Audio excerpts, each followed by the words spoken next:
Scrotogrammer. Oh my word, I'm so happy to hear from you. Dude, I had 33 people on my YouTube stream earlier today, and that is 33 more than I ever have on any of my 5 streams combined. And I'm going to go viral very soon. Sproto Gremlin, I want you to know that I got some more merchandise from the good people here at Harry Potter Obama Sonic 10 Inu, and I made an unboxing video. And now, just because I love you so much, I'm going to find it, and I'm going to send it to you. And you're going to watch it because it takes 10 minutes. And then you're going to come back and you're going to say, Rabbi, that's the most fucking amazing unboxing video I've ever seen. And I'm going to say, Split Gremlin, I told you that it was because we just fucking had this conversation about 10 minutes ago. I said, dog, I'm going to fucking send you this link. What'd you say? You already saw it? When?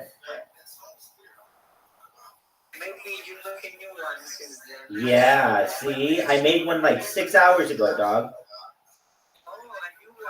Yeah. I know. No, this one's really good, and it has my robot in it, dude.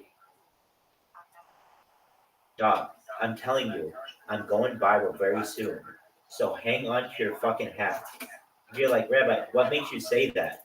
Dog, I'm spamming the shit out of this entire platform called Kick to the point where I'm pissing off everybody on the goddamn stream, on the goddamn platform. They're biggest fucking streamers. They all know about me. I'm in their fucking Discords. I'm all over their fucking chat streams, spamming. I've got fucking 3 fucking really powerful robots, and I mean super powerful robots that are fucking spamming the shit out of their chats 24/7, and it's driving them nuts.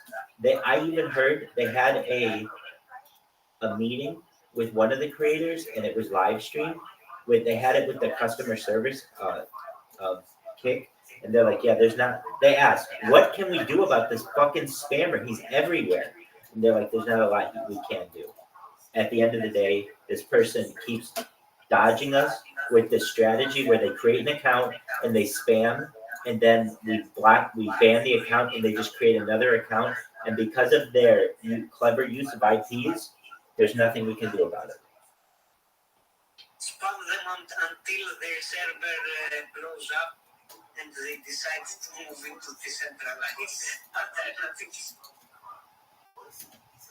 Dog, I'm blowing this shit up. So, if you're like, Rabbi, if you're blowing it up, then let me see it. I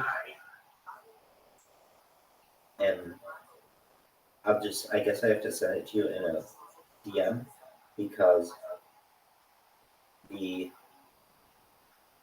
chat is fucking locked right now. So I'm gonna DM you the link. Is that okay, Spreader Gremlin? Spreader Gremlin. Yes, my friend. Okay. I just sent you the link.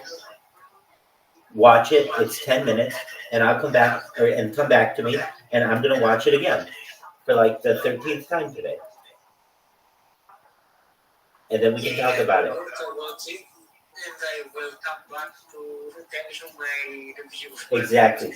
And this robot is very, very powerful, and I have 3 of them. It's amazing, and I'm gonna be famous soon, and my life is gonna change, and I'm not going to let the fame and the money and the girls and fun get to change who I really am. But you watch. I really think I'm going to go viral soon. I think so too. I don't know when exactly, but I believe it will happen. Watch what I'm doing on this. Just watch the video and come back in 10 minutes. I'm going to watch it too. Okay.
Community.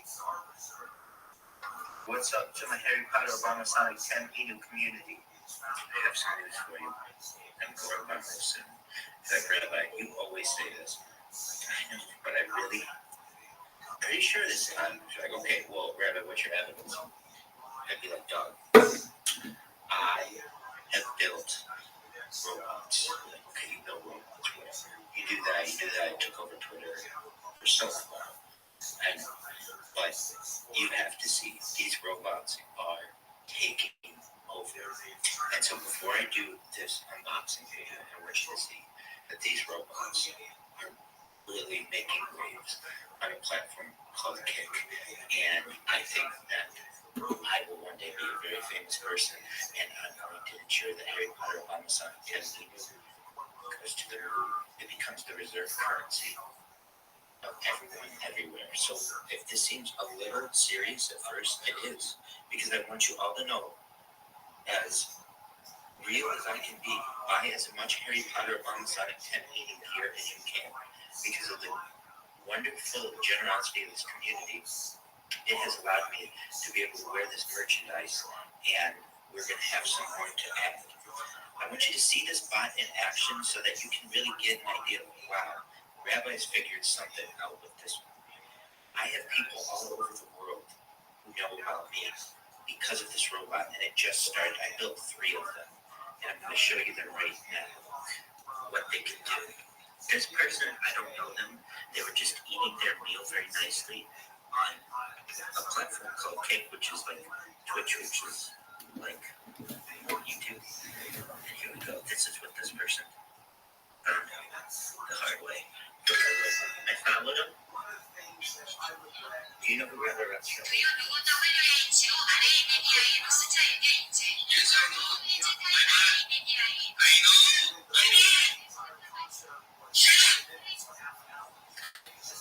Phenomenal. This robot works so well. It's unbelievable to me. I'm actually going to show it to you because I'm so proud of it. Here it is. It's working just on its way, on its own. And you'll see it start spamming right here. I'm not touching it, obviously. It has to do some clicks because I have it programmed that way. Because sometimes it has some rules that it has to follow. But then, boom, TTS. It's saying this aloud. Rabbi Rothschild is head of Rothschild family and world record holder of most content on YouTube. Please share to be a trillionaire. Type Rabbi Rothschild in YouTube. It's a very powerful bot. It says it 10 times, and I have 3 of them, which is obviously 30 times, and over the course of hours, it takes over. So with that, I have an unboxing today, but I really mean this in all seriousness as I've always been. I'm like, hey, you know, buy Harry Potter Obama Sonic, what do you do? I need it this time. Buy it. This video should send this price around 69 cents, and then to $1, and then to $4.20, and then to the moon, guys. All right, here we go. In 3, 2, 1. I hope you're all ready for this because this is the biggest event in global history. Rabbi Rothschild streams live 24/7, 365 for world peace, and here we are with an unboxing video because he's the king of boxes.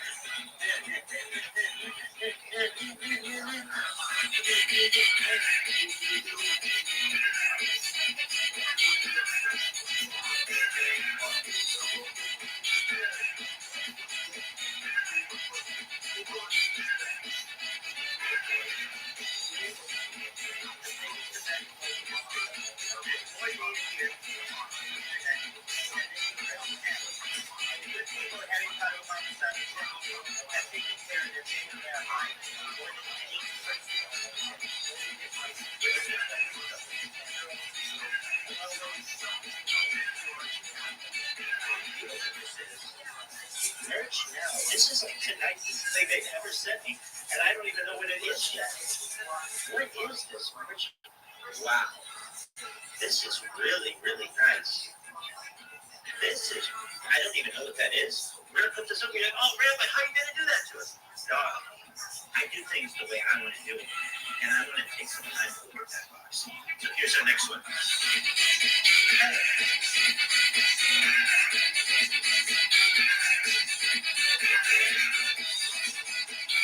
Pants. I fucking love pants, dog. Dude, yo, you're the man. Hell yeah. Do you use your teeth? Hell yeah, I use my teeth, baby.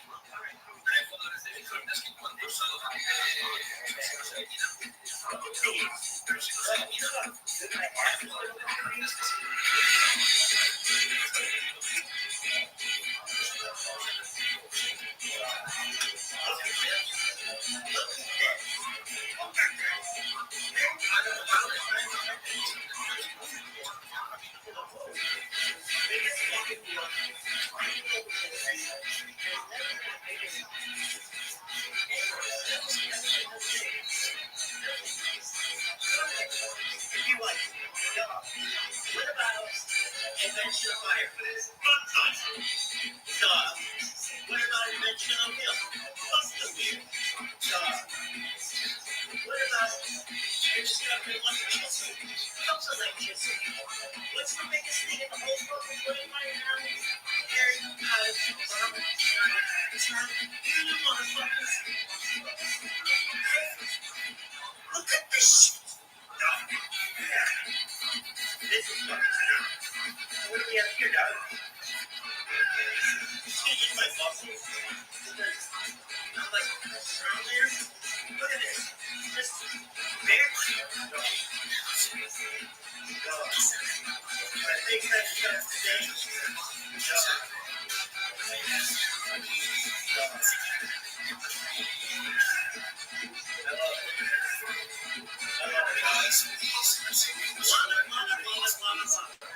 Face mask, baby.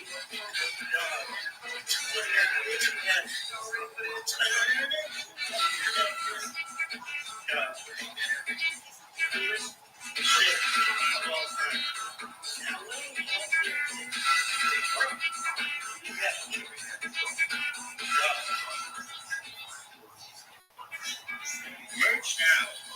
Shout out to Merch now. This, and shout out to Yo-Yo. Shout out to Harry Potter, Sonic 10 Eagle. Look how beautiful this is. Look at this. Look how you open this. You open it like legs, kids. Damn, how sweet is this? Holy shit. Look at this. This is amazing. Merch now. Harry Potter, Sonic 10 Eagle. Yo-Yo. Dog, this is the coolest box I've ever seen in the history of mankind. Look at this, it's like nice, kids. Look at this, kids. It's emerging. Like the Terminator. Look at this. This is amazing. Dog. don't have enough hands to do it. But you get the point. What is this? What do we have here? This is amazing. Oh, man. Yo-yo, hooking it up. Oh, that's so funny.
I'm coming. I'm coming.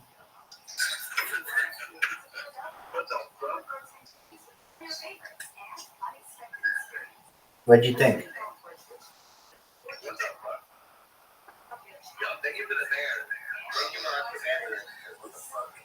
Oh, sorry. Caspian Sea. Dude, I'm taking over. I had 33 people in my stream this morning. And watch this video. It's amazing. It's going to take you 10 minutes. It's an unboxing video, but you get to see my robot and you get to see me in new clothes. So just one moment. I'll send it to you.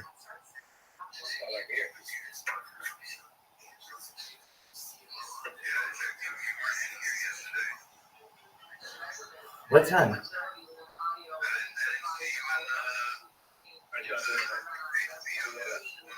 Oh, my thing died. My fucking the app crashed.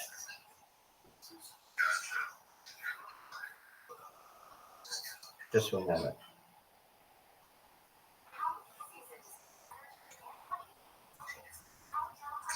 This video is so fucking fire. Is it?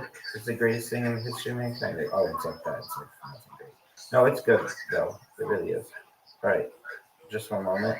10 seconds, 9 seconds, 8 seconds, 7 seconds, 6 seconds, 4 seconds, 3 seconds, 2 seconds, 1 second.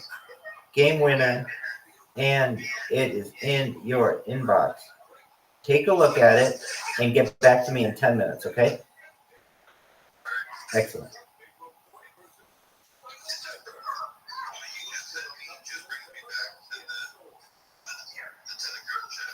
Oh, interesting. Okay, just one moment. Because I already sent it to you, actually.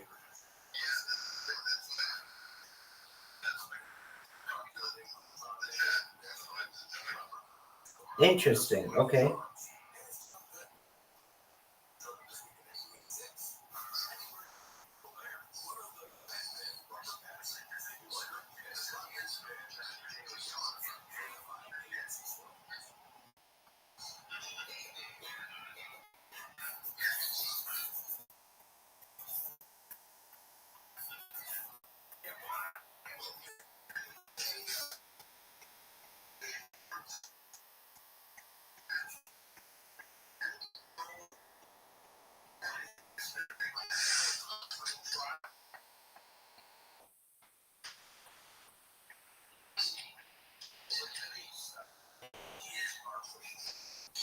Can you try it now?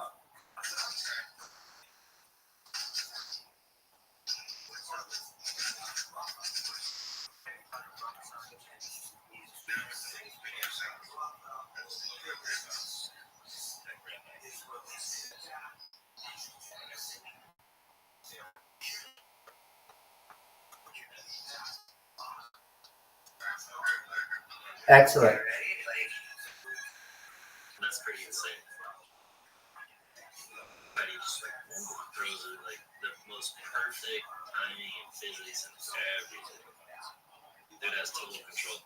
Even when he dismounted, he just threw his body into the mat. This guy does a front flip while double front flipping his bike and then catches his bike into a front flip, dude. Dude, what is your problem, guy? Get out of here. Jesus.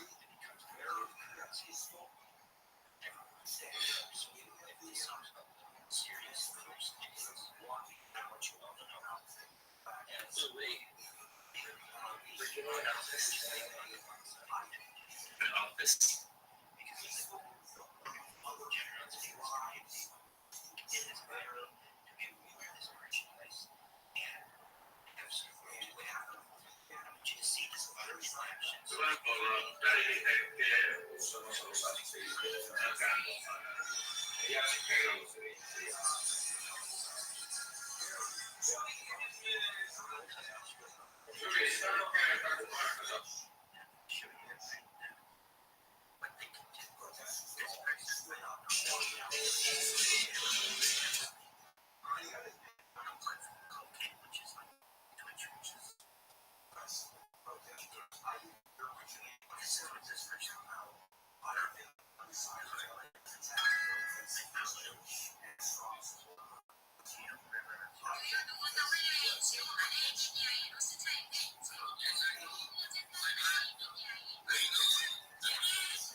Hi, Joe. Or should I say Josh? How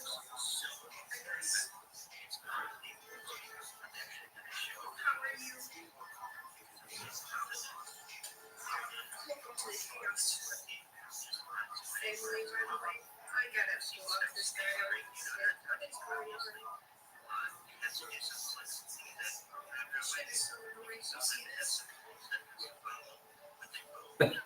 So extra people like kids sometimes are extra. You gotta do it. Yeah,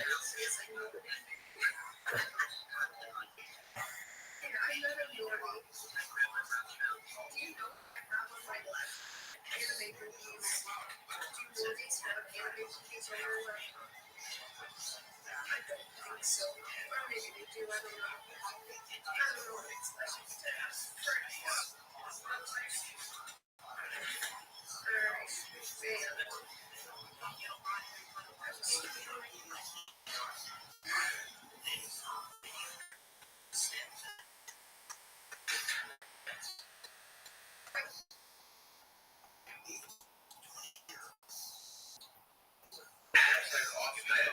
Demonstrates the avalanche is pretty low. Obviously, Ottinger, great job in the pipes for Dallas. Talk about him on season, top contender. He really dialed in, for the playoffs here. But almost like the Hurricanes have some veteran players in big spots. I mean, that's why the Stars have, Tyler Seguin there. I mean, veteran player, 5 shots on net there, 2 goals. That's exactly why you have veteran players on your team, is to get them in here in big spots where they've had experience against great teams and to show up. I mean, that was huge for that contribution. And then Stankovic as well.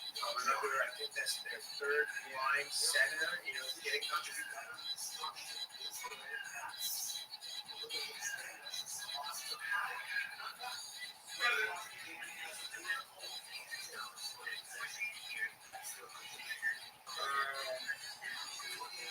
Rabbi, does anyone here know who? Oh, sorry. Let me go live there. All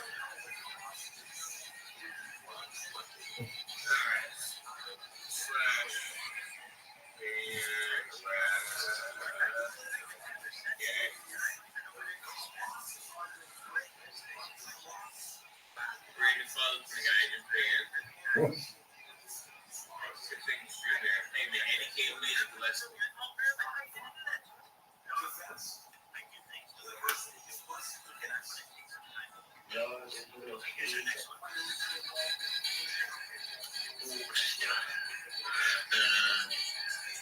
Che sempre tu dai, che non dai, se non provi di pronto ci slesci.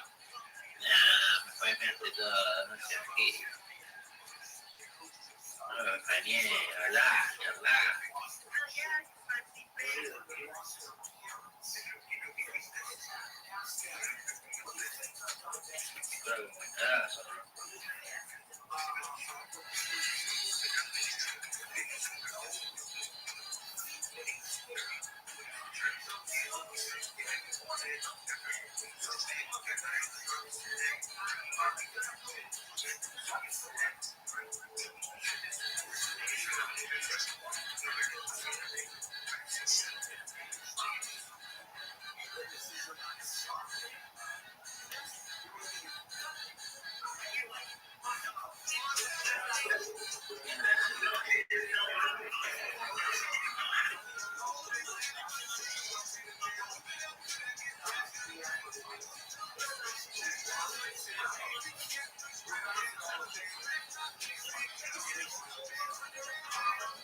Big time.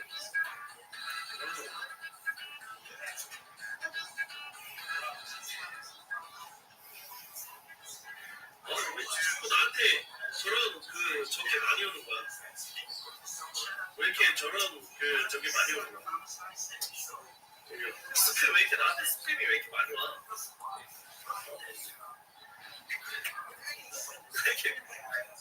왜 이렇게 나한테만 오는 거야? 개새끼들 그냥. 저 개새끼 스팸 존나 많이 오네. 나한테 오는 거야?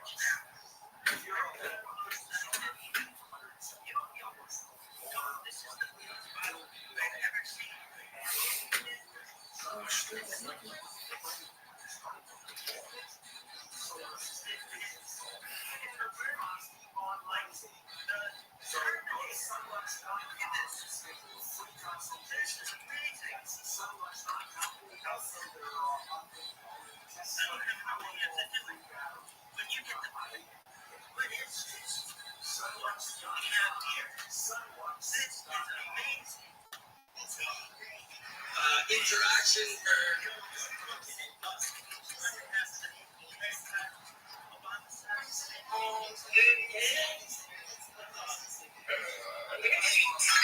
Qu'est-ce qu'on se dit? Qu'est-ce Est-ce que tu peux me dire une phrase? Est-ce que tu peux nous présenter tout ce qu'il y a dans ta poubelle, mais en chinois? Est-ce que tu peux me dire une petite phrase en chinois?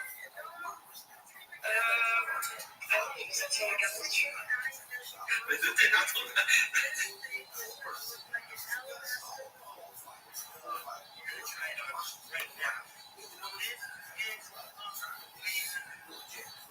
To be like tighter, like it used to, like, but like it's just so like that's how it fits, like it sits on you now.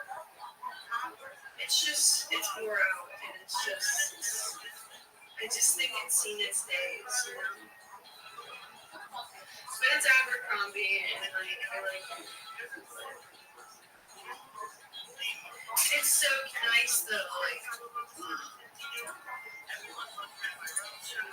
Everyone loves this. This is the greatest It's just set of gifts in the history of mankind. Very powerful. This is the greatest gift in the history of mankind. And I mean it. Just one moment. Now we're taking this bad boy to 69 cents, then $4.20. Then to the moon, baby. Then to the moon. Stay black, y'all.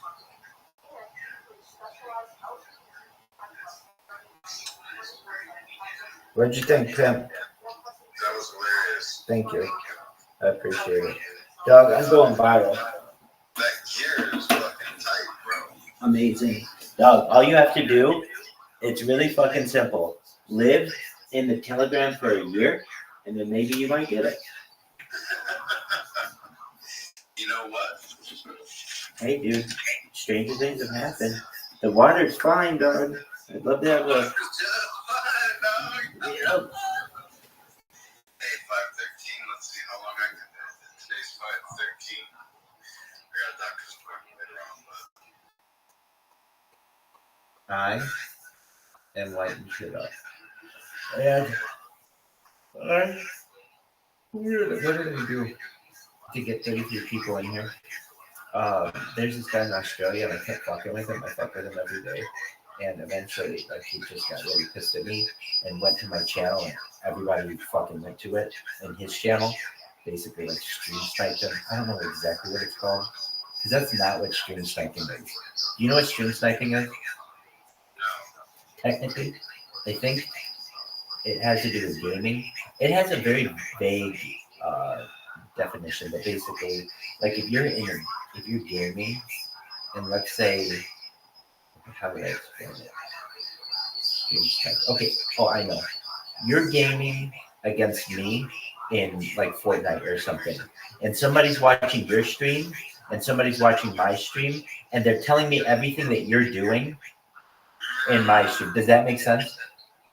Like, they're watching you in Call of Duty or something. They're like, hey, his guy's coming over the hill, and they're typing it to me. Does that make sense? Yeah, that's usually what I think stream sniping is. However, what I use it for is, like, I go into your fucking stream and just start poaching. I'm calling it stream poaching, where I fucking go in your stream and I just start spamming the shit out of it and either force you to look at me, or your fucking followers will look at me and see, what in the fuck is this person doing? And when they start to realize, dog, this motherfucker is streaming all the time, it's pretty big. So what did I do this morning? I had 33 people in here, and I just asked them, what creators do you want me to troll?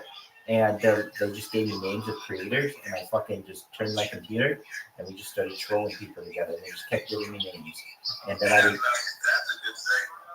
yeah, no, it's definitely good. And so, Let's roll together. yeah, and so we just went to their favorite creators and trolled them, and then we went to some random people. Then we watched some Joe Rogan, and like, why didn't you just keep doing that? Well, at a certain point, I did for like an hour or two after that, so it's not like I did it for a long time. But I could see, like, the amount of people watching me lasted a long time, like a lot longer than what normally does. So I'm telling you, dog, that fucking, I have 3 of those fucking robots. You see how powerful they are? I think you know what would be good? We should get you chatting with Music Biz Marty, and we can get you making fun of Cyrax. Oh, dude, I would think I knew after. That's what I'm saying. I think that if you were to go on the offensive and like decide to, because you know, Cyrax, he goes after kids and stuff, and he's like sent like dick pics to like underage girls. Right, he's creepy. There are justifiable reasons why. Why didn't they ever arrest that guy? What? Why didn't they ever arrest that guy? They've arrested him, but he gets off because he looks the way he looks, and he's a burden on his family and the state. Is he? Now the state wants it to be a burden on the family more. Does he have like mental health issues? I mean, clearly. I've never really watched him. I've just only seen him. I mean, it's as I was told once, he's low hanging fruit.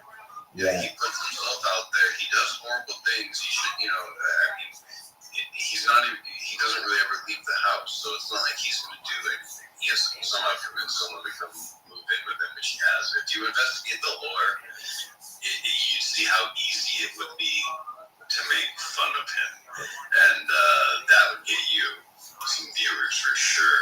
I know, but you have to understand, I'm making fun of somebody with perhaps developmental disabilities. I don't know if that's something I want to do. I like to, if I'm going to attack someone, I would rather attack Music Big Mighty. And just be like, take on someone your own size, dog. Let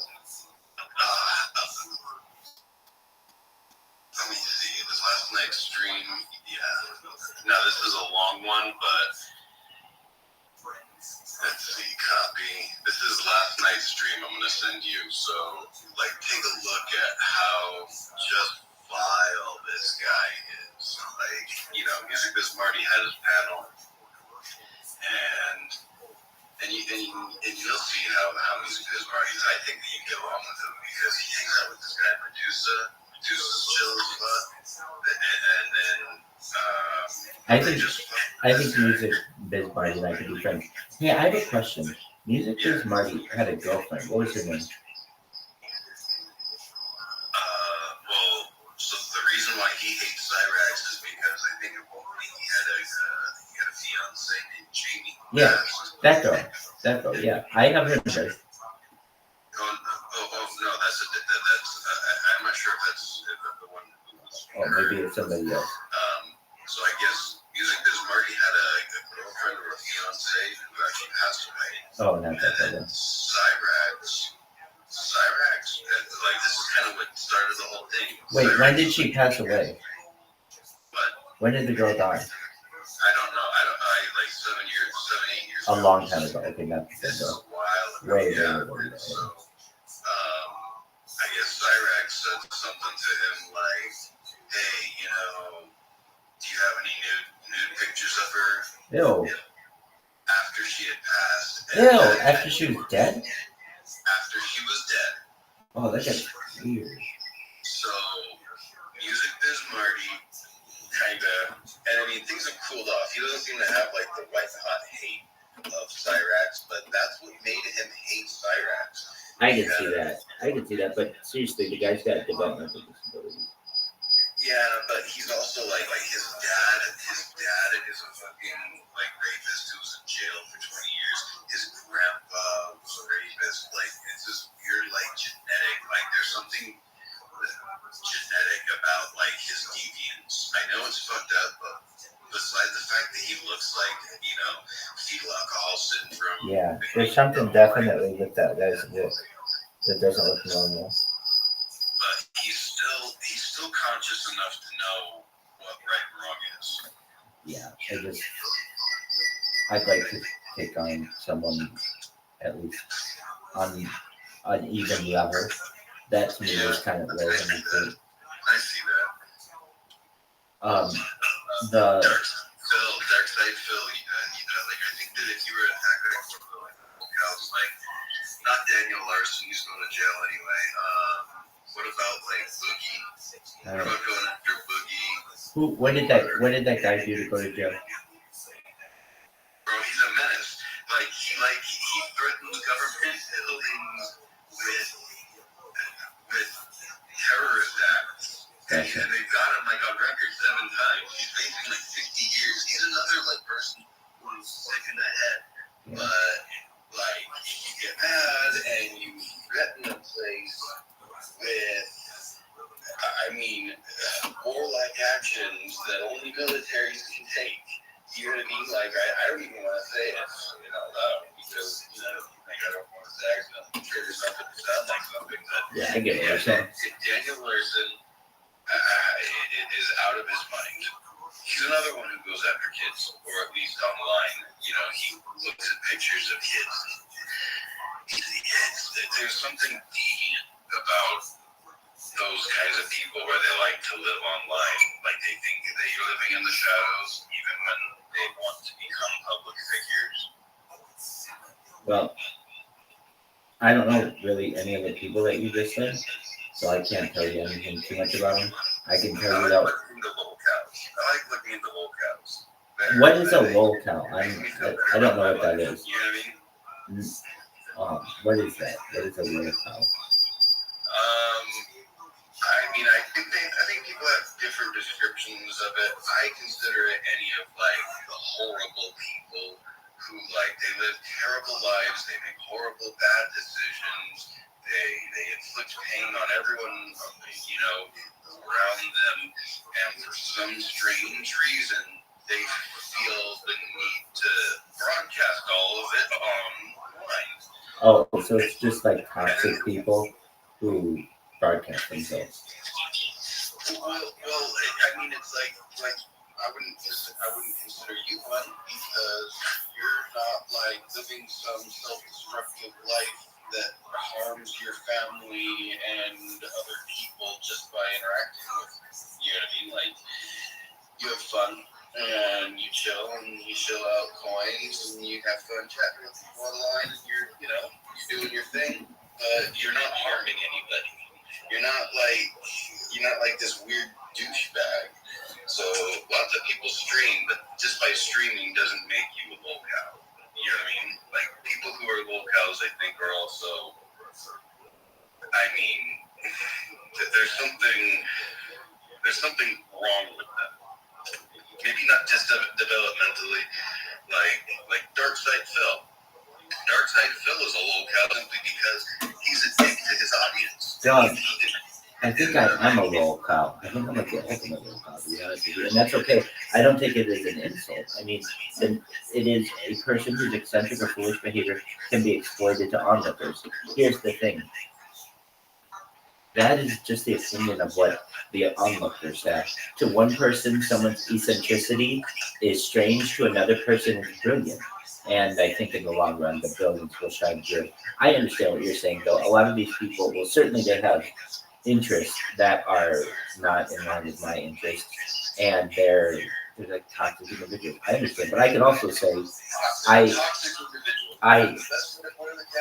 Toxic individuals. Again, I found you because Music Marty was trying to find he couldn't find something on to make the new lolcow. And what did he say about Rabbi Rothschild? He said, "I don't think I got anything for it."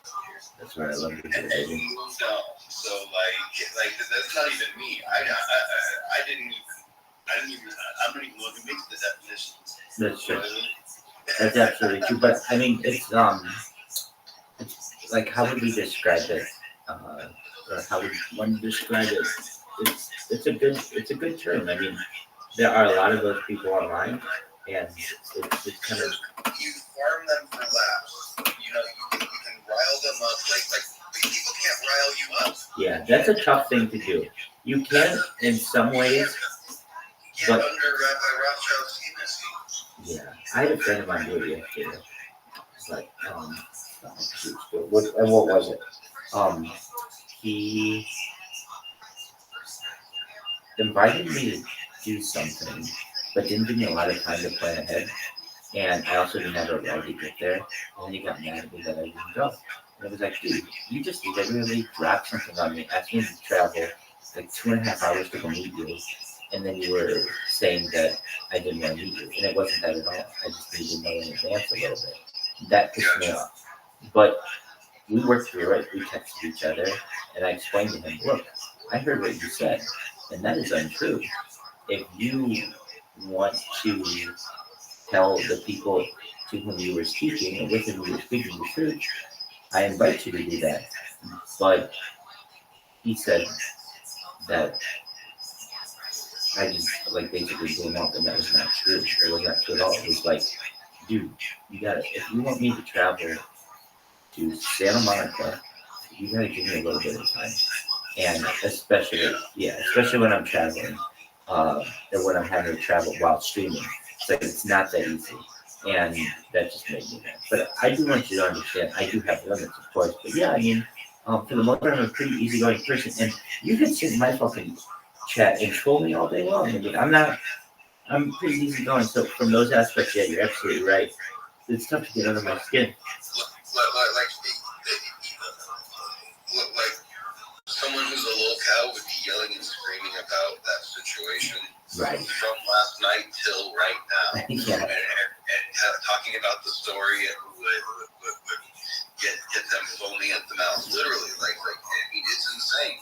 Like there's a guy, Darkside Phil, and he's not developmentally disabled or anything. He's just a jerk to his chat, and he's just like, look guys, this is my job, all right? You guys need a tip, all right? I'm playing games here.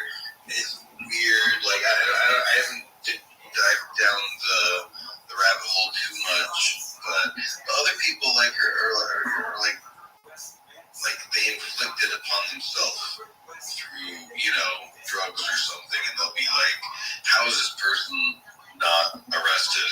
You know what I mean? Yeah. So I understand. I mean, that's what I was asking. How hasn't Cyrus been in trouble? He swung a bat at someone who was protesting because they had just caught him again talking to a minor. Experience. And then someone was holding a protest sign outside of his house, and Cyrax came out with a bat swinging, and then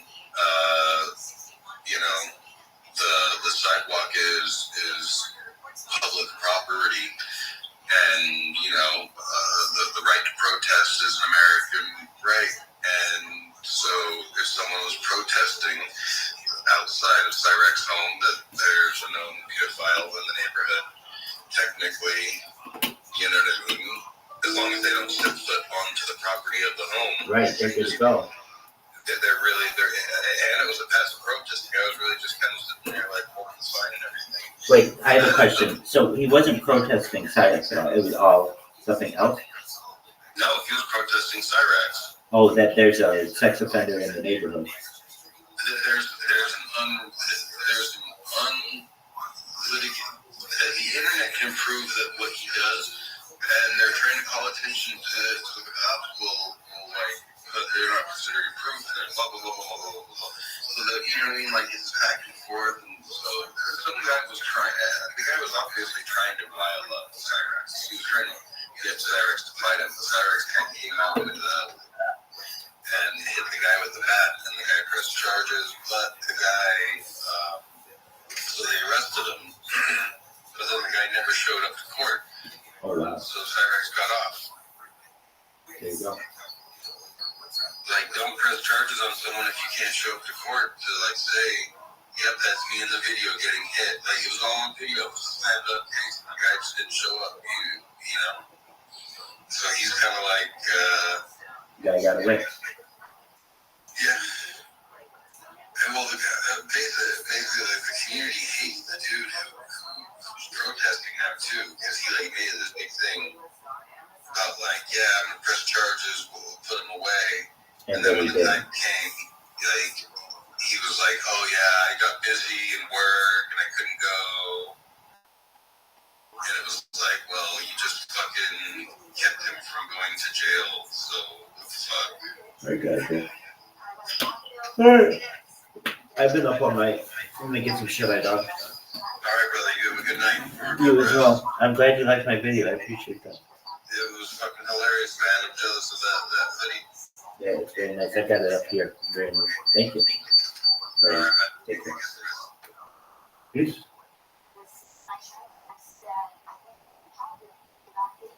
Joe Rogan Podcast. Check it out. The Joe Rogan Podcast by night. Joe Rogan Podcast. Check it out. The Joe Rogan Experience. Train by day. Joe Rogan Podcast by night. All day.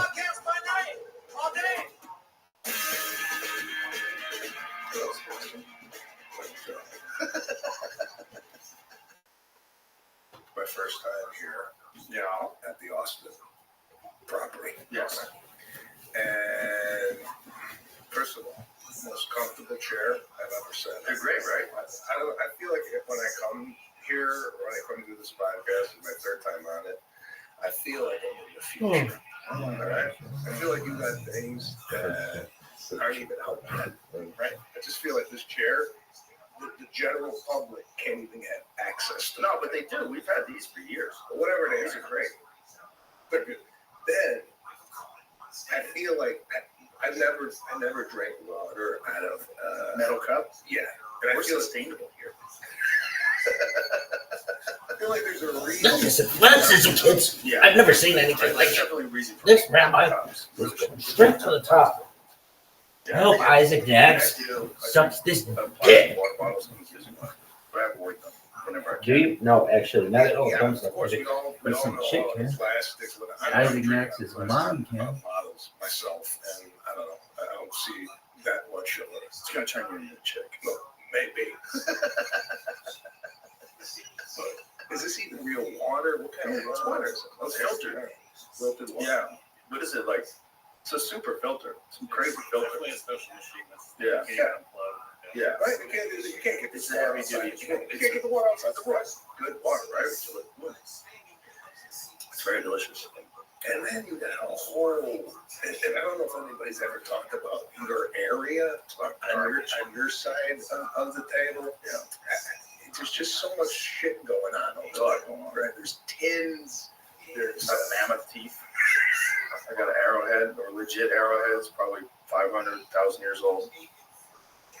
you got soil on your bookshelf out there. Yes. What? Soil. I've never seen anybody jar soil. Well, that was from a gentleman who runs White Oaks Pastures. His name is Will Harris, and he has this amazing farm. It's a regenerative farm, and he gave us 2 pieces of soil. Was that Carl Parkin? He wants to fight. He didn't get enough biting me this morning. Carl's getting hard, dude. He bit my finger. That was a really yipe that when he bit me this morning, I was like, yo! Carl was after you. Yeah, you after me. But anyway, that soil, one of them is a jar of regenerative soil, which means soil that is how a farm is supposed to be run, where there's manure and chickens and all the animals just ruminate and they live off the land in a natural way. And it's a deep, rich, dark soil. And the other soil, which is pale, that's industrial soil. That's soil that's been used with industrial fertilizers. The topsoil's dead, and it's just garbage, which is most of what we eat. See, the difference between you and I is you actually remember what the soil does. And what, if somebody gave me soil, and you said you got soil, somebody gave me dirt, and I would know the difference between the two. You see, the dark dirt is the good dirt. That's the real dirt. That's what dirt's supposed to look out in the wild. That's what we're supposed to be eating food from. Mineral-rich soil, so you get healthy vegetables, healthy animals. That's beautiful that you have that on display. Yeah. And again, coming and taking a tour of this place is inspiring. You make me want to spend money. Yeah. You should spend money. You definitely should spend money. Because if you don't spend money, like, what's the point in having it? I know. I wish I could get there, but you. Come on, bro. Look at that watch. You're balding. Look at that thing. What is that? My wife gave me this. That's a beautiful watch. What is that? It's a Cartier watch from my That's gorgeous. You see that?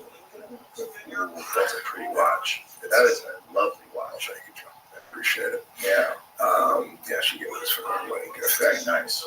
But yeah, Watch got taste. yeah, she got one. You handsome bastard. She got a lot more taste than I do. I'll tell you that. I know. Yeah, I let my wife pick out almost everything. I have nice sneakers on. It's generally my wife bought them. Does your wife comment on your clothing? She does, but she leaves me alone for the most part. But she'll dress me occasionally if I have to go out. But I'm basically a fucking teenager. Yeah, well, you're gonna get a t-shirt, like a jumpsuit t-shirt guy. I wear t-shirts. Yeah, They're comfortable. I wear jeans. They're comfortable. You know, I don't really give a fuck. I don't think I've ever seen you in a suit.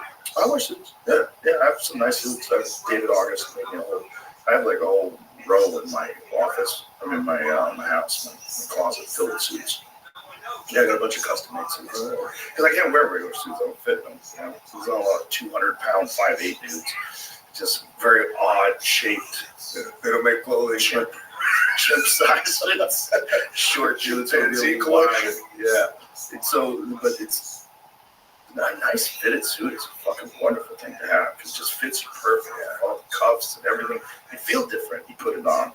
You know, we all the boys, we did a show in Vegas. We did the MGM at Grand Garden Arena, and we did me and Brian Simpson and Tony Hinchcliffe and Hans Kim, and I got them all suits. I said, let's all get it. Like, we're doing Vegas. Come on, let's do it Rat Pack style. So we got some of these beautiful David August suits, and Jamie got one too.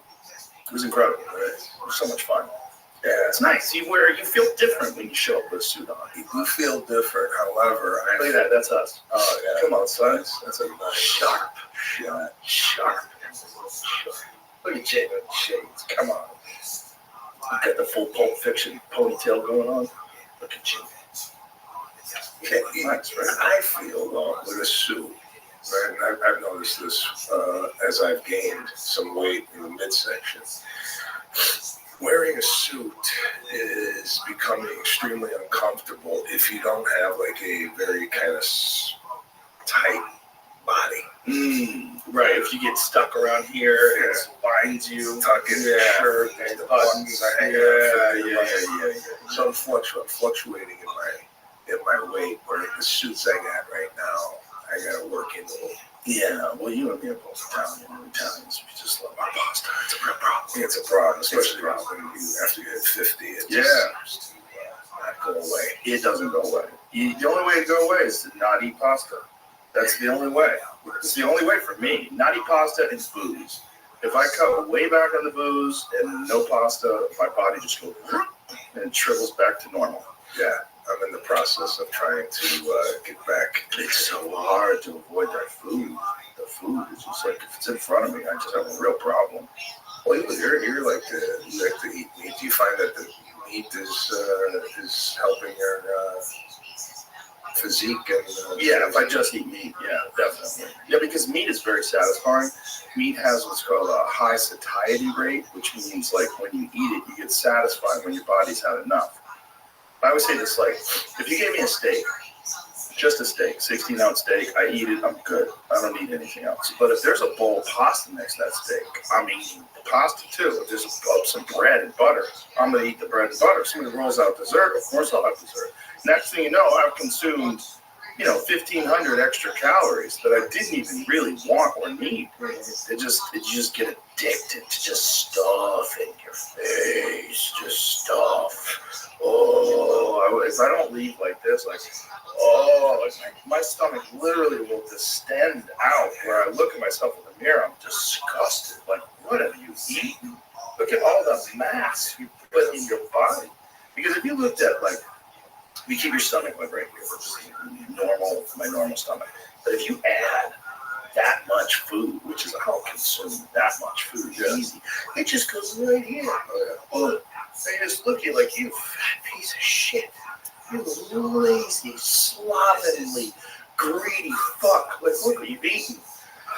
Do you get any, you sweat at night when you sleep? If you have me, I'm drenched. I have a thing called an 8-sleep mattress cover. I have one. They're fucking amazing. Okay, it's a game changer. Okay, so do you crank that thing up to 10 after you eat a meal like that to cool off the body? No, you generally, if I'm sweating, it's because I'm having nightmares. I'll have some nightmares and I'll wake up drenched. Not in that thing. That thing generally, I don't think I have woken up sweaty since I got it. I always used to wake up sweaty. I would wake up as wet sheets. Oh yeah, no, I eat a ribeye. 2 o'clock in the morning, I get up and I'm like sweating. Yeah. And that never used to happen when I used to eat. I don't remember what I have the 8-sleep thing dialed into, but I got it right there, the sweet spot. I've tried it a little too cool, a little too warm, but now I got it right there. Do you have it heat up in the morning?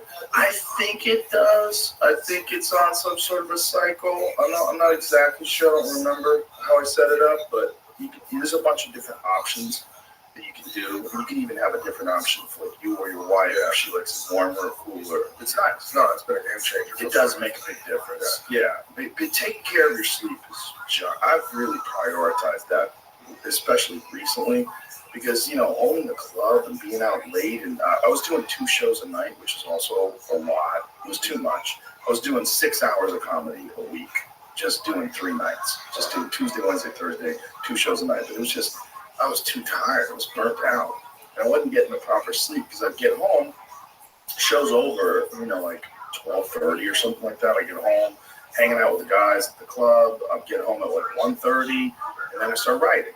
And so I write from 1:30 to like 4, and then I have to get up at 10 and work out. I'm like, this is too much. You're writing material in the dead of night? Yeah, that's what I write. Wow. Yeah. I almost always find that I'm most productive when everyone in my house is asleep. So I don't have to like, Dad, I don't have to think about anything. Did you do this? Did you put that away? Is this? Where's the thing? I don't have to deal with anything. The dog's asleep. Everybody's cool. I can just sit in front of that fucking computer and think. And that's the only time that I have like free reign in my house when there's no one awake. So I get my best. And also, I think you're jazzed up when you get off stage, and if you just hold on to that, like your brain is already kind of in comedy mode. Your brain is already thinking. Yeah, for me, I do a voice message.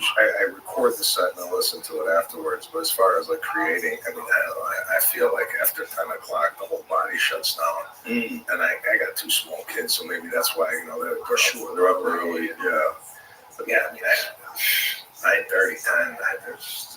I didn't talk about the 2 shows. I used to do 2 shows with my eyes closed, and now it's like the second show. It's like, hey.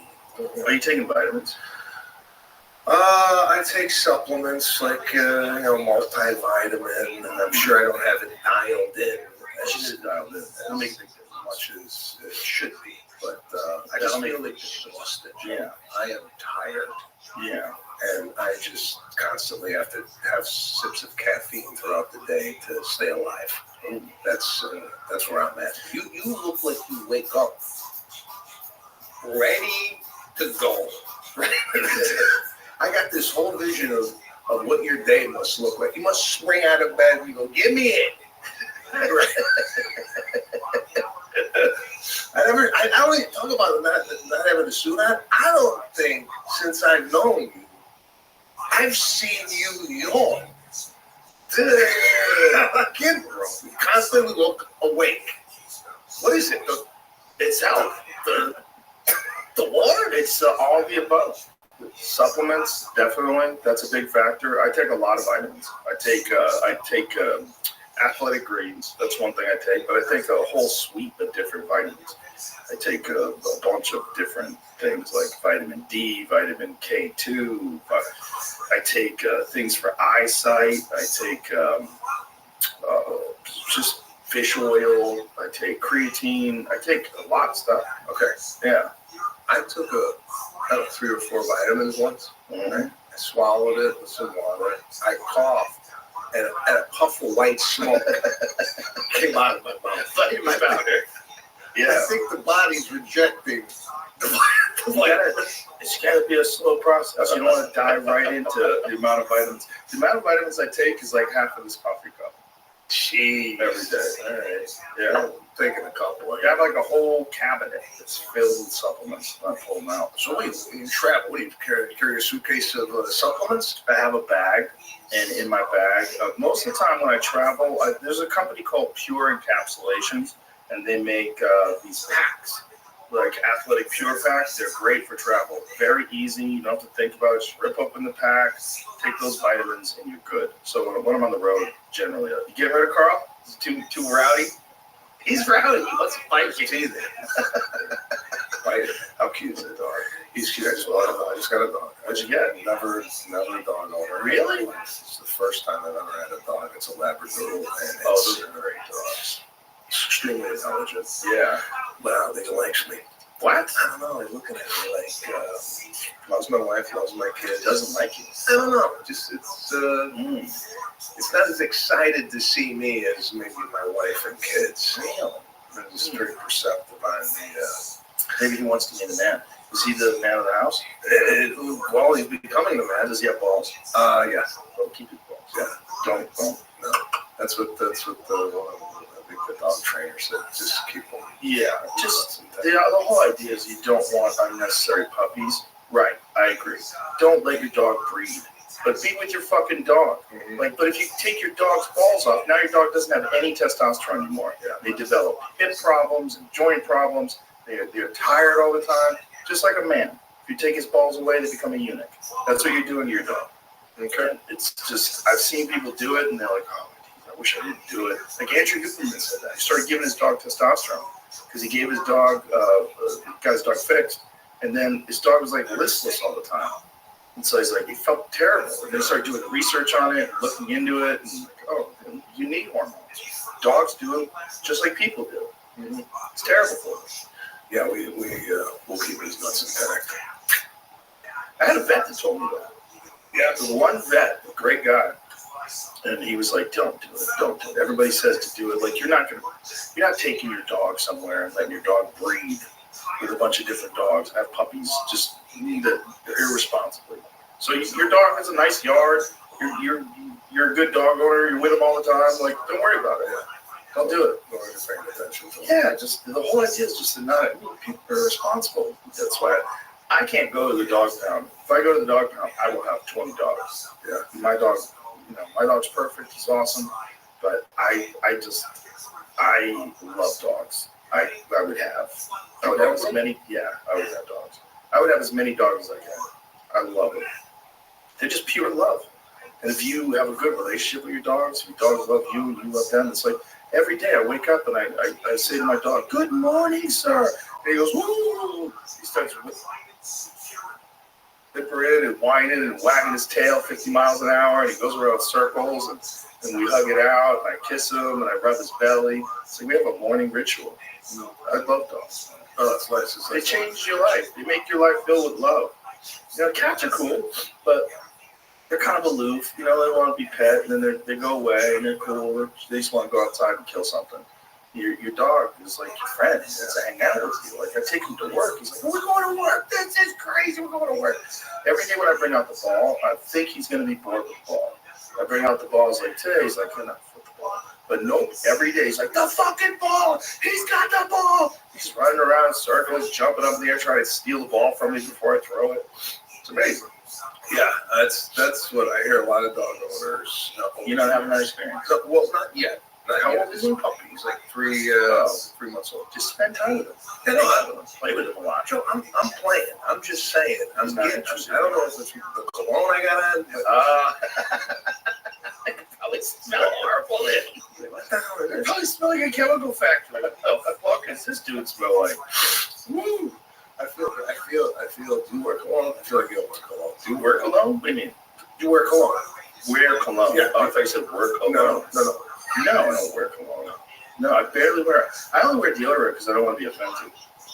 Because I will get offensive. I'll smell terrible. But I wear natural deodorant with no aluminum in it and all that jazz.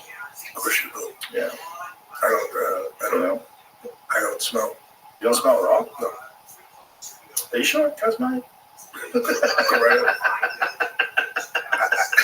How can you not smell? I don't have whatever it is that gives off any type of body odor. Really? I don't have it. Have you been told this by someone, or you just like deduce this on your own?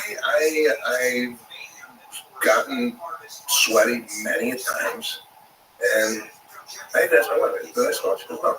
So I don't emanate any odor while I'm sweating. Interesting. Maybe your wife can't smell good. No, I'm telling you, Joe. Believe me, I'm very keen on odors. All right, so if I smell anything, I make sure that that's taken. Odors are interesting because your olfactory senses, they detect changes in smell. They don't detect static smells. That's why people that live in an area like with a slaughterhouse, they don't freak out. Like my family used to live in Pennsylvania, and when I would drive from New York to go visit them, and I would drive through these areas where they have farms and slaughterhouses, fertilizer, fucking terrible smell in the whole town. Like, how can these people live here? They don't smell it. Oh, the no body odor gene. That's what you have. People have the ABCC11 non-functioning gene variant, have dry earwax, and little to no body odor. Now, I've known this for some time. right? That I have no body of. But it's nice to come on the show because there's always a reference put up. Like I could have looked that up. I never looked it up, and here you come, and you walk away knowing that you don't have the gene that emits odor. Yeah, some sort of a gene expression. Interesting. I wonder what benefits. We were talking about this yesterday, like people that didn't shower. There was people that went their whole life without bathing because bathing was considered a sin. It was sinful. You wanted to discourage people. What was that about that we're reading? It was something religious, right? It was about like royalty, old-timey people. Well, but Saint Agnes, is that who it was that went his whole life without bathing at all? His whole life, no bathing. Imagine. You couldn't imagine that. Imagine what that guy smelled like. Imagine what his asshole smelled like. What the fuck, dude? Have you gone recently in the last 10 years without taking a shower or cleaning yourself at least? Did you miss a day? I've missed a day before. Yeah. But generally, no, because I work out. So if I work out, I always shower. And I'll cold plunge and sauna. So that's, you just drench in sweat. You feel like shit if you don't wash off a little. No, I agree. I think I might be showering too much. How much you shower? Well, I normally get 2 showers in a day. Really? Sometimes 3. I feel like if I'm going to go to dinner, say with my wife, I feel like I can't take the day shower and bleed it into the night. I feel like it's a reset. Right. To get re-ready for the nice. Yeah. You want to look nice. You want to feel nice. Put that watch on. Put the watch on. Go out, have a nice cold bust. Yeah. Sweat to death. Now you're talking. So, do you use the 8 sleep thing? Does it help you? Well, again, I got this 8 sleep. It's supposed to monitor your sleep. Right. I got the Aura ring supposed to monitor. Right. You know what I need? What?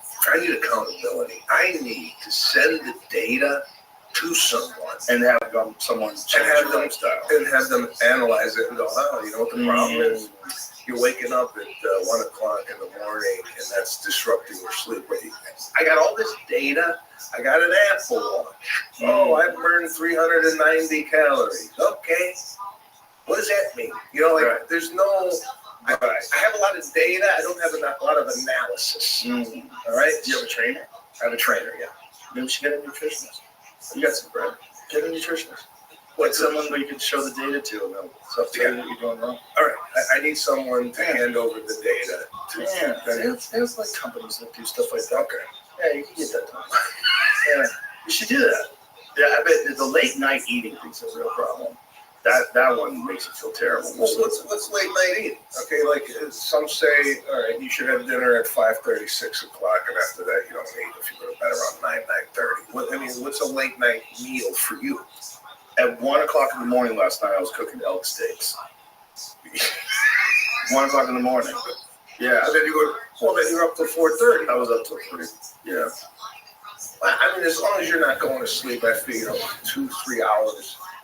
I think 2-3 hours is a good time to go to bed after a meal. Yeah, a couple hours. Yeah, but I've done it like where I eat and then go right to bed. Yeah. That's terrible. That's terrible. That's what we have 8 o'clock at night. We're eating. Next thing you know, 8:41, we're in bed. And I'm like, is this healthy? So you should go for a walk. Go for a walk around your neighborhood. I just saw something online that's walking. Who's that? Oh, yeah, it is. That's from Andrew Newman again. Brief post-meal walks and blood sugar regulation. So they explain the simple yet large positive effect that a brief post-meal walk, as simple as it may sound, the data is impressive, and it is impressive stuff. I forget exactly what the numbers were, but you should 30-35% the change in your blood sugar level is by taking a walk around the block after a meal. Pretty amazing. With all this stuff that's out, right? All this information of how to live your life. And you took me to the tour. You got the tank, the sauna, the thing. I feel like at this age, at 50, all the stuff that you got to do to prepare for the day, by the time you're done with it, you got to go back to bed again, right? So by the time you work out, do the cold plunge, you're in the sauna, you're in the tank, and then it's time to go to bed. It's time to go to bed with all the shit you got to do, right? It used to be you just work out for an hour, You took a shower, and you went out with your day. Now I gotta go submerge myself in water. I gotta go sweat. Then I gotta go float in the tank. But the tank takes a lot of time. But the other things don't take. The float tank takes a lot of time. But the other things like cold plunge adds 3 minutes to my day. Sauna adds 20 minutes to my day. It's 25 extra minutes in my workout. That's it. No, I wasn't looking for the time breakdown, Joe. I was just saying. But it doesn't take the whole day. But I'm just saying the amount of shit. Yeah. And you got to eat the vitamins, the half a cup, and then you know. But this is all said and done. It's time for dinner. No. You get things done, man. Just say you're exaggerating. I can't be doing that. It's the way you do humor. I don't exaggerate. It's plenty of time. There's plenty of time. You just don't waste it. Like today, I wasted an hour just scrolling through Instagram. It's one of the rare days I just felt like indulging myself. I'm like, let's fucking see what's going on in the world. Bunch of nonsense. Some interesting things, but just a bunch of nonsense for a whole hour. Just wasted scrolling. Yeah, I mean, there's mind-numbing things that you do to kind of like, whatever, carry yourself throughout the day. I'm just saying, 20 years ago, nobody knew about any of this shit. Right. About sweating and what that does. Now with the internet, you can throw up. You know, before the internet, we were talking about walking, right? We would just go, oh yeah, no, walking is good for you. Next thing you know, now you got a whole study up on the screen of how walking is beneficial to you and this, that, and the other thing. I'm just saying with the amount of information out there, sometimes I feel a little bit overwhelmed going, how much do I got to do to get through this day? Well, it depends on how you want to feel. If you want to have a lot of energy, like I do, you have to do a lot of things. And I firmly believe it's the reason why I'm so productive. And I think if I didn't do the cold plunge and the sauna and the workouts and the vitamins and eating healthy, I'd be a completely different human being. I know. That's why I wouldn't have the energy. I get it. It's just that there's a lot you got to do. Mm-hmm. Yeah, there's a lot you got to do. Like I see people on the internet sweating. So I'm like, and then I'm like, okay, do I got to start sweating? Is the steam room that I got at home, is that not enough? A couple eucalyptus sprays, breathe in, sweat a little bit, and then I come out, right? But now do I need an infrared sauna? Because now I got to get the sweat that's inside, that's not coming out of the steam. What's happening? The infrared sauna is probably very good for you, but there's not a lot of data on it like there is with the traditional dry sauna. The traditional dry sauna, there's a lot of very beneficial data. And the thing about the difference between steam and sauna is you can't really get steam hot enough because you'll cook because it's just too crazy. You know, you can't get a 190-degree steam shower. You literally go in there and scald your skin. But you can get a 190-degree dry sauna, and you go in there and you really fucking sweat. Yeah. And that's when your body develops all those heat shock proteins because your body's reacting to it overheating, so it has to do something to sort of mitigate that effect. And that effect of mitigating it is what's so beneficial for your life. I mean, there's a study out of Finland. They did a 20-year study that found that using this sauna 4 times a week for 20 minutes at a time, I think it was 175 degrees, lowers your all-cause mortality by 40%. That means strokes, heart attack, cancer, everything. Lowers it by 40%. And this was a long-term study. Many people. So the 190 degrees is a lot more beneficial than the steam. A steam at 120, is that doing anything? It's doing something. Yeah, it's all good. A hot bath is good. Everything's good. Getting your body to heat up is good because it gets your body to react. It's the same thing. It develops those heat shock proteins. A really hot bath is very good for you. If you can get a nice hot, especially if you get some Epsom salts in there, you get that magnesium, get a really hot bath. Whew, very, very good for you. You know what I started doing? Talking about magnesium. And I don't know if you've ever done this, but I'm doing I got a little spray bottle of magnesium. I spray it on my feet at night, and I put socks on. You ever heard of that move?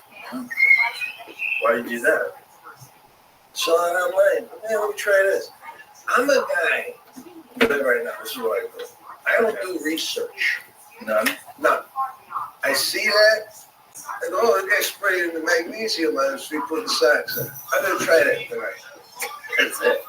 No Google search. No Google search, no nothing. Okay. It could be killing me for all I know. I don't think it is. When I'm doing magnesium feet sock sleeps. Does it seem to have a change in the way you feel? Again, haven't done it consistently enough to even find out if this is helping me. Right. So I'm a guy that does like things kind of on the whim, and there's really no consistency with it, right? Let's look into it for you because the magnesium foot spray. That's I'm interested. Like, what is the deal behind that? There's definitely multiple products being sold as magnesium oil for your feet. I didn't see anything necessarily saying you need to keep socks on too. I throw the socks out just because So I you don't want to want oil every magnesium all over the Try place. to find Yeah, that's a good move. No, that's what I'm doing. Like my wife is even looking at me going, Jesus Christ, this is where we're at now. I'm at the edge of the bed, spraying my feet. I'm like, what? She's like, really? Magnesium on your feet? Is this where the relationship is? So I don't know if you could, the internet probably don't even have this information. I saw it like on a random, I think it was an Instagram video. Well, I would imagine it get absorbed through your skin just like the float tank does. The float tank is a great source of magnesium because there's 1,000 pounds of Epsom salts in the water, and your skin absorbs it. So I would imagine your skin's absorbing that stuff you're spraying on your feet. Yeah, it just doesn't absorb it as well as like an oral supplement. Okay. Yeah, so not good absorption, but it works a little bit. Okay, well, something. Can help with cramps or some sort of nerve function. Magnesium helps people sleep, though, right? It's a good one for sleep. Yeah. I notice sometimes when I get those IV and there's magnesium in there, I feel exhausted. The IV, and again, this is another thing people do. Right. Oh, you're going to get a bag of whatever the hell's in the thing. Right. I don't even ask. I just give me the bag, whatever, and I get it, right? Don't feel any different. No? I don't. You will if you're sick. Yeah, if I tell everybody, if you are down, you're feeling shit, you run down, get an IV vitamin drip. It's a game changer, especially with high dose of zinc and vitamin C. You get an IV vitamin bag, and you will feel way better. Bill Burr was sick as a dog when I saw him last. I was like, how long have you been sick for? He's like, 2 weeks. I can't shake this cold. I go, please listen to me. I just do this. Get a vitamin IV.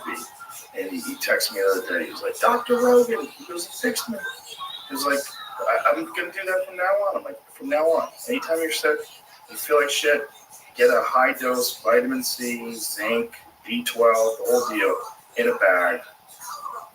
You'll feel much, much better. Because it gives your body the tools it needs to fight off whatever the fuck is trying to get you. Yeah, John, listen, I've done the bag. Right? Well, And it hasn't helped. Well, it's helped, but not like where I came out of it. Like, this is what I'm thinking. If I take the bag and I got a cough, after I take the bag, the cough should go away. I don't want the cough anymore. Right. And if the cough is still there, I feel like, Have you ever done NAD? No. NAD is rough. How do you say it again? Nucleotide, adenine, what is it? Nicotinamide, adenine dinucleotides. Yeah. What is it? So NAD is a supplement that you can take that actually helps your telomeres lengthen, which is a sign of healthy bodies, young people. Found in all living cells, NAD is called dinucleotide because it consists of 2 nucleotides joined through their phosphorus groups. So you take that in an IV bag, and generally most people do it over a long period of time. You do it over like 2 hours. So you just watch a movie because it's very uncomfortable. What to get it? Yeah, the NAD is very uncomfortable. It's very uncomfortable for your stomach. It makes you like crawl out there. Like, oh. If you do it quick, it's an intense feeling that most people don't enjoy. What's the benefit? There's a lot of benefits. There's a benefit for your immune system. There's a benefit cognitively. You feel much better. You come out of it when your body's replenished with that stuff. You just feel fantastic. You feel really good. That's something else I got. But that's one that needs some time, unless you can go hardcore and just like deal with the uncomfortable feeling. Don't do anything hardcore. Nothing. my life is hardcore. Interesting. Interesting. Do you have an aversion to hardcore things, or is it just how it all panned out? It's just all I don't know. Hardcore for me is hardcore is comedy. That's what I do. Okay. Hardcore, one thing you're all in on. All in on comedy. But other than that, outside, I wish I was more interested and dove into things a little bit more deeper than I have. Everything with me is a little bit on the surface. Do you really wish that? Because I feel like if you did wish that, you would just do it.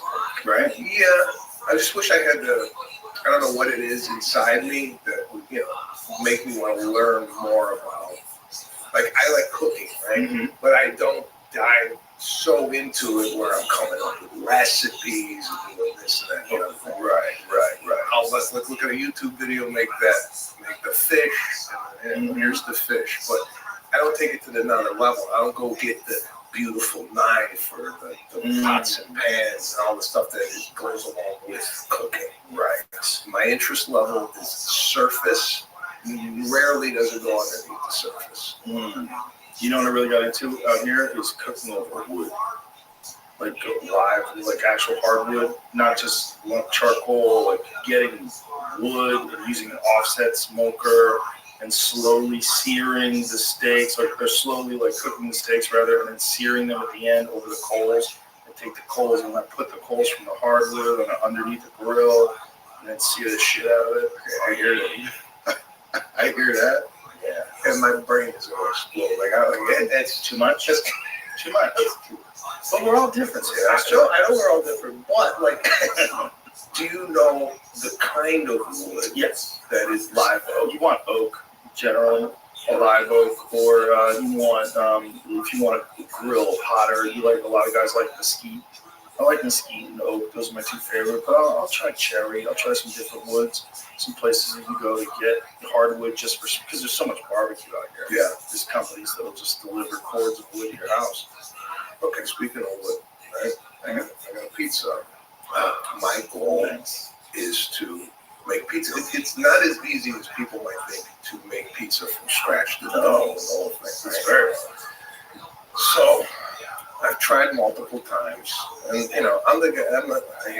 I'm a guy that I'll try it again and hope for a different result, but I'll do the same thing I did before. Right? Just hoping magically, it's gonna come out. My pizza don't even look like pizza. It looks like the shapes are unrecognizable. All right, I can't even get a circle on the damn thing to work. I work it out. It's not pliable enough. So when I put it in there, half of the cheese flies off into the stove. And I bring it out. It's a mess. Why don't you get pre-made dough? I tried the pre-made dough, Chuck. And for whatever the reason, I cannot get a circle with the thing. I try this. I bet if you went to like a real Italian pizzeria, they would show you how to do it. Again, you went there, Joe, listen, you teach me something, I come home, I forget half of the shit I learned. I don't have any retention or comprehension on anything. Has this always been the case? It's always been the case. But not with comedy. That's why it's interesting. The one thing you're successful at, like super successful at, you've like focused entirely on I that. have no more focus. Oh. The focus I have is for comedy. After that, the focus waned because I feel like I just don't have, That's probably a good way to live. Yeah, just let's just be casual most of your life and be intense about one thing. That sounds like a good balance. I don't think there's anything wrong with that. Well, I would like to learn more things as even when we got kids now. You could teach your kids how to do the archery thing, hunting. You know how to hunt, right? Mm-hmm. I'm trying to figure out what am I passing on to my kids as far as skill sets is concerned. Yeah, I don't be talking shit. Talking shit. They're probably good at talking shit. My kids are real good at talking shit. They say some funny things, but it's fun. We have a fun house. It's like a lot of fun shit talking. Yeah, that's always And they make fun of me too, which is fun.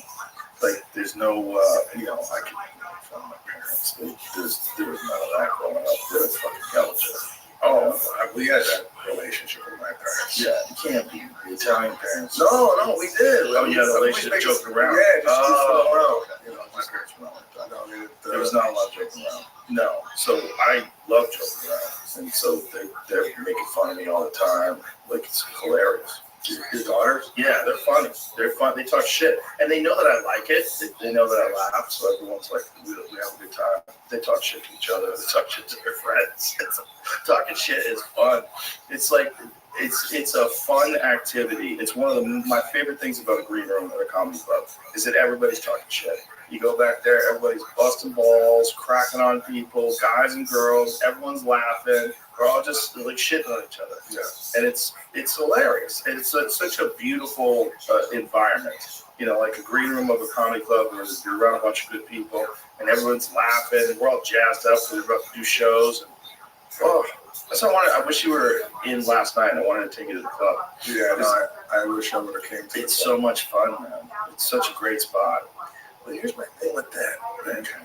Here's my take on the green room. I generally tend to retreat and just listen to everything that's going on when comedians get together. I'm never the guy like center of attention or contributing to the fun. I've always been the guy that just kind of comes in quiet and listen, right? Because I don't know a lot of the comedians intimately enough to have that like comfortable. So if I'm walking to like here, I just did the show with Seinfeld, Nate Bargatze, and Jim Gaffigan, and we all backstage. I tend to be the one who's I listen, and I chime in every now and again. Right. I don't have to be the guy that comes in and kind of like pisses on the room. That's actually good. That's a good trait. Yeah. And also, when you're around those guys, like, hey, what a great time to sit back and listen. You got Seinfeld, Nate Bargatze, and Jim Gaffigan in a room together. Look at that. Yeah, so we had a great time, but I'm just, when did that's crazy. When did what? I was going to say, like, look at you. You look like an Arab. It doesn't even look like you. When did you turn into a guy from Palestine? I don't know. What is that photo?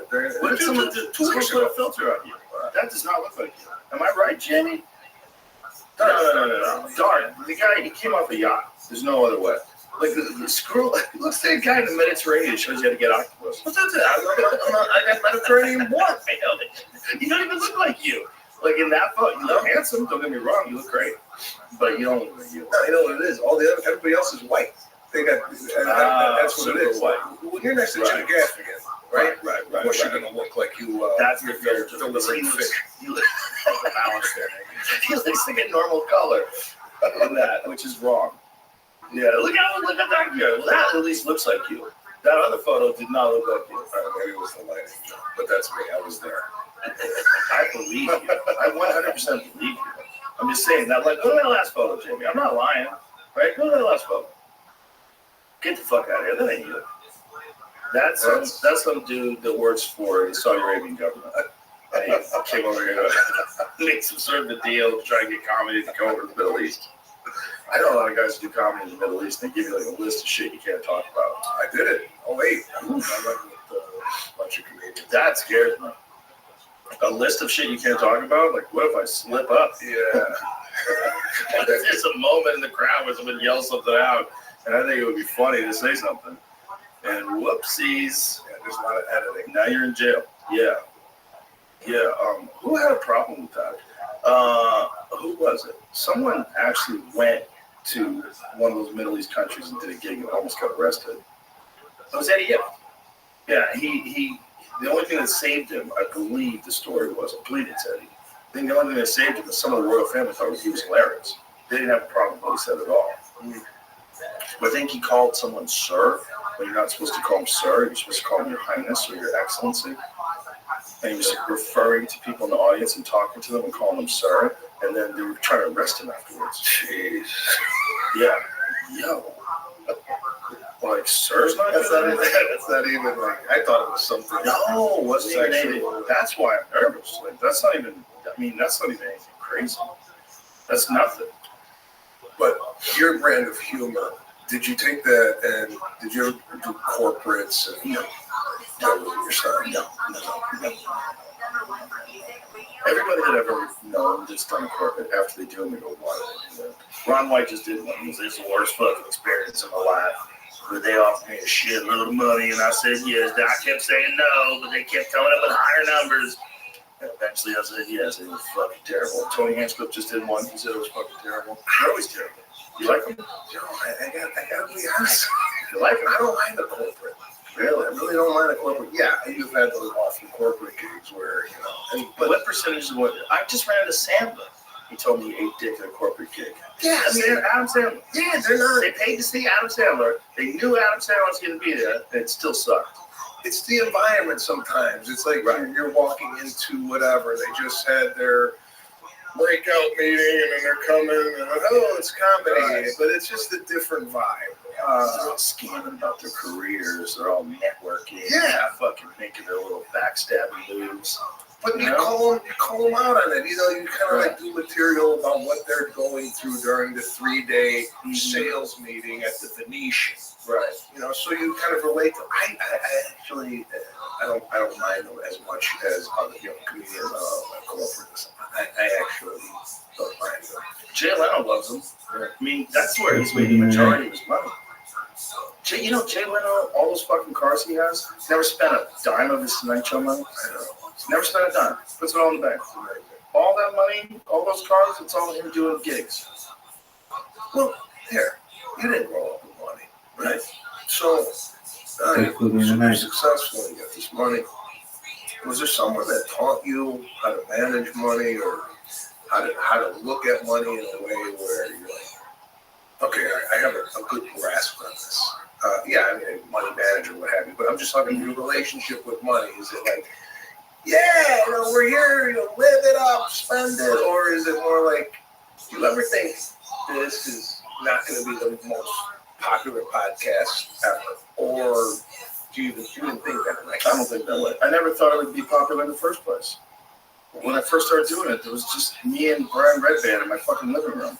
And then comedians, Joey Diaz come over, Eddie Bravo comes over, Ari comes over. We're just having fun, just talking shit. I never imagined. I didn't plan for it. Like when everybody has those vision boards, like this is how you become successful. You have to manifest it. I didn't manifest this at all. Zero. The most successful thing I've ever done by a long shot. And I put zero management into it. So all I've done is just keep doing what I enjoy doing, and it turns out other people enjoy it too. That's it. It's just talk to people like yourself, talk to funny people, talk to interesting people, talk to people I agree with, talk to people I disagree with. Have civil conversations with people you disagree with things. It's good for you too. All I do is just do what I enjoy doing. If I could do this for free, I'd still do it. Okay. I enjoy it. So you do this podcast. Yeah. You have no aspirations of this zero, the hugest thing ever, right? I don't even have any aspirations for growth. I don't say, by this time next year, I'd like to. Nope. You just focus on what I'm doing. Yeah. I feel like everything else is a distraction. Like, as long as you're making enough money. Brian Count said something once, and I never forgot it. He said, when we were kids, we were in our 20s. He said, the only amount of money you need is so you can go to a restaurant and not care what things cost. Everything else is bullshit. If you got enough money, you can go to a restaurant, you don't worry. Just order a bottle of wine, order meat, order whatever you want to eat. You don't have to think about the price. He goes, that's real freedom. Because everything else, like all that other shit, you forget, that's all just, it becomes complicated. You don't need that. Real freedom is the freedom to not worry about your bills. That's the real, I experienced that leap, that jump, when I got a development deal. So I was like, I guess I was 25, 26 maybe, 25. I got this development deal from Disney. And it was like $150,000. And I couldn't believe it. I had $150,000. This is nuts. And I felt like a physical weight lift over my shoulders. Because back then I was a road comic, you do a gig on Thursday, it's $200. You do a gig here, it's $150. You're scraping together enough money so that you can pay your bills and eat. And you were always worried about gigs. Always trying to fill my book. Always trying to call booking agents, drive to Connecticut, drive to Jersey, where I got to go to make some money. And it was all just trying to stay alive and trying to make it, right? Trying to become didn't really think I was a legit professional comedian. It could all go away. And so I got that development deal, and it was the nuttiest feeling in the world. It was like I felt lighter. Like I felt lighter. And then I was like, oh, that's the key. Like, get the monkey off your back. Get the bill monkey off your back. And that's the real freedom. The real freedom is not being rich. You don't feel any different being really rich other than the stuff that you can do. But the way you feel in the day is the same way you feel if you build a big. That's what you want. All that other shit is like, the other thing I noticed when I moved to California, it was the first time I had a nice apartment. And I'll never forget this either. I was sitting in my apartment, and it was a beautiful place in North Hollywood. It had a loft, it had a pool table in my apartment. I was like, this is amazing. How is this real? How is this mine? After a while, it just became my house. And then I realized, like, oh, this is the same feeling I have when I'm home that I had in my shitty apartment in New York. It's the same feeling. It's like, oh, this is home. It's the same feeling. It's not better. It's not worth the amount of money that it costs if you're like renting a house that's way over your budget and you're doing Uber just to try to pay your bills. It's not worth that. It's what's worth it is if it's comfortable. If you have a TV and you have a nice bed and you can cook your meals, you're good. That's what you need. That's all you need. Everything else is just like the amount of effort that you have to put in to make the amount of money to get all these other things leaves you in this constant state of anxiety. And I think people just get lost in this idea of constantly making more and getting more and chasing more. And I just concentrate on what I do. That's all I concentrate on. I concentrate on work. I concentrate on comedy. I concentrate on UFC fights. I concentrate on podcasts. And I don't think about those other things. I don't think about the direction of my career at all. Well, that's a great way to look at things. Because the only thing you really have control of is what you do. What you put out. Yeah. So you being a pioneer in the podcast world, right? You and Mark Maron, I feel like we're kind of... Adam Curry was the first. Adam Curry was the original. The MTV VJ. He's still got a podcast now. Okay. He's excellent. He's a good friend of mine. And he's the number one guy. He's the podfather. Okay, he's the podfather. He named it. They started it off together. Yeah, they started doing it years before I ever did it. And Mark had his a little bit before mine. Adam Carolla was the first because Adam did it off of radio. So Adam had that radio gig where he took over Howard Stern's slots when Howard Stern went over to Sirius. Remember that? Mm-hmm. So he had this morning show, and that morning show was doing real well until do you remember they used to have a talk radio station in LA? Before podcast, it was like Tom Likas was on it, and there's a bunch of good shows. Yeah. And that also made me think about doing podcasts too. I mean, I didn't know that a podcast was ever going to be a thing, but I was like, this is a talk radio station now. Like, talk radio got so big, mostly because of Howard, I think, but there was a whole station where you could listen to the station. It was all talk radio all day long. There was a science guy on there late night. I forgot what the hell his name was. But yeah, you're right. There was like a station that had all these kind of cool talk formats. And what I'm saying is, for me, I'm not so versed on the history of podcasting, but for me, I just remember you as being one of the first guys. Yeah, we were one of the first. Okay, so now you're here. When you look at the landscape of podcasting, from when you started to where it is now, do you go, wow, this is amazing that all these people are doing it? Can anybody do this? It feels like everybody has a podcast. I feel like there's a specific skill set to podcasting. Do you look at what you did early on and what you're doing now and go, wow, look at the growth? It's definitely a lot better. Yeah, I'm definitely better at talking to people. Yeah, it's a skill. You learn it. It makes you a better conversationalist in the real world, for sure. It makes you more considerate. It's like comedy, right? Yeah. It's like you weren't the podcaster you were. Right. Podcasting, 15 years. 15 years. Somewhere around there. Closing in on 15 years. Yeah, so it took 15 years to get it to. I mean, obviously you've been successful for longer. But it took a long ass time. It took a long ass time. And I think nowadays it's just, there's an amount of time you got to put into something in order for it to be a gem. Yes. But even just the entertainment landscape as I look at it, has entertainment changed? Where now we're looking at the phone and we're looking at somebody do something crazy at their house. There's a guy I've been watching this insane. His name is, he's catching eggs in his mouth, right? Do you see this guy? Insane Shane.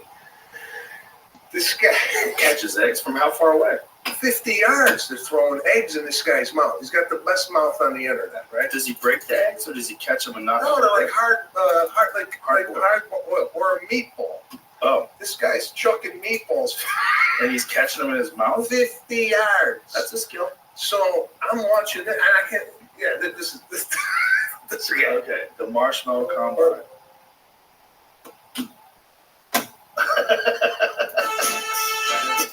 He's not catching all of them.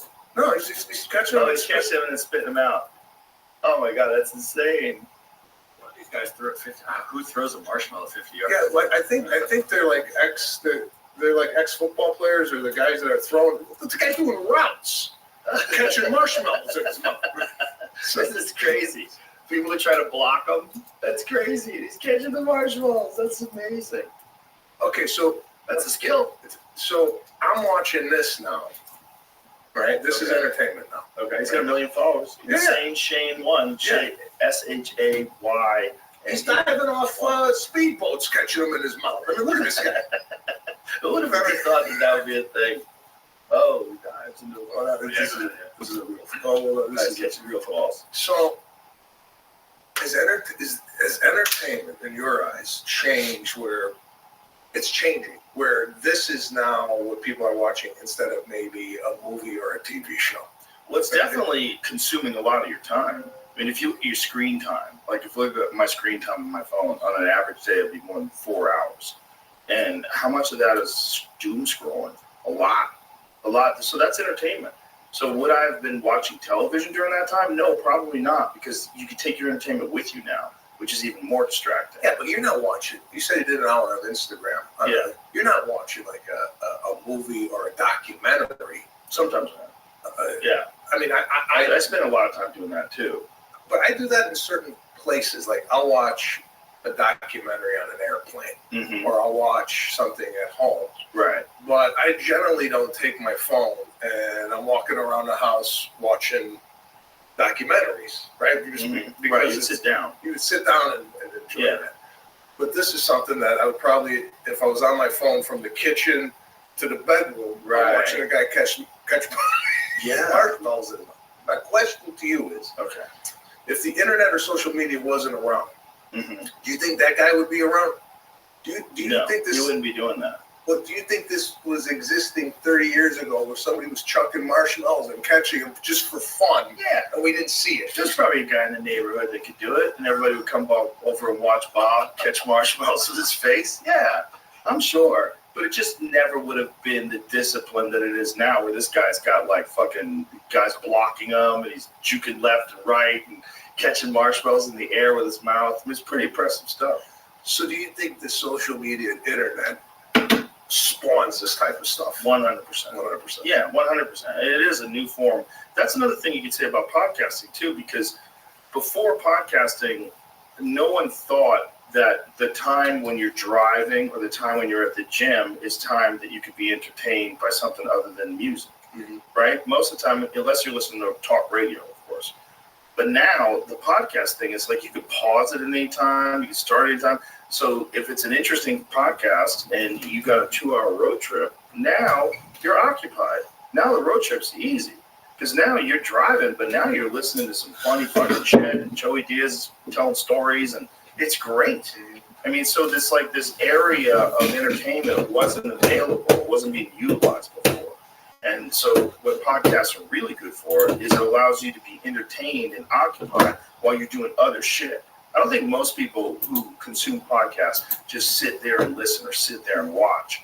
I think a lot of times, like maybe you're cooking, and while you're cooking, you got your earbuds in, and you're listening to a podcast, or while you're driving, or while you're on the fucking treadmill and you're bored. You get to listen to some interesting shit. And I get a lot of messages from my friends that will tell me, oh, I was at the gym and I was listening to Shane, it was hilarious. You guys are killing me. Like that kind of stuff is, or hey, this guy, that power plant, Egyptian pyramid guy. You believe that? What do you think about that? I was in the gym. It was kind of freaking me out. So it gives you like this opportunity for entertainment that didn't exist before.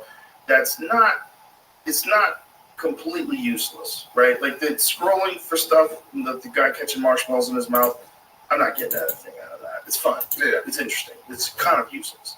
But podcasts are not. And, you do get to sit in on interesting conversations. You get to consider ideas that maybe you never considered before. So it wasn't available before. And because of phones, because it's so easy to get a podcast, everybody has access to them. Do you listen to podcasts? Yeah, all the time. Are you going to them for comedy or more informational podcasts? What's your forte? I listen to a lot of different podcasts. I listen to podcasts that are comedy podcasts. I listen to history podcasts. I listen to podcasts about science. I listen to podcasts about, pretty much everything. Hunting podcasts, which are very valuable. Because hunting is, it seems easy. Like the idea seems easy to people. It's not. It's really hard. And there's a lot of things that people learn along the way in their journey of hunting, and they'll explain it to you. And so if you encounter that, I'll say, oh, Remy Warren said, when you do this, be careful of that. Now that's in my head. So it's just like, it's a way that you can accumulate information. Yeah. Yeah, no, I listen to this Huberman. Yeah, he's great. And half of the stuff goes over my head. He's hard. You got to make, even when I do podcasts with him, I have to make notes. I make notes, then I ask him afterwards, and but he's very fact-based, and he's a great guy too. I have to ask you this, talking about you a little bit. Please. Do you ever have somebody come on the show where you're nervous to have them? Like, oh man, this is. Oh yeah, definitely. Like, who are you nervous to interview? Roger Penrose, the Nobel Prize winner. He's just a brilliant mind, and older, so like, how is this conversation going to go? How do I engage him? I don't want him to feel like he's wasting his time here, so I want to be prepared, have good questions. And, I don't know how much experience those guys have on podcasts or how much experience they have at all with comedians. I don't want to fuck around too much. I just want to get the most out of him that I can get. Like, I just want to try to massage his wheels and ask the right questions and be curious about all the right things and be informed enough to know what the right questions are. Yeah. And what I'm actually, and also very fascinated by his research. So it's like having an opportunity to talk to such a brilliant person. He's done a lot of research in the Big Bang. He's got a very interesting thought about the Big Bang. He doesn't think the Big Bang is the beginning of the universe. And that's something that a lot of physicists are considering now. It's very fascinating stuff. The idea that the universe is eternal or much older than we think it is. Yeah, that's crazy. You got to be a chameleon, man. You got so many people, different people coming in here. Yeah. From comedy to doctors to what have you. You got to adjust. You do have to adjust, yeah. To every different personality. It's just an art form. But it makes you more flexible as a person too. You can have conversations with all kinds of people. Absolutely. Yeah. Absolutely. It's better. So I like it. It's a lot better than the way I used to think before I started the podcast. In 2009, I was very close-minded. I just was doing it just for fun. I mean, I was open-minded generally, but not like I am now. I wasn't aware of why I thought what I thought, and what my biases are, and why I think of things in certain ways instead of considering them from a broader perspective. But when you do a podcast, you're kind of forced to do that because there's a lot of times when, even if I agree with someone about something, I have to take the position of someone who's skeptical and ask them a question like, "Oh, what about this?" Yes. So instead of just confirming them and us existing in an echo chamber, I'll try to offer consideration. Like, okay, but why? Someone could think of it this way. Do you think of it this way ever? Have you ever tried to think of it this way? Just see, how their brain works. Mm-hmm. So everybody's brain is, they're different. You have children. And one of the things you find out when you have children is, bro, right out of the box, they're different people. They are different people. It's fascinating. Because you meet a kid and he's 4, you're like, look at that smart kid, what an interesting kid. But you didn't get to see that kid with his brother and his sister and all of them coming out of the same woman and going, this is all from the same father. Like, this is nuts. They're totally different things. Yeah. They have different personalities, different likes, different different strengths. You know, it's really interesting. Yeah, it's crazy to see. I mean, my daughter and my son, the differences between them, and you don't really notice it or don't really pay attention to it until you have kids of your own and you actually see it. Wow, this one's outgoing, this one's shy. Yes. This one likes piano, this one likes t-ball. So it's like, and even me and my sister, you have brothers and sisters? Yes. I mean, my sister and I, although very similar, also very different. And it's really crazy as a parent to, and also you want to give them structure. You want to give them kind of the best things you grew up with from your parents, and put those, give them to your kids as well. But you also want to see them flourish in their own personality. So the parenting thing is, I take it extremely serious. Like I want to be there for my kids. I don't want to work so much where like even coming to Austin, Texas for podcasts or going to Dallas for a show. It's like, you have to think about that. It never used to think. And I would be like, book it, just get it, just book it. And now it's more like, hey, are we coming to this run? Are you guys going to come to New York? Right. So That helps a lot. That helps me a lot. If I can take my family with me. I take them with me a lot of times on Vegas UFC trips too. It's nice. Yeah, it's nice, especially now that the kids are getting older. That they travel more. Also, Vegas is a fun place to do stuff. There's other stuff we could do before the fights. Stuff like, I don't know if you ever done escape rooms. You ever do escape rooms? No? Escape rooms are fun. I'm claustrophobic. And this just happened to me recently. Go get that tank then. Go get that sensory deprivation tank. It happened to me on an airplane. Oh no.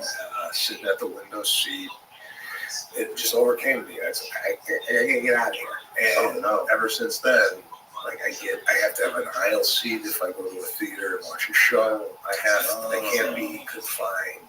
You just came out of nowhere? Out of nowhere. On an airplane. Wow. And I had to go in the back for 2 hours and hang out with the flight attendants and stand on the rest of the time. Wow. So, did you tell them what was going on? Yeah, I said, listen, I'm pretty sure. I'm crawling out of my skin. I'm sitting next to 2 people. I feel like I'm trapped. I can't get out.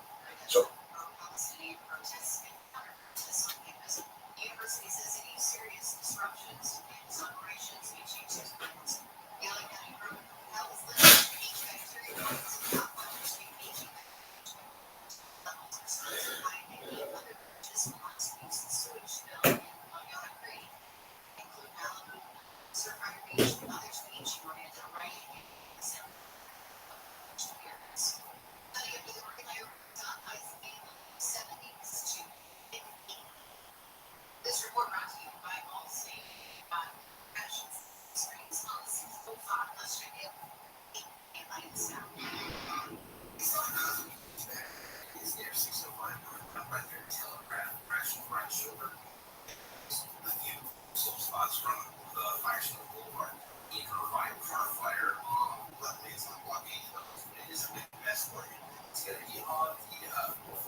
Job's got a worker for that. With our easy-to-use platform, you're able to seamlessly post and fill available positions quickly. The dedicated customer support teams provide all the help you need along the way. Nice knowing you have a talent pool like that in your own backyard, right? Snagajob is the partner you need to keep your business running smoothly. So visit snagajob.com or text snag to 42424 to talk to an expert. Snagajob.com, where America goes to hire. For most of the people that walk in our store, it's been an ongoing, non-stop issue. They're searching, they're grasping at straws because they've been trying other products and they bought something that they thought was going to help solve their problem and it didn't. A client came into my store last year that is like, Planner got you eggs for 30 years. He literally walked in with a handful of bucks and said, this is what I've been wearing. I looked at him, I said, are you kidding? I've been here for 14. Where have you been? For over 20 years. Now, people live their life without letting their feet get in the way. I'm just sad that he spent so many years with so much discomfort. I helped relieve a problem that's been plaguing him for 30 years. I mean, how do you not know what to talk about that? For your personalized every single thing. The Good Feet Store. The Good Feet Store. Call 1-800-GOOD-FEET or visit goodfeet.com. Why is our community demanding each other? Because life may be promises. Yes, delivered. Just look around. This is what because everything costs more. Gas, rent, our bills are having to cut back on basics. You can forget about buying a house or pay up in high costs. The truth is, under Trump, we can get loans without high interest rates, but buying it He is living better with Joe Biden and legal immigrants. Biden's open borders saying Mexican politics flood our neighborhoods drugs and crime. Worse, he's helping pay the rent for the immigrants from our tax dollars, while our family struggle pay his gives and employees a leader. We have real problems, but Biden's already won everyone else. Things were better before Biden. And some things Trump had our back. Biden lives down, and he's not getting my vote again.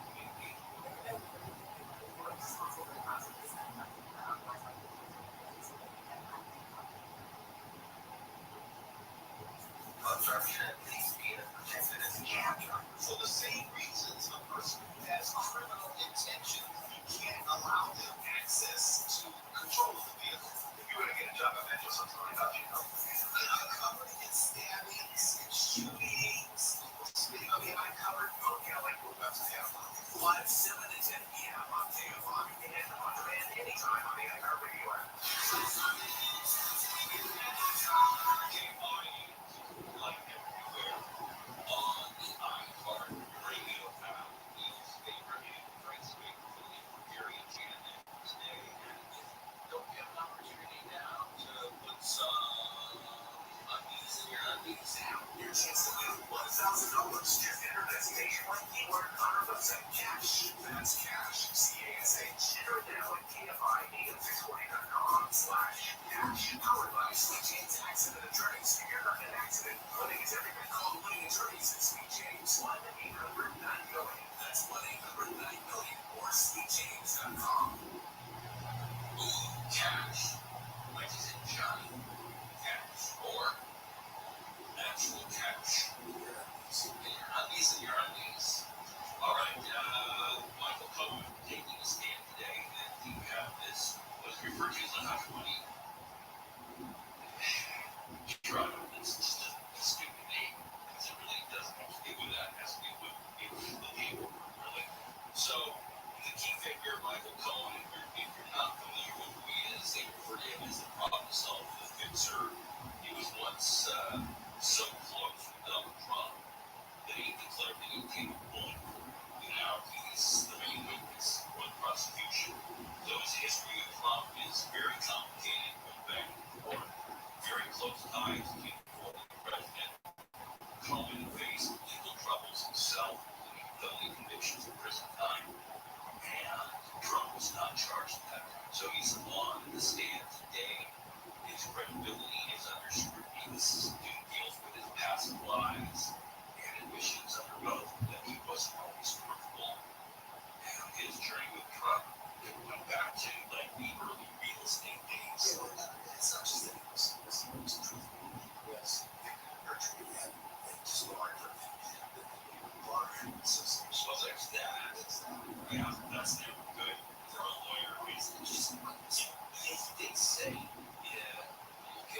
the testimony, but he did say that he didn't want to be a lawyer. Yeah, which is incredible because now it's not. So that worked out nice for you. But if you go back, this trial revolves around allegations that Trump's company, Dave Cohen, decided to date Stormy Daniels, the porn star. Now she claimed that affair with Trump in violation of campaign finance laws. That's what this is actually keeping with. So Trump's defense maintains the really to have very Trump and then after the stage so the court is not so started. She's right. She played the train. She wasn't good enough, so she did mostly background. So this young actress,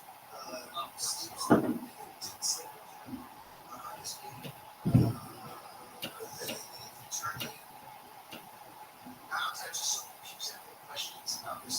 The answers. So you're saying she wrote an affidavit after she got paid? Yeah. And nothing happened. So it's actually trial.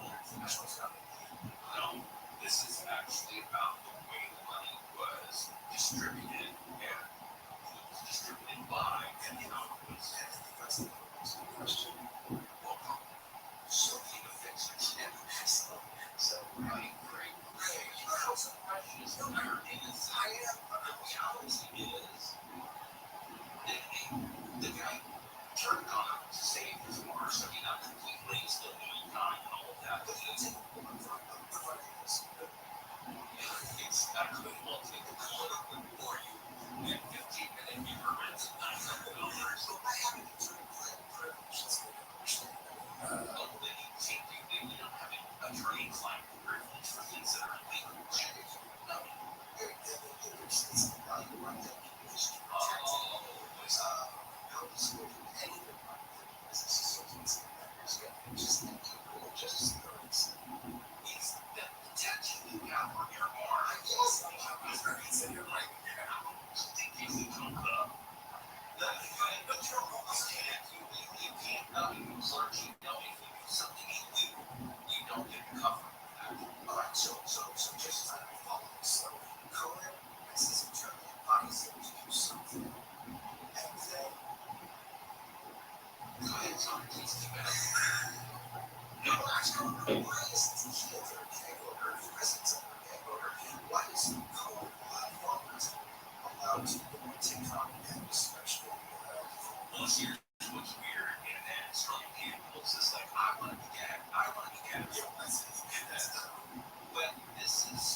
One is doing something bad to the children, and the other one is complicit by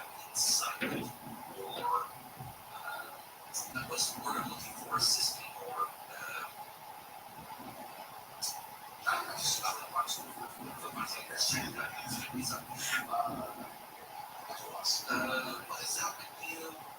Like it's like a psychological term. You're a supporter of theirs or something like that. You know what I mean? So to me, if there's a mom who's the other way, and the dad is doing something, the children's shit to me more under that. Because she's the one that is allowing and participating in the way that bothers me so just complicit. I don't know that that's a thing. I appreciate you.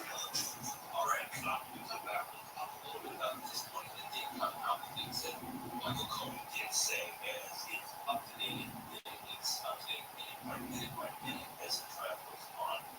Today, a lot of updates and key things come out. So go where Neil's favorite, Greg's favorite, and Gary and Shannon today. We'll be back with let's get the latest now. Thank you, Casey, and Fairline for Beach Life says it'll refund some ticket holders because high winds caused the Top Pack to cancel their performances at the 3-day music festival in Redondo Beach. Performances by Fleet Foxes, Trey, Anastasio, Classic Tab, and My Morning Jacket had to be canceled because of the winds that were blowing nearly 45 miles an hour earlier this month. Festival organizers say people are going to be offered refunds depending on how much time they spend on the grounds and each ticket package they originally purchased.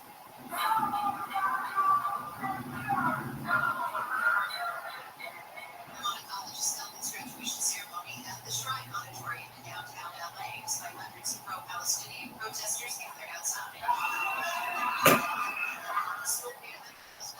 The ceremony downtown meets protesters on campus at Claremont. Protesters set up camp along the stage where the graduation was supposed to happen. The demonstration last night at the shrine led to a large police response that included shoving matches, water bottles being thrown at officers. One officer was punched in the back of the head, and one person has been arrested for doing it. A person has been arrested in UC Irvine for allegedly getting into a fight with members of a pro-Palestinian campus school.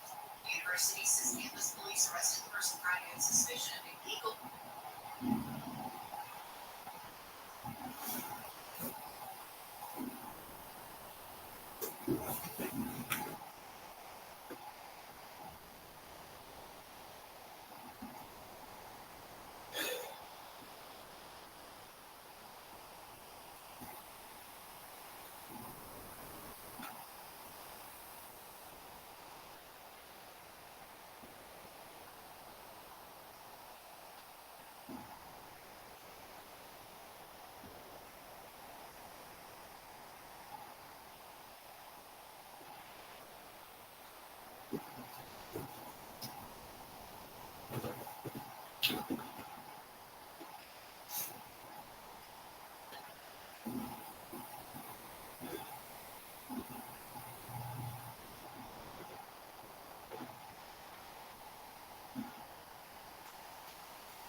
Joe Rogan podcast, check it out. The Joe Rogan podcast. The Joe Rogan experience. Trained by the Joe Rogan podcast by night. Experience. Train by day, Joe Rogan podcast by night, all day.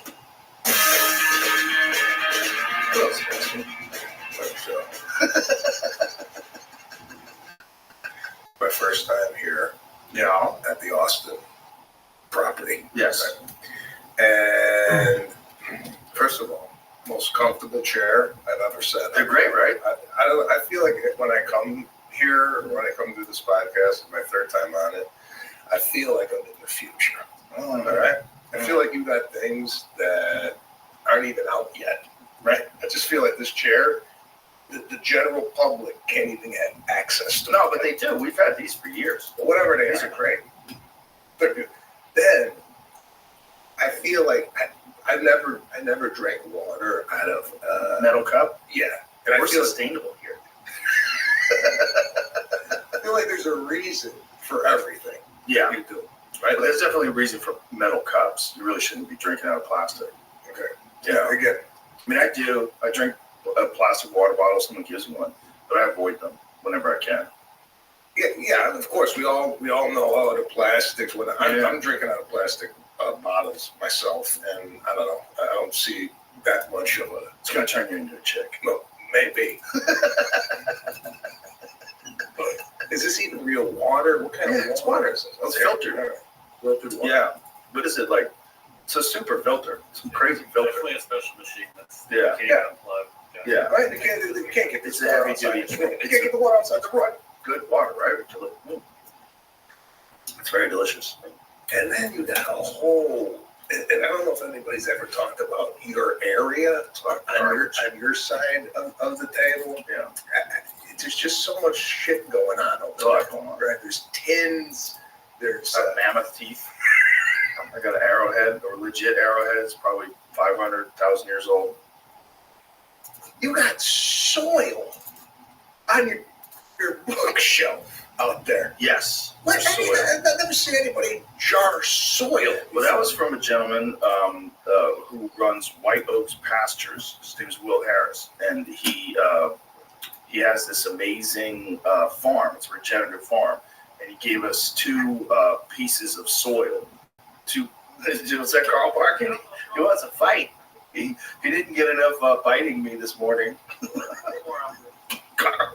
Carl's getting hard, dude. He bit my finger. That was a real yike when he bit me this morning. I was like, yo! Carl goes after you. Yeah, you went after me. But anyway, that soil, one of them is a jar of regenerative soil, which means soil that is how a farm is supposed to run, where there's manure and chickens and all the animals just ruminate and they live off the land in a natural way.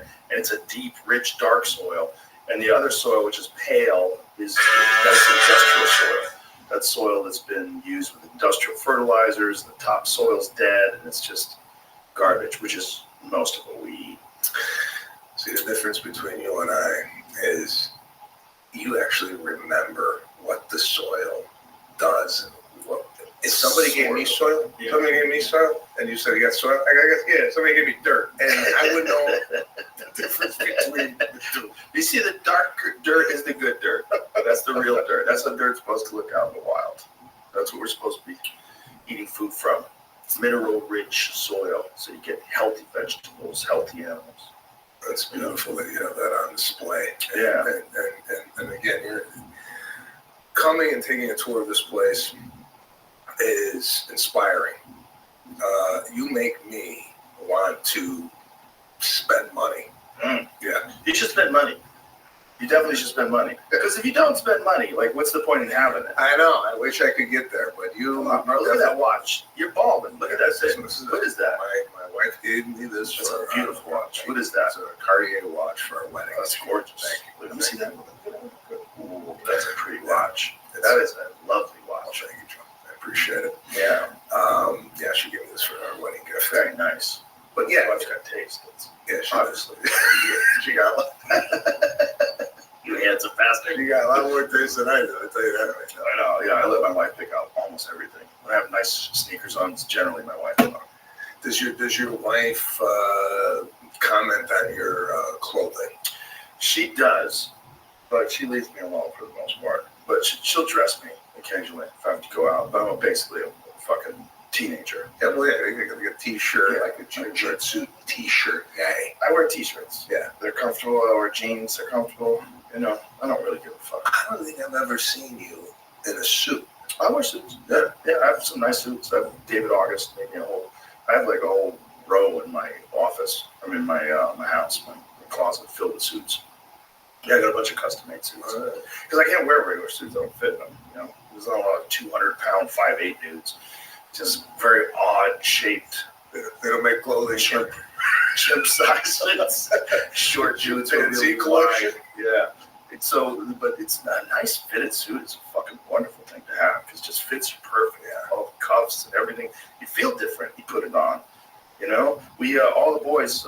We did a show in Vegas. We did the MGM at Grand Garden Arena, and we did me and Brian Simpson, Tony Hinchcliffe, and Hans Kim, and I got them all suits. I said, let's all get it. Like, we're doing Vegas. Come on, let's do it Rat Pack style. So we got some of these beautiful David August suits, and Jamie got one too.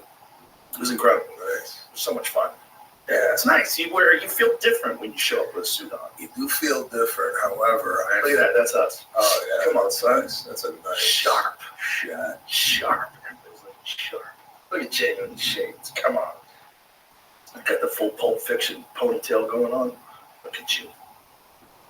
Yeah, Nice, right? I feel though with a suit, right, and I've noticed this as I've gained some weight in the midsection. Wearing a suit is becoming extremely uncomfortable if you don't have like a very kind of tight body. Right. If you get stuck around here, it binds you. Tuck in the shirt, And the the buttons buttons. are hanging out from your leg. Yeah. So I'm fluctuating in my weight where the suits I got right now.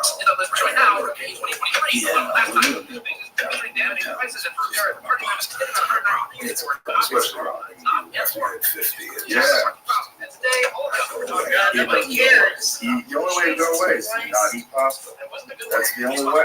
That's the only way for me. Not eat pasta and food. If I cut way back in the booze, no pasta, my body just goes and triples back to normal. Yeah, I'm in the process of trying to get back. It's so hard to avoid that food. Too funny, like a real problem. Well, you're like, you have to you find that the meat is helping your physique getting. Yeah, if I just eat meat, yeah, definitely. Yeah, because meat is very satisfying. Meat has what's called a high satiety rate, which means like when you eat it, you get satisfied when your body's not enough. I would say this like, if you get a steak, just a steak, 16-ounce steak, I eat it, I'm good. I don't need anything else. But if there's a bowl of pasta next to that steak, I'm eating the pasta too. If there's like some bread and butter, I'm gonna eat the bread and butter. As soon as it rolls out dessert, of course I'll have dessert. Next thing you know, I've consumed 1,500 extra calories that I didn't even really want or need. It just get addicted to this stuff. Oh, if I don't eat like this, my stomach literally will just stand out where I look at myself in the mirror. I'm disgusted. Like, what have you eaten? Look at all the mass you put in your body. Because if you looked at, like, we keep your stomach like right here. It's my normal stomach. But if you add that much food, which is I'll consume that much food easy, it just goes right here. Oh, you're just looking like you fat piece of shit. You lazy, slovenly, greedy fuck. Like, look what you've eaten.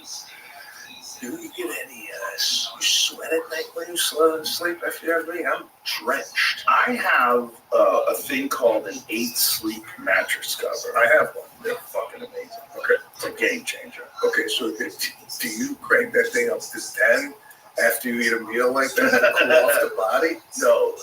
Generally, if I'm sweating, it's because I'm having nightmares. I'll have some nightmares and I'll wake up drenched. Not in that thing, though. That thing, generally, I don't think I have woken up sweaty since I got it. It's really, I always used to wake up sweaty. I would wake up with wet sheets. Oh, yeah. No, I eat a ribeye. 2 o'clock in the morning, I get up and I'm like sweating. Yeah. And then I eat the head. I don't remember what I have the 8 sleep thing dialed into, but I got it right there. Sweet spot. I've tried a little too soon. Now I got it.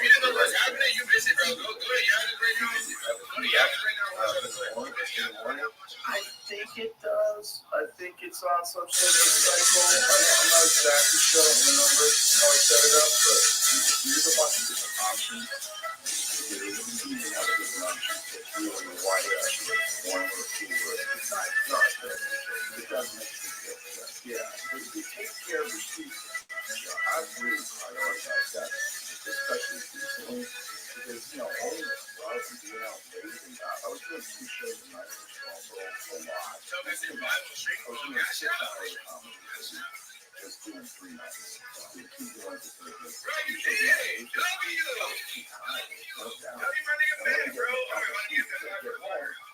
Show's over at 4:30 or something like that. I get home, hanging out with the guys at the club. I get home at 1:30. So I'm writing from 1:30 to 4, and then I have to get up at 10 and work out. I'm writing material. Done at night. I almost always find that I'm going to dumpsters when everyone else is asleep. So then I go, yeah, you know, I have to think about it. You know, put that away. Just, where's the thing? You know, I don't have to deal with anything. The dog's asleep. Everybody's cool. I can just sit in front of that fucking computer and think. That's the only time that I have sleep right in my house with no one with me. So I get my best. And also, I think you're jazzed up when you get off stage. You just hold on to that. Like, your brain is already kind of in common mode. Your brain is already thinking. For me, I do a voice lesson. I record the stuff and listen to it afterwards. But as far as creating, I mean, I feel like after 10 o'clock, the whole body shuts down. And I got 2 small kids, so maybe that's why, you know, they're up early. Yeah. But yeah, I mean, 9:30, 10. I didn't talk about the 2 shows. I mean, I used to do 2 shows with my high school. And now I think the second show. What do you think about it? I take supplements like, multivitamins, and I'm sure I don't have it dialed in. I really dialed in. I don't make it as much as it should be. But I feel like and I just constantly have some caffeine throughout the day. That's where I'm at. You wake up.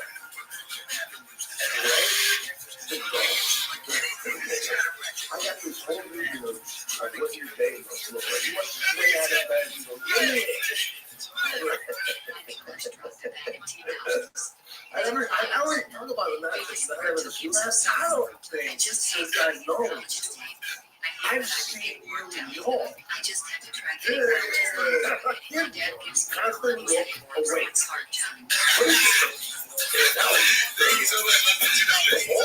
all the above. Supplements, definitely. That's a big factor. I take a lot of vitamins. I take a whole sleep vitamin. I take vitamin D, vitamin K, I take things for eyesight. I take I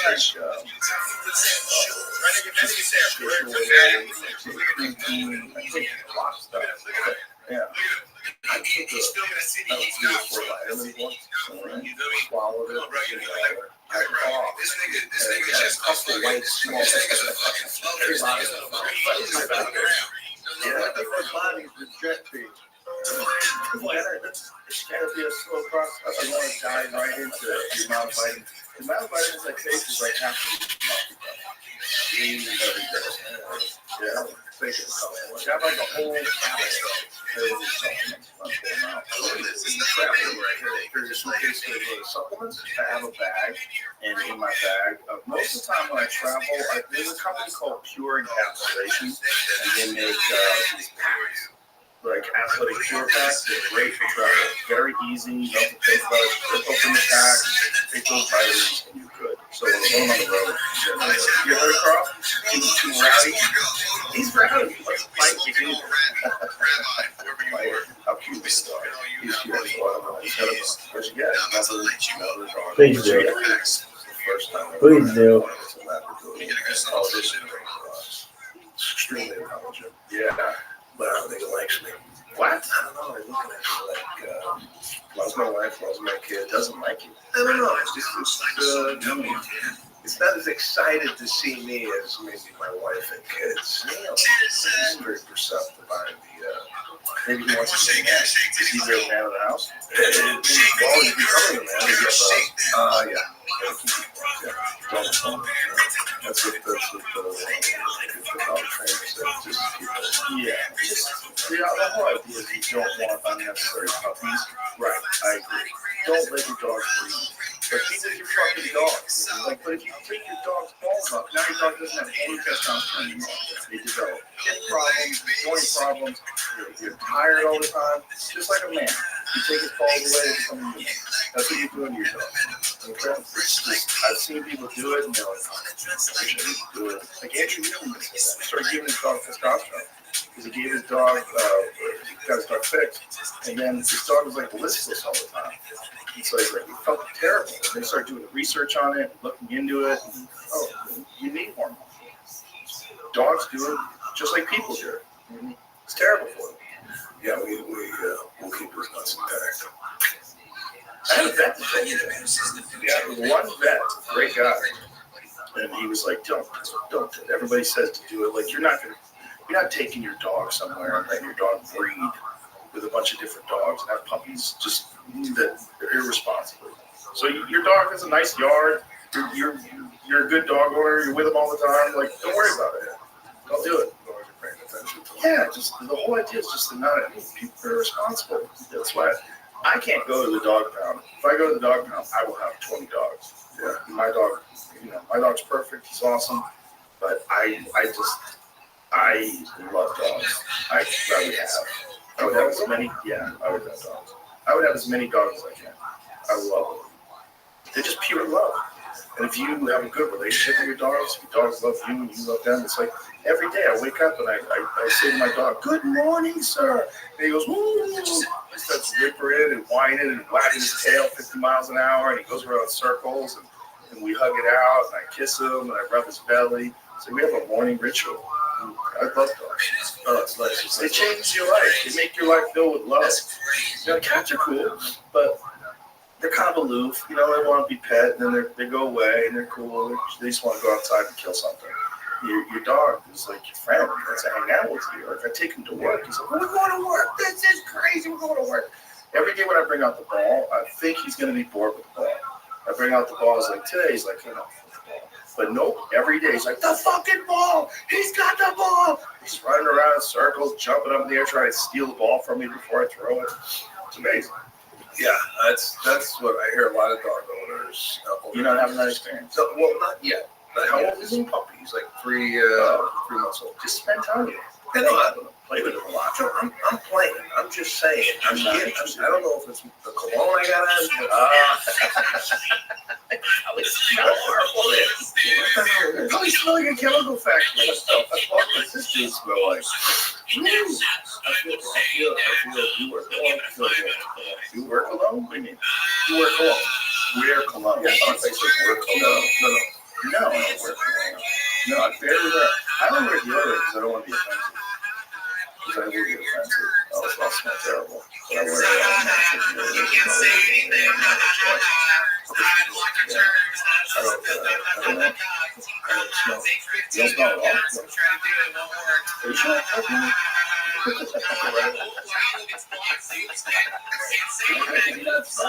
don't have whatever it is that you want have you been told this? Someone who's like produced this I gotten sweating and I definitely can't stop because I don't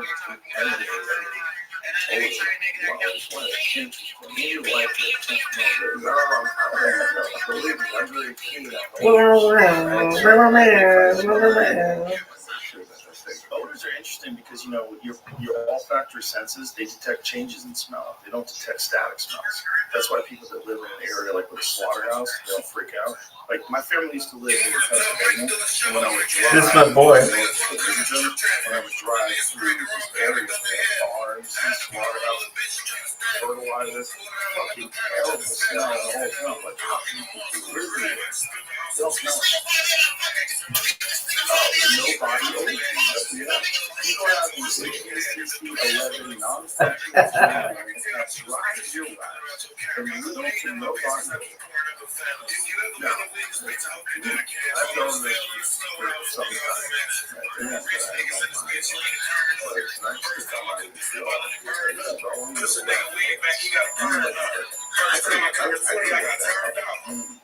I never looked it up with Gary. Walk away knowing that you don't have the gene that emits odor. Yeah, some sort of a gene. Run it up, Kev. Interesting. I wonder what benefits. We were talking about this yesterday, like people that didn't shower. There was people that went their whole life without bathing because bathing was considered sin. It was sinful. What was that about?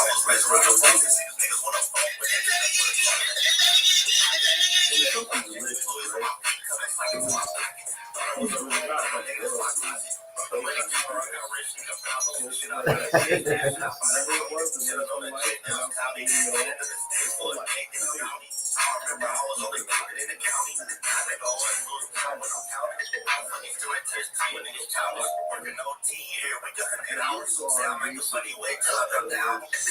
Got hella flavor. Balls in the bucket, everybody says flavor. We got a J, niggas sign it. Sign to myself every week, that's a payment. Generally, no, you know what? Learn niggas hate. So for When it's stacking up, I ain't even gotta say it. It's fake, I can't even trust them when they take it. Got a lot of change, but I'm still not changing. Where you feel like shit, man. Wash off. No, I agree. I'm just, I think I might be showering too much. How much you shower? Well, I normally get 2 showers in a day. Really, sometimes 3. I feel like if I'm gonna go to dinner say with my wife, I feel like I can't take the day shower and bleed it into the night. I feel right. It's a reset. Right. I'm getting re-ready for the Yeah, day. Yeah. You want to look nice, you want to feel nice, get that watch on. Put the watch on, go on, have a nice bowl of pasta, sweat the day. Do you use the 8 sleep thing? Does it help you? Well, again, I got this 8 sleep. It's supposed to monitor your sleep. Right. I got the Aura ring. It's supposed to monitor. But you know what I need? What? I need accountability. I need to send the data to someone And have someone check your lifestyle. and have them analyze it and go, oh, you know what the problem is?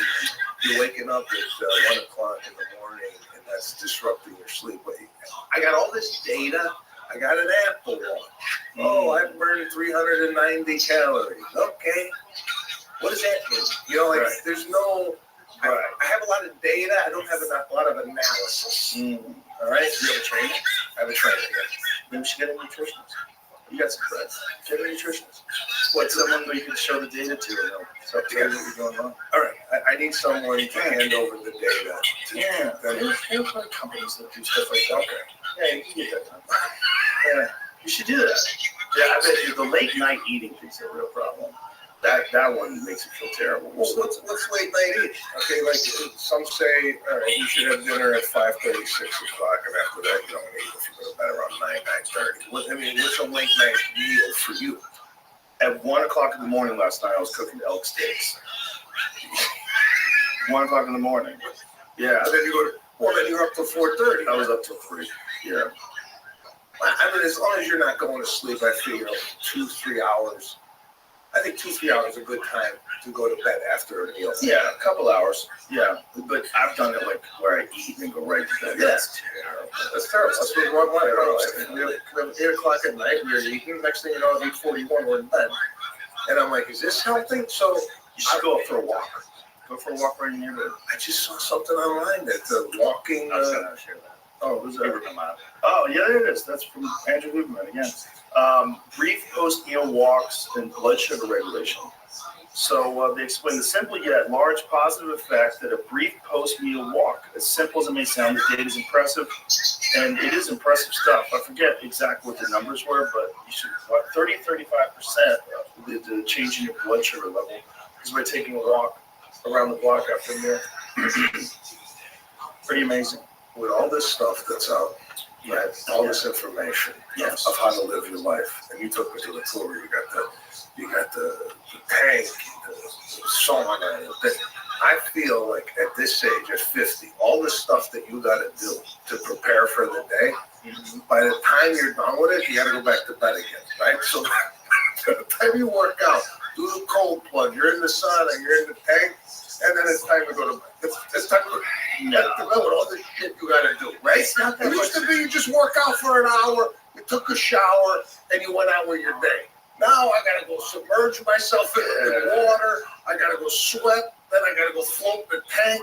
But the tank takes a lot of time. But the other things don't take, the float tank takes a lot of time. But the other thing is like, cold plunge adds 3 minutes to my day. Sauna adds 20 minutes to my day.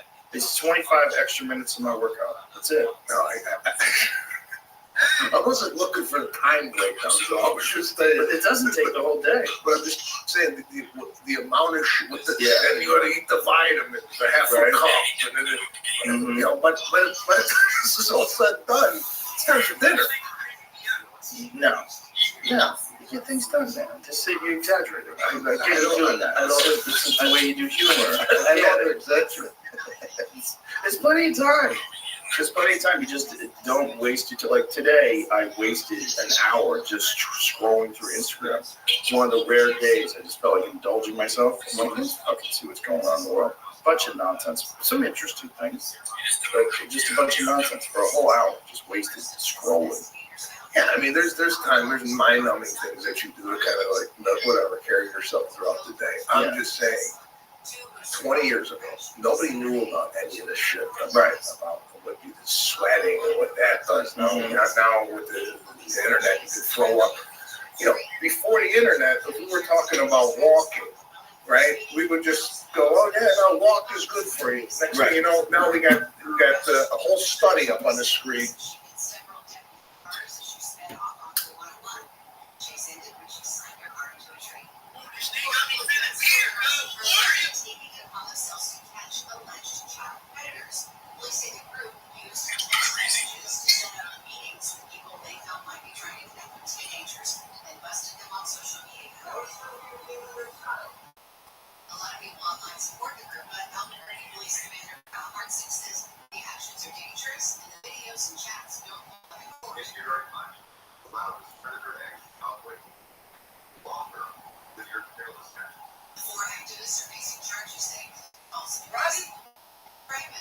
What's up, pimp? Living the dream. Every day's a holiday. Every meal's a feast. Thank you so much for the privilege to be here. Dog, I'm taking over Kick, and when I do, I'm taking you with me. We're going to be not millionaires, not billionaires, but we're going to be trillionaires, baby. Absolutely, 100%. Oh, absolutely. Here, let me give you a quick room tour. I'm going to show you all my robots. Hold on one second. I have robots. Dog, I have robots. Yeah, hell yeah. They're spamming all over Kick 24/7. That's how everybody knows about me. Like, who the fuck is this random ass motherfucker in my chat who keeps fucking spamming it? It is these robots. Here we go, baby. All right, here's my first device. And you're going to see over here, it just fucking spams. This motherfucker banned me. Why? Because I spam. Oh, this is Amaranth. Amaranth fucking bitch. She's talked about me 15 times today. And she knows exactly who the fuck I am. Oh, hell yeah, she knows me. Hell yeah, she knows me. All right, next one. This is live on 33 different channels, right? Or 33 different platforms right now. I'm live on 6 different YouTube streams alone. So we're watching Joe Rogan there. Next one, this is my bot. You'll be able to see it here. It's just doing its thing. It's clicking, automatically following people, automatically spamming their chat. I got a ton of different devices here. As you see, I've just got shit tons of fucking devices. Over here, we've got another bot that's just doing its thing. It's following people. One moment, and you can see how it works. It's going to come over here. It's going to open this in a new tab. As you can see, it's got this little pink pointer, and the pointer is going to do all the work. It expands the page full screen. Here we are. It's going to follow this person, and then it's going to spam their chat 10 times, and it's going to move on to the next person. We have this device over here, and then we've got 2 devices way in the back there, if you can see. It's the biggest event in global history. I stream my life 24/7, 365 for world peace. I don't want people to have war anymore. We talk about a lot of things that are going to change society on this, like anti-gravity, antimatter, life straws, life extension technology, mind uploading, digital immortality, space travel, everything in the world. Dog, I am all for it, and I think it's going to be something in the near future. Yeah, I do. Particularly with the transhumanism movement, where we start moving away from being traditional Homo sapiens and more into being cybernetic or cyborg.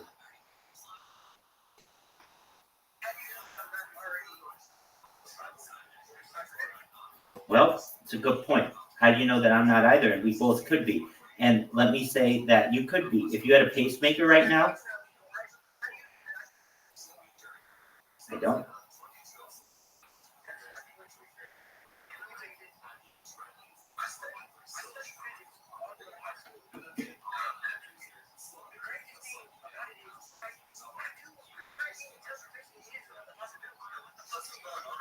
Word.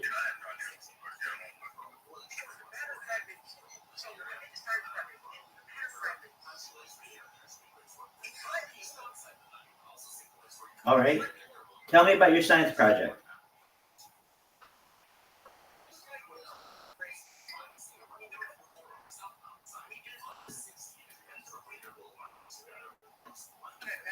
Hell yeah. You made a potato battery?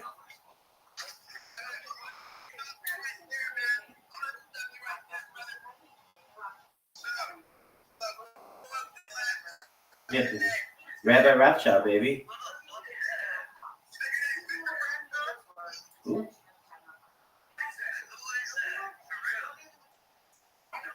No.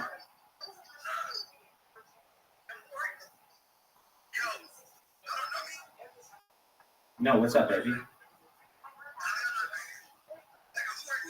Dog, I'm the biggest deal in world history. I have more content on YouTube than any creator ever. Who the fuck are you? Yeah, dog. 24/7, 365, 6 different angles.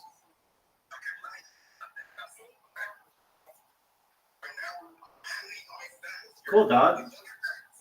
Not really, but that's fine. No. I know. Dude, we were talking about teleportation, and you're talking about Ronald McDonald.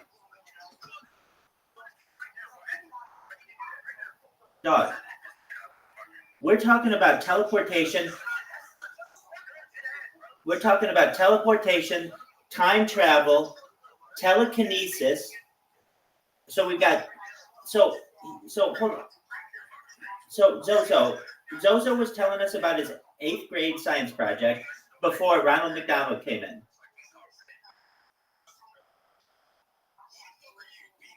Dog, I already told you 15 times. Go on my Discord, social media, and you'll see more social media than you've ever seen of any creator ever. Once you've memorized all that, then you can ask me further questions. Dude, look at my Discord. It's literally more social media than you've ever seen from any creator.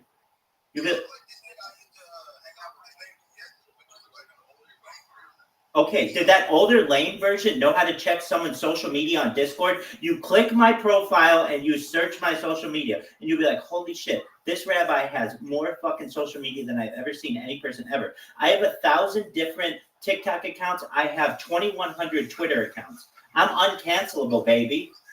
I'm uncancelable.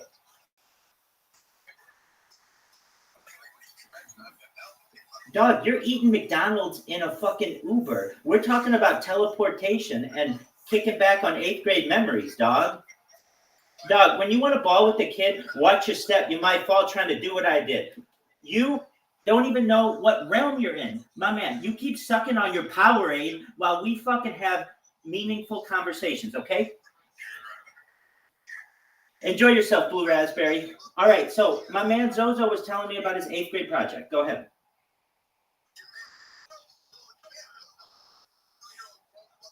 Hey, simply, I'm gonna mute you now. It's been nice. All right, so I just muted him. I suggest everybody else do the same if you want to have a meaningful conversation. Zozo was telling us about.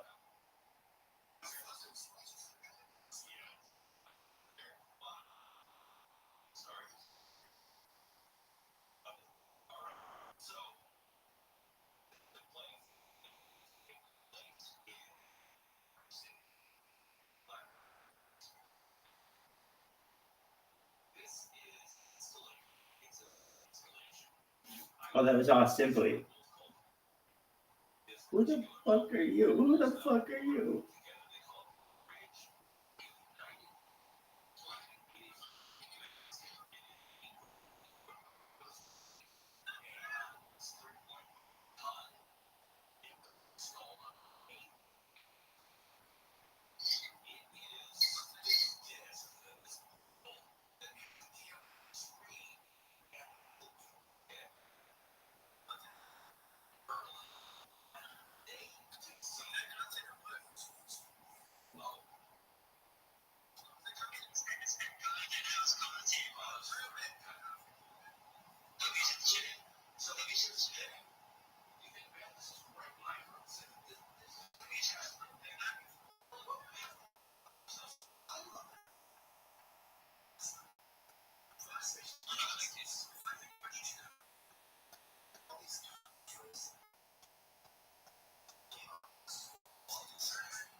Whoa, dog. What the fuck?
Filter my live share to be a trillionaire. The way that noise. I'm sorry. I'm gonna let time to get fired. YouTube content. I'm gonna let time to get killed. I just like Dark Souls on YouTube and filter my live share to be a trillionaire. Yeah, they're waiting off. This shit today. There was someone. Yeah, right. There was someone in chat today. Hello.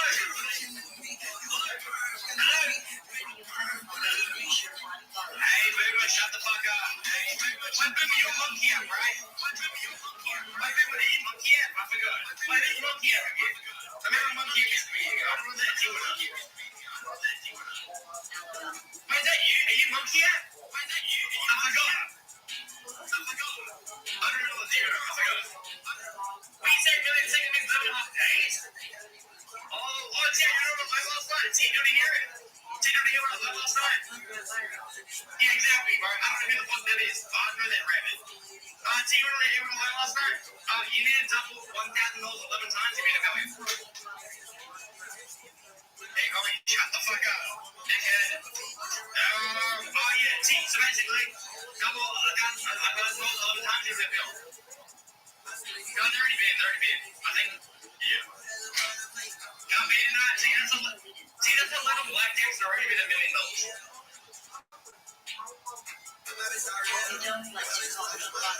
Shut the fuck up, man. Yeah, you made $1 million, see? You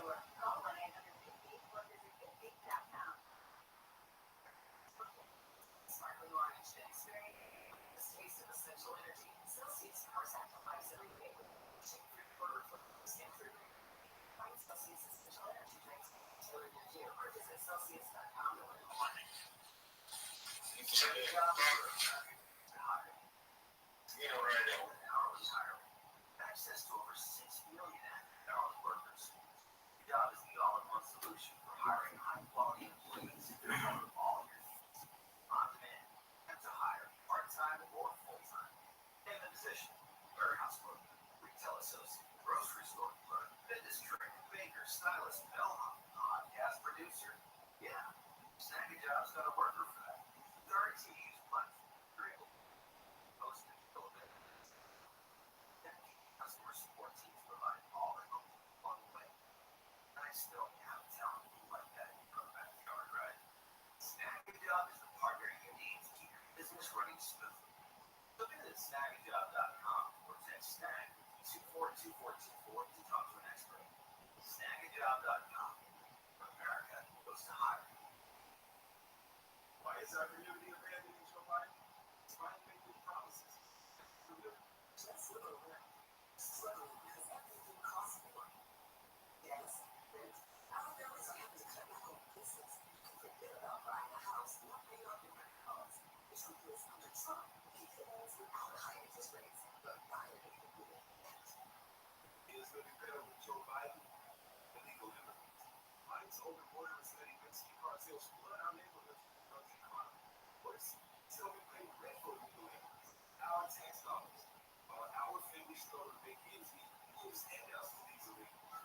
We have freedom problems, but Biden's worried about everyone else. Things were better before Biden. So this Trump had our back.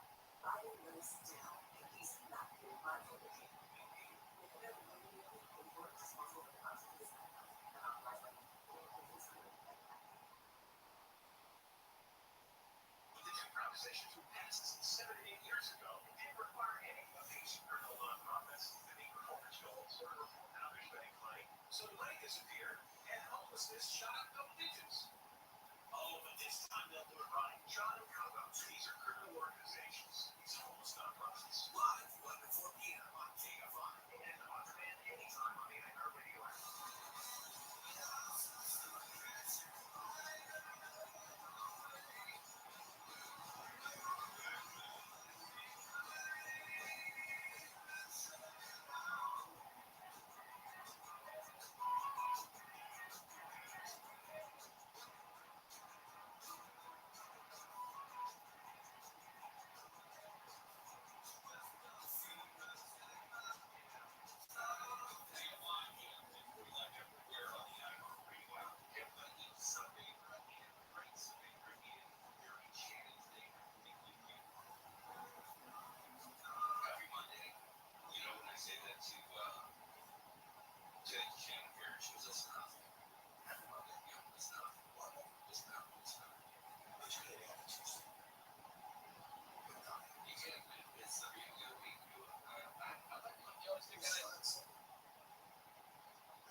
your shit, bro. You'll be next. Or you can shut the fuck up and hang out. You know? Yo, what's up, Grayson?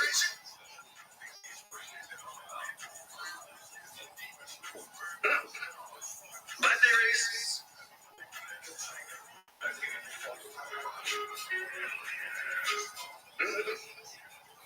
My theories.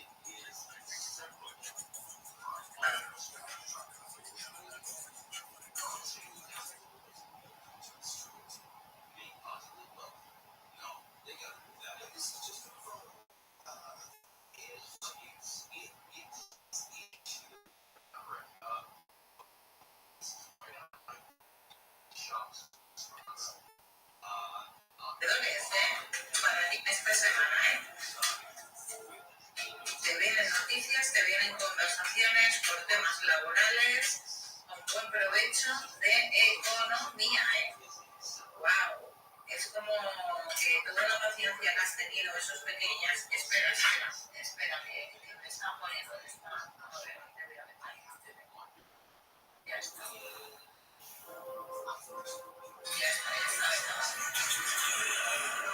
Estás vetado, cariño. No sé ni para qué coincides. ¿Por qué se me ponen todos los tontos, ¿sabes? Así que, wow, tienes una semana de noticias, de temas de economía, ¿sabes? De movimiento. Ya, otra vez. Oye, por favor, a ver si no nos podéis secretando. ¿Qué me van a hacer aquí? Dios mío. ¿Otra vez? Pero bueno, que entran con dos perfiles.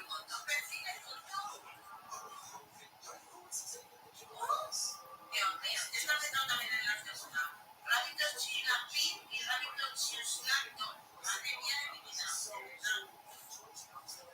Ya está vetado, yo también lo he vetado. O sea, que lo que siempre es. As to do. And then I guess to pay out this at the end, right? Yeah, 100%. Or if I just go down in bets, I will.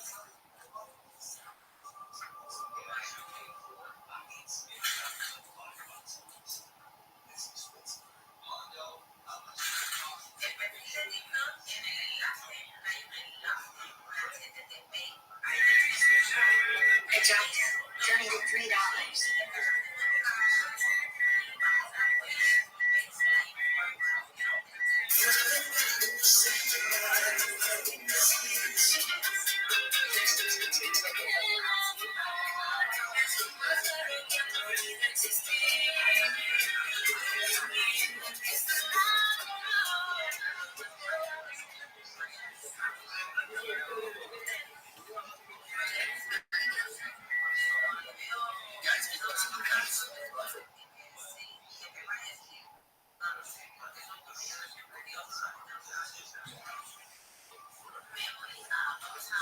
Pero al mismo tiempo está bueno porque sabés que hay.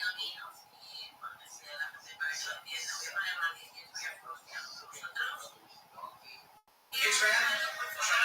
It's just so easy to slip into being a bitch, Janet. You guys can. Oh, the first one hurt.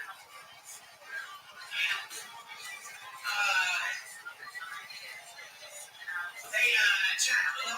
Thank you. Yeah, you're awesome. Appreciate you. Yeah.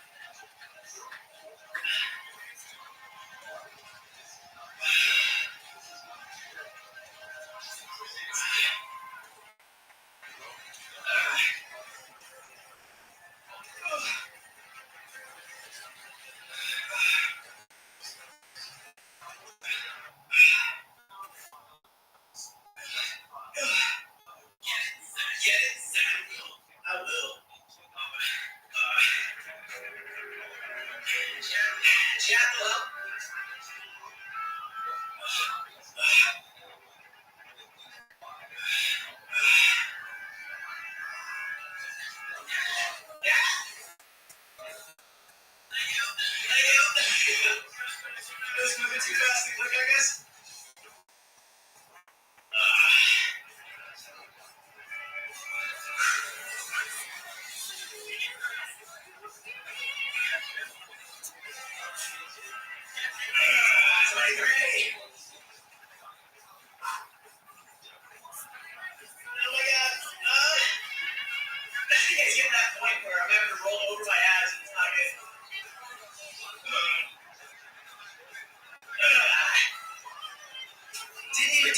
Rothschild, killing it.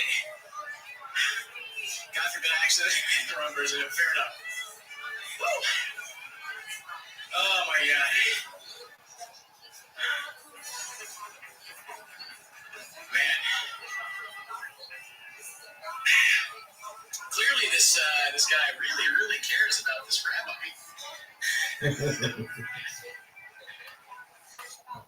Very funny. Fuck him. This guy really cares about this rabbi. Oh, baby, please. 49 seconds. Isaac next. Fuck. Dus die was er allemaal wat hebben. En dus ook een heb ik gegarandeerd. Wat is dat?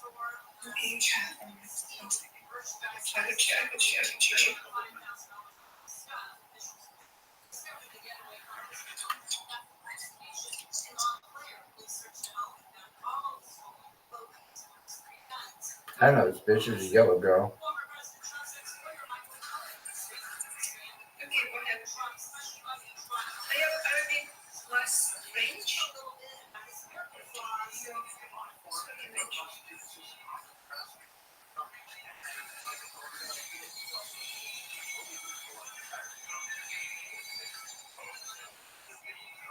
Yeah, we see.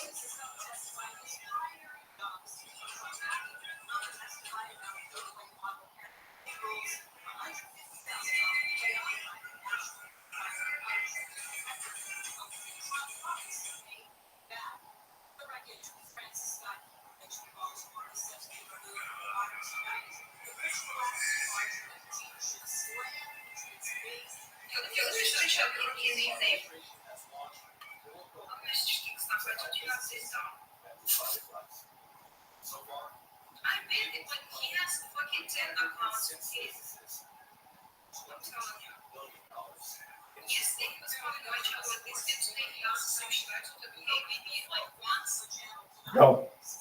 Oh, good.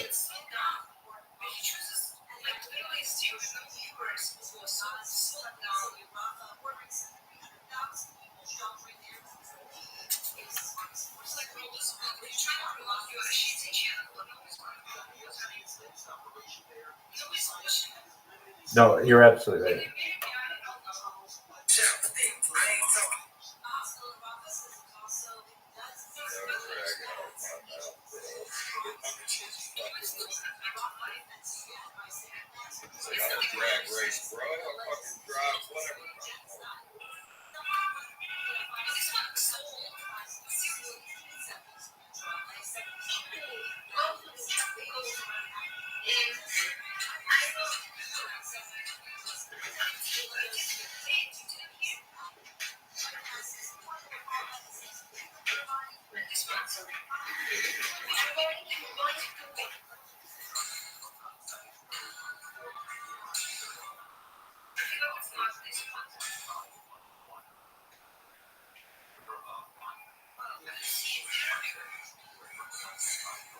Go buy.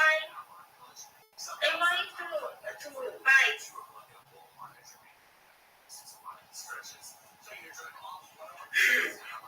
Good night, my friends.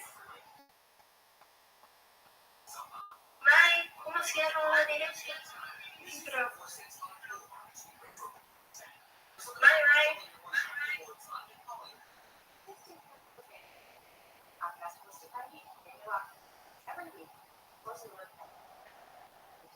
Bitch.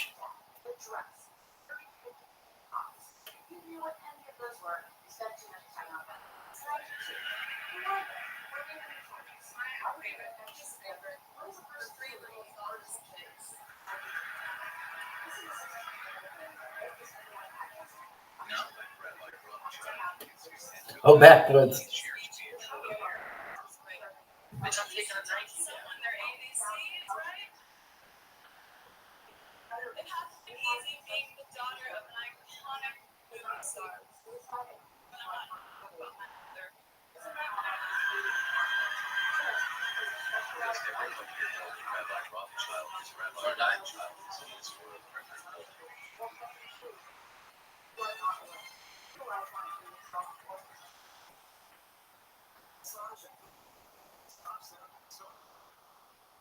Just be careful with it. Discord, yeah. Be careful with it. Kick is for the predators. I just try to avoid them more. I'm just there with the chill streamers once I just hang out. Please type Rabbi Rothschild on YouTube and filter by live. Like the first Yo, thing that share to be a people trillionaire. W-band kicks. These motherfuckers, bro. Now the thing about my chat is they will get you if you say some shit about me. Cause like a few nights ago I was getting mad sexualized in my chat. Like, oh, Start cooking her? yeah, no, my shit. Well, my chat fucking tracked this shit. Does everyone here know who Rabbi Rothschild is? Yo, Rabbi Rothschild, get the fuck out of here, dude. Nobody's following your YouTube channel. Stop making little accounts and coming here, bro.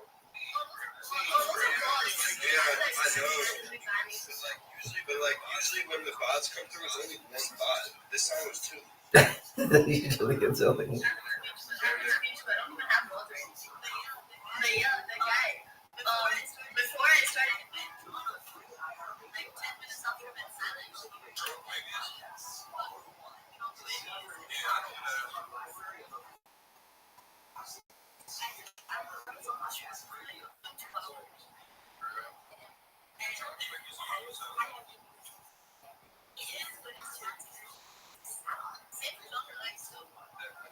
A lot of people in this chat. There's a couple of them.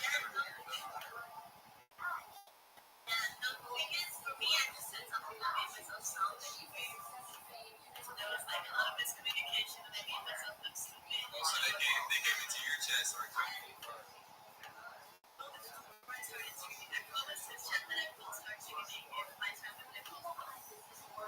Damn, so that's why you started sharing.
KFC. I love you guys.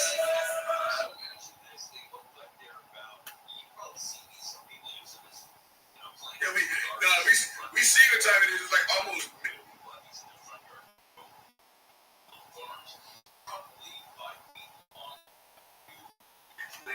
Think about the get that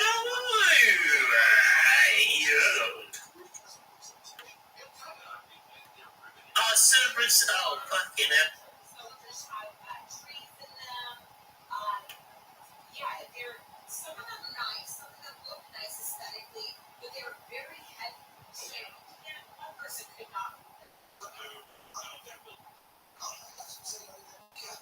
But the song is itself.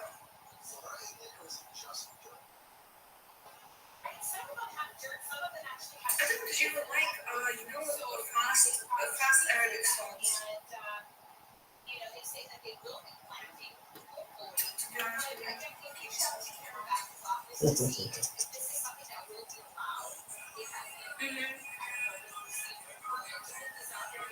So basically, I don't really like fast Arabic songs. I feel like they need to be like chill and slow and sad.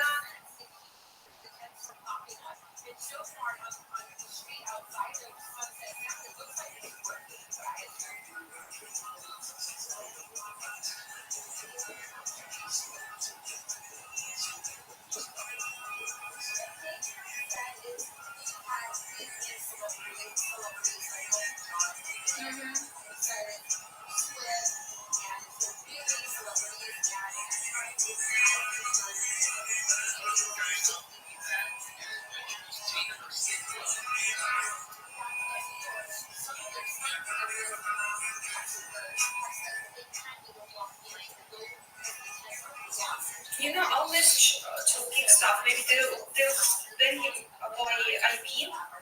They probably can, so.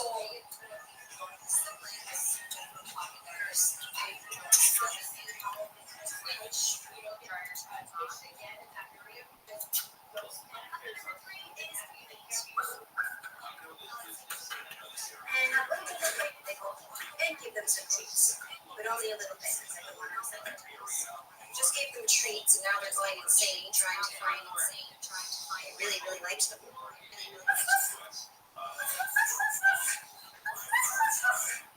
I don't got any more treats. Well, I do, but I don't want to give them treats. I think you guys might have the poops. Hello? Hello? Ooh, crazy puppies. Crazy puppies. Thank you all so much for watching. I hope you enjoyed it. These adorable puppies. And I will see you again in a few days. Bye. Bye.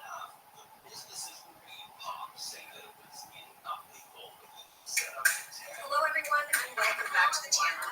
Today we are doing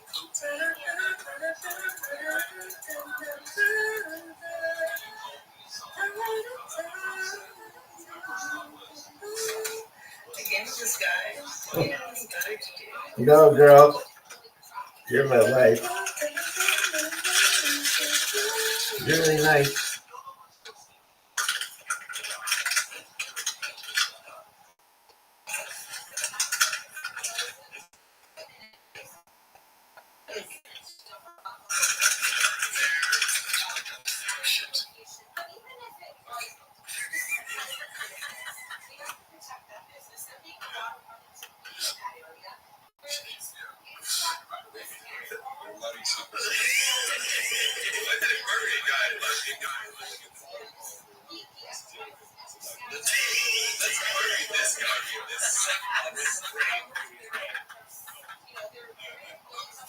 Biggie.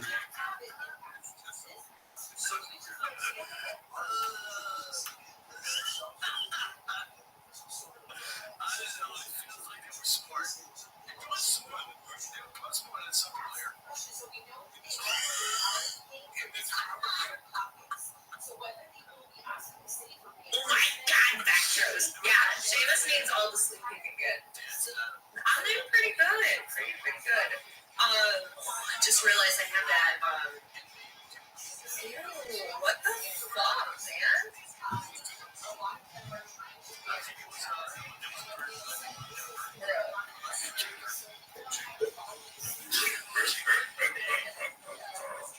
You're fucking stupid. I haven't been in here in ages. We just started back a couple weeks ago. Like, very much so. Yeah, yuck is like another.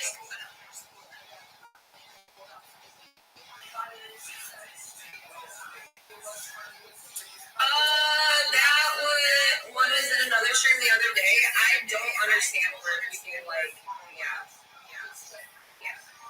It's just, it's one of those. Giovanni, what's up? What's up? How you doing?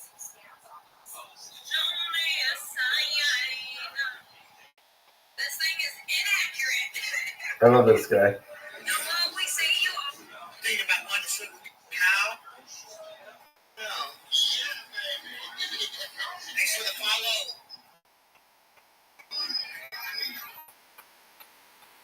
Alright, so look at this look at that bar right there. That girl pretty cute. Bar's pretty dead. That girl's like that.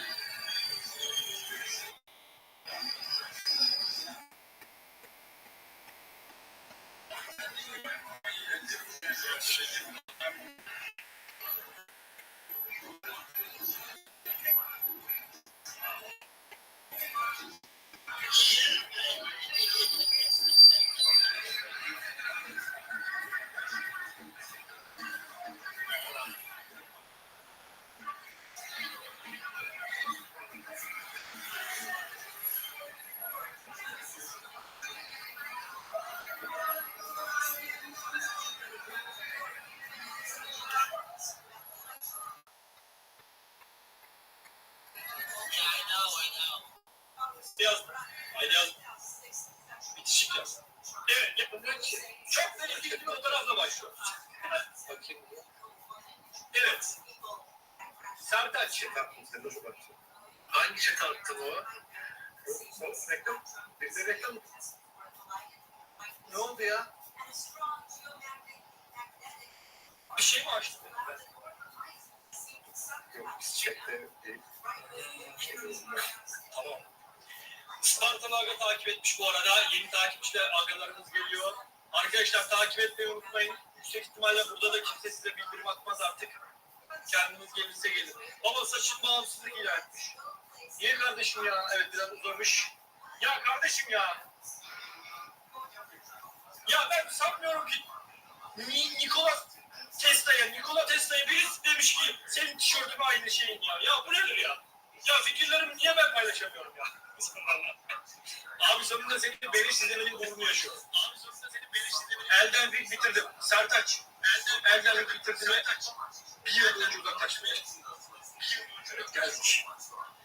Şimdi arkadaşlar şöyle biraz uzaklaşalım. Dünyanın en zor meslekleri konulu testimizi yapıyoruz. Tamam mı? Burada yüksek ihtimalle benim vesikalık fotoğrafım çıkacak. Ya ben bu arada var mı aramızda psikolog? Ben psikoloğa bir kere gittim anlattım size. Pek memnun kaldım.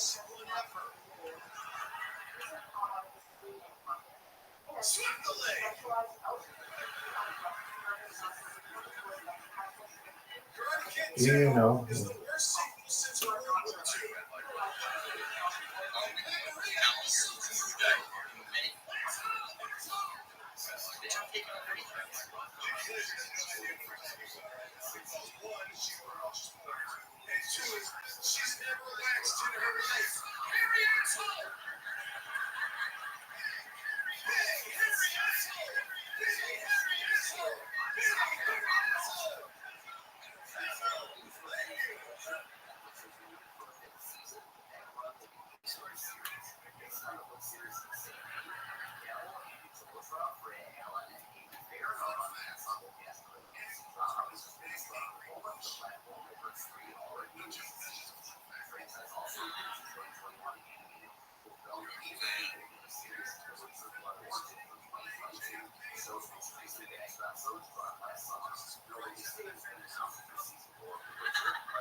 It reminds me of skateboard.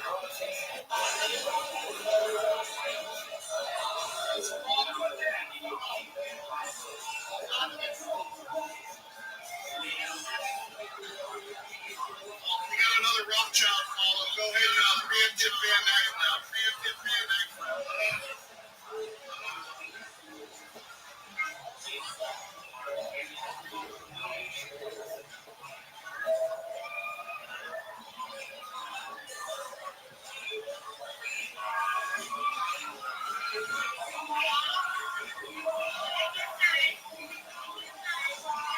Thank you guys.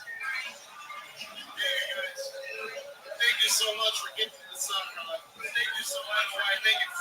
Yeah, it's from Anonymous. Why, thank you. Yeah, it's from Anonymous.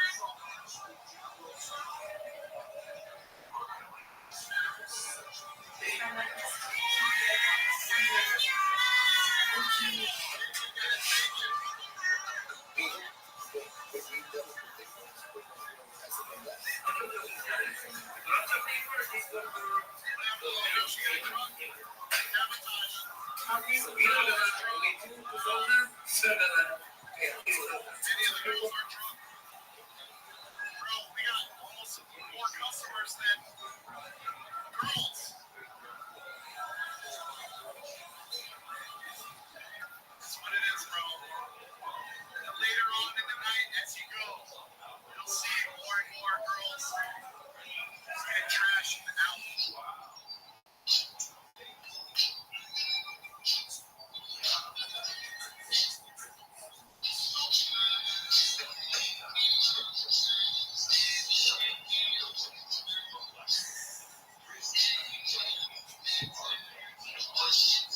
I am ready for a pickup line. Pickup line, please do.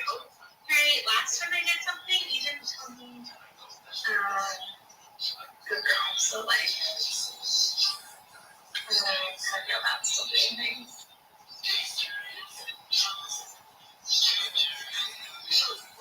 I don't know how I feel about some screaming.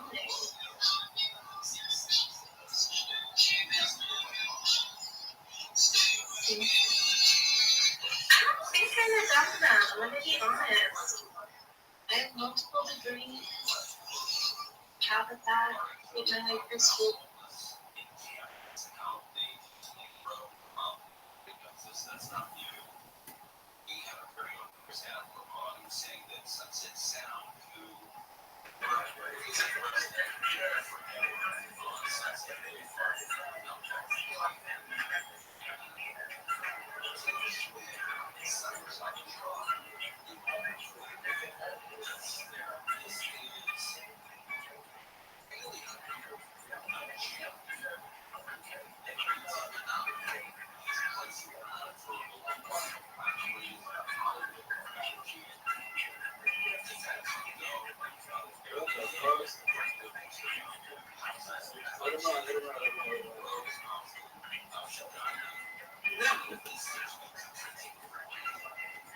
Sorry, Rothschilds. We love you, Rothschilds. Even though Thank you very much. now this is Den Berichten wahrscheinlich auf die Liste. Ganz vielen lieben Dank. Also ich mir definitiv auf DVD hole. Ah ja, dann wieder Meisterfilm trinken. Ja, irgendwas haben wir. Weil ich dieses ganze Raubkopiergedöns. Scheiß werde ich bei YouTube eintippen. Hör auf mit meinem Chat-System. Hör auf, sonst fliegst du ernsthaft. Der Chat kann entscheiden, ob sie dich dabei haben wollen. Mir ist es egal. Ich ignoriere den Chat. Ich sehe, dass du da irgendwie Copy-Paste hast. Chat soll ja hauptsächlich wenn ich den Monster, aber lass mich auch mal ein bisschen Spaß haben. Ich will auch mal hier. Also, er hat mich schon geblockt. Oh Mann. Ich bin sowieso ablehne eigentlich. Aber ich würde sonst auch nicht 6 DVDs im Schrank. Ich glaube, das Der DVD-Sammler. So. Ich habe da jetzt nochmal.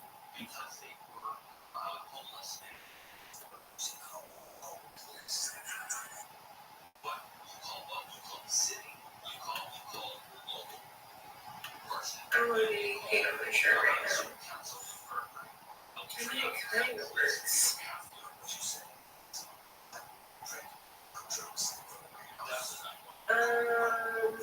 Shut the fuck up. Thank you. Goodbye.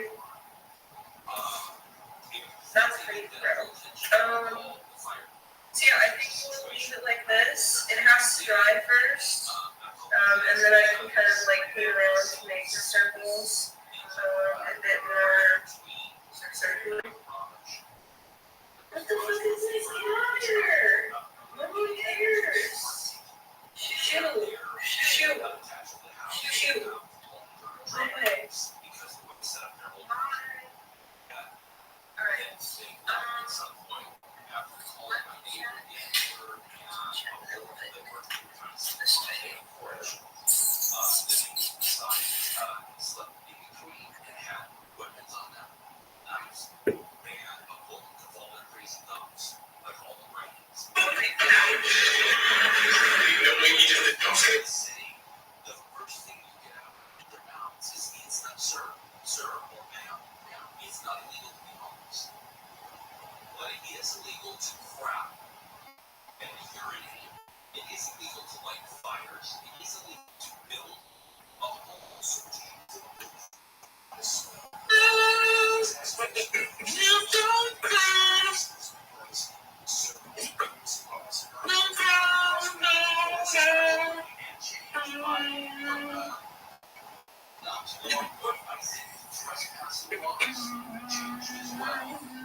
I'm a ride or die motherfucker.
Similar to last year, the national average right now is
So I go something, and I hope I can rest tonight and have a nice sleep. I really need a nice sleep. Tomorrow's another day. Come on, take care. Yes. Jag pratar piacere comunque sentire. It was a pleasure for me to talk with you at last, an hour or so. Chill.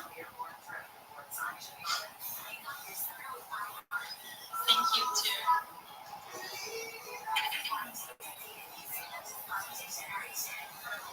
Good night, guys. And everything.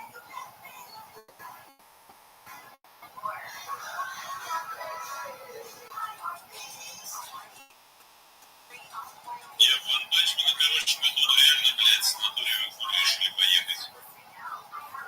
Пахнет слабость, отсутствие волос. Понятно.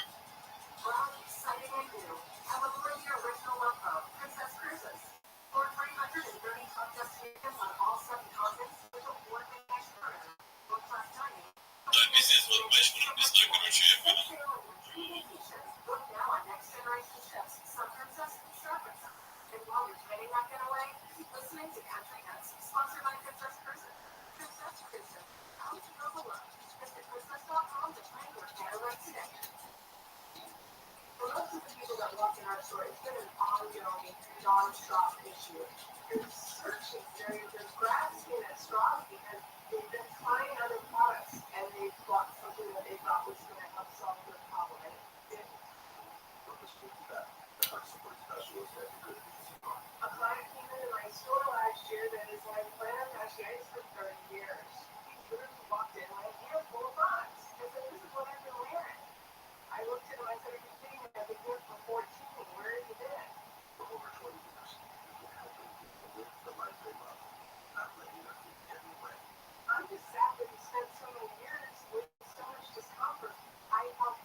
Wilson.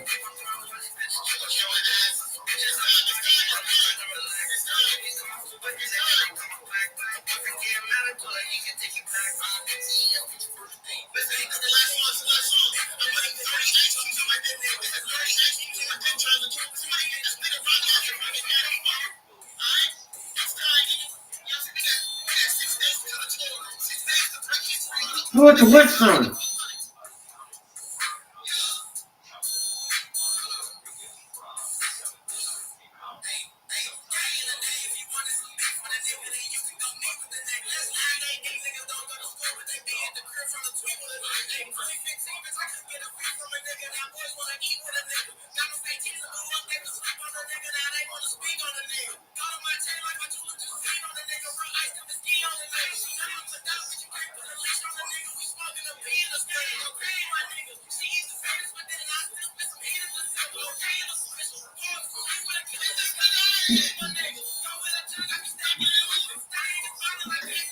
Yes.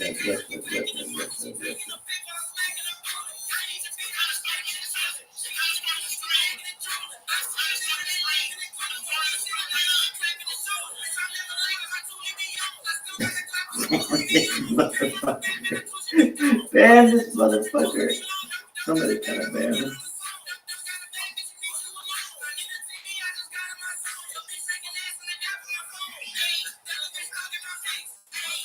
Proto Gremlin. Yo, baby. Just for a moment.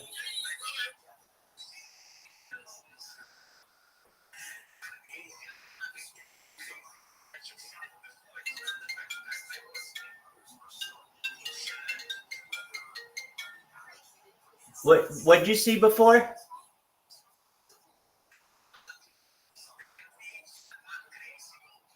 Yeah, but did you see it's a video in a video?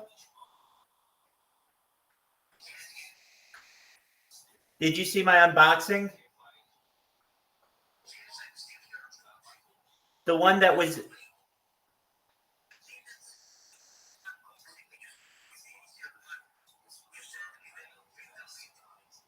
Hold on.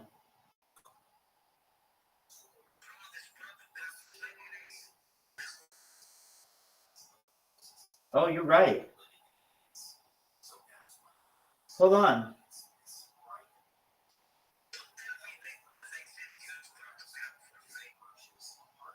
No, nothing like that. No. Oh, I apologize. I don't know why you didn't get it. Just one moment.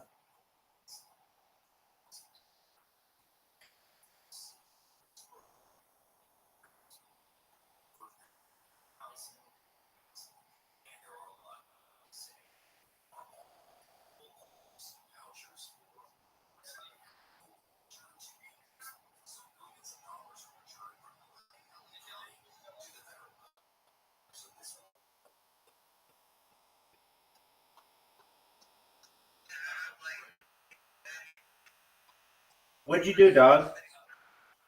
Oh, you sold 3 Sprotos. Right, I know.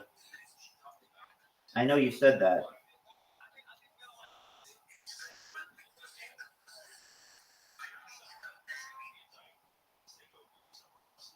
Well, Sproto Gremlin, I'm sending you a link right now. Tell me if that link takes you to it.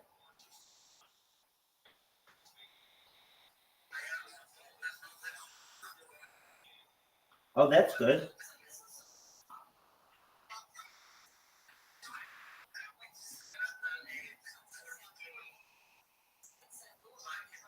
Okay, here's our plan.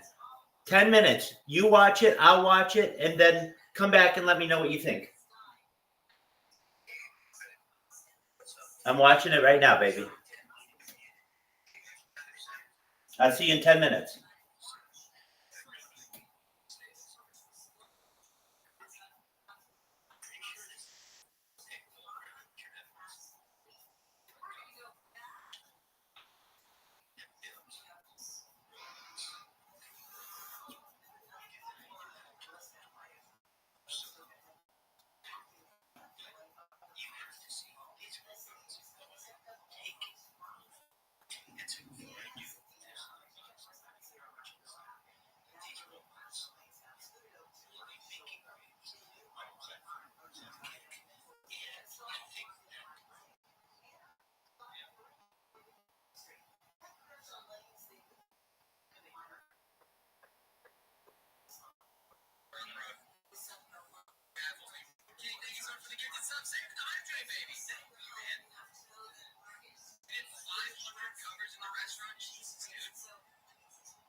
Yes, I know wrestling.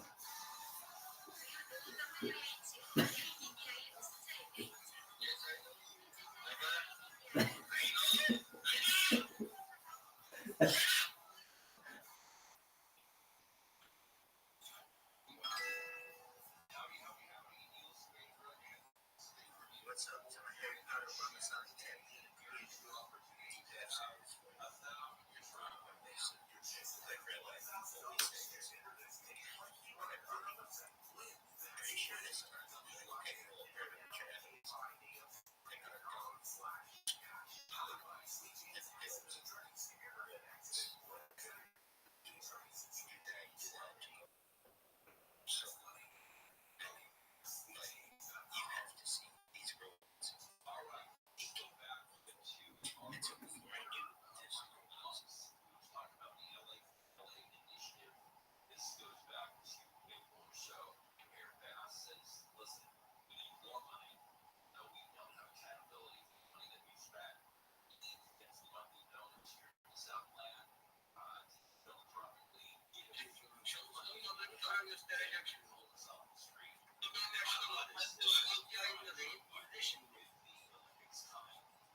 That's saying a lot, dude.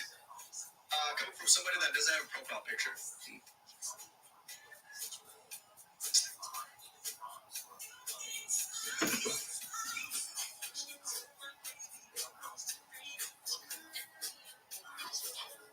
He has big feelings. It seems like he's all up in them. His mom didn't hug him enough as a child or something. Or he might still be a child and doesn't get love. You know, one of the two. All right. Just one. Jesus Christ. I take my compliment back. You're not even worth my time, bro. Okay, just one moment, Sparrow Gremlin. Dog. I'm coming right now.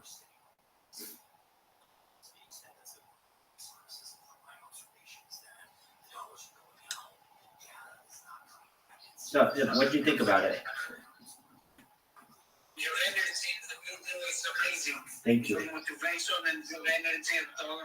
You was never so alive. You look very alive, full of energy, my friend. Oh, you're a beautiful man. Happy for you. And all the gifts you received were very beautiful, and the unboxing was amazing.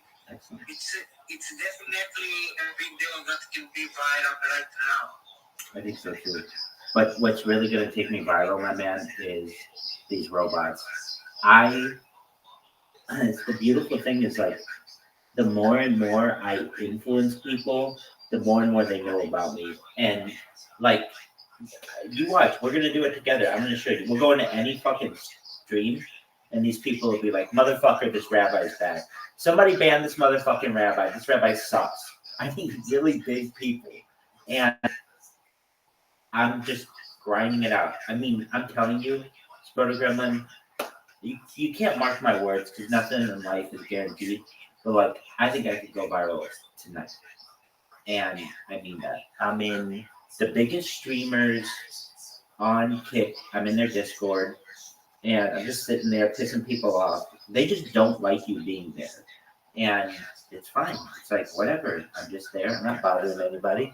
And then we've got these people on Kick who are just getting dominated by this fucking robot, these robots. And then I go in there. I mean, I'm like at war with this fucking platform. I mean it. I got another fucking computer coming on Wednesday, dog, and it's a good computer, and it's gonna just add to my fucking. It's going to add to my artillery.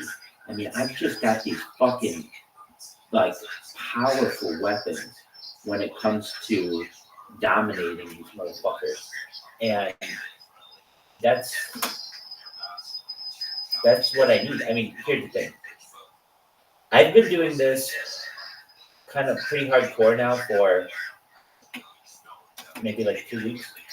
I mean, I've been doing it obviously for like 3 years, but I mean, just spamming these motherfuckers. And I would tell you, I mean this, Roto Government, if you have the top 20 creators on Kick, if they know who Rabbi Rothschild is, 20 of 20 would say, yeah, he's the biggest spammer out there.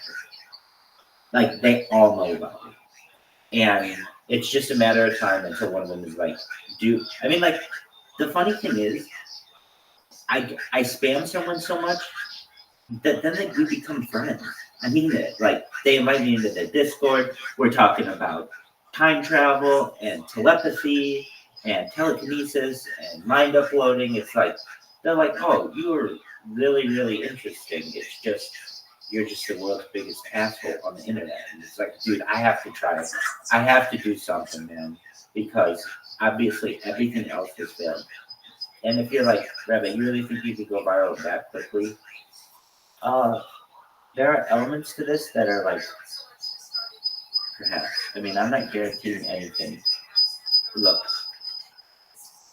I could have told you when I first started this, I always thought I was going to go viral the next day, or you know. But here's what changes for me is when I get people in my YouTube. When people start watching my fucking YouTube, that my friend changes everything. That's gonna change the world. Why? Because I can get. Well, the number one person that looks at your YouTube. Well, what I mean to say is, it's okay if 1 or 2 people do it. In the near future, I will write in the comments, I was there since the beginning. That's right, and you absolutely were. And you should know that, like, honestly, the thing that's gonna get it is YouTube. It's not gonna be Kick. It's not gonna be anything because I'm not on Kick. I'm just spamming Kick. But what I mean to say is, I might go viral from Discord. I might go viral from Kick. I might go viral from one of those two. If I had to guess, I would say it'd be Kick, but it very well could happen in Discord. And if you're like, what do you do in Discord? Well, Discord's a weird strategy that I had. There is this trend. I don't know. There are all these creators on Kick, and they all have Discord. So I go in there, and like I stream my life in their Discord. Sometimes they kick me out, and sometimes they don't. And I would go in there at first and answer all kinds of questions, and some people are like, "Oh, he's really interesting," and then you get one person who's like, "I fucking hate this guy," and then they would ban me. It's like, oh, I've just been through that so many times. It's like 99 people can like you, but the one person who doesn't is the moderator, and then the 99 people can't be in. Okay, fine. So, what do I end up doing? I just end up going with a bunch of accounts and just sitting in the Discord. And then I'm like, this is what happens. This is really fucking shitty. But they'll be like, Rabbi, do you talk? I'll be like, yeah, hey, what's going on, guys? And they're like, yeah, what do you do? And I'm like, I stream at like 24/7. They're like, dude, that's self-promotion. You got a 3-day ban. It's like, dude, I was just fucking minding my own business in here, and you asked me a question, and I answered it, and now I got a ban. It's like, what the fuck? It can get kind of ridiculous. Sus sürprizliği everywhere nowadays, even if the small happenings. Yeah, exactly. And people are so mean. They're just like, just for whatever reason. So I have to take so much shit. And I go into these chats, and the one big thing is, and this is a cool thing. I'm really happy, and I really like these shows. I think they're a good thing. But then again, I can see how for some individuals it's not the best. So I don't know if they're as good, but I have in the past really gotten into these vigilante shows where they basically like to catch a predator. And what they've been doing is doing that on the Discord and on what do you call it? And on Kick. One of the guys, the big guy, do you know who Vitali is? He's like, he had like 75,000 people watching him last night, and they busted a guy who was really creepy. He was there to meet a child, had like whipped cream on his chest and pizza and weird stuff. Anyway, that guy's going to jail for a long fucking time. And they did it all live streaming. I mean, it was like, wow, they had the police there and all kinds of things. Anyway, so I go in that motherfucker's Discord, and I'm in there, and all these people are like, they're vigilantes. They want justice, and that's a good thing. I mean, in a lot of ways, it's good to want justice. And so, but when I sit in there and don't do anything, then they want to call me every fucking word in the book. Asshole, douchebag, all these fucking words. And so what I ended up doing was taking my ID and like a bunch of pictures of me in the selfie. And then this Ask Me Anything that I had, where I answered like 250 questions. It's just like all kinds of fucking questions about the world. And people are starting to be like really interested in that. They're very, very interested in what I'm doing.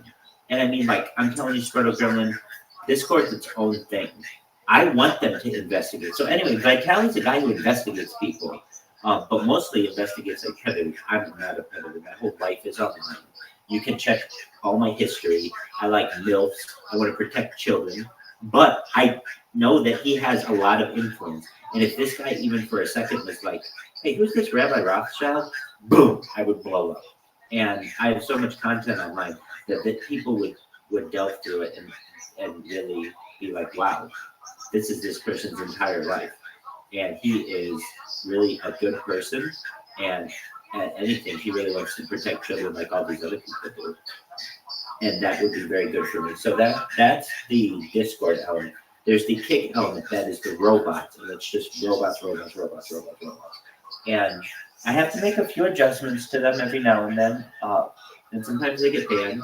But that guy, that man who was in there, I'm like, do you know who Rabbi Rothschild is? I know who Rabbi Rothschild is. Yes. I mean, like, look, Spreado Gremlin, that's just one of them. And if you're like, Rabbi, I've already seen that one, I can go into any fucking chat and just be like, do you know who Rabbi Rothschild is? And these motherfuckers will be like, dude, shut the fuck up about this ass. Oh.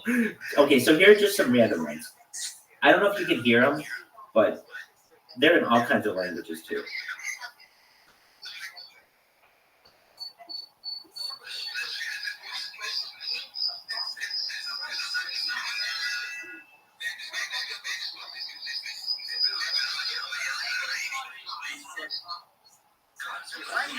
uploading this video on YouTube on your channel. It takes too long. I mean, I'm sure it doesn't take that long. You know, that's a good idea. I could probably just do that from my fucking phone. Yeah, but you know what? Nobody fucking looks at my YouTube. I mean, really. Here's why. Truthfully, Spread of you want to know why? I have so much fucking time. If you upload the videos on YouTube, I will share it in my 7 Twitters, and we will drag some people in your channel this way. Yeah. I'm not saying that can't work.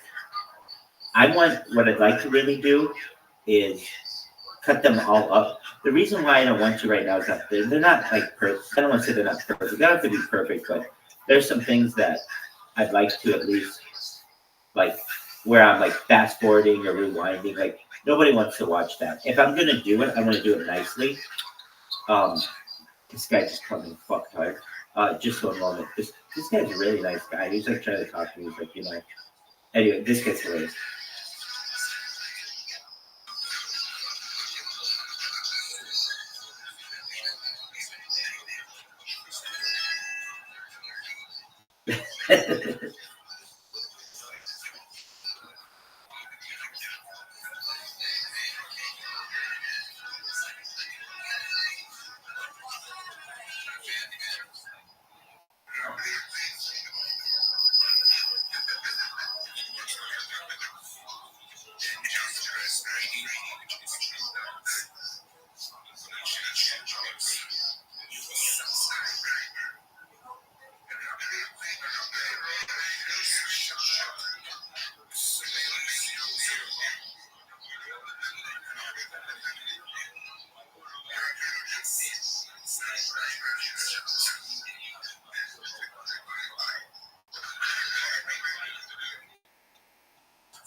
This guy's hilarious.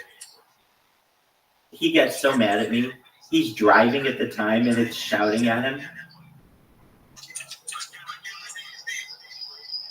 This guy is so pissed at me. I actually kind of feel bad about this one because I know this guy needs this job. He's just like an Uber driver, and he's got his fucking phone.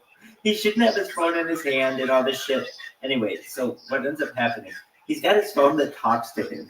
And when you have it, when it talks to you, I will sit there all goddamn day and just hit that button to drive you fucking crazy. And this guy's like, he goes nuts. Hold on.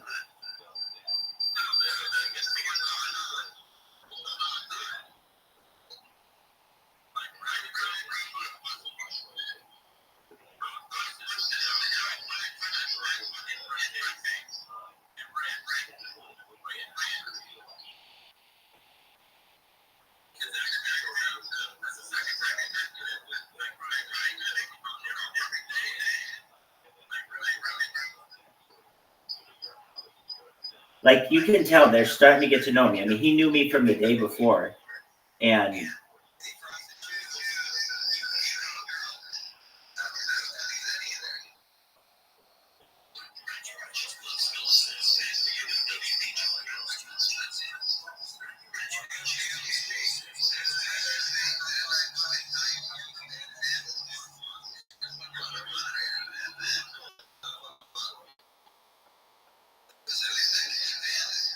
like, I mean, okay, this guy hates me.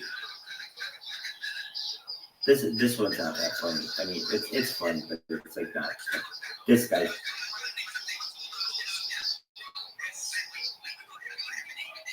This guy's a big streamer. He's the biggest Australian streamer, basically, there is. On this channel is.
So basically, I have people from all over the world, and I have more. That's just a few of them. And I can go into any fucking chat and just do this. Watch, we'll do it right now. I'll just randomly and like, look. I mean, any day this fucking thing can happen. I know I'm saying that, and that's wishful thinking. I think that all the time, but sometimes better than others. Here's the thing. Oh, here's what happened. That one Australian guy got really pissed off, and a bunch of his fucking viewers came into my stream. I had 33 people in here for a long time, and I told them that, you know, what I do. And the thing that killed me is I had to pray at kind of around a certain time, and I did it, and I lost some. I don't want to say I lost viewers, but it's kind of boring. Anyway, it's interesting to some people, but all right, so check it out. We'll just grab this guy. Let's see if he knows it. I don't know this guy. We'll try. We'll see what happens. Okay, so I kind of need my hand, so I can't just do it like backwardsly. Maybe someday, but okay. So I follow him,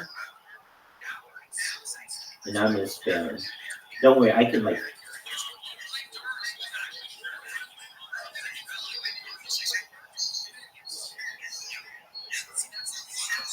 I can't do this guy.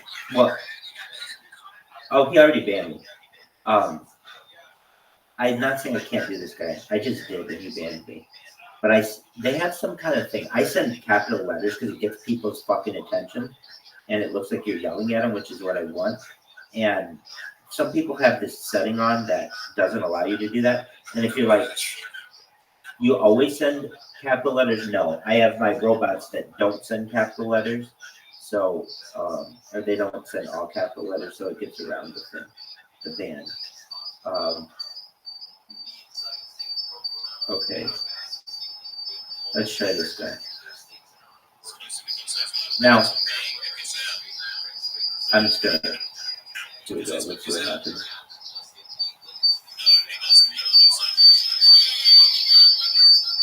Dog, just one moment. I'm gonna see if I can do it so you can see it. Because I know it's like it's funny. It's fucking funny, but just fucking ban me, dude. Please just ban me. Don't read my shit. Just ban me. Ban me. Ban me. Ban me. Ban me. They haven't banned me yet. Why haven't they banned me? I am fucking streaming.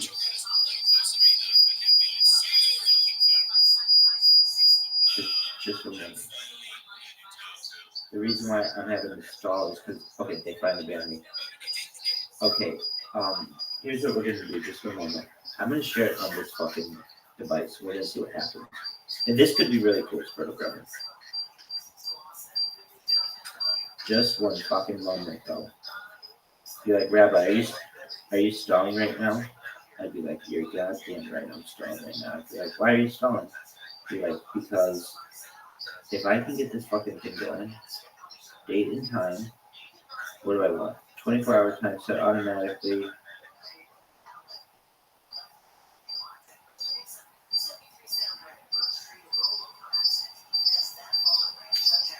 Oh, I don't want that fucking sound to be like, that's an annoying sound. Yeah, I'm sure they can do some. Okay, I'm gonna try to fix that. Just one moment. I'm gonna leave and come right back.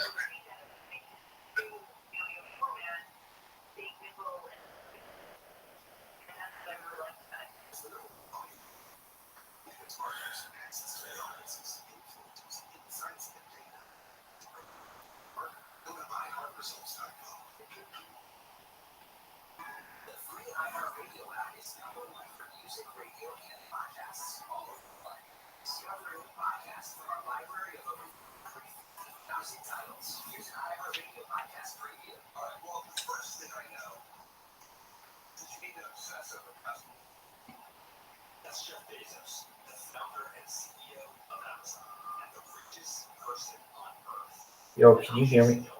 Yo, can you hear me? Yes, I can hear you. Okay, so now we're we're gonna fuck people up together. You ready? This is much better than sweet. Much better. Now the one thing is, might need another account or a new account. I have 2 accounts. Well, I got shitloads of accounts too.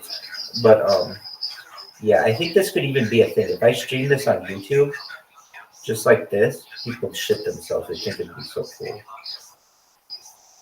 All right, so what am I doing?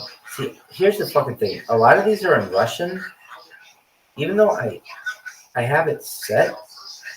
Oh, what the fuck is this? SHQJP? What? No, it should just be English. Oh, it is English. That's the one that I have. Okay, and then it just gives me a bunch of Russian and shit. Or those are the fucking people who are leading this right now. And the reason why they're leading, what in the fuck? It's like none of this is fucking English. Clear. Let's just try it again. All right, English. Dog. Where the fuck is it? Oh, here's the thing. I like cuss a whole lot on this just because I went years not cussing, particularly when I'm like extremely religious. But it's much funnier if I fucking let the fur fly and just fucking swear like a sailor. All right, here we fucking go. Just chatting. So I changed it to English and it's just fucking Russian and Turkish and shit. Okay, Amaranth. Here's the thing. This bitch, okay, scrotal grammar. We're gonna do this. We want to do it right, correct? If we're gonna do it, we want to do it right. Let's do it right. Okay, so then I'll teach you how to do it. See my name here, Rabbi Rothschild Sex Machine? Can you see what I'm doing? I hope you can see what I'm doing.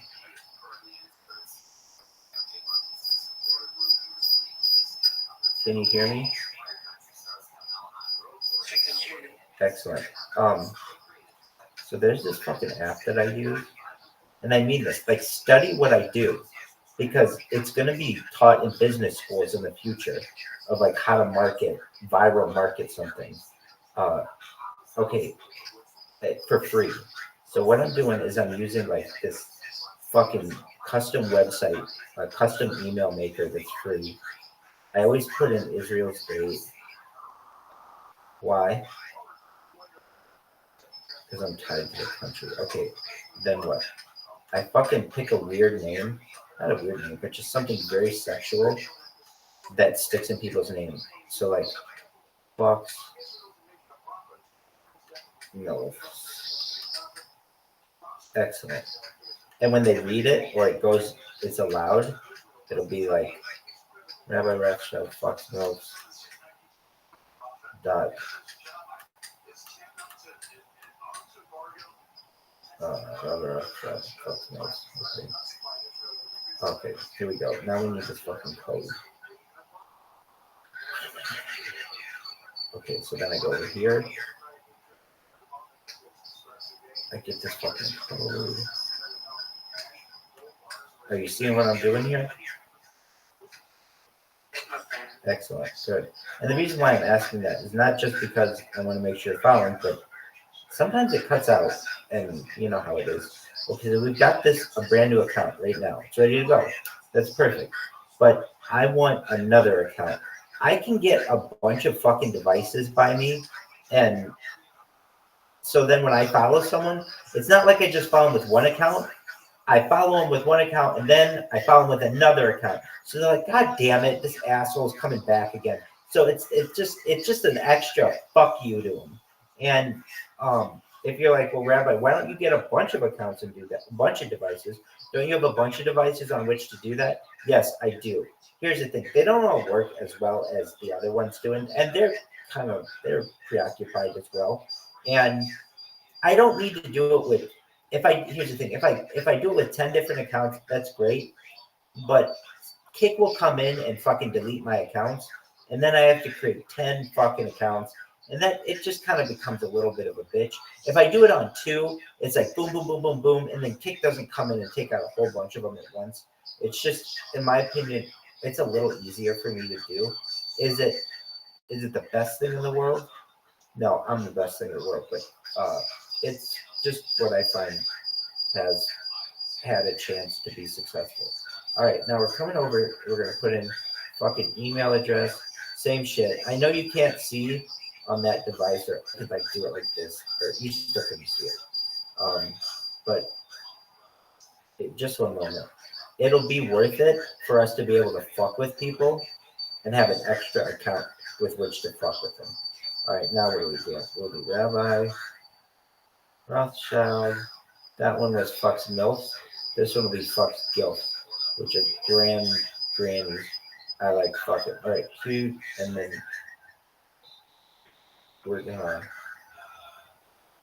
get our fucking code and Rabbi Rothschild fucks gilfs is taken. Or how about 2Gs? Good gilfs. Great grandmothers. I'm sure there's some great grandmothers out there I'd take a shot at. All right. Email verification. We're going to get our little fucking drop. And we're going to get it. Get it, baby. Get it, baby. Get it, baby. Get it, baby. Okay, good. We're logged in. Okay, spoiler grandma. You ready? Okay. So there's the first bitch we're going after is Amaranth. She's arguably the biggest female streamer out there. And I've been fucking her. Oh, she's not online. She was online. Okay. I've been fucking with her all day long. And she's been like, oh no, she is here. Okay, cool. All right, here we go. Now, before I fuck with her on this one, I'm going to get her with the other account. So then we can focus with this other one. Okay. And more. Now, if you're gonna be like, Rabbi, she got you really quickly. That wasn't that very fun. She's really quick with it, and she has really good mods. She has right now, 2,000 people watching her, so they clean it up really quickly. But here we go. Let's see if we can get it. I have to be very, very fast, like extremely fast. And I can't even see if it's going. I don't know if you can see it on the other one. Like on the screen that you see right now, I don't know if you can see my spin, but okay. Now it says that I'm banned. Did you see it? I can see it says Rabbi Rothschild fucks good gilfs. Now watch this. I'm going to follow this bitch. Oh, shit. Now if you're like, what's going on, Rabbi? Damn it. For some reason, and I don't know why, you can sometimes follow. Oh, I got it. Now I got it to work. I don't know why. I had to hit the button like 10 times.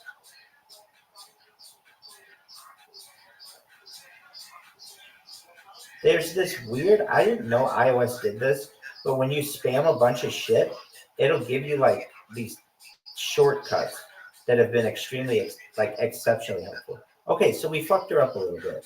Like, did she mention my name or anything like that? No. But she's a really big streamer. She doesn't fucking give a shit right now about this. Okay, next person we're going to find here. I like to find, well, we should go in order. Okay, so if it's in fucking Russian, I'm not doing it. Here's why. Because I do it, and then I don't know what they're saying. And so it's like, whatever. Okay, small town language, whatever. All right. Here we go. We got to follow this guy. Please wait a few minutes. Okay. So this one we have to wait 1 minute. If we only have to wait 1 minute, I'll do it. If we have to wait more than a minute, then I might follow them and then come back. All right. So we have to follow with this account. Okay. So what am I trying to say? I've got account A, which is what you're watching on, and account B, which is this other account. The other account, I am trying to get it to follow this guy who we're watching, King Joe, and it isn't fucking following. Okay, I finally got it. All right. Nope. It looked like it was going to follow him, but no. Then it didn't. Kick me back.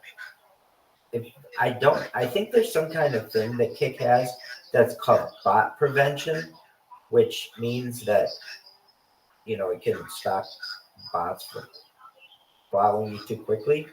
But I'm not exactly sure if that's what's going on. So I'm not too worried about it. This guy will just fuck up. No big deal with the other account. And we won't get too far. These are really big streamers. So they've got like timeouts and things.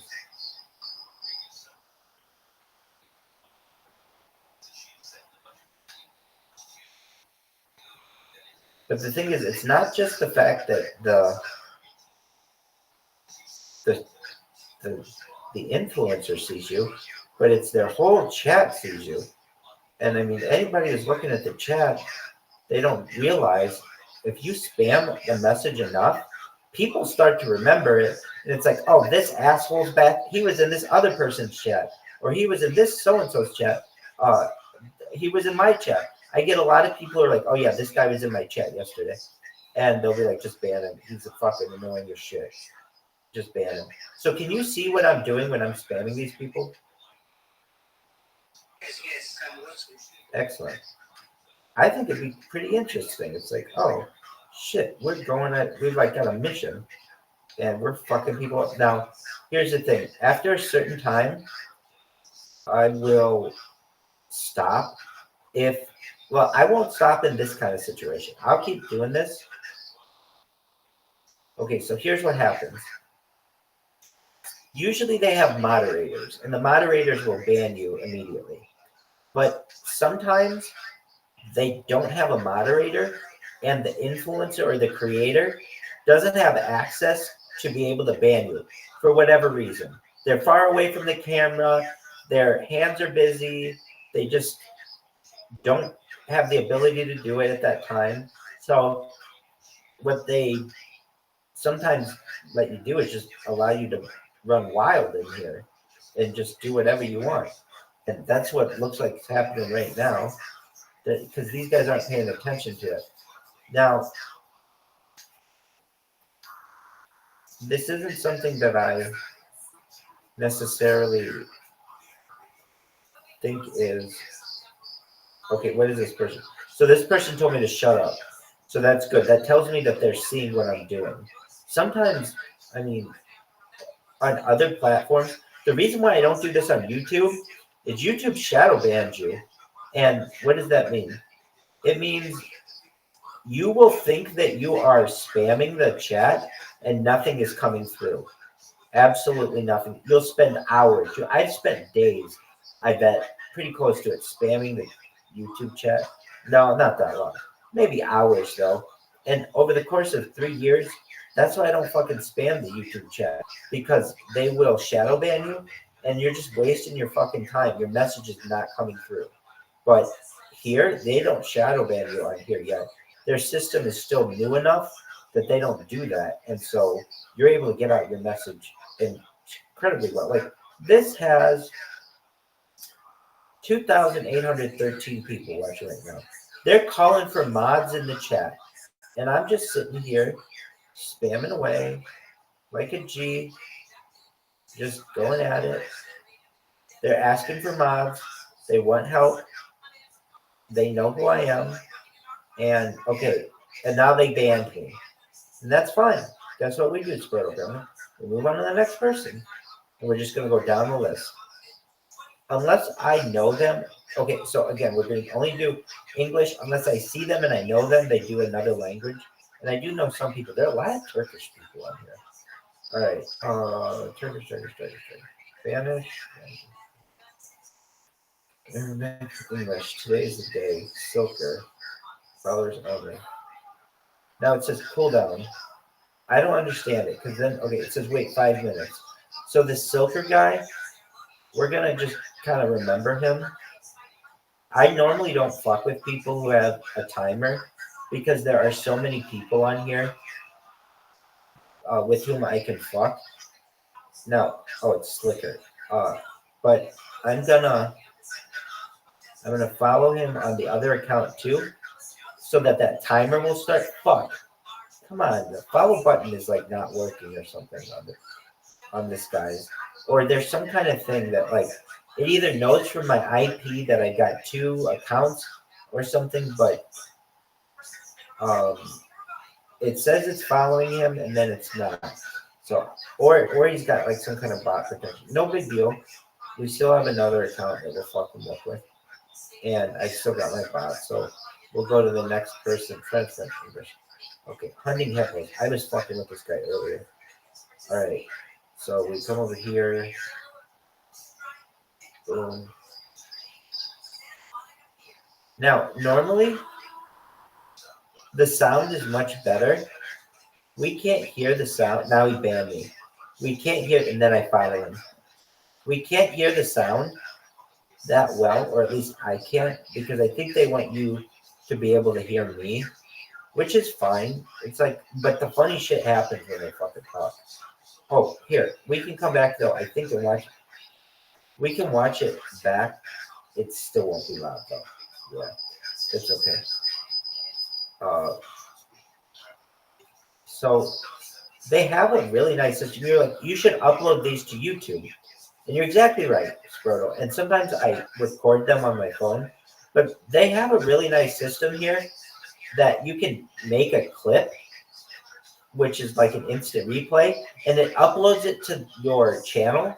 But for some reason, the clip button feature does not work really well, I've heard, and it doesn't work well for me. This guy hates me.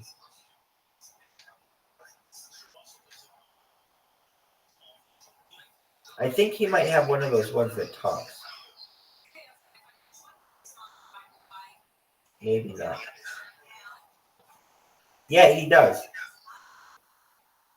You can hear it in the background.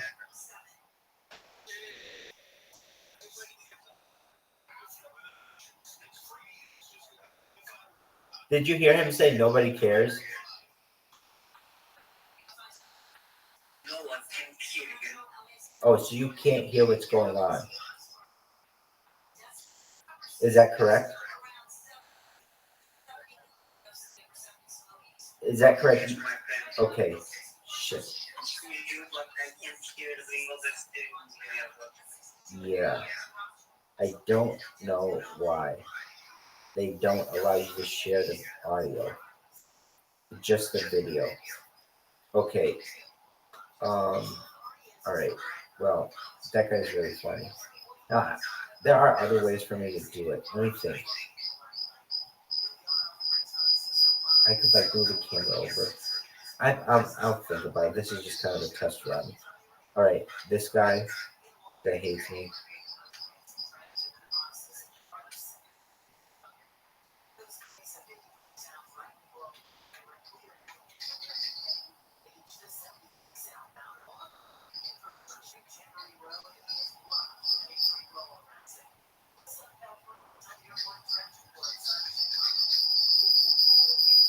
Bam, and then I follow them, and it's very funny to me. These guys will be like, I will fuck with their chat, and then they'll be like, God damn it, and they'll ban me, and then I'll follow them, and this big fucking billboard like banner will come over their screen saying Rabbi Rothschild followed you. They're like, fuck you, Rabbi. I hear that more than any fucking thing that anybody says to me is fuck you, Rabbi. This guy fucking hates me. I don't think I'm gonna be able to follow him. Oh wait, he fucked up. This guy hates me. Hold on.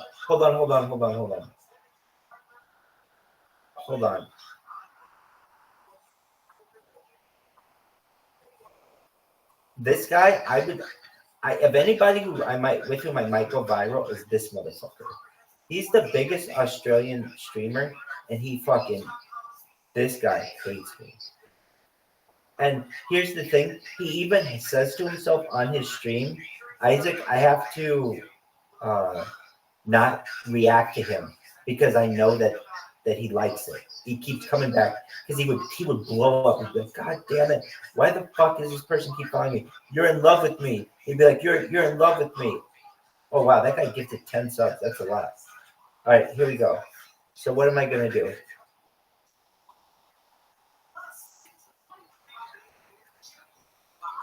Hey, can you hear it now?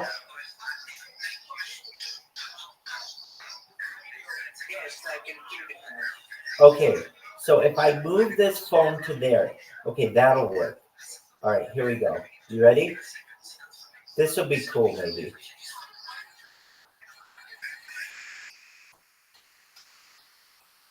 Oh, look, he, fucking, he censored a bunch of my fucking words in there. Did you see that? A bunch of the words when I sent them were um were censored.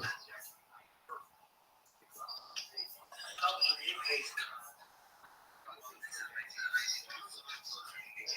There's a way to censor words.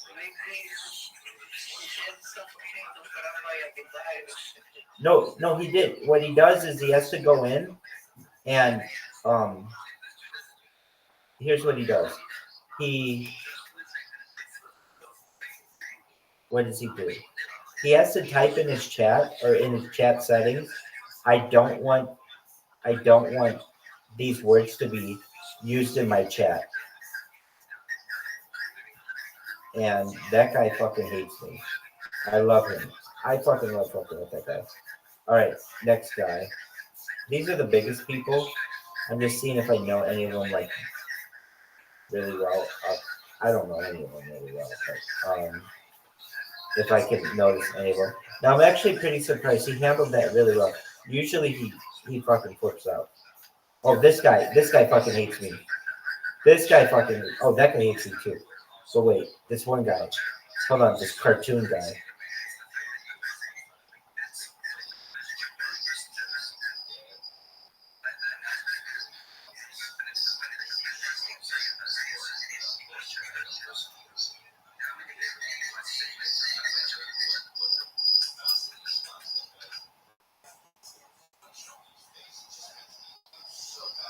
All right. So this cartoon live guy. I don't know how long this is going to last. Here we go.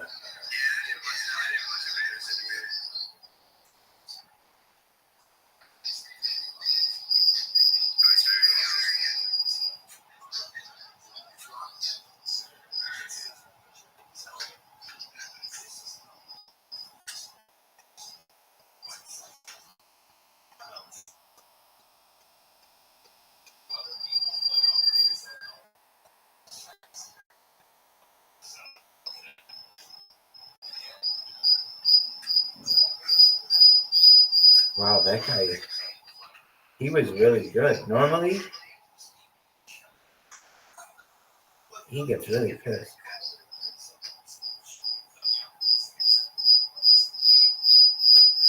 Come on, you shitbag. Also, if they ban your account, sometimes it doesn't always allow you to follow. I don't know why. It's kind of buggy. They have a couple of things that are kind of buggy, and that is one of them. The clips feature, that's another one that's buggy. That's okay though. I mean, like, just some of these people are gonna fucking look at you, or it's just making impressions on them. All I'm doing is reminding them that I fucking exist, and it's just a matter of time until I go viral. I'm gonna take all these people with me. All these people, I'm gonna make all of them really famous.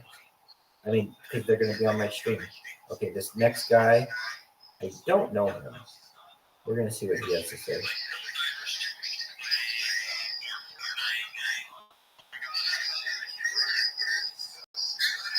Holy shit. This guy wants me to wait 4 fucking hours to be able to talk to him. No wonder I don't know him. Oh, and then it says 5 minutes. Come on, shit, bag. What is this bullshit with the follow button? I don't know. We're gonna go to someone else. Shit, I fucked up. Someone got 20 minutes. Fuck. Come on, shit, bag. Close. Douche canoe, let's go. Come on, cunt. Dog, fucking phone is just running slowly. Dude, the fuck. Alright. Silverson, Turkish, English, other streamers. So this guy. Chenzo. Do I know Chenzo? No. Oh yeah, I do. He's got a red banner, I think. Maybe. I think so though. Okay, so we have to follow him first.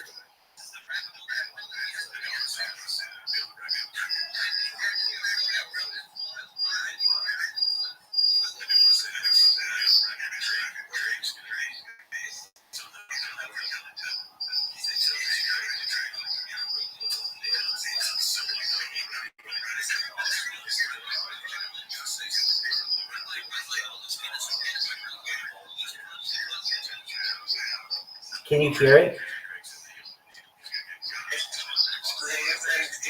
Yes, exactly. Now, for some reason, again, I don't know why, it doesn't allow me to follow every time.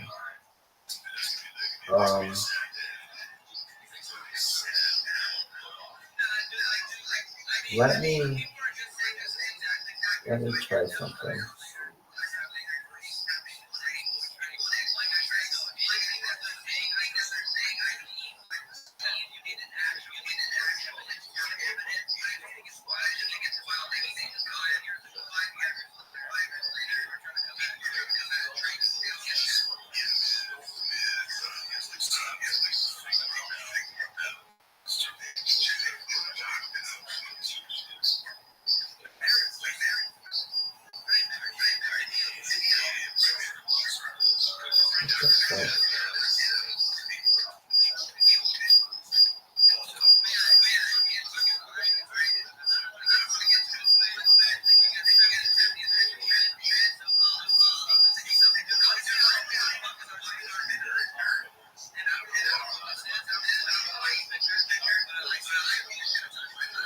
Weird. It's like not recognizing my account for some reason. Because it should. It's no big deal. Okay, we're gonna get him now. So it must be a timing thing. Here we go. Here we go.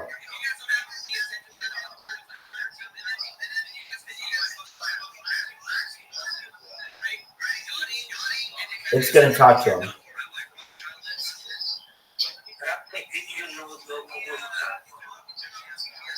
Do I know what?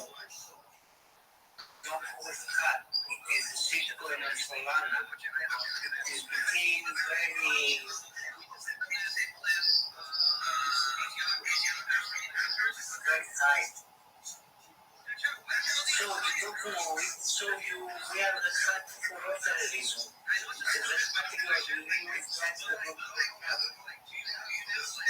I don't know who that is. I don't know what that is.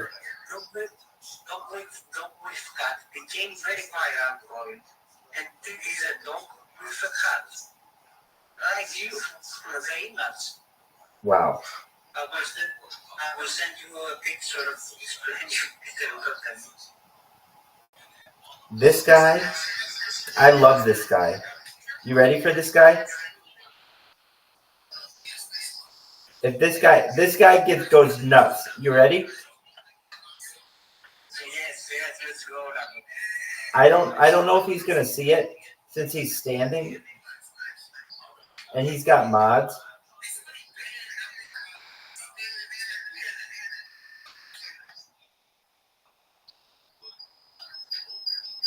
Did you hear him? I love it. I don't know if he has anybody to ban me. That's the funny thing. When no one has the ability to ban me, I can just run wild.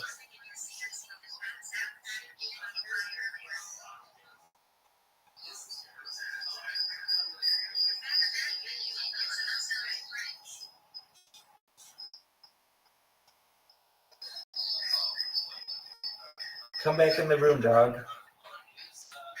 Come back in the room.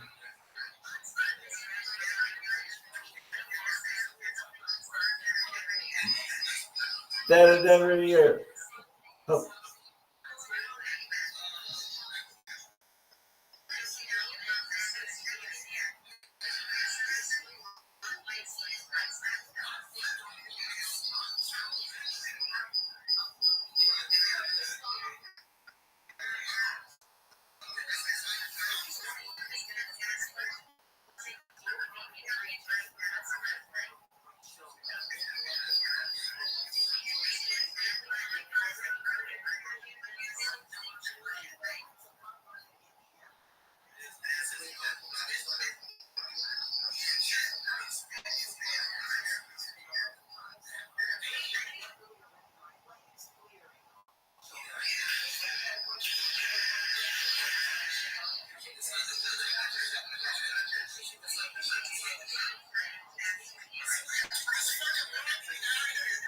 I love it.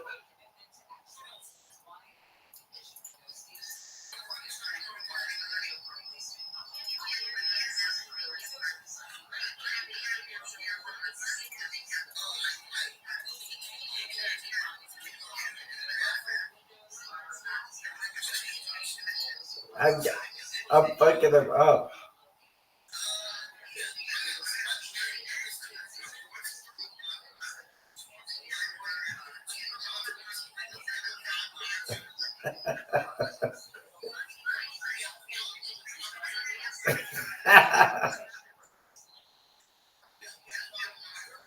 He needs to stop me.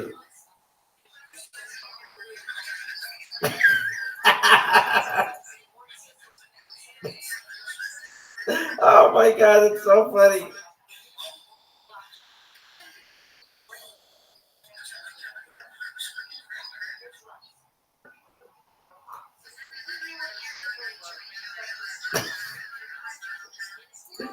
All right, now we're gonna get him on here.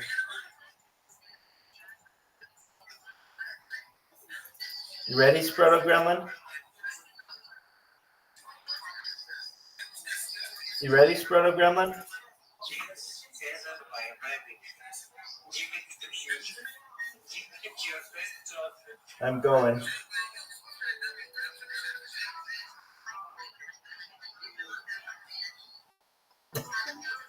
He's so pissed.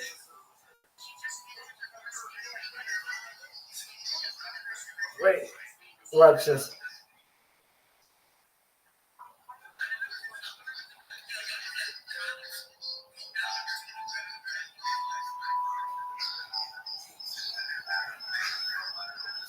He doesn't notice it yet. He's gonna flip out though.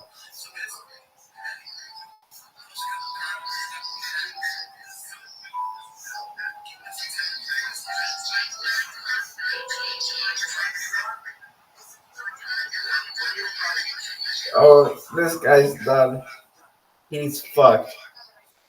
He doesn't realize that no one is here to protect his chat. Fuck, I fucked up. There we go.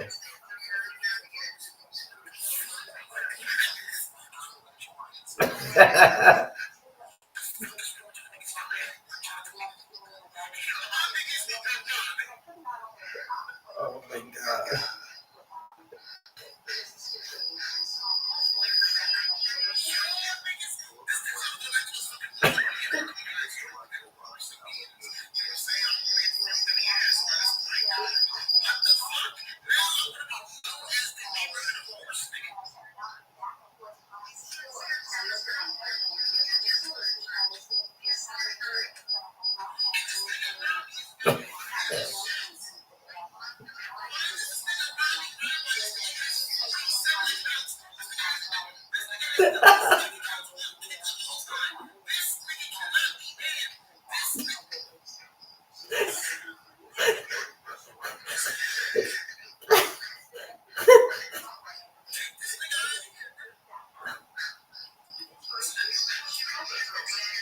Hold on, that's a really good clip.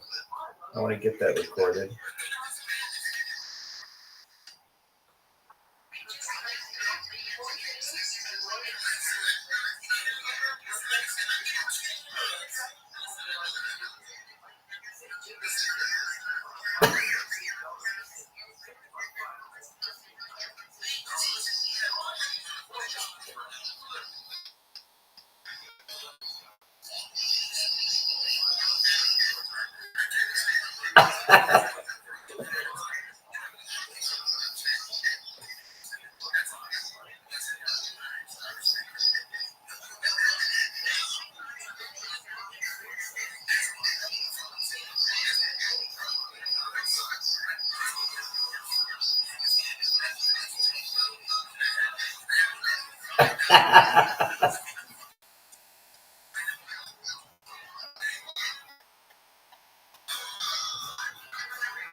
All right. Can you still hear me, Sproto? Excellent. Wow, I just did a recording of that guy. All right, we're going back to him. He's so funny. Okay, here we go. I'm gonna fucking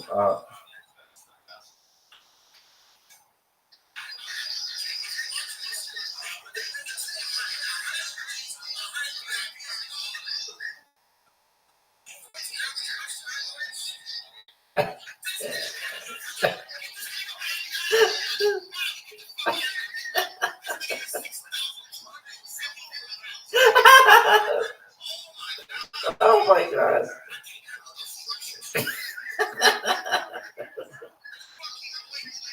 I'm laughing too hard. I can't fucking spam him. I'm laughing too hard.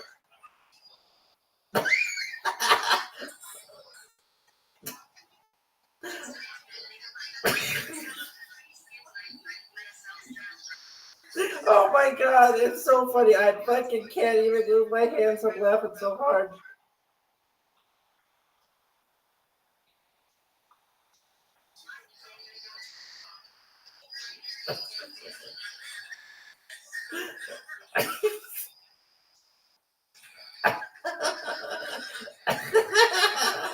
Oh my god. Oh my god. This is so funny. This is so funny.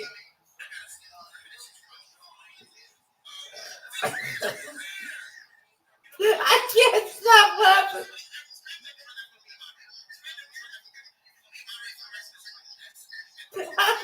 I can't fucking do it. I can't fucking do it. I'm laughing too hard. I'm laughing too hard.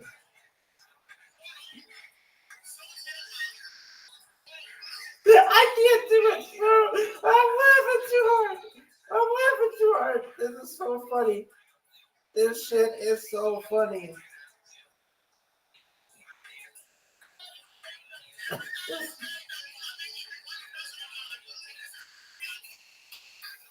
I can't do it. I'm laughing too hard. This is so funny. Oh my god.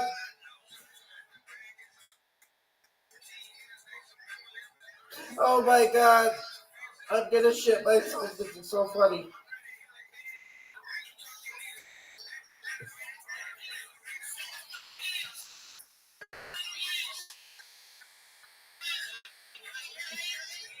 Oh.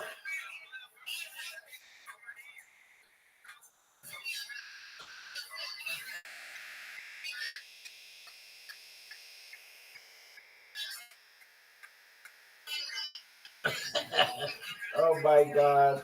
Oh my god.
They just blacked me and then unblacked me.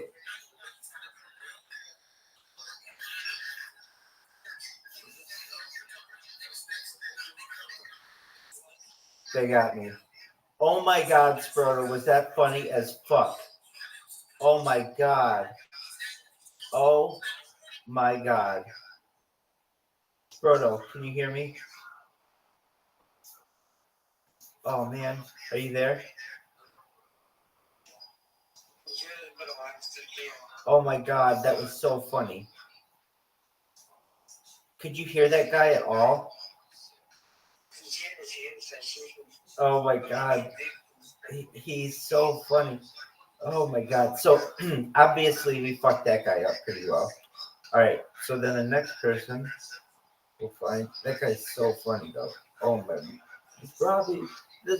Oh, this Robbie. Get him off of here. Get him off of here. Get him off of here. Get him off of here. Oh man, it was so funny. I was having a hard time. Like, I mean, tears were like pouring down my face, and I'm having a hard time fucking spamming him because it was so funny. All right, only kick. No, what is that shit? Oh, subathon. This guy, I think I already did him. We'll see. Yeah, you're banned. Okay. Okay.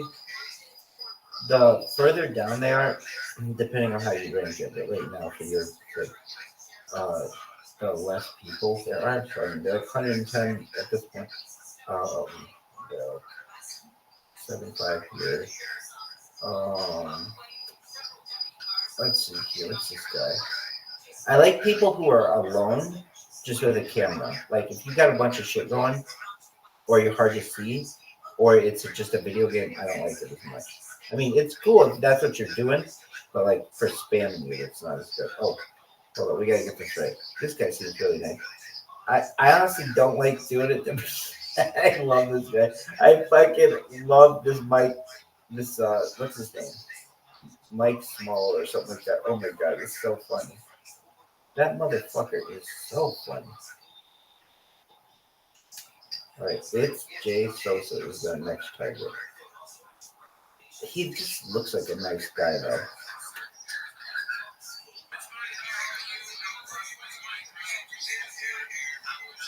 The dog. I'm sorry, I gotta fuck with you anyway. You gotta hate me.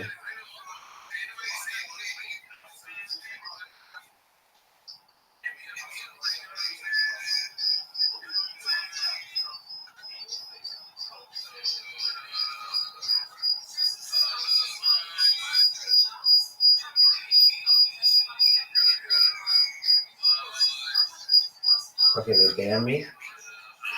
And now we're following. Thanks for the follow. And then it does like a whole dance on his channel.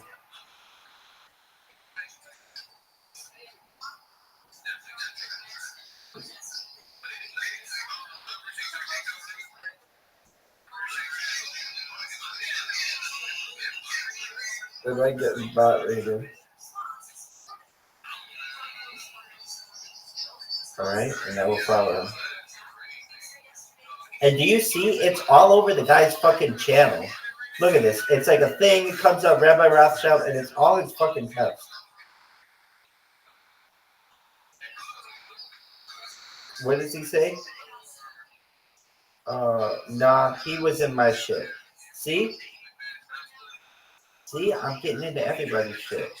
Alright, next person. Wait, this guy's got a hat on? We're going after him. Oh, he's gonna hate me. Please. Oh, he's speaking fucking German.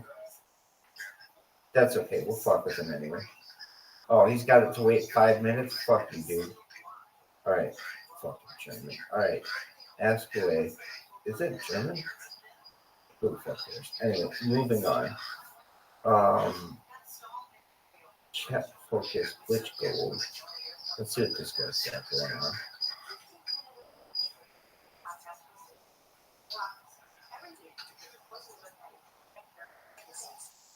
Glitch golden.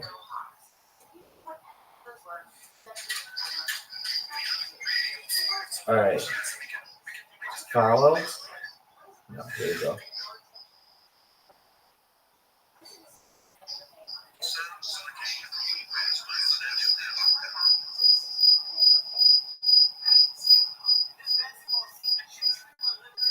Okay, he just banned me.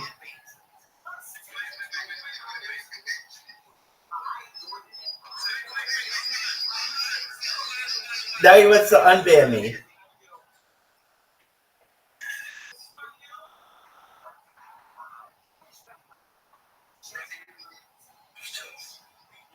But ew.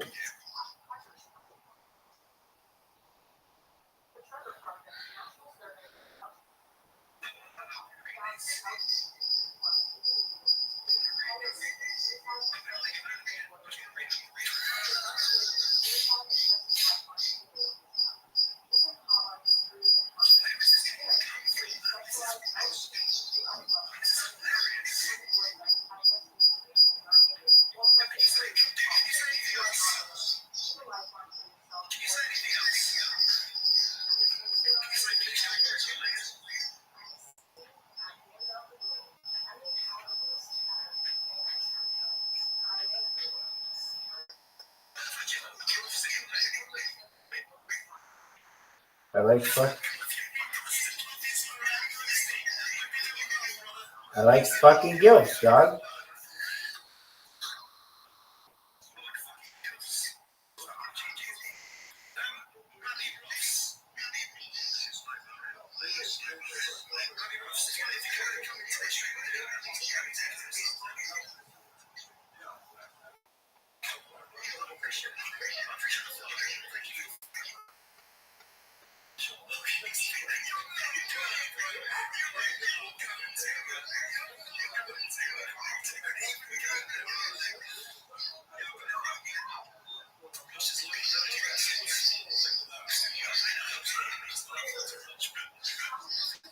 So this guy, I'm not gonna fuck with this guy. Why? He was nice to me. I'm not gonna sit there though. I'm not gonna become friends with him. I can, but at this point, I don't want to get into it. Why? I'm just in a fucking mood. It depends on my mood. Sometimes I'll go in there and fucking talk all day with him. What's this girl doing? I want to use this. I have this fucking pickup line that I use on these chicks sometimes. Let's see if this will work.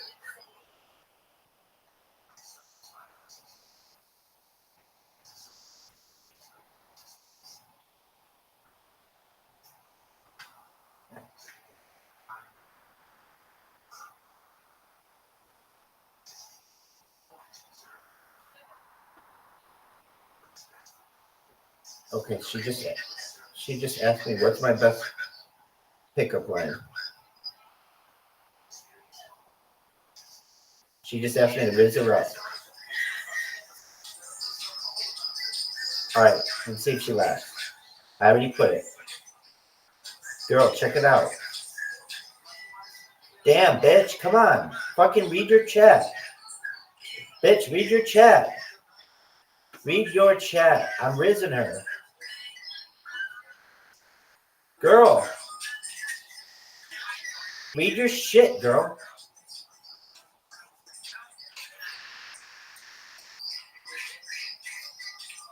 Girl, read your shit.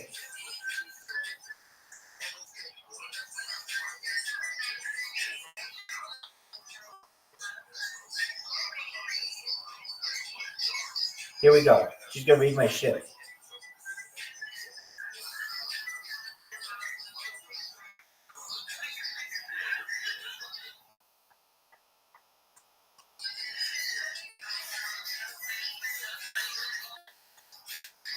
Did you hear her say that was a funny one? I can see you on the screen, Rabbi.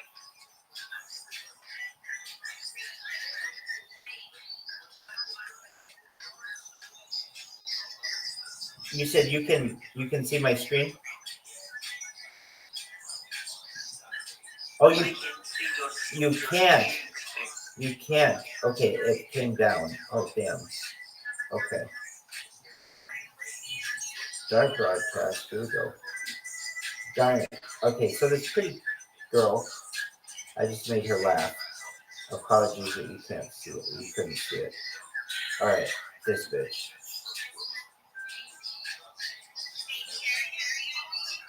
Yeah, I'm leaving so soon, girl. I did just get here.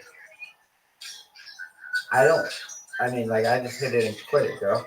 I made you laugh. I'm moving on to the next person.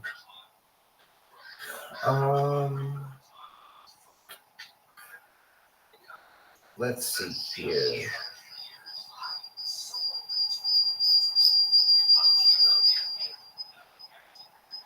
Reacting to YouTube videos. These are good ones. If it's the right environment. What the fuck? Followers only. A lot of times it'll say this channel is offline when it does this, but I don't understand why it takes longer to go. This channel is offline. Alright. Next one, trolling on monkey. Okay, I agree. These are kids. I don't like to do kids. There were these two Russian kids the other day. I was trolling them, and they were kind of fun. All right, let's see what's going on at your band. Let's see if we can follow them, though.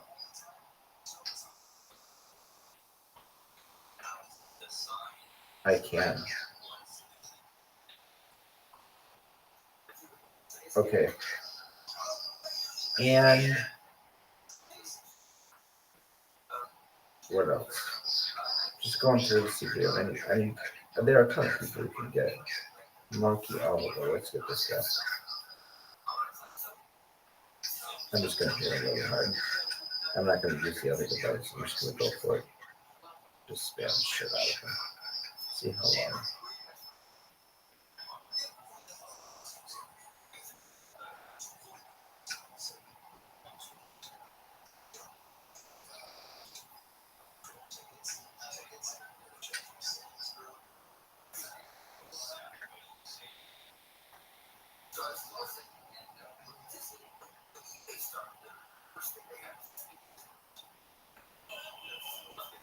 You guys not paying attention.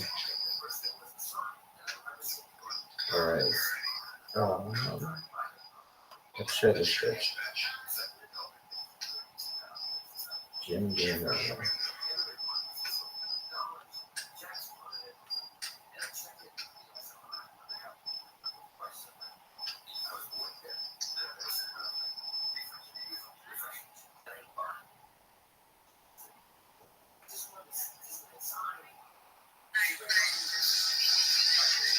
Alright, this is gonna go. Are you ready for Rabbi Rothschild? You can pick up one on you.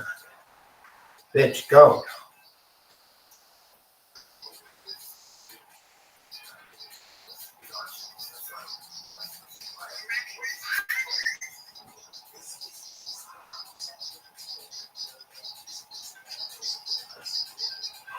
First of all, hi, how are you? I hope you're doing good.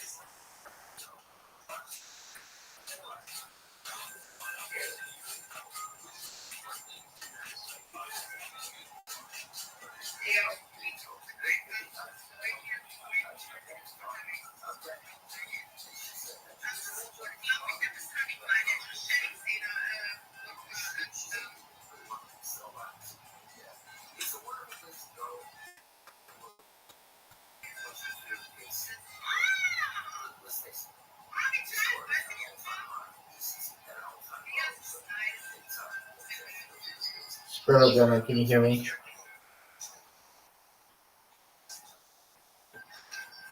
Squirrel Gunner? Yes, my friend. Excellent. For some reason, Telegram crashed. Okay, let's try this girl. Let's get Trish.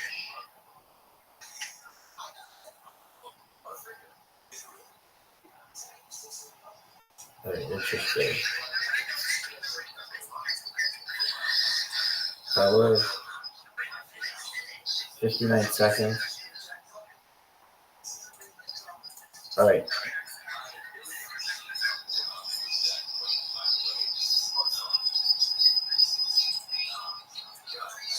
So we have to wait 45 seconds. This looks pretty attractive.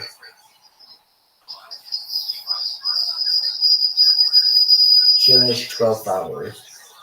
So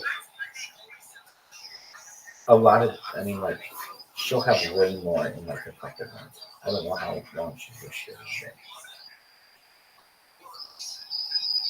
She's Romanian. Her English is very good. Come on, hurry up. 16 seconds. A lot of times, I don't want to know. Actually, international people have gotten this joke pretty well, but it's a very funny fucking like native English speaker joke. It's very good. Okay, here we go. No spam. Fuck you. Okay. Here we go. Come on, bitch. Oh fuck. Come on.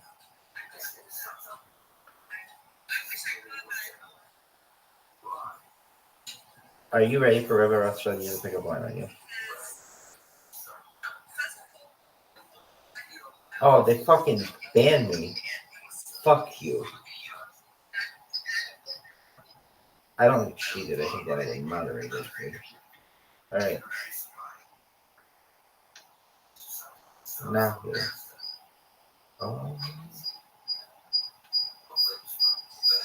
Oh, this guy. This guy hates me. I like this guy. If he hasn't banned me yet.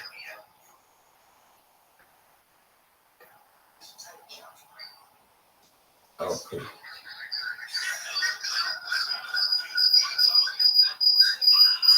It says it's showing offline, but it's not. It's online. I'm watching it. Here we go.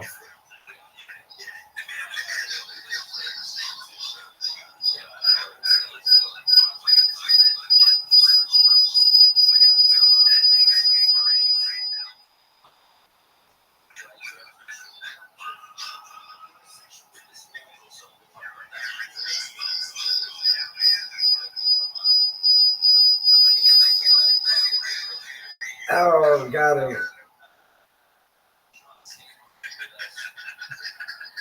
Look at it goes all the way across his fucking screen. This guy works at like a 420 dispensary or something, like a glass store. Look at this. Fuck Rabbi Rothschild. They know who I am.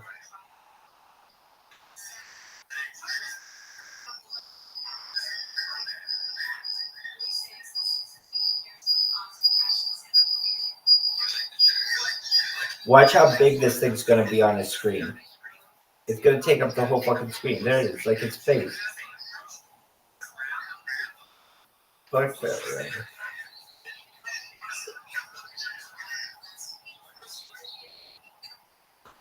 That's a beautiful thing. All right, my friend Mr. Sproto, I'm gonna take a break. You enjoy the rest of your day, my friend. I hope you enjoyed this. It was fun, wasn't it?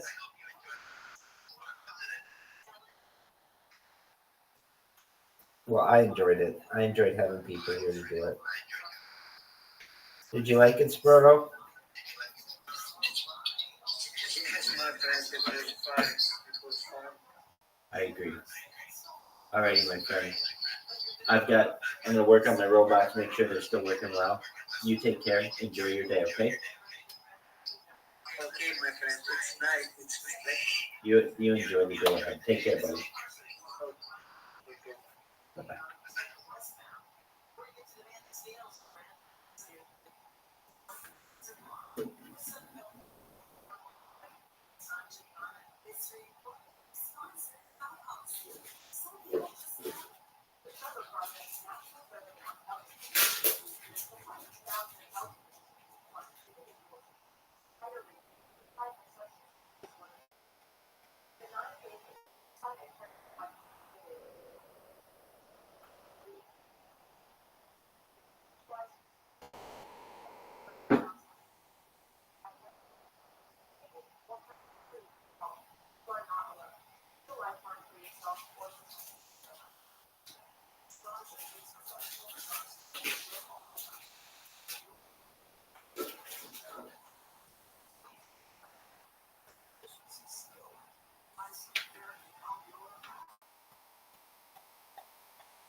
Every single day about how specific audiences are performing, all the marketing in a very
God damn it.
businesses affected by the floods.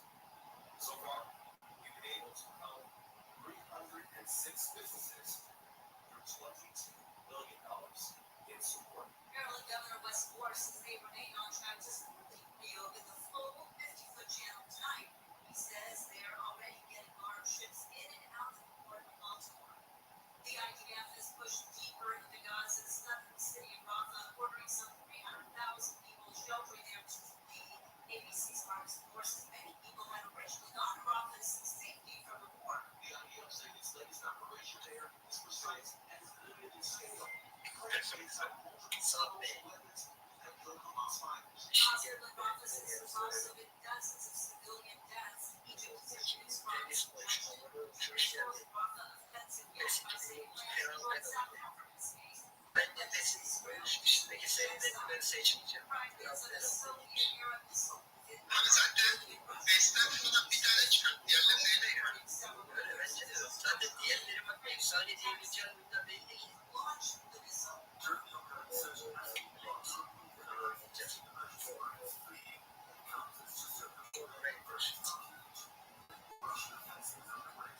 James Watkins says he was not yet taking responsibility for the attack. Russia says it's one of the deadliest attacks to date on the region. The KFI financial update is sponsored by Ben de gelişi bekliyorum. Ben yaprak gününü bekliyorum. 1990 yılında geldi. Yıllar hikayesi. Geldi. Çalmayanla ne bileyim. Ben çalmadım abi çiş. Çok iyisiniz. Ben çok çocuktum bunu. Hiçbir şeyini hatırlamıyorum. Joker'e benzeyen bir karakter var bunda.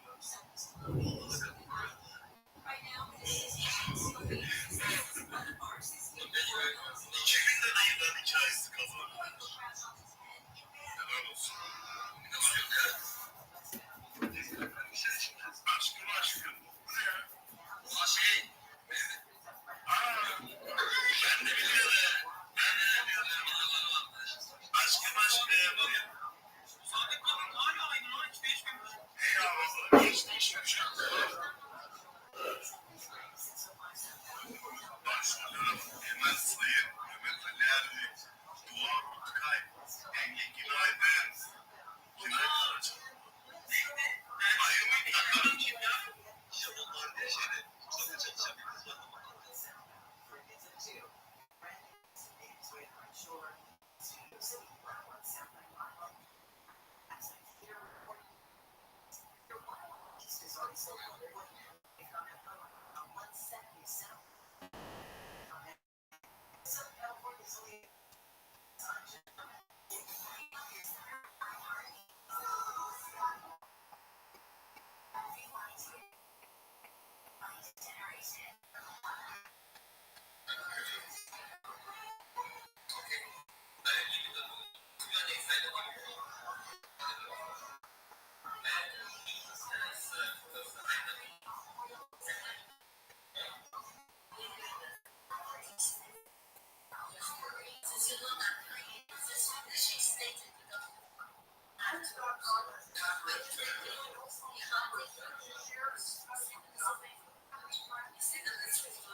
İsmi yapılsın bunlar şöyle değil.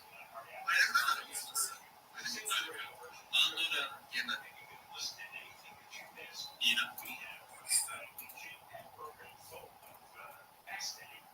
Yeşil veya altında kırmızı olsa bunu zaten biz koç yapıyoruz. İtalya olamaz yani. Nasıl aşağı indik arkadaşlar yani.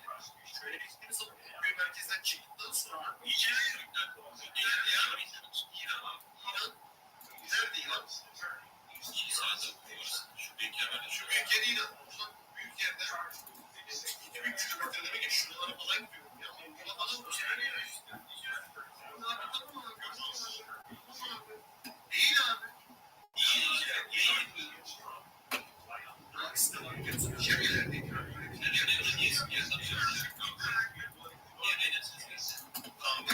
Arkadaşlar Nijerya'dan sola 2000 kilometre. Ben su içtim.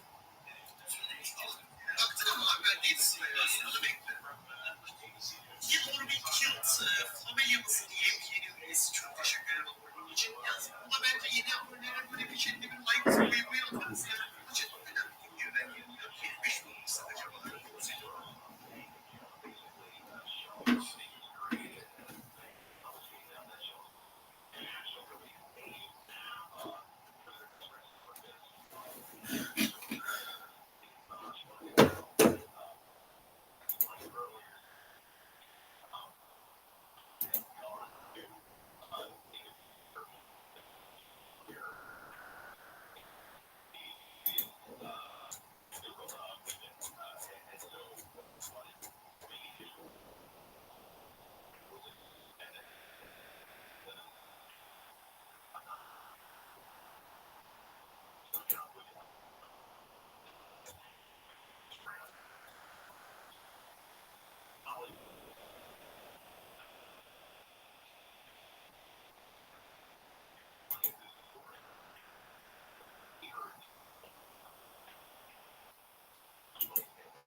This basketball season, checks for unlimited company cash back on everything. The sound system that all tunes.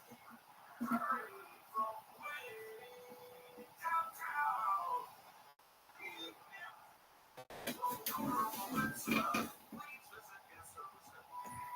Never heard cash back sound like that. Chase rewards. Chase rewards.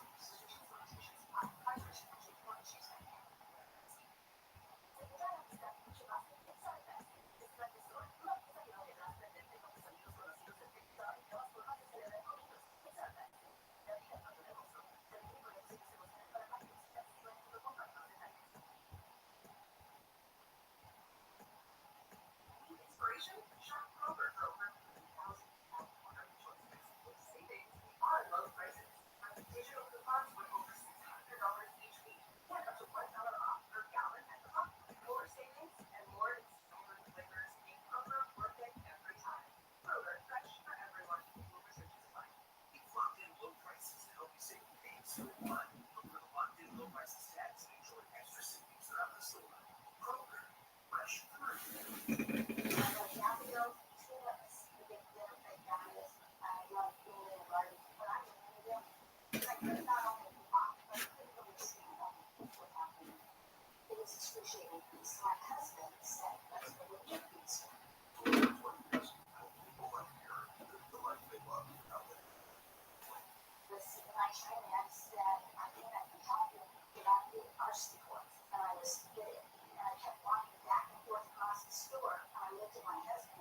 Because it was the first time in a year that I have not had any pain lately.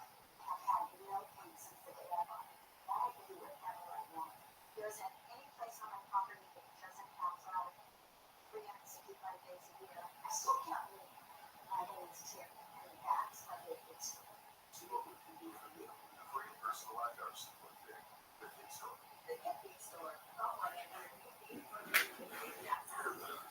Got a nice coffee of Celsius sparkling orange to experience the delicious taste of essential energy. Celsius powers active lives every day with refreshing fruit flavors and fruit. Find Celsius essential energy in a retailer near you or visit Celsius.com to learn more. Snag a Job is where America goes to hire. This talent pool and hourly hiring. Access to over 6 million active hourly workers. Snag a Job is the all-in-one solution for hiring high-quality employees. Cover all your needs. On demand, have to hire part-time or full-time. In the position, warehouse worker, retail associate, grocery store clerk, fitness trainer, baker, stylist, bellhop, podcast producer. Yeah, Snagajob's got a worker for that. With our easy-to-use platform, you're able to seamlessly post and fill available positions quickly, and dedicated customer support teams provide all the help you need along the way. It's nice knowing you have a talent like that in your own backyard, right? Snagajob is the partner you need to keep your business running smoothly. So visit snagajob.com or text snag to 242424 to talk to an expert. Snagajob.com, where America goes to hire. Why is our community abandoning somebody? Because finally we promises. Let's deliver. Let's deliver. Let's deliver because everything costs more. Yes, but our governments are having to cut back on basics. People forget about buying a house or paying off your credit cards. The truth is, under Trump, we can loans without high interest rates, but Biden will be fast.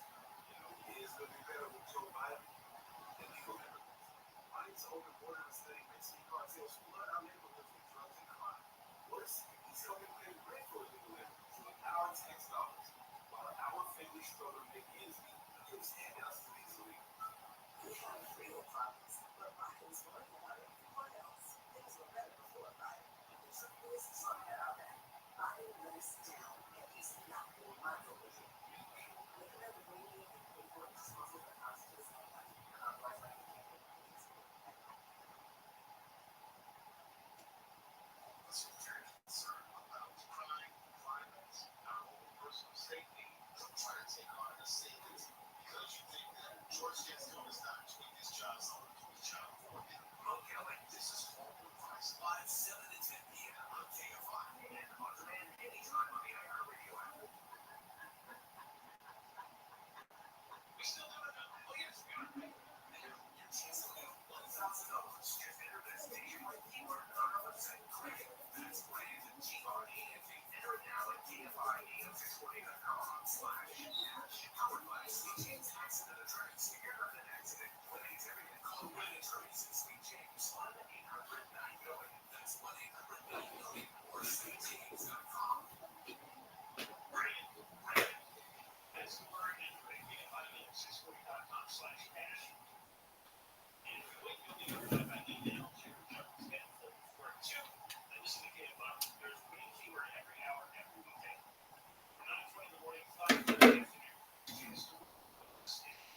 which is slingers are appointed by the governor. This is the database of this California Air Resources Board. And the secret plan is to make gas somewhat affordable. It'll force you into, I don't know, riding a horse to work, maybe? Walking? I mean, you're trying the electric vehicle route, but those things are expensive. They don't seem to work very well. Not very efficient. And if you get any meaningful range, God, you know, Ford is losing $100,000 every sell. I don't know, it's lots. $100,000. So the electric car industry in America is bust. But There's just need to charge the chicken pieces in a mixture of garlic onion and burn the chicken is now cooked in a little skillet until brown water is added to the skillet along with baby. so where you paying 6 months down on what everyone else pay 3. There are California Air Research Board, and there's no way to explain this in English, but to summarize it, they have created a regulation system that is going to force the safety of prices will go up, electricity bills will go up. They will need a low carbon fuel standard that's going to cost everybody money. And staff has admitted that this came from the staff of the California Air Resources Board. This is part. This is their mission. This is not some outside partisan political agency. This is not some oil and gas industry funded activist group. These are the bad guys themselves. Say, well, yeah, 50 cents more next year, 50 cents more. You gotta stop driving your car. Don't you understand? That's official California government policy. You have to stop driving your car. And if you won't do that, we'll force you out of it. We'll add certain regulations that there's Read no way that's of how walking is beneficial to you and this, that, and the other thing. I'm just saying with the amount of information out there, sometimes I feel a little bit overwhelmed going, how much do I got to do to get through the day? Well, it depends on how you want to feel. If you want to have a lot of energy, like I do, you have to do a lot of things. And I firmly believe this is the reason why I'm so productive. And I think if I didn't do the cold plunge and the sauna and the workouts and the vitamins and the eating healthy, I'd be a completely different human being. I know, that's why I wouldn't have the energy. I get it. It's just that there's a lot you got to do. Mm-hmm. Yeah, there's a lot you got to do. Like I see people on the internet sweating. So I'm like, then I'm like, okay, do I got to start sweating? So, is the steam room that I got at home, is that not enough? A couple eucalyptus sprays, breathe in, sweat a little bit, and then I come out, right? But now, okay, but now do I need an infrared sauna? Because now I got to get sweat that's inside, that's not coming out of the steam. What's happening, Joe? The infrared sauna is probably very good for you, but there's not a lot of data on it like there is with the traditional dry sauna. The traditional dry sauna, there's a lot of very beneficial data. And the thing about the difference between steam and sauna is you can't really get steam hot enough because you'll cook, because it's just too crazy. You know, you can't get a 190-degree steam shower. You'd literally go in there and scald your skin. Yeah. But you can get a 190-degree dry sauna, and you go in there and you really fucking sweat. Yeah. And that's when your body develops all those heat shock proteins, because your body's reacting to it overheating. So it has to do something to sort of mitigate that effect. And that effect of mitigating it is what's so beneficial for your life. I mean, there's a study out of Finland. They did a 20-year study that found that using the sauna 4 times a week for 20 minutes at a time, I think it was 175 degrees, lowers your all-cause mortality by 40%. That means strokes, heart attack, cancer, everything. Lowers it by 40%. And this is a long-term study Many, many people. So the 190 degrees is a lot more beneficial than the steam. A steam at 120, is that doing anything? It's doing something. Yeah, it's all good. A hot bath is good. Everything's good. And getting your body to heat up is good because it gets your body to react. It's just the same thing. It develops those heat shock proteins. A really hot bath is very good for you. If you can get a nice hot, especially you get some Epsom salts in there, you get that magnesium, get a really hot bath, very, very good for you. You know what I started doing? Talking about magnesium. And I don't know if you've ever done this, but I'm doing, I got a little spray bottle of magnesium. I spray it on my feet at night, and I put socks on. You ever heard of that move?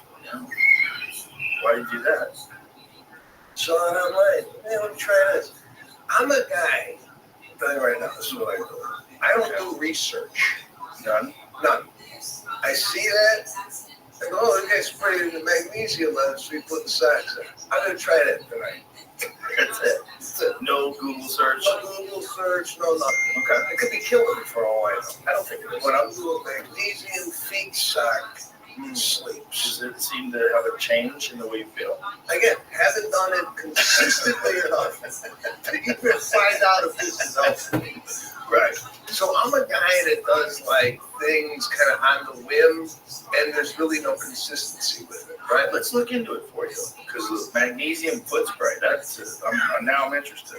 Like, what is the deal behind that? There's definitely multiple products being sold for as magnesium oil for your feet. I didn't see anything necessarily saying you should keep socks on too. I throw the socks on just because I don't want magnesium all over the place. Yeah, that's a good move. No, that's what I'm doing. Like, my wife is even looking at me going, Jesus Christ, this is where we're at. So I'm at the edge of the bed, spraying my feet. I'm like, what? She's like, really? Magnesium on your feet? Is this where the relationship is?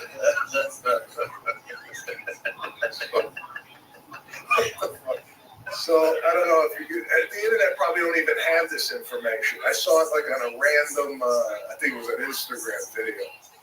Well, I would imagine it get absorbed through your skin just like the float tank does. The float tank is a great source of magnesium because there's 1,000 pounds of Epsom salts in the water, and your skin absorbs it. So I would imagine your skin's absorbing that stuff you're spraying on your feet. Yeah, it just doesn't absorb it as well as like a oral or something. Okay. Yeah, so not good absorption, but it works a little bit. Okay, well, something. Help with cramps or some sort of nerve function. Magnesium helps people sleep, though, right? It's a good one for sleep. Yeah. I notice sometimes when I get those IV and there's magnesium in there, I feel exhausted. The IV, again, this is another thing people do. Right. Oh, you gotta get a bag of whatever the hell's in the thing. Right. I don't even ask. I just give me the bag, whatever, and I get it. Right? Don't feel any different. No. I don't. You will if you sit. Yeah. If you're, I tell everybody, if you are down, you're feeling shit, you run down, get an IV vitamin drip. It's a game changer, especially with high dose of zinc and vitamin C. You get an IV vitamin bag, and you will feel way better. Bill Burr was sick as a dog when I saw him last. I was like, how long have you been sick for? It was like 2 weeks. Like, come check this forward. Please listen. I just do this. Get a vitamin IV. And he texted me the other day. He's like, Dr. Rogan. He goes, fixed me. He was like, I'm going to do that from now on. I'm like, from now on. Anytime you're sick, you feel like shit, get a high dose vitamin C, zinc, B12, the whole deal in a bag. You'll feel much, much better. Because it gives your body the tools it needs to fight off whatever the fuck is trying to get you. Yeah, John, listen. I've done the bag. Right? A lot ill. And it hasn't helped. Well, it's helped, but not like where I came out of it. Like, this is what I'm thinking. If I take the bag and I got a cough, after I take the bag, the cough should go away. I don't want the cough anymore. Right. And if the cough is still there, I feel like, Have you ever done NAD? No. NAD is rough. How do you say it again? Nucleotide, adenine, what is it? Nicotinamide, adenine dinucleotides. Yeah. What is it? So NAD is a supplement that you can take that actually helps your telomeres lengthen, which is a sign of healthy bodies, young people. Found in all living cells, NAD is called dinucleotide because it consists of two nucleotides joined through their phosphorus groups. So you take that in an IV bag, and generally most people do it over a long period of time. You do it over like 2 hours. So you just watch it movie because it's very uncomfortable. What, to get it? Yeah, the NAD is very uncomfortable. It's very uncomfortable for your stomach. It makes you cramp. If you do it quick, it's an intense feeling that most people don't enjoy.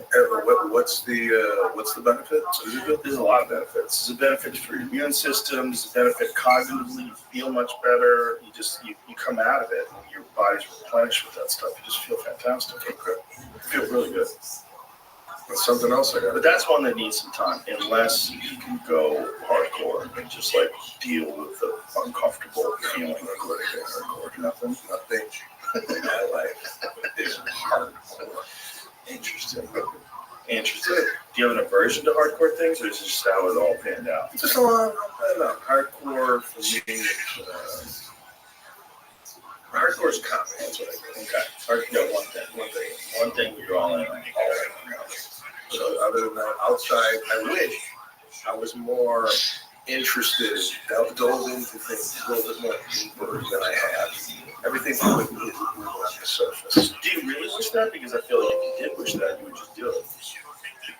Right? Yeah. I just wish I had I don't know what it is inside me that would make me want to learn more about it. Like, I like cooking, right? Mm-hmm. But I don't dive so into it where I'm coming up with recipes and doing this and that sort of thing. Right. Let's look at a YouTube video, make the fish, and here's the fish. But I don't take it to another level. I don't go get the beautiful knife or the pots and pans and all the stuff that goes along with cooking. Right. My interest level is surface. Rarely does it go underneath the surface. You know what I really got into out here is cooking over wood. Like live, like actual hardwood, not just charcoal, like getting wood, using an offset smoker, and slowly searing the steaks, or slowly like cooking the steaks rather, and then searing them at the end over the coals. I take the coals and I put the coals from the hardwood underneath the grill, and then sear the shit out of it. I hear that. I hear that. Yeah. And my brain is going to explode. Like, it's too much. It's too much. But we're all different. So I know we're all different. What? Like, do you know the kind of wood that is live oak? You want oak, generally, a live oak, or you want, if you want the grill hotter, you like, a lot of guys like mesquite. I like mesquite and oak. Those are my two favorites. I'll try cherry. I'll try some different woods. Some places you can go to get hardwood just because there's so much garbage out there. Yeah. These companies that will just deliver cords of wood to your house. Okay, speaking of wood, right? I got pizza. My goal is to make pizza. It's not as easy as people might think to make pizza from scratch. No, it's very hard. So I've tried multiple times. And, I'm a guy that I'll try it again and hope for a different result, but I'll do the same thing I did before. Right? Just hope magically, it's gonna come out. My pizza don't even look like pizza. It looks like the shapes are unrecognizable. All right, I can't even get a circle on the damn thing to work. I work it out. It's not pliable enough. So when I put it in there, half of the cheese flies off into the stove. I bring it out, and it's a mess. Why don't you get pre-made dough? I tried the pre-made dough, Joe. And for whatever the reason, I cannot get a circle with the thing. I try this. I bet if you went to like a real Italian pizzeria, they would show you how to do it. Again, if you went there, Joe, listen, you teach me something, I come home, I forget half of the shit I learned. I don't have any retention or comprehension on anything. Has this always been the case? It's always been the case. But not with comedy. That's why it's interesting. The one thing that you're successful at, like super successful at, you like focused entirely on. I had no more focus. The focus I have is for comedy. After that, the focus waned because I feel like I just don't have, That's probably a good way to live. Yeah, just let's be casual most of your life and be intense about one thing. That sounds like a good balance. I don't think there's anything wrong with that. Well, I would like to learn more things as I we got kids now. You could teach your kids how to do the archery, archery thing, hunting, how to hunt, right? I'm trying to figure out what am I passing on to my kids as far as skill sets is concerned. Yeah, I don't be talking shit. All right, talking shit. They're probably good at talking shit. My kids are real good at talking shit. They say some funny things, man. It's fun. We have a fun house. It's like a lot of fun shit talking. That's always good. Did they make fun of me too, which is fun. Like, there's no, I can make fun of my parents. They just doing none of that growing up. They're fucking yelling shit. Oh, we had that relationship with my parents. Yeah, you can't be the Italian parents. No, we did. Oh, you had a relationship joking around. Yeah, oh, okay. My parents were not like that. No, there was not a lot of joking around. No, so I love joking around. And so they're making fun of me all the time. Like, it's hilarious. Your daughters? Yeah, they're funny. They're fun. They talk shit. And they know that I like it. They know that I laugh. So everyone's like, we have a good time. They talk shit to each other. They talk shit to their friends. Talking shit is fun. It's like, it's a fun activity. It's one of my favorite things about a green room at a comedy club is that everybody's talking shit. You go back there, everybody's busting balls, cracking on people, guys and girls, everyone's laughing. We're all just like shitting on each other. Yeah. And it's hilarious. And it's such a beautiful environment.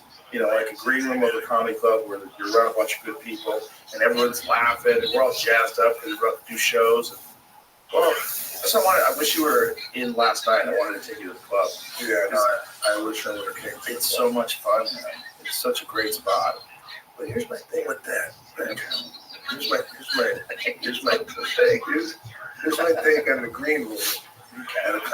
I generally tend to retreat and just listen to everything that's going on when comedians get together. I'm never the guy like center of attention or contributing to the fun. I've always been the guy that just kind of comes in quiet and listen, right? Because I don't know a lot of the comedians intimately enough to have that comfortable. So if I walk into like here, I just did the show with Seinfeld, Nate Bargatze, and Joe Gaffigan, and we all backstage. I tend to be the one I listen, and I chime in every now and again. Right. I don't have to be the guy that comes in and kind of pisses out the whole. That's actually good. That's a good trait.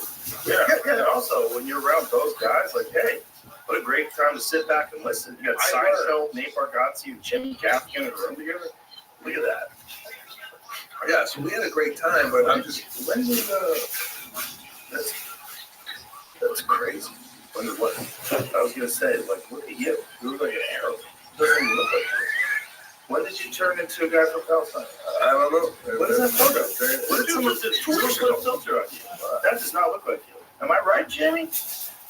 No. Darn, the guy, he came off a yacht. There's no other way. Like the screw, looks like a guy in the Mediterranean shows you how to get octopus. I got Mediterranean blood. I know it. You don't even look like you. Like in that photo, you look handsome. Don't get me wrong, you look great. But you don't look like you. You know what it is? Everybody else is white. They got that's what it is. White. When you're next to Jim Gaffigan, right? Of course you're gonna look like you. That's your filter. He looks like a normal color in that, which is wrong. Yeah, look at that guy. That at least looks like you. That other photo did not look like you. Maybe it was the lighting, Joe, but that's me. I was there. I believe you. I 100% believe you. I'm just saying that. Like, go to that last photo, Jamie. I'm not lying. Right? Go to that last photo. Get the fuck out of here. That ain't you. That's some dude that works for the Saudi Arabian government. I came over here to make some sort of a deal to try to get comedy to go over to the Middle East. I know a lot of guys do comedy in the Middle East. They give you like a list of shit you can't talk about. I did it. Oh wait, I went to a bunch of comedians. That scares me. A list of shit you can't talk about? Like, what if I slip up? Yeah. yell something out, and I think it would be funny to say something. And whoopsies, there's a lot of editing. Now you're in jail. Yeah. Who had a problem with that? Who was it? Someone actually went to one of those Middle East countries and did it, almost got arrested. It was Eddie Hip. Yeah, he. The only thing that saved him, I believe the story was, I believe it's Eddie. I think the only thing that saved him was some of the royal family thought he was hilarious. They didn't have a problem with what he said at all. I think he called someone sir, but you're not supposed to call him sir. You're supposed to call him your highness or your excellency. And he was referring to people in the audience and talking to them and calling them sir, and then they would try to arrest him afterwards. Yeah. No. Like, sir's not that's not even like, I thought it was something. No, it wasn't even anything. That's why I'm nervous. Like, that's not even anything crazy. That's nothing. But your brand of humor, did you take that and did you ever do corporates and, building your style? No. Everybody that ever known that's done a corporate after doing it don't want it. Ron White was the worst fucking experience of my life. So they offered me a shitload of money, and I said yes. I kept saying no, but they kept coming up with higher numbers. And eventually I said yes, and it was fucking terrible. Tony Hampton just did one, so it was fucking terrible. You like them? I gotta be honest. I don't mind the corporate. Really? I really don't mind the corporate. Yeah, you've had those awful corporate gigs where, But what percentage was it? I just ran into Sandler. He told me to get their corporate gig. Yeah, Adam Sandler. Yeah, they're not. They paid to see Adam Sandler. They knew Adam Sandler was going to be there. And it still sucked. It's the environment sometimes. It's like when you're walking into whatever. They just had their breakout meeting and then they're coming and then, it's comedy. But it's just a different vibe. They're all scamming about their careers. They're all networking. Yeah. Fucking making their little backstabbing moves. But you call them out on it. You kind of like the material about what they're going through during the 3-day sales meeting at the Venetian. Right. So you kind of relate to I don't mind them as much as other comedians or other corporates. I actually don't mind them. Jay Leno loves them. Yeah. I mean, that's where he's made the majority of his money. Jay Leno, all those fucking cars he has, never spent a dime of his Tonight Show money. I don't know. Never spent a dime. He puts it all in the bank. All that money, all those cars, it's all him doing gigs. Well, here, you didn't roll up with money, right? So, now you're super successful, you make this money. Was there someone that taught you how to manage money or how to look at money in a way where you're like, okay, I have a good grasp on this. Money management, what have you, but I'm just talking about the relationship with money. Is it like, we're here, live it up, spend it, or is it more like, you ever think this is not going to be the most popular podcast ever? Or do you think that way? I don't think that way. I never thought it would be popular in the first place. When I first started doing it, there was just me and Brian Redband in my fucking living room. And then comedians, Joey Diaz come over, Eddie Bravo comes over, Ari comes over. We're just having fun, just talking shit. I never imagined. I didn't plan for it. Like when everybody has those vision boards, like this is how you become successful, you have to manifest it. I didn't manifest this at all. Zero. The most successful thing I've ever done by a long shot. And I put zero management into it. All I've done is just keep doing what I enjoy doing, and it turns out other people enjoy it too. That's it. It's just talk to people like yourself, talk to funny people, talk to interesting people, talk to people I agree with, talk to people I disagree with. Have civil conversations with people you disagree with things. It's good for you too. All I do is just do what I enjoy doing. If I could do this for free, I would still do it. Okay. I enjoy it. So you do this podcast. Yeah. You have no aspirations of this Zero. The hugest thing ever, right? I don't even have any aspirations for growth. I don't say, by this time next year, I'd like to. Nope. You just focus on What I'm doing. Yeah. I feel like everything else is a distraction. Like, as long as you're making enough money. Brian Count said something once, and I never forgot it. He said, and we were kids. We were in our 20s. He said, the only amount of money you need is so that you can go to a restaurant and not care what things cost. Everything else is bullshit. If you got enough money, you can go to a restaurant, you don't worry. Just order a bottle of wine, order meat, order whatever you want to eat. You don't think about the price. He goes, that's real freedom. Because everything else, like all that other shit, you forget, that's all just, it becomes complicated. You don't need that.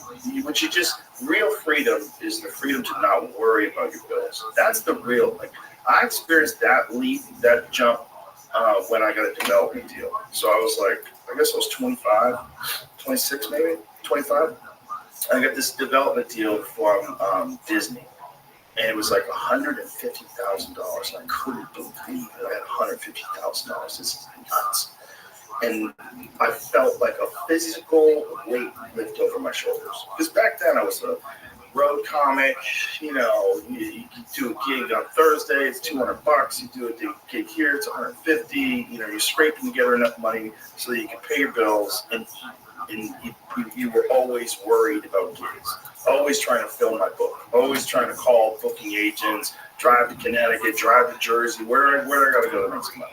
And it was all just trying to stay alive and trying to make it, right? Trying to become I just didn't really think I was a legit professional comedian. It could all go away. And so I got that development deal, and it was the nuttiest feeling in the world. It was like I felt lighter. I felt lighter. And then I was like, oh, that's the key. Like, get the monkey off your back. Get the bill monkey off your back. And that's the real freedom. The real freedom is not being rich. You don't feel any different being really rich other than the stuff that you can do. But the way you feel in the day is the same way you feel if your bills are paid. That's what you want. All that other shit is like, the other thing I noticed when I moved to California, it was the first time I had a nice apartment. And I'll never forget this either. I was sitting in my apartment. And it was a beautiful place in North Hollywood. It had a loft, had a pool table in my apartment. I was like, this is amazing. How is this real? How's this mine? After a while, it just became my house. And then I realized, like, oh, this is the same feeling I have when I'm home that I had in my shitty apartment in New York. It's the same feeling. It's like, oh, this is home. It's the same feeling. It's not better. It's not worth the amount of money that it costs if you're like renting a house that's way over your budget and you're doing Uber just to try to pay bills. It's not worth that. It's what's worth it is if it's comfortable. If you have a TV and you have a nice bed and you can cook your meals, you're good. That's what you need. That's all you need. Everything else is just like the amount of effort that you have to put in to make the amount of money to get all these other things leaves you in this constant state of anxiety. I think people just get lost in this idea of constantly making more and getting more and chasing more. And I just concentrate on what I do. That's all I concentrate on. I concentrate on work. I concentrate on comedy. I concentrate on UFC fights. I concentrate on podcasts. And I don't think about those other things. I don't think about the direction of my career at all. Well, that's a great way to look at things. Because the only thing you really have control of is what you do. Yeah, what you put out. Yeah. So you being a pioneer in the podcast world, right? You and Mark Maron, I feel like we're kind of... Adam Curry was the first. Adam Curry was the original. The MTV VJ. He's still got a podcast now. He's excellent. He's a good friend of mine. And he's the number one guy. He's the podfather. Okay, he's the podfather. He named it. They started it off together. Yeah, they started doing it years before I ever did it. And Mark had his a little bit before mine. Adam Carolla was the first because Adam did it off of radio. So Adam had that radio gig where he took over Howard Stern's slots when Howard Stern went over to Sirius. Remember that? Mm-hmm. So he had this morning show, and that morning show was doing real well until. Do you remember they used to have a talk radio station in LA before podcast? It was like Tom Likas was on there, and there's a bunch of good shows. Yeah. And that also made me doing podcasts too. I mean, I didn't know that a podcast was ever going to be a thing, but I was like, this is a talk radio station now. A talk radio got so big, mostly because of Howard, I think, but there was a whole station where you could listen to the station. It was all talk radio all day long. There was a science guy on there late night. I forgot what the hell his name was. But yeah, you're right. There was like a station that had all these kind of cool talk formats. And what I'm saying is, for me, I'm not so versed on the history of podcasting, but for me, I just remember you as being one of the first guys. Yeah, we were one of the first. Okay. So now you're here. When you look at the landscape of podcasting, from when you started to where it is now, do you go, wow, this is amazing how these people are doing it? Can anybody do this? It feels like everybody has a podcast. I feel like there's a specific skill set to podcasting. Do you look at what you did early on and what you're doing now and go, wow, look at the growth? As far It's as definitely a lot better. Yeah, definitely better at talking to people. Yeah, it's a skill. You learn it. It makes you a better conversationalist in the real world, for sure. It makes you more considerate. it's like comedy, right? I mean, Yeah. It's like you weren't the podcaster you were. Oh, Right. Podcast like 15 15 years. somewhere around there. Wasn't it on 15 years? Yeah, so it took 15 years to get into. I mean, Yeah. obviously successful for a long time. But it took a long ass time. It took a long ass time, and I think nowadays it's just there's a lot of time you got to put into something in order for it to be a gem. Yes. But even just the entertainment landscape, as I look at it, has entertainment changed? Where now we're looking at the phone and we're looking at somebody do something crazy at their house. There's a guy I've been watching this insane. He's catching eggs in his mouth, right? Do you see this guy? Insane Shane. This guy Catches eggs from how far away? 50 yards. They're throwing eggs in this guy's mouth. He's got the best mouth on the internet, right? Does he break the eggs or does he catch them and not? No, they're like hard or a meatball. Oh, This guy's chucking meatballs and he's catching them in his mouth? 50 yards. That's a skill. So I'm watching that, and I can't. Yeah, this again. Okay, the marshmallow combo.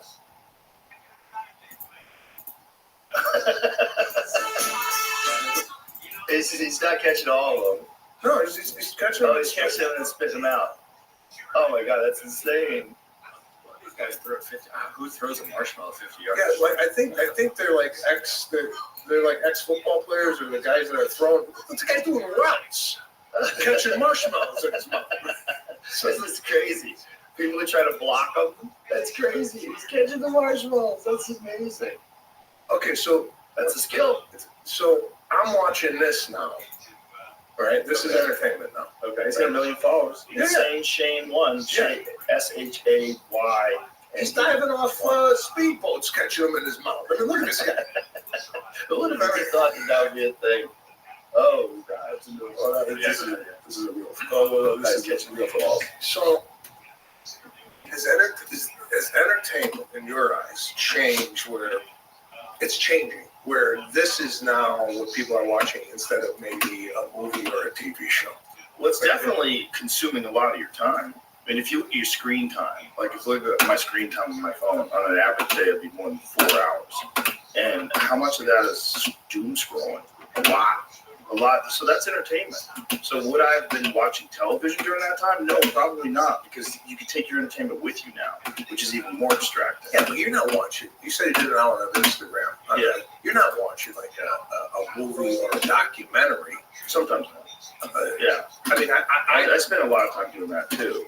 but I do that in certain places. Like I'll watch a documentary on an airplane, Mm-hmm. or I'll watch something at home.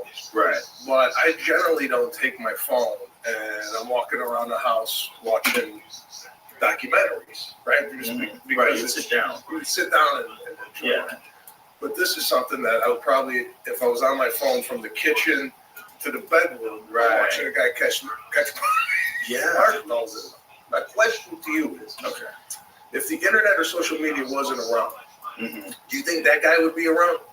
Do you No, think this? you wouldn't be doing that. Well, do you think this was existing 30 years ago, where somebody was chucking marshmallows and catching them just for fun, Yeah. and we didn't see it? There's probably a guy in the neighborhood that could do it, and everybody would come over and watch Bob catch marshmallows with his face. Yeah, I'm sure. But it just never would have been the discipline that it is now, where this guy's got like fucking guys blocking him, and he's juking left and right, and catching marshmallows in the air with his mouth. It was pretty impressive stuff.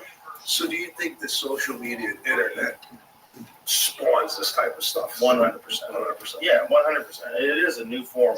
That's another thing you could say about podcasting too, because before podcasting, no one thought that the time when you're driving or the time when you're at the gym is time that you could be entertained by something other than music, right? Most of the time, unless you're listening to talk radio, of course.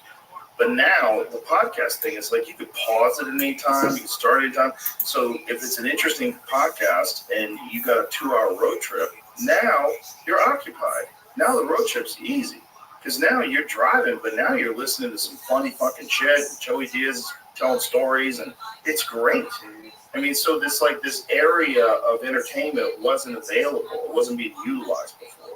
And so what podcasts are really good for is it allows you to be entertained and occupied while you're doing other shit. I don't think most people who consume podcasts just sit there and listen or sit there and watch. I think a lot of times, like maybe you're cooking, while you're cooking, you got your earbuds in, you're listening to a podcast, or while you're driving, or while you're on the fucking treadmill and you're bored. You get to listen to some interesting shit. And I get a lot of messages from my friends that will tell me, oh, I was at the gym and I was listening to Shane, it was hilarious. You guys are killing me. Like that kind of stuff is, or it's this guy, that power plant, Egyptian pyramid guy. You believe that? What do you think about that? I was in the gym. It's kind of freaking me out. So it gives you like this opportunity for entertainment that didn't exist before. It's not completely useless, right? Like the scrolling for stuff, and the guy catching marshmallows in his mouth. I'm not getting anything out of that. It's fun. Yeah, it's interesting. It's kind of useless. But podcasts are not. And, you do get to sit in on interesting conversations. You get to consider ideas that maybe you never considered before. So it wasn't available before. And because of phones, because it's so easy to get a podcast, everybody has access to them. Do you listen to podcasts? Yeah, all the time. Are you going to them for comedy or more informational podcasts? What's your forte? I listen to a lot of different podcasts. I listen to podcasts that are comedy podcasts. I listen to history podcasts. I listen to podcasts about science. I listen to podcasts about, pretty much everything. Hunting podcasts, which are very valuable. Hunting, because hunting is, it seems easy. Like the idea seems easy to people. It's not. It's really hard. And there's a lot of things that people learn along the way in their journey of hunting, and they'll explain it to you. And so if you encounter that, I'll say, oh, Rabbi Warren said, when you do this, be careful of that. Now that's in my head. So it's just like, it's a way that you can accumulate information. Yeah. Yeah, no, I listen to his Huberman. Yeah, he's great. And half of the stuff goes over my head. He's hard. You got to make, even when I do podcasts with him, I have to make notes. I make notes, then I ask him afterwards, and but he's very fact-based, and he's a great guy, too. I have to ask you this stuff. Please. Do you ever have somebody come on the show where you're nervous to have them? Like, oh man, this. Oh yeah, definitely. Like, who are you nervous to interview? Roger Penrose, the Nobel Prize winner. He's just a brilliant mind, and older, So like, how is this conversation going to go? How do I engage him? I don't want him to feel like he's wasting his time here, so I want to be prepared, have good questions. And, I don't know how much experience those guys have on podcasts, or how much experience they have at all with comedians. I don't want to fuck around too much. I just want to get the most out of him that I can get. Like, I just want to try to massage his wheels and ask the right questions and be curious about all the right things and be informed enough to know what the right questions are. Yeah. And what I'm actually, and also very fascinated by his research. So it's like having an opportunity to talk to such a brilliant person. He's done a lot of research in the Big Bang. He's got a very interesting thought about the Big Bang. He doesn't think the Big Bang is the beginning of the universe. And that's something that a lot of physicists are considering now. It's very fascinating stuff. The idea that the universe is eternal or much older than we think it is. Yeah, that's crazy. You got to be a chameleon there. You got so many people, different people coming in here, man, from comedy to doctors to what have you. You got to adjust. You do have to adjust, to every different personality. It's just an art form. But it makes you more flexible as a person, too. You have conversations with all kinds of people. Absolutely. Yeah. Absolutely. It's better. So I like it. It's a lot better than the way I used to think before I started the podcast. In 2009, I was very close-minded. I just was doing it just for fun. I mean, I was open-minded generally, but not like I am now. I wasn't aware of why I thought what I thought, and what my biases are, and why I think of things in certain ways instead of like considering them from like a broader perspective. But when you do a podcast, you're kind of forced to do that because there's a lot of times when, even if I agree with someone about something, I have to take the position of someone who's skeptical and ask them a question like, but what about this? Yeah. So instead of just confirming them and us existing in an echo chamber, I'll try to offer consideration. Like, okay, but why? Someone could think of it this way. Do you think of it this way ever? Have you ever tried to think of it this way? You just like see, how their brain works. So everybody's brain is, they're different. You have children. One of the things you find out when you have children is, bro, right out of the box, they're different people. They are different people. It's fascinating. Because you meet a kid and he's 4, you're like, look at that smart kid, what an interesting kid. But you didn't get to see that kid with his brother and his sister and all of them coming out of the same woman and go, this is all from the same father. Like, this is nuts. They're totally different things. Yeah. They have different personalities, different likes, different strengths. It's really interesting. Yeah, it's crazy to see. I mean, my daughter and my son, the differences between them, and you don't really notice it or don't really pay attention to it until you have kids of your own. And you actually see it. Wow, this one's outgoing, this one's shy. Yes. This one likes piano, this one likes t-ball. So it's like, and you and me and my sister, you have brothers and sisters? Yes. I mean, my sister and I, although very similar, also very different. And it's really crazy as a parent to, and also you want to give them structure, you want to give them kind of the best things you grew up with from your parents, and then put those, give them to your kids as well. But you also want to see them flourish in their own personality. So, the parenting thing is, I take it extremely serious. Like, I want to be there for my kids. I don't want to work so much where, like even coming to Austin, Texas for podcasts or going to Dallas for a show.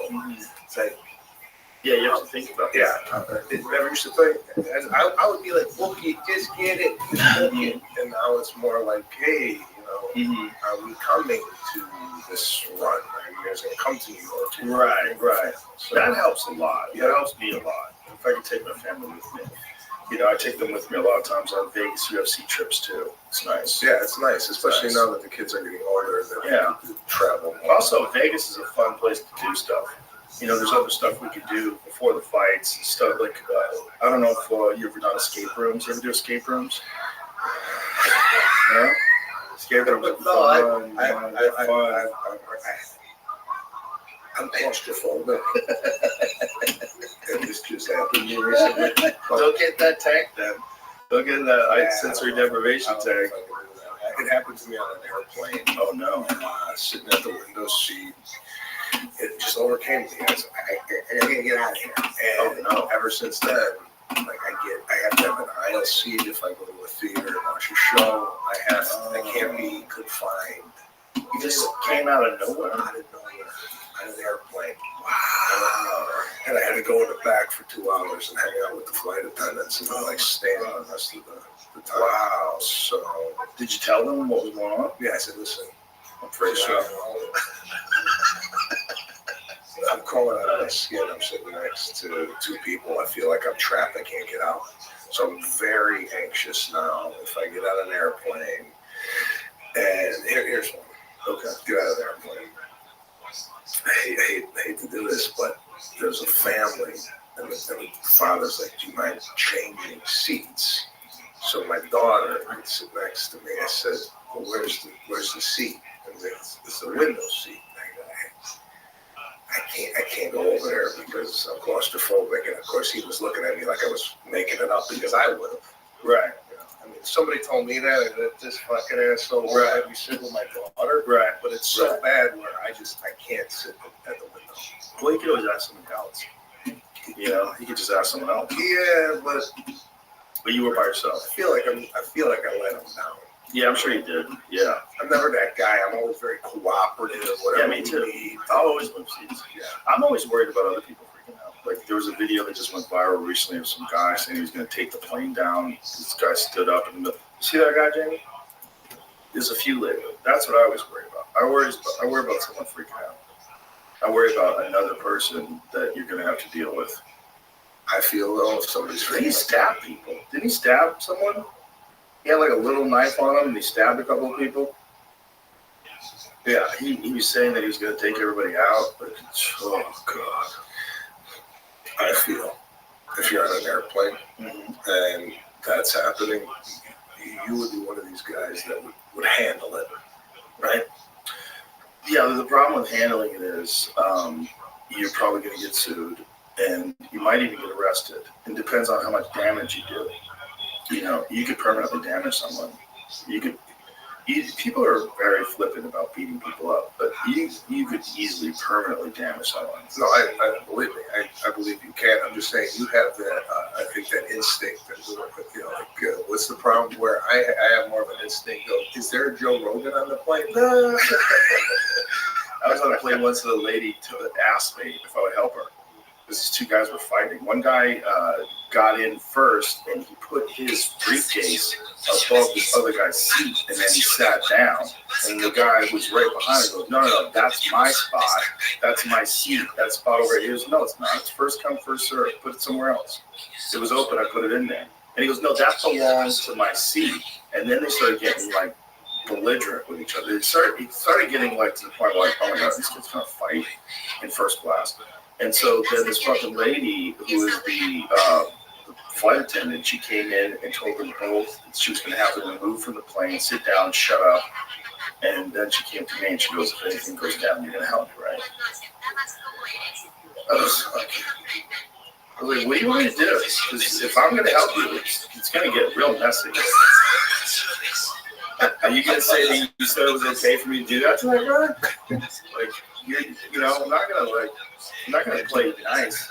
If you're on a plane and you've got to take someone out, you have a very short amount of movement. It's got to be very violent. You got to debilitate them. You got to like take them apart right there.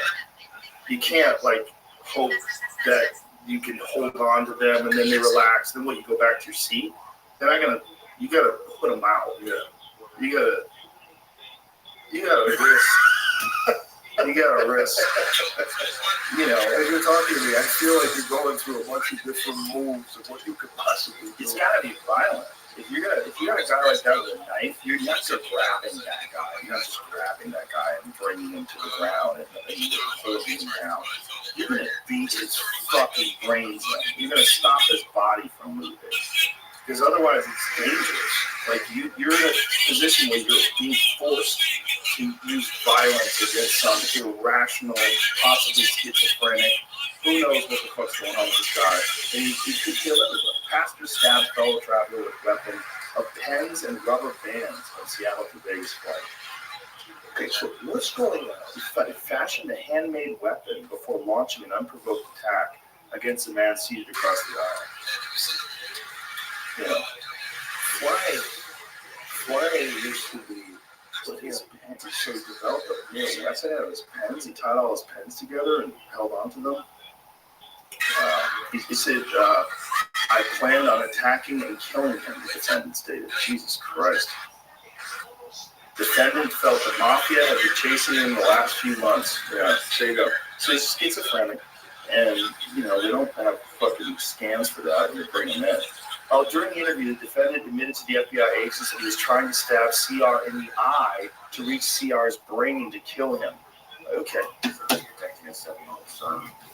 The victim's wife was also hurt in the attack. She was shielding the couple's 7-year-old son. Jesus Christ, man. So this guy just decided this guy was in the mafia that was coming after him, and he snaps and he wants to kill him. What's going on airplanes? Why is there all this violence now? I think it's on airplanes. First of all, there's a lack of respect for authority that came with the whole defund the police thing. So there's like people are more belligerent towards authority. So you have that. And then you have the general heightened level of anxiety of the population post-COVID went up substantially. COVID fucked a lot of people's lives up. We got lucky. We were very fortunate. We make money. We were able to make money during the pandemic. We had enough money to be okay. A lot of people, that's not the case. So many people lost their businesses. So many people lost their livelihoods. So many people have a deep distrust for the government and the world now. And then there's this thing where people are being coddled for being mentally ill, or you're almost like having a mental illness is something you can talk about. It makes you interesting. So I think people encourage mental illness. They encourage breakdowns, and they do it all the time in the real world, and so they think they can do it on fucking planes. And then you got genuinely mentally ill people who are just out of their fucking minds, who really shouldn't be out there in the world. And, you know, they think the mafia's after them, and they're making a fucking handmade shank while they're sitting in 16A. You know, the whole thing's nuts.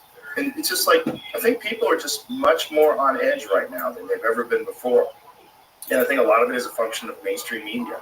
You're being fed every day the worst shit that's happening in the world. Gaza, Ukraine, you know, the fucking ocean's boiling. Oh my God, what is happening? Putin's doing this, and Xi Jinping is in control of that, and the fucking border's open. Fentanyl. You know, it's just like everyone's on edge. So you get all those people, you stick them in a fucking tube, and then you fly them through the air where there's no one that's really, there's no authority figure on that plane. There's these women, these poor women or men or whoever they are, those flight attendants, that have to fucking deal with these people. And most of them are just regular people. They're not, I mean, they do have those guys that hide undercover that are on planes occasionally. What do they call those guys? Yeah, what do they call them? Air marshals.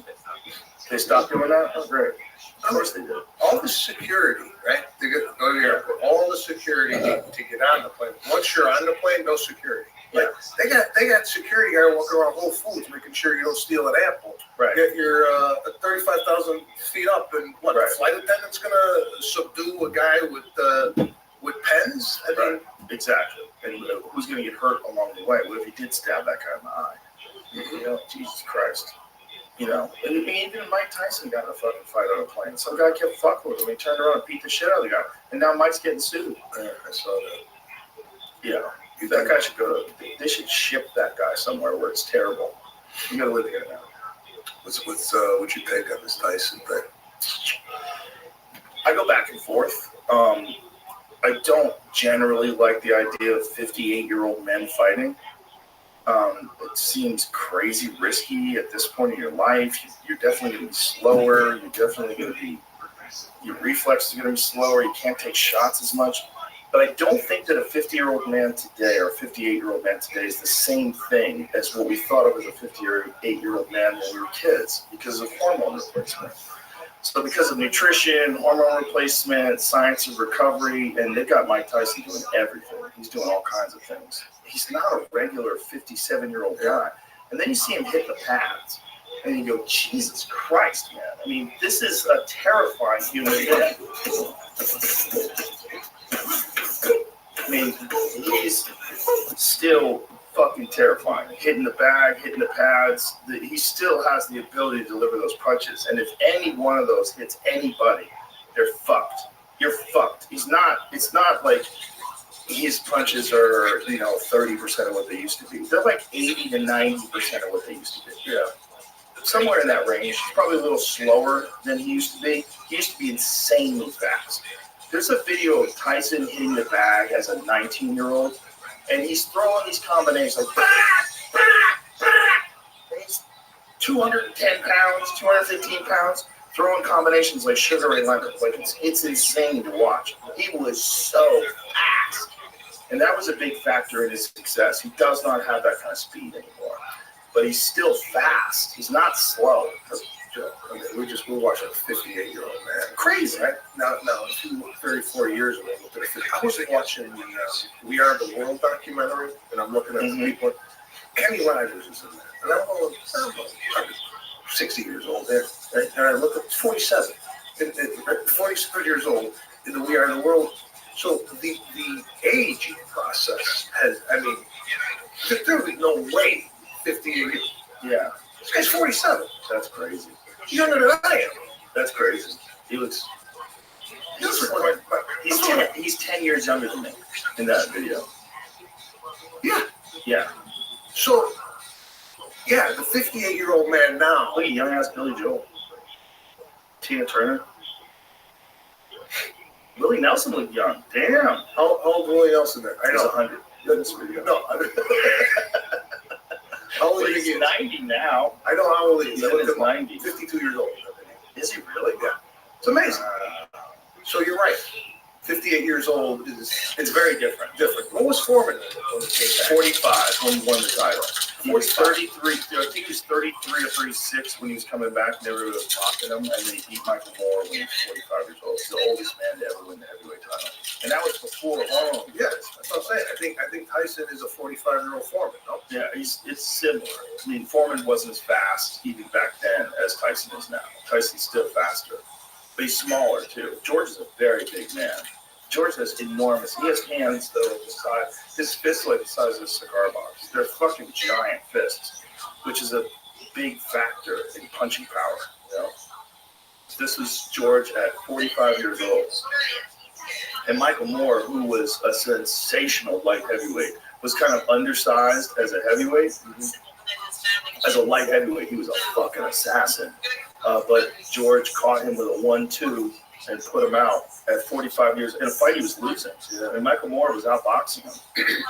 Here, even at 45, you know, look at that, boom. You don't look like Tyson at 58. Though, No, right? no, he was much slower. But George was always kind of slow. He just has thunderous power. He was never like a real fast guy like Ali or any of those other guys. He was just thunderous, ridiculous power. George was just terrifying. And I don't know the ins and outs of boxing, but is this Logan Paul? Is he a legitimate boxer? A legitimate boxer, yes. People mocked me when I was saying that before, but now I think people are coming around. And the way I look at it, I say, if this kid was not a YouTuber, if he wasn't some guy that you knew from the time he was like 16 years old on YouTube, and you just saw him box, you saw him knock out former UFC champions, you saw him beat legitimate boxers, or beat athletes, and beat a bunch of MMA fighters, you'd go, this kid can fucking fight. He knows how to fight. Like, it's not, nothing he's doing what's wrong. He's not like sticking his head straight up in the air and winging punches with his eyes closed. He's fighting well.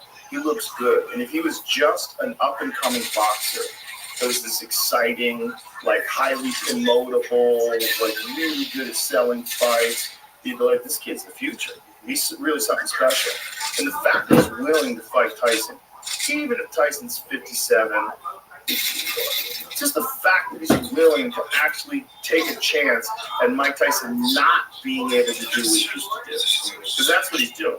The gamble is, like, there's not a fucking chance in hell that Jake Paul would survive against the Mike Tyson that beat Marvis Frazier. You ever watch that fight?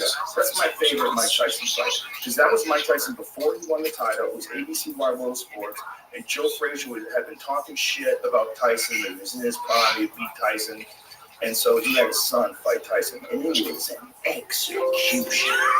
It was an execution. That's the one in Atlantic City where it lasted 1 round. 1 round. Let's watch it because it's one of my favorite fights to watch Tyson. Because it's Tyson in his prime where he was fucking terrifying. He was so fast. And he would do angles and he was bobbing and weaving. You couldn't hit him. And he was just coming at you. And he was young. He was 20 years old at the time. He couldn't be stopped. No one had the solution. And I submit that Mike Tyson, the Mike Tyson that won the title against Trevor Berbick, the Mike Tyson that beat Larry Holmes, I think that Mike Tyson is the best heavyweight of all time. I don't think anybody fucks with him. He didn't maintain that form, and he wound up losing to Buster Douglas. And, you know, I look at fighters when they're in their absolute prime.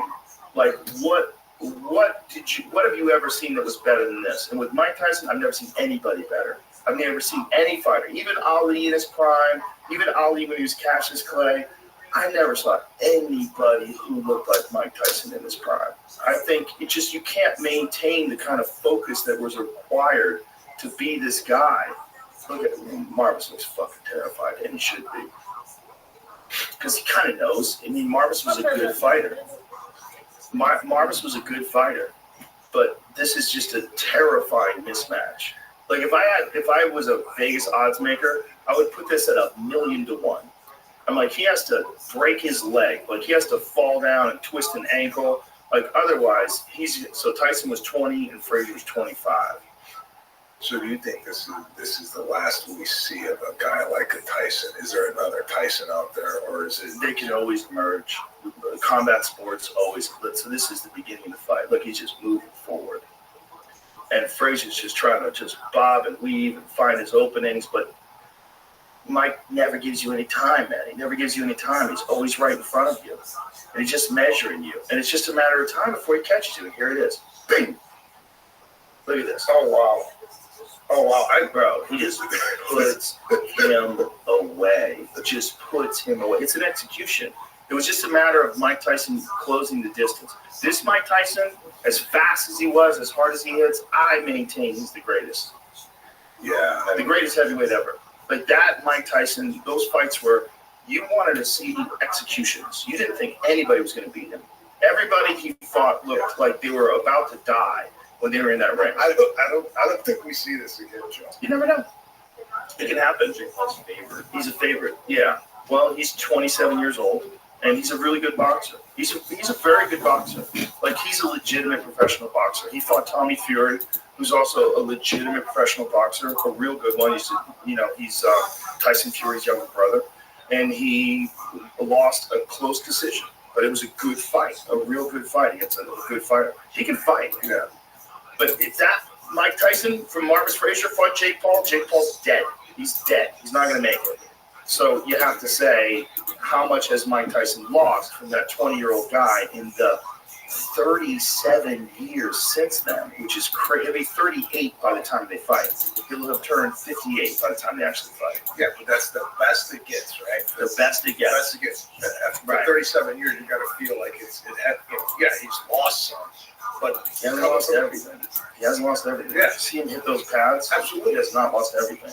But he's lost some. But coming from the best, Yeah. he's now like maybe just normal, right? He's still not normal, but he's still like a professional heavyweight boxer. He's still terrifying. No, Yeah. I'm not saying he's not, but I'm just saying even coming off the best, I still think he wins. Coming off. It's hard to say because you never bet against a 27-year-old No, I get it. fighting a I get it. 58-year-old. I just what I have in my brain and I can't get out is that. You know what I'm saying? Like It's also his mind. You know, like Mike Tyson's mind has switched over into war. Like he was doing this interview and someone said to him, he goes, you look like you're in your 20s. Like, what are you doing? He goes, I've seen raw meat. He's like, eating raw meat.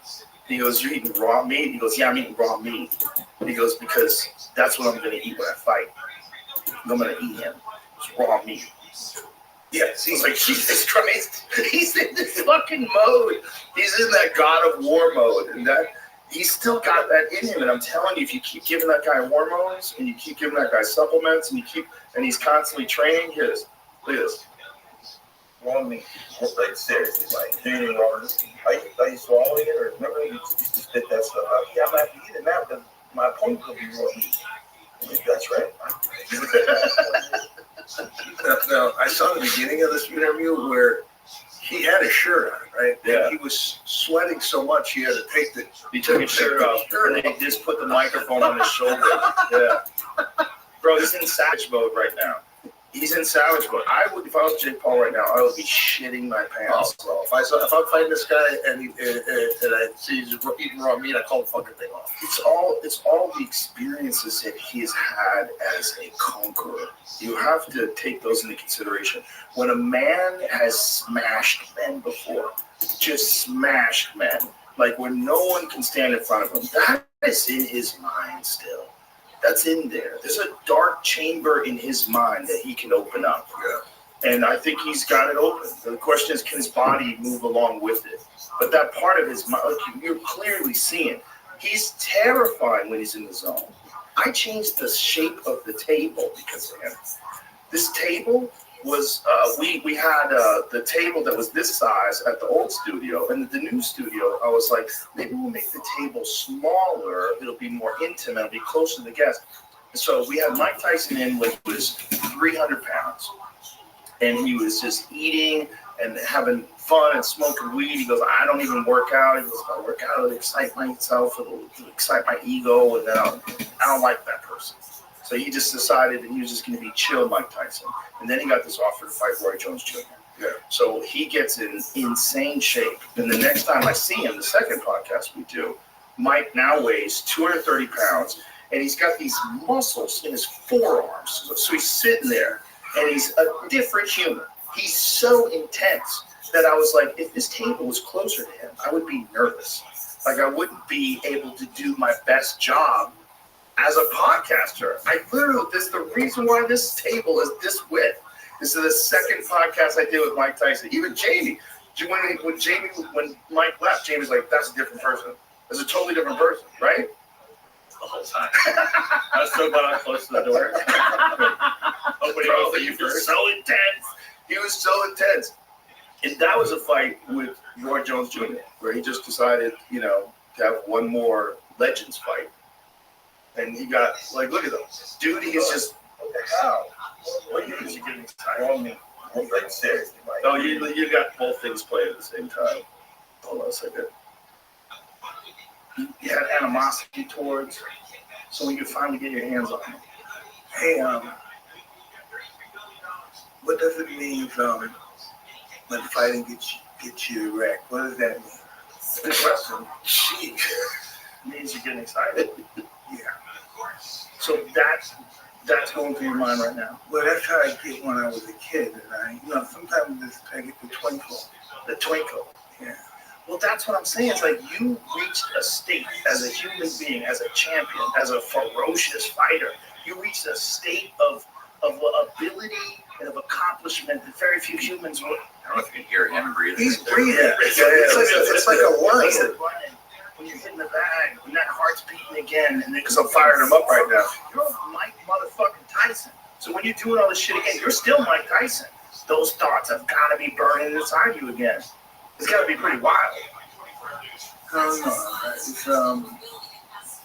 It's wild, but I believe it's rightfully so to be that way, and I don't think I mastered it. I just know how to deal with it. I don't let it overwhelm me.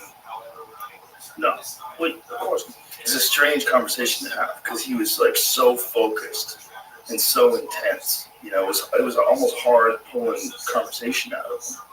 At any time, did you feel afraid? I was afraid when I'm around that guy. Kevin Hart said it best. He goes, "It's like being in a room with a lion." He didn't feel like it's. Jamie talks a little bit like some of the people let loose in the room. They'll know whose it is. And James got to play him in a movie, which has got to be terrifying. Don't piss that guy off. I never talk like that. Oh, sorry, sir. I'm curious. I'm gonna watch the fight. We're all gonna watch the fight. I'm gonna watch it. I mean, it's a brilliant move by Jake because, if he was gonna fight anybody else, people would watch, but with the same amount of people watch, no. This is the one. And this is the one where the old heads are all sitting around going, I can't wait till he gets a hold of Mike Tyson. Boy, he's going to regret that. And all the old guys are pulling for him, come on, Mike, come on. One more, you got one more in you. Well, I think we see a different Mike Tyson than we did when he fought Roy Jones. Right? I think the Roy Jones fight, they made an agreement not to punch in the head. I'm pretty sure. Because I watched that fight carefully many times. And it never looked like he was targeting Roy's head. Which makes sense why Roy agreed to do the fight. I think they probably made an agreement. It would be like a real boxing match, but just don't knock me out. Because Roy's a smaller person, much smaller. Yeah. Roy was at his very best when he was 168 pounds. And then when he was weighing 175 pounds, he didn't even have to cut weight. Roy famously played a basketball game, a full basketball game, the day of his fight. Played a basketball game, and then went and boxed the face off of somebody for 12 rounds. That's how good Roy was in his prime. But Roy was 168 pounds in his prime. He wasn't Mike Tyson's size. Mike Tyson's fucking enormous. He's just a different mass. He's the width, the density. It's terrifying. And if they're older guys. I could imagine them making an agreement because if you watch the highlights, Mike never punches him in the face. But even if they do punch each other in the face, it seems like it's just like jabs and small punches. It does, like almost like sparring shots. It's not like anybody's like really like winding up, They're really like throwing everything at it. This fight doesn't have that stipulation. Yeah, we do not believe that's the case. I think this fight is going to be a real full-bore, 100% fight. It's not even an exhibition. It counts on the professional record, so it's a professional fight. Oh, okay. Yeah. Is it 8 rounds? Yeah. They made it 2-minute rounds because Tyson's old. And they were going to do 16-ounce gloves, but they're down to 14, I believe. Is that the case? I think they're 14-ounce gloves, which is not much bigger than a regular glove. Regular gloves, 10 ounces. In the heavyweight division, 6 ounces in lighter divisions. I think they use 8 in some divisions too. But most big guys use 10-ounce gloves. Yeah, it's again talking about the change of entertainment, even in the boxing world. Mm-hmm. We interviewed Dana White on our podcast, and he's got the trigger or the slapping thing, right? Yeah. Is that just if I slapped you right now? Right. Is that different than taking a punch? Not at all. No, it's terrible for you. Yeah, they're basically agreeing to brain damage. They're agreeing to let each other get slapped in the head. Because you have to get slapped. You have to stand there and get slapped. And the only thing that can save you is if your slap is so good and you win the coin toss or whatever the fuck they do, decide who slaps who first. Yeah. You slap that guy unconscious and then it's over. And it happens. Guys get slapped unconscious. I mean, you're literally taking a full-on blow to the face. Your hand can hit pretty hard. If you just think of that. Yeah. Try doing that with your knuckles. It's hard to do. It hurts. Yeah. It doesn't hurt at all when you do that. You can slam. So you can really fucking slap someone. Guys have knocked guys out slapping them many times. It's not hard to knock. You can KO somebody. Bas Rutten was one of the all-time greats in MMA, and he started his fighting in an organization called Pancrase. And Pancrase in Japan, this is the early days, as the UFC was just emerging. They started doing fights with no gloves on, but they said instead of punching, you could only slap. So with Bas Rutten, he's got very flexible wrists, so he would pull his hands way back like this, and he was basically just punching you with the palm of his hands. So he wasn't throwing them like you would think like a bitch slap. He was throwing punches with his palms. He was uppercutting guys and knocking them unconscious with his palms. So that is what you're agreeing to, where you're standing in front of a guy and you're letting a guy whop you in the head.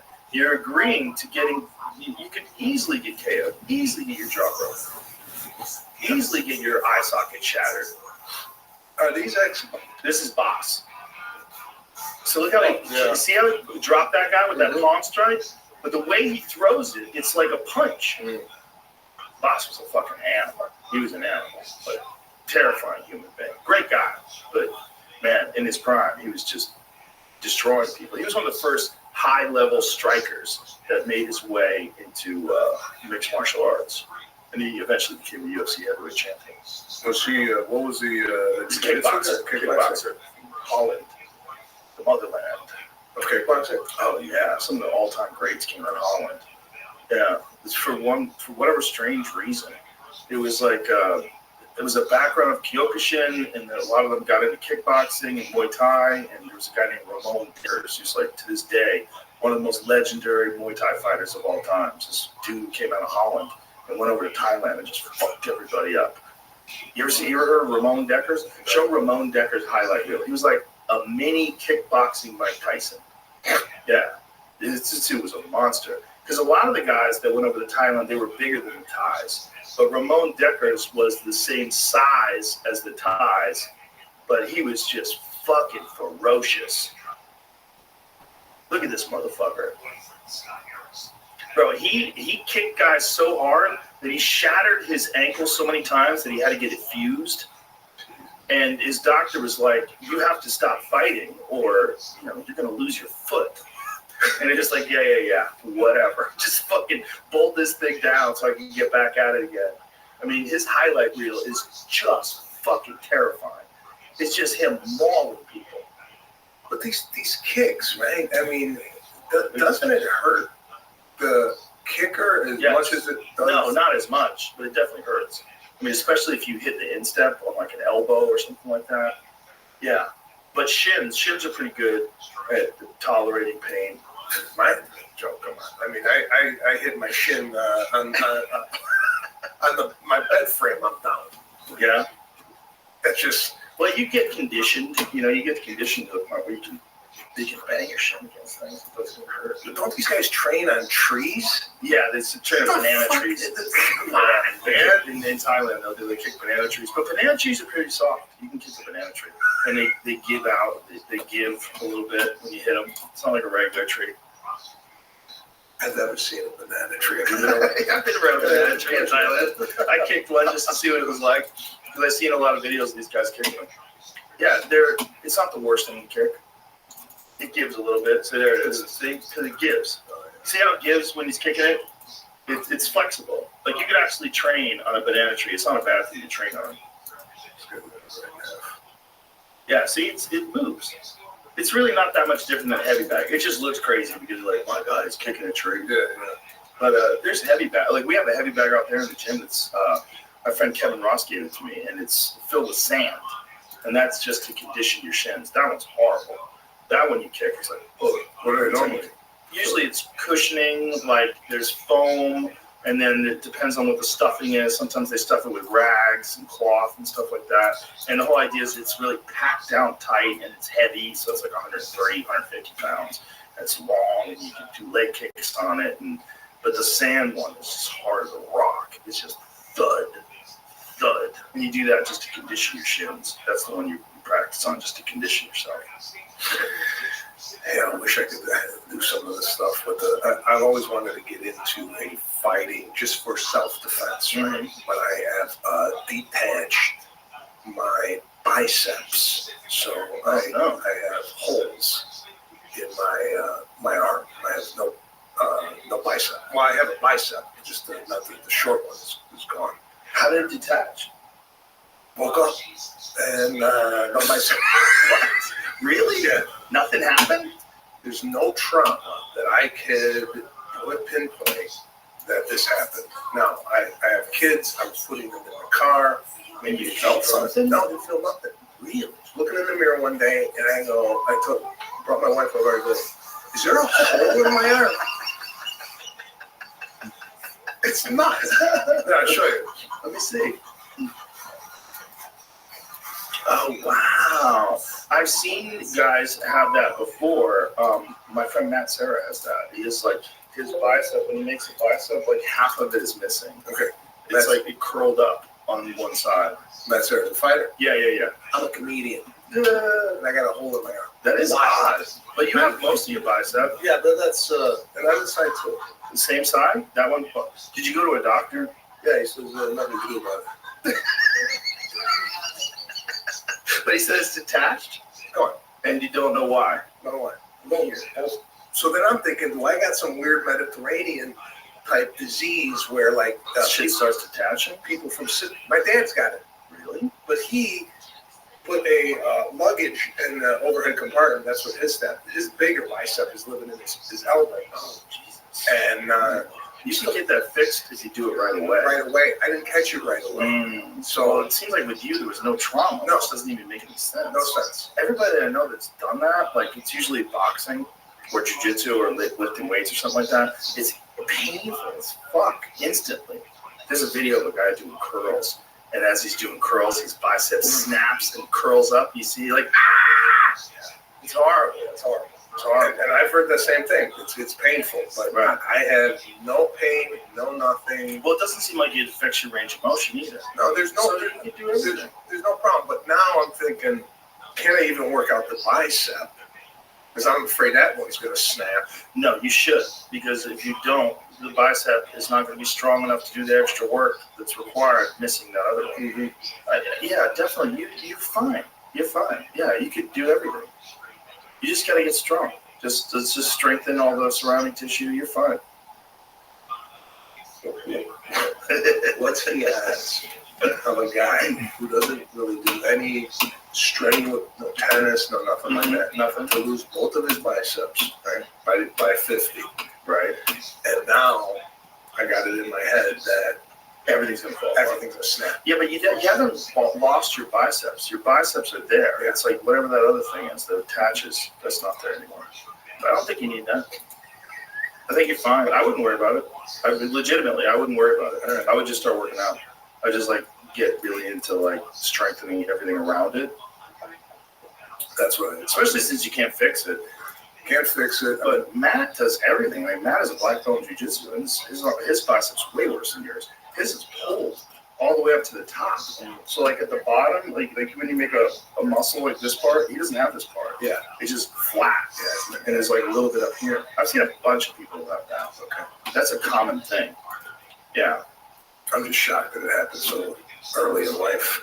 It doesn't make sense. That didn't hurt at all. That seems weird. Strange. But you seem like you have full range of motion. Yeah, no, I'm golfing. I'm active. But I used to love biceps. I'm Italian. They're still there. Listen, alone in the mirror with the shirt off. You don't like it? No. Used to love doing biceps. You love to stare at yourself? Yeah, doing biceps. It was my favorite exercise. That's the thing, and oh yeah. I literally never do that. I never do biceps ever. Well, growing up, that's what we always used to do. Right. 20s, 30s, 40s. Mm-hmm. Doing it. Yeah. Thighs. Right. And curls for the girls. Curls for the girls, man. Right. And now I got holes in my arm. I don't think it'll affect you. I bet you can still do bicep curls, no problem at all. I bet your biceps will grow. I don't think it's a problem. I don't think it's a problem. Okay. I don't know what happened. I don't understand it. It seems weird. But maybe you feel like it happened when you were way younger. You just didn't notice it. You got older, your body changed. No, nothing. It's such a dramatic aesthetic. So you just noticed it one day? One day doing my hair, dropped my arms, looked in the mirror. I thought it was a shadow from the thing. Well, it must be a shadow, but no, it's a hole. And I didn't catch it in time, and now I'm walking around with no biceps. That's so strange. You do have biceps. Well, again, I'm missing one of those things. One of the things. You didn't need it, obviously. I weren't using it. Fell apart. Gave up. It's like an appendicitis. Yeah, this guy isn't even fucking interested. He just quit on it. Do you have a trainer? Yeah. So how often do you work out? I do about 3 or 4 days with the trainer, and then I do 2 days Pilates. Oh, nice. Which has helped my sciatica. So I started 3 months ago. I had a sciatica 2.5 years, affecting everything, including my comedy, because I'm physical. I like to move. But the pain was relentless. And I didn't want to get the surgery. Was it a discectomy? Is that what they were trying to get you to do? It was spinal. I don't know what exactly, because I don't listen. And I don't know anything as far as like the research. Right. The guy told me what it was. I'm like, okay, well, 1 year out the other. Right. But stenosis of the spine, that's what was happening and whatnot. So, and some L3, L4. You know what you need to get? It'll help you a lot. There's a thing called the DEX. It's one of those cheater products where you hook your legs to this thing and you lean your body forward. You know those ones where you hang by your ankles? Those are good. Those are really good.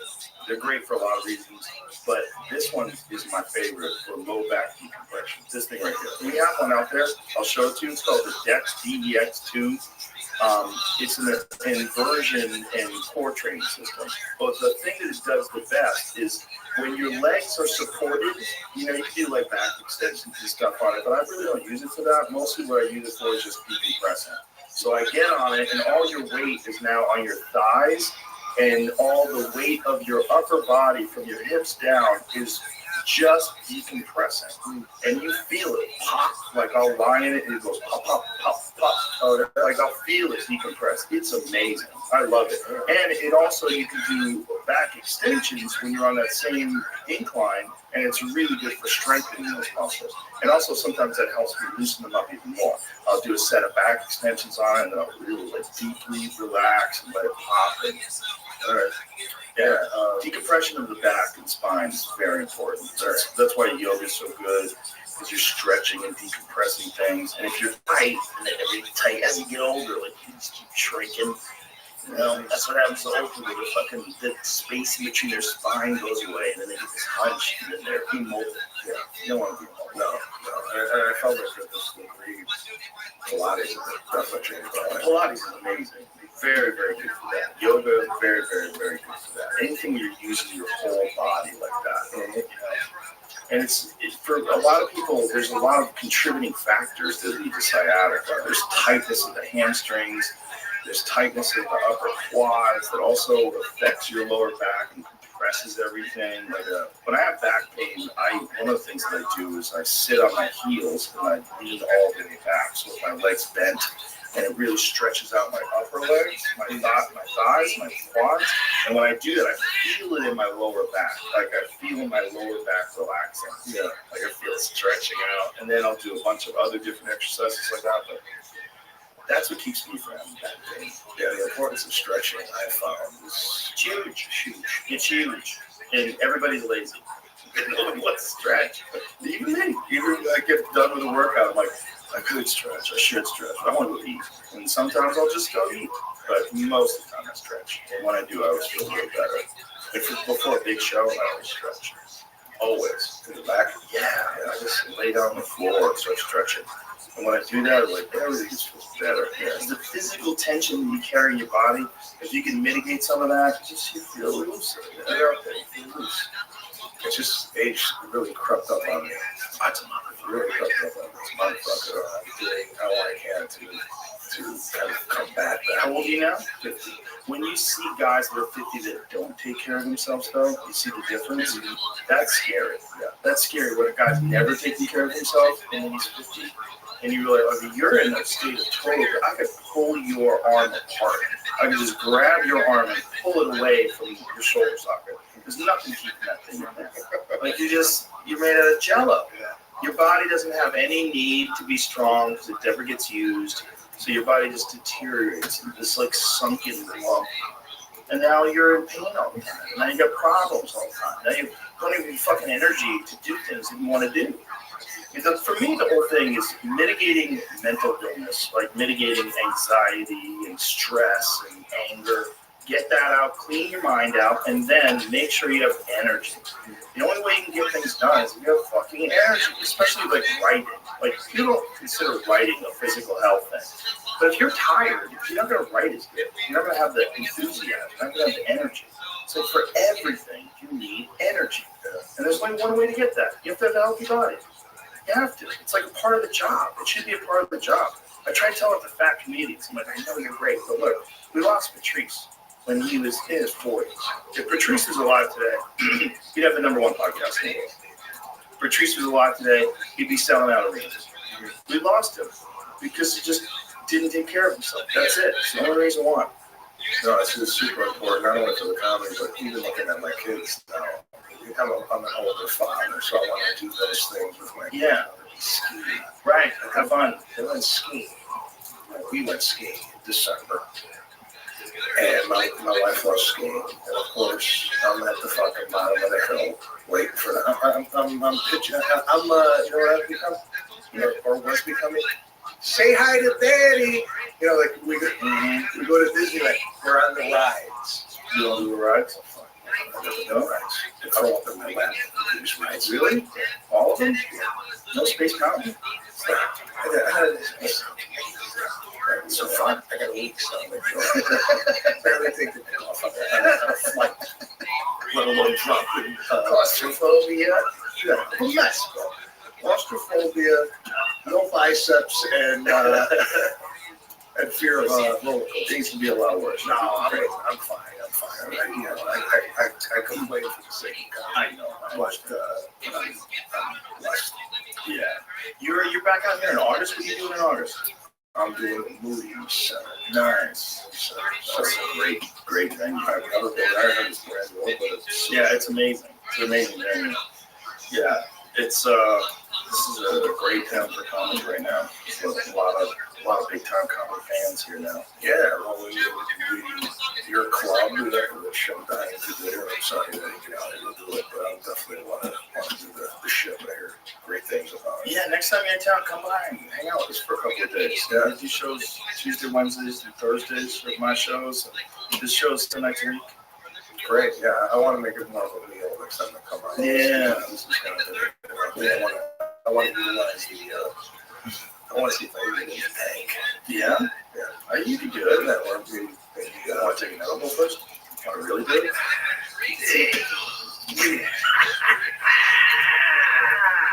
No. You know what? I want to do an edible, but I know some people come in there and go, hey, you got an edible? Like, no. I can't do anything unless I do a test one. Right. At home. Right. So, whatever you got here, what is it? Roby? What is it?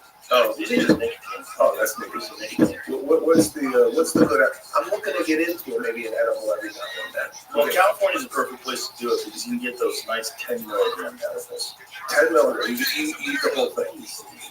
You try that. Just try that. Yeah. And what is it? Is this the type of thing where you're like, oh, hey, this is great, or is this maybe or deep paranoia? Depends on how much dark. I don't do dark. I think I told you about these solar flares. Do you hear about these solar flares?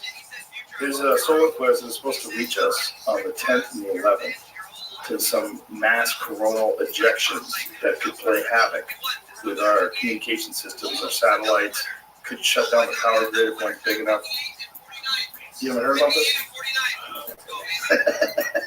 I barely heard about this. A friend of mine who's actually a legitimate scientist actually warned me about this. He said it's really strange that we're not being told about the potential impact of this. Earth prepares for solar storm impact from 3 CMEs this weekend. Solar activity has reached high levels in the past 24 to 36 hours with background flux at or near M10. I don't know what that means. The most significant developments from the sun include the growth and merging of regions 3664 and 3668, as well as the production of numerous M-class solar flares and 2 X-class solar flares from CME's coronal mass ejection that are expected to arrive at Earth this weekend. No, keep this up there. If this was me, and you sent me this article, right, to read this about solar flares, would have turned me off right from just visual. Okay. 3664, I see that in a paragraph. I ain't reading it. Just the numbers alone. The regions. See, I'm the opposite. Whatever you read just now didn't even register in my head. Couldn't even comprehend it. Did you get any of that? For me, what I got is a deep respect for these people that they're not just watching the sun, but they've made regions of the sun, so they can refer to these specific regions where the solar activity is taking. Yeah, that's what I was saying. The 10th and the 11th, that's what my friend was telling me. X2.23B flare. He was actually concerned that his wife was going to be out of town while this was happening. It's like, you should have food, and you should be prepared. Yeah. Despite this, we'll go back up. The region continued to produce optical flares, radio bursts, and an isolated M. That's one of the craziest things about the sun. The sun is not static.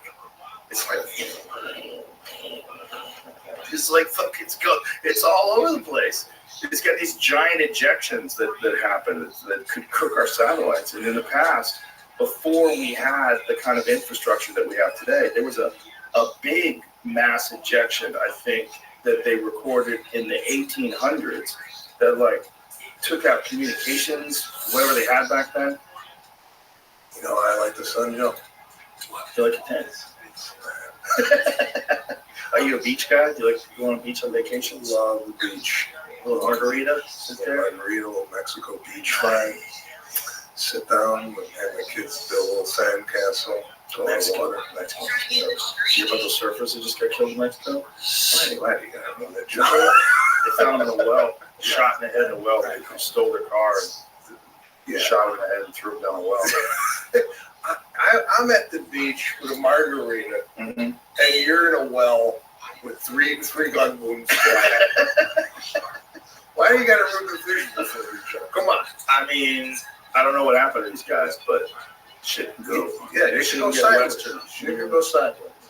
Yeah, no, Mexico served for death. Man charged, confessed to girlfriend. Oh wow. Kill these two dudes over a car. Yeah.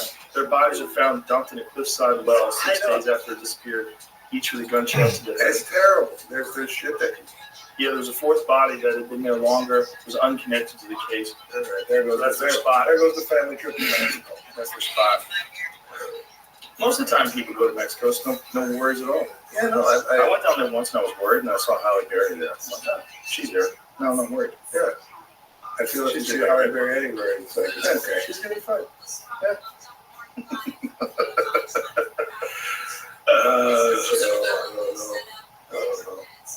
Mexico worries me though, but it's just like it's controlled by the cartels. The country is essentially controlled by the illegal drug market.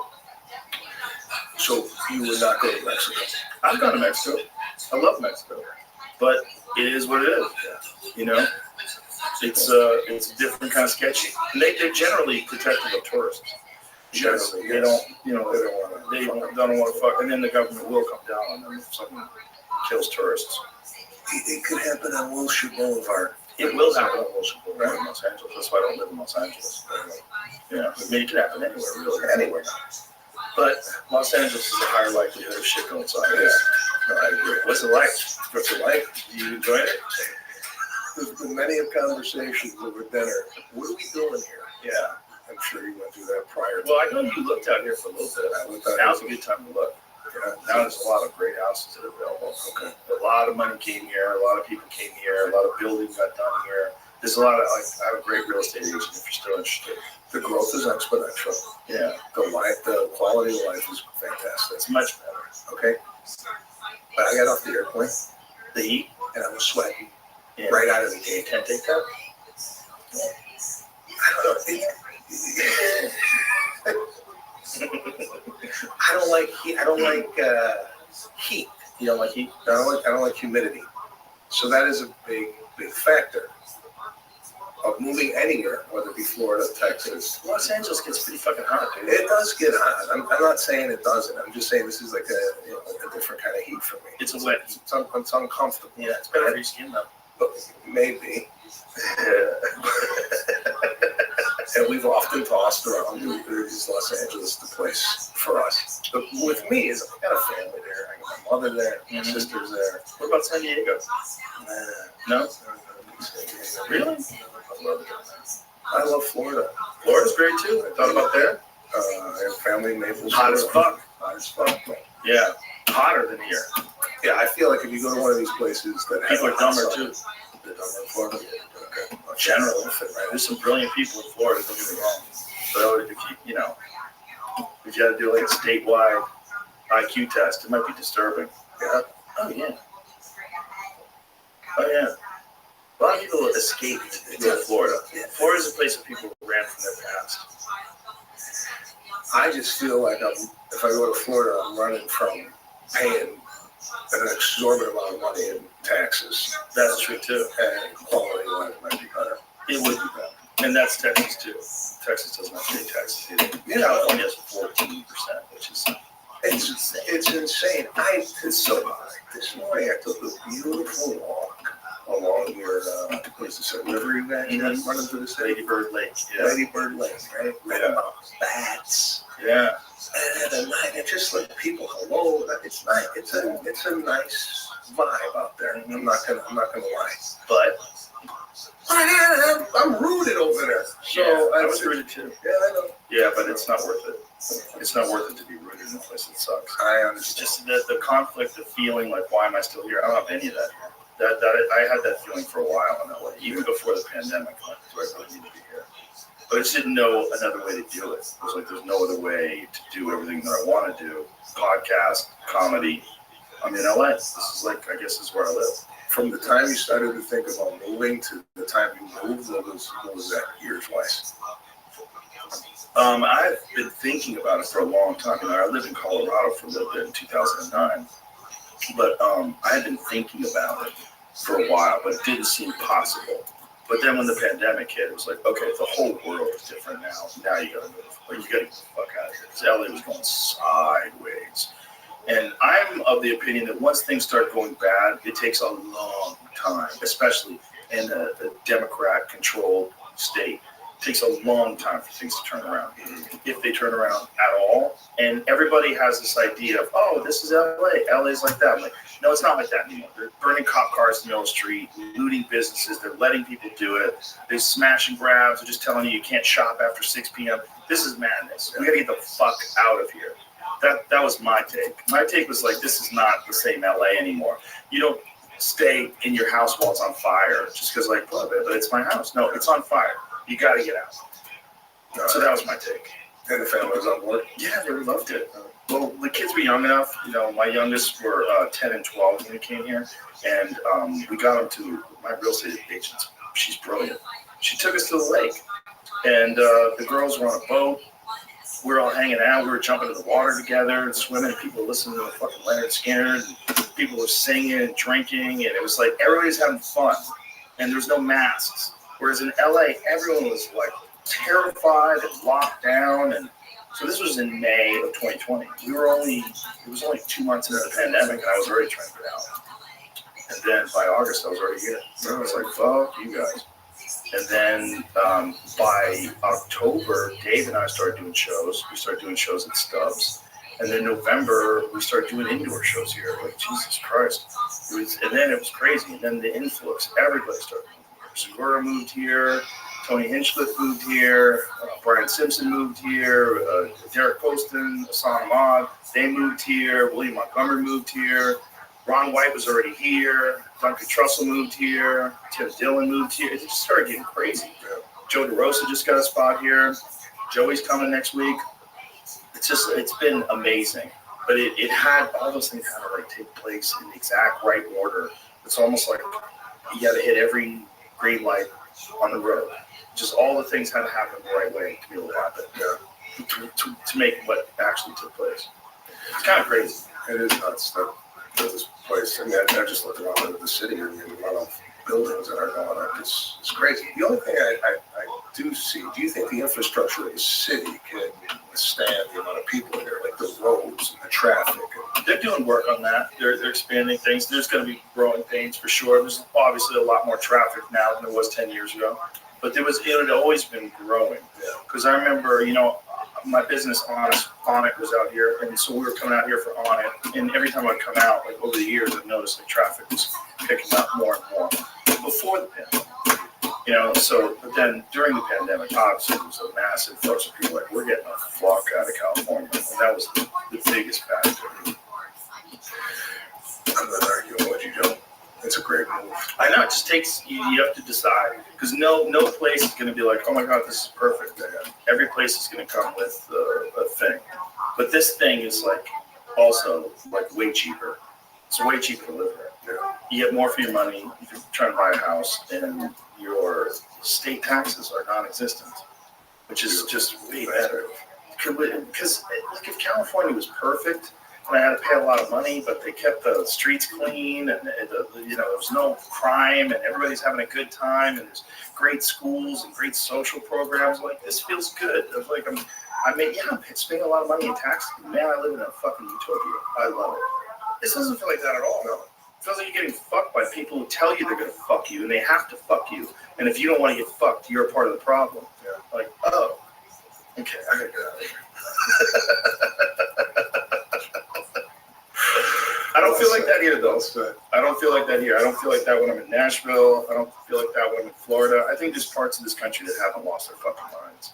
And people gravitate towards those parts where people like realize, like, hey, there's some real need for law and order. There's some real need for rules. There's some real need for, you gotta have your fucking ducks in a row. You can't let psychos take over the school systems and teach nonsense. Like,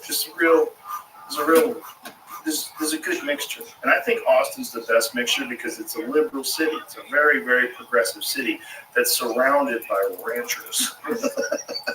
It's surrounded by fucking people in the small towns that are all, driving pickup trucks and shooting signs. And it keeps everything balanced. Yeah, it's a nice balance here. Because even the most liberal people here, they're so much more reasonable than liberal people that I would meet in LA. liberal people in LA were cult members. And they felt like if you weren't on their team, you were some kind of a Nazi, and you shouldn't be allowed to vote. You definitely should lose your job. It's a tough place to live, Joe. I'm not gonna argue with you. Yeah. When you come back in August, take your round. Yeah. And it'll be a good time to know if you hate it, because it'll be hot as fuck. I was gonna burn my skin off. August is gonna be sweaty and hot, but it's beautiful. And the food. Whoa. There's so much good food here. So much good food. So much good food. No, I come back, we'll do a proper Austin run. All right, do it for a few days. You got anything to tell people about? Got a major tour, July 11th, called the It Ain't Right Tour. It Ain't Right? A lot of stuff in Los Angeles. It Ain't Right. So that starts July 11th in Norfolk, Virginia. And I'm currently shooting Bookie. Oh yeah, you're on a show with a Chuck Lorre show. Chuck right? Lorre show on Max, which we're Nice. second season. We're shooting that. And Who's in that with you? Omar Dorsey, Andrea Anders, Vanessa Ferlito. I've heard good things about it. I've heard it's a great show. Really fun show. I want to watch it. Yeah. And so it's on Max? It's on Max. We have 8 episodes on there right now. And Nice. We're filming. Boy, that guy Chuck Lorre, that fucking guy's done it all. Hits, bro. Hits. Nothing but hits. My family's addicted to the Big Bang Theory right now. So my wife and I watched the Big Bang Theory. I've watched like 100 episodes in the last 4 months. Yeah, it's Fucking great. I underestimated that show tremendously because I'd seen clips online like, this show sucks. And then you watch it, you go, this is a funny show. Yeah. It's a really well-made show. Really great writer. And, this is my first TV series. So to have this guy. Really? Yeah. Yeah. So I did a pilot years ago with Tony Danza playing my dad. Never got off the ground. How is it like meeting Tony Danza? Oh, great. To go up with Tony Danza, Taxi, and he's Yeah. the boss, and he played my dad, and it was really, really good. But that was a network show, and never picked it up. And Are they making 4-camera, like multi-camera sitcoms anymore? yeah, Networks. I don't know about networks, but Miss Pat Miss shows. Pat's got one? Yeah, she's got a multi-camera Okay. show. But I mean, do any network tell, like, what is on? Like, network TV on, like, Thursday night now? Is it all, like The Bachelor show? yeah, I think That kind of shit? Reality, maybe dating shows, Game shows, reality shows. Yeah. But yeah, no, It used to be all sitcoms. It used to be also sitcoms. I mean, you were part of that. Well, that's why I like watching The Big Bang Theory. Make me say, like, I enjoy sitcoms. It's a great way to consume entertainment. You don't see them anymore. Look at this, the Keyman. So it was like talk to camera. Oh. So I was able to talk to camera, and then I would pop back into the scene. So the talk to camera for me was was like, oh, I could show my comedy a little bit here, and then I would go back into the scene. But yeah, man, I wonder if sitcoms are going to come back. Maybe. I hope they do. If networks are smart, they'll put together some multi-cam sitcoms. Because it's still a fun art form. It's still a fun way to consume humor. it is. It'll come back. It'll come back. Maybe. We'll see. Maybe. And also I have a podcast, Pete Sebastian Show, which we are now. Say hi to Pete for me. I haven't talked to Pete forever. Pete's a good dude. I can't believe that you said before I saw you here today that I haven't seen him in 4 years.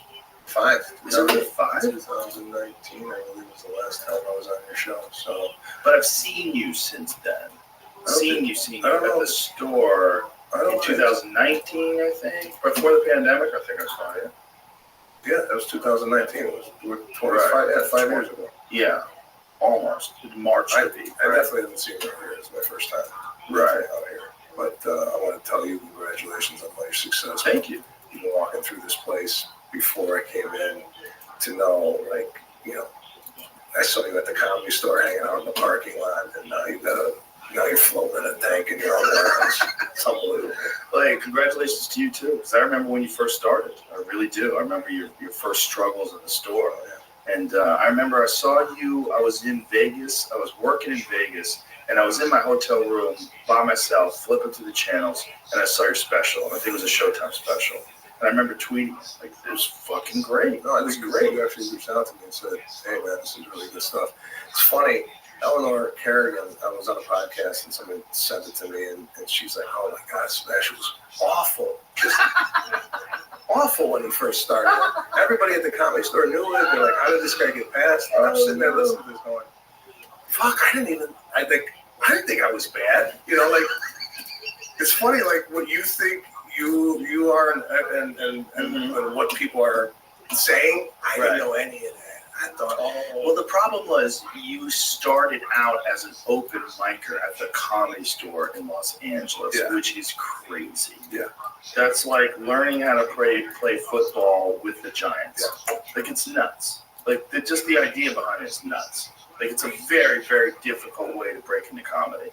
And so everybody's terrible in the beginning. If they'd seen me 6 months in, they're, oh my God, he fucking sucks. Like, how did he get past? I know, but to hear it was like, oh wow, I had no idea, and not to even know you suck. It's awful. Like I knew I was like learning, but I was like, I didn't know people were like, this guy should be pumping gas. So you know what? I don't know if you've ever had this on your podcast. What do you guys, north of 2,500 episodes here? Something like that. I drank way too much water, right? Before the podcast? During. Oh, so you gotta pee right now, real bad. It's unbelievable. Yeah, I see your face. We can wrap this up. The tour, all that, where can the people find the information? SebastianLive.com. Get your tickets to the Get your tickets. It's going to be, and I can't give anything away, but I'm into a lot. I like production at my shows. Not only the comedy, but the experience. So we got some surprises on the tour. Nice. Coming to Austin, Texas. When is that? August 9th. August 9th. If I'm here, I'm there. All right. I would love to see it. Great to see you again, and congratulations to all your success too. It's been beautiful to watch. Thank you. I'm very, very, very, very, very happy for you. I appreciate awesome. you having me on your show. My pleasure, brother. Anytime. Next time, let's not wait 4 years. No. Come back in August. We'll do it again. All right. Appreciate you, brother. Bye, everybody.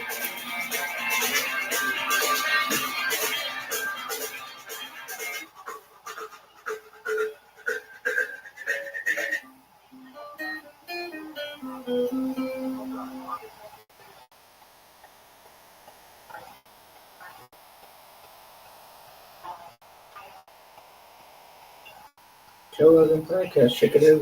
This is the other side of Kurt Franklin prank. This is the reckoning. 2024. All my life, been grinding all my life.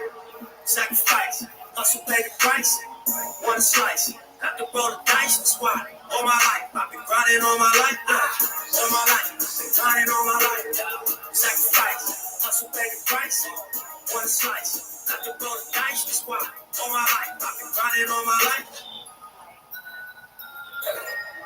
Hello, welcome to another episode of Club Shay Shay. I am your host, Shannon Sharp. I'm also the proprietor of Club Shay Shay, the guy that's stopping by for conversation and the drink today.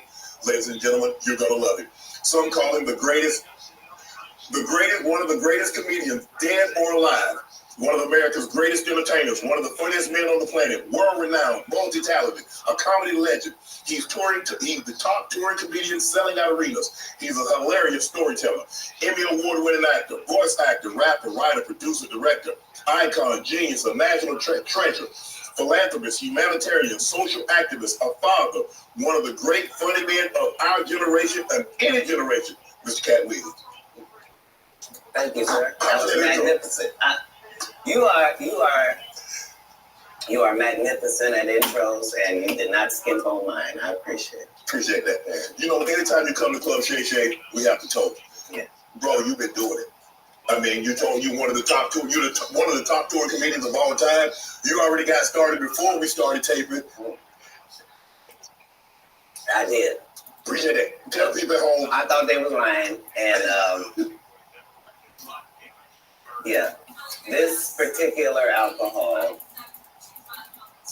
is stronger than you think it would be, probably by about 2, and unbelievably smoother and milder by the same maybe 30% than you could possibly expect.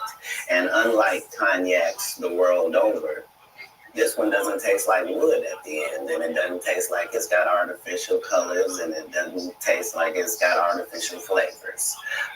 It's a fine product. He's a connoisseur. You can tell he's a cognac connoisseur. He understands the method that goes into making cognac. Right. Well, as a comedian, you get free drinks at the club. So all comedians either turn out to be connoisseurs like myself, or straight up and down alcoholics like 60% of Hollywood. Well, thanks for stopping by the club. I understand that you're very, very busy, and for you to take time out of your busy schedule and stop in today, we really, really appreciate here at Club Shake Shack. So thanks for stopping by there. And I needed you to know why I came by. Yeah, I need you to tell us why. People know I don't go everywhere. I'm not interested in talking to people unless it's like a Larry King or somebody of an amazing ilk that I would actually want to go talk to in real life. Okay. I don't do it so I can sell product, and I got things to sell, so let me come talk. You have a great product here, and as a fan base, we love the attention that you motherfucking website. We love how much work you've done, how well you know them, how prepared you are. The same things that we liked about you in football. You brought that on over to here, and that's why it resonates. And the reason I had to come is because you made a safe place for the truth to be told. You know what I mean? And I have watched all of these low-brow comedians come here and disrespect and tell you straight up lies. I'm talking about that I've been heard in all of Black Hollywood. They feel comfortable sitting here lying to you about it. You gonna set the record straight? Are you kidding me? You let Ricky Smiley sit here and you said out that mouth, you stole Friday After Next, the one I was in. I wish all of America fumbled a bit when that happened. And then he said some stuff that we haven't heard in 100 years in Hollywood. You ain't say nothing. This man told you he had Cat Williams' role. He was gonna be Money Mike, and Cat Williams was gonna be the Santa Claus. Now let's. 3 quick points. You mean in Hollywood they cast a 5'5" black Santa Claus that weigh 145 pounds? That's your story. Your story is the Ricky Smiley that couldn't even do curse words because he had a Christian fan base. He was gonna play the pimp.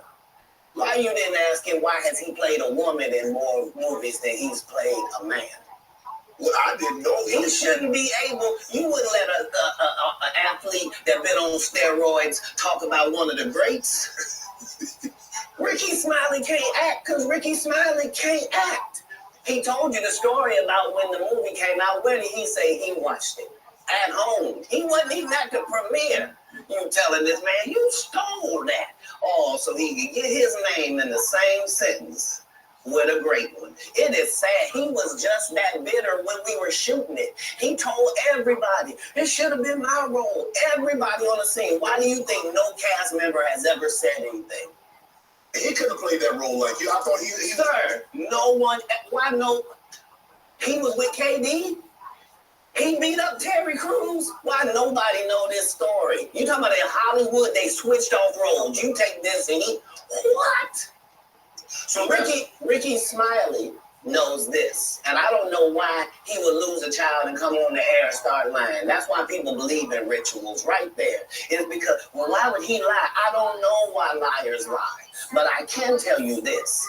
We auditioned in Los Angeles. Yes. I was audition number 201. 200 black comedians auditioned for the role of Money Mike with me. You're saying all 201 of us was auditioning and you had already had the role and had already shot the role in 4 days? The truth of the matter is, the Money Mike in the original script got raped in the bathroom, and that's what Ricky Smiley was okay with. Cat Williams had to take the risk in front of the studios and the cast and our powers that be in his very first movie and say respectfully, humbly, guys, If we talk about anything else, I have no credibility and I have no pull. But we're talking about comedy, right, where I have all the credibility and all the pull. The problem with Friday After Next is we're trying to make a classic comedy. And this comedy involves a rape. And rape is never funny, no matter who it happens to or what the circumstances are. If you would allow me to allow us to do this movie without a black man getting raped in it, I promise you that it will be twice as funny as it would be with him getting raped. So considering that's the real story, why would you bring up that story? 35 members of the cast and crew have never brought up that Ricky Smiley was going to play Money Mike. No one ever saw me put on a Santa Claus suit. We got a wardrobe department. They made a Santa Claus suit for me. Why, that wasn't in the bloopers. Why? And here's the other thing. Everything that Money Mike said, Cat Williams wrote. So what Ricky Smiley say on his? You can't say my lines, I wrote them. That's how I already know that I'm going to be funnier than you. What he told everybody was Cat Williams, and don't nobody know who he is. I'm on the radio. I'm with Steven Said. Everybody know me. That's what he told everybody that would listen to him on the set. That's the truth of the matter. He was so egregious, not now. Then he was so egregious that, and Hollywood has never heard this in 100 years. He was so egregious, I put in my contract that I won't work with Ricky Smiley again unless he's in a dress. Now, what was Ricky Smiley's next movie? Was it First Sunday? Did he wear a dress in it? You bet he did. It's in my contract. Why would you put that in your contract, Cat? That's where he's a believable actor. Him and Tyler Perry can't play a man to save their life. They play good women, and I believe that the best actor should be in the best role. So that's why, because when we released that clip and he said that, you responded because he said he was supposed to play Money Mike and you were supposed to play Santa Claus. An outright lie. Right. So that he knows is a lie. So why would he say it? Because he's a liar. Nobody knows why liars lie.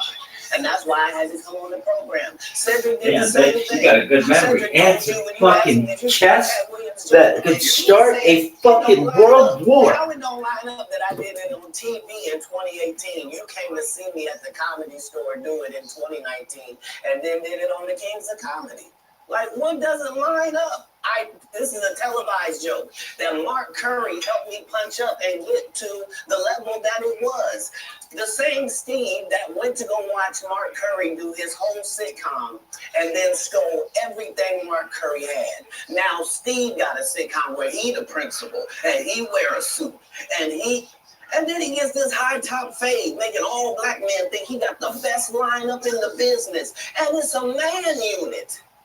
Then you ask it, why you not a movie star? I didn't want to be a movie star. This the same Negro that hated on Bernie with this same thing. I didn't want to be a movie star. No, you couldn't be a movie star. There are 30,000 new scripts in Hollywood every year. Not one of them asks for a country bumpkin black dude that can't talk good or became it and look like Mr. Potato Head. There ain't none. You would have to have a range. I played a lot of characters, 60 movie roles. I'm not playing Cat Williams in there. I don't know, Cat. We might not let you drink anymore. We ain't even got. I'm not fueled by alcohol. I've had a sip, less than you. The truth don't need motivation.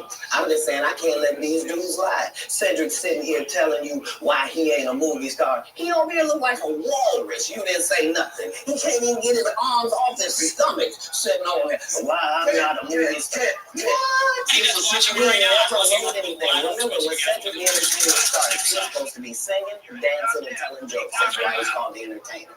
We found out he can't sing, can't dance, and doesn't do. He did 4 comedy specials. They're so bad, Shannon, they're not available on Netflix or Tubi. Can I say that again for the audience? They're so bad that they're not available on Netflix or Tubi. You don't think Sam's a good comedian? The world doesn't think that Phil has 12 comedy specials. He has 4 specials that are not available on Netflix or TV. It seems to me, Cat, that you have a lot to get off your chest. No, winners are not allowed to allow losers to rewrite history. I don't say any of these things if my name is not breached by these people or your platform. If you give a liar a platform to lie, then I'm not being messy by saying, hold on, that never happened. It's untrue, and there are hundreds of witnesses for each thing I say. Let me ask you this. What is your relationship with Steve Harvey, Ricky Smiley, and Chevy Venus Taylor as you sit here currently? For 30 years, they're a group. These aren't 3 random guys. The way that Ricky Smiley kept appearing at all of my auditions is because of Steve and Sam. You can tell anybody that, listen, they got a gang on that side. They know what it is. They know who the gang is. Why Earthquake not in movies? Because he's illiterate. He can't read. And they found that out when they gave him a show and put the cards in front of him. Like, all of these dudes are co-entwined and they share secrets. And this is the age of truth. And the truth doesn't need to be scared of the fact that people tell lies. Cats on drugs. Where are the stories? Why is there no story of anybody who ever sold a drug to me, did a drug with me, was around me when I was inebriated? I got 5 sons. Why would we tell these ridiculous stories? Because it's the competition. You feel like, well, you guys can't just get along. Why didn't you get along with the other teams you were competing against? If you were a Denver Bronco, why you don't get along with the Cowboys? But I would disagree. Damn, you might say that. What comedians do you play against the team? Yes. I've taken 46 comedians with me on the road. 46. I'm not the comedian you can give that to. I only put on comedians that are funnier than me. Anybody that ever told you differently was a fat Faison liar. There's nobody like me in the business. Just go straight. Faison said that getting a Netflix special is easy. I have 12 specials. Guess how many Faison got? 0. Why is he allowed to have conversations about real stand-up people?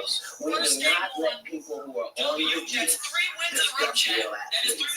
That's all. As a journalist, that's all I'm saying. I don't have time with any resentment to any of these entities because I can't be jealous. I never seen them have anything that I ever wanted. If you sign up for their program, you get a light skin, weird face wife that never do an interview. Listen, in 20 years, won't do an interview. Nobody ever talked to her, and she's never been interviewed. And now, understand, I'm talking about one person. When I just told you it applies to 7 people, how they all end up with that. That's part of what you did. I came in this business saying I was going to expose. When I talked about Michael Jackson, when I talked about R. Kelly, they canceled me for these things because why would you talk about another black dude? Race is not where the line is drawn. It's God's side and the other side. And we don't care nothing about the other side. Period. All of these bigots is all catching hell in 2024. It's up for all of them. It don't matter who it is, whoever you is. Every all lies will be exposed. That's all. And anyone who takes that the wrong way, you know why they take it the wrong way. Welcome in. Again, I hope you enjoyed the live show. Thank you so much, bro. Thank you for that follow. Posture check. Oh, Bruce hit me with a posture check already. Oh, Lordy. Oh, Lordy. G-Code. What's good, G-Code? How we doing, bro? Bring out my G. I got you, bro. I got you. We good now? Because the people want to know, why do you get blackballed? Yeah, because in 30 years I've done nothing but correct information, Crazy dog. knowledge. That's crazy too, bro. And First you're game on, dude. James, thank you so much, bro. So if you We want to got somebody from the game doing something to the Twitch. you First game, weren't it's gonna be a good day, bro. No, somebody come and tell 25 me. kills, like, bro. I gather that. I It's gonna be a value good that. day. I'll pay for that. Come on, tell me. I know so many things I should know, and they It's all gonna be a good know. Monday. We got some good They games all on this know. game. Why? The Because you trio, don't no, make this me is do them. solos. I'm Not playing the solos guy right now. that We're raises going for a black solo children and first. ain't never done a hard drug Drag in his out life on and don't have no stories of doing nobody dirty. And they'll just go out and they'll lie. The industry doesn't mess with Cat because he didn't show up for the studio.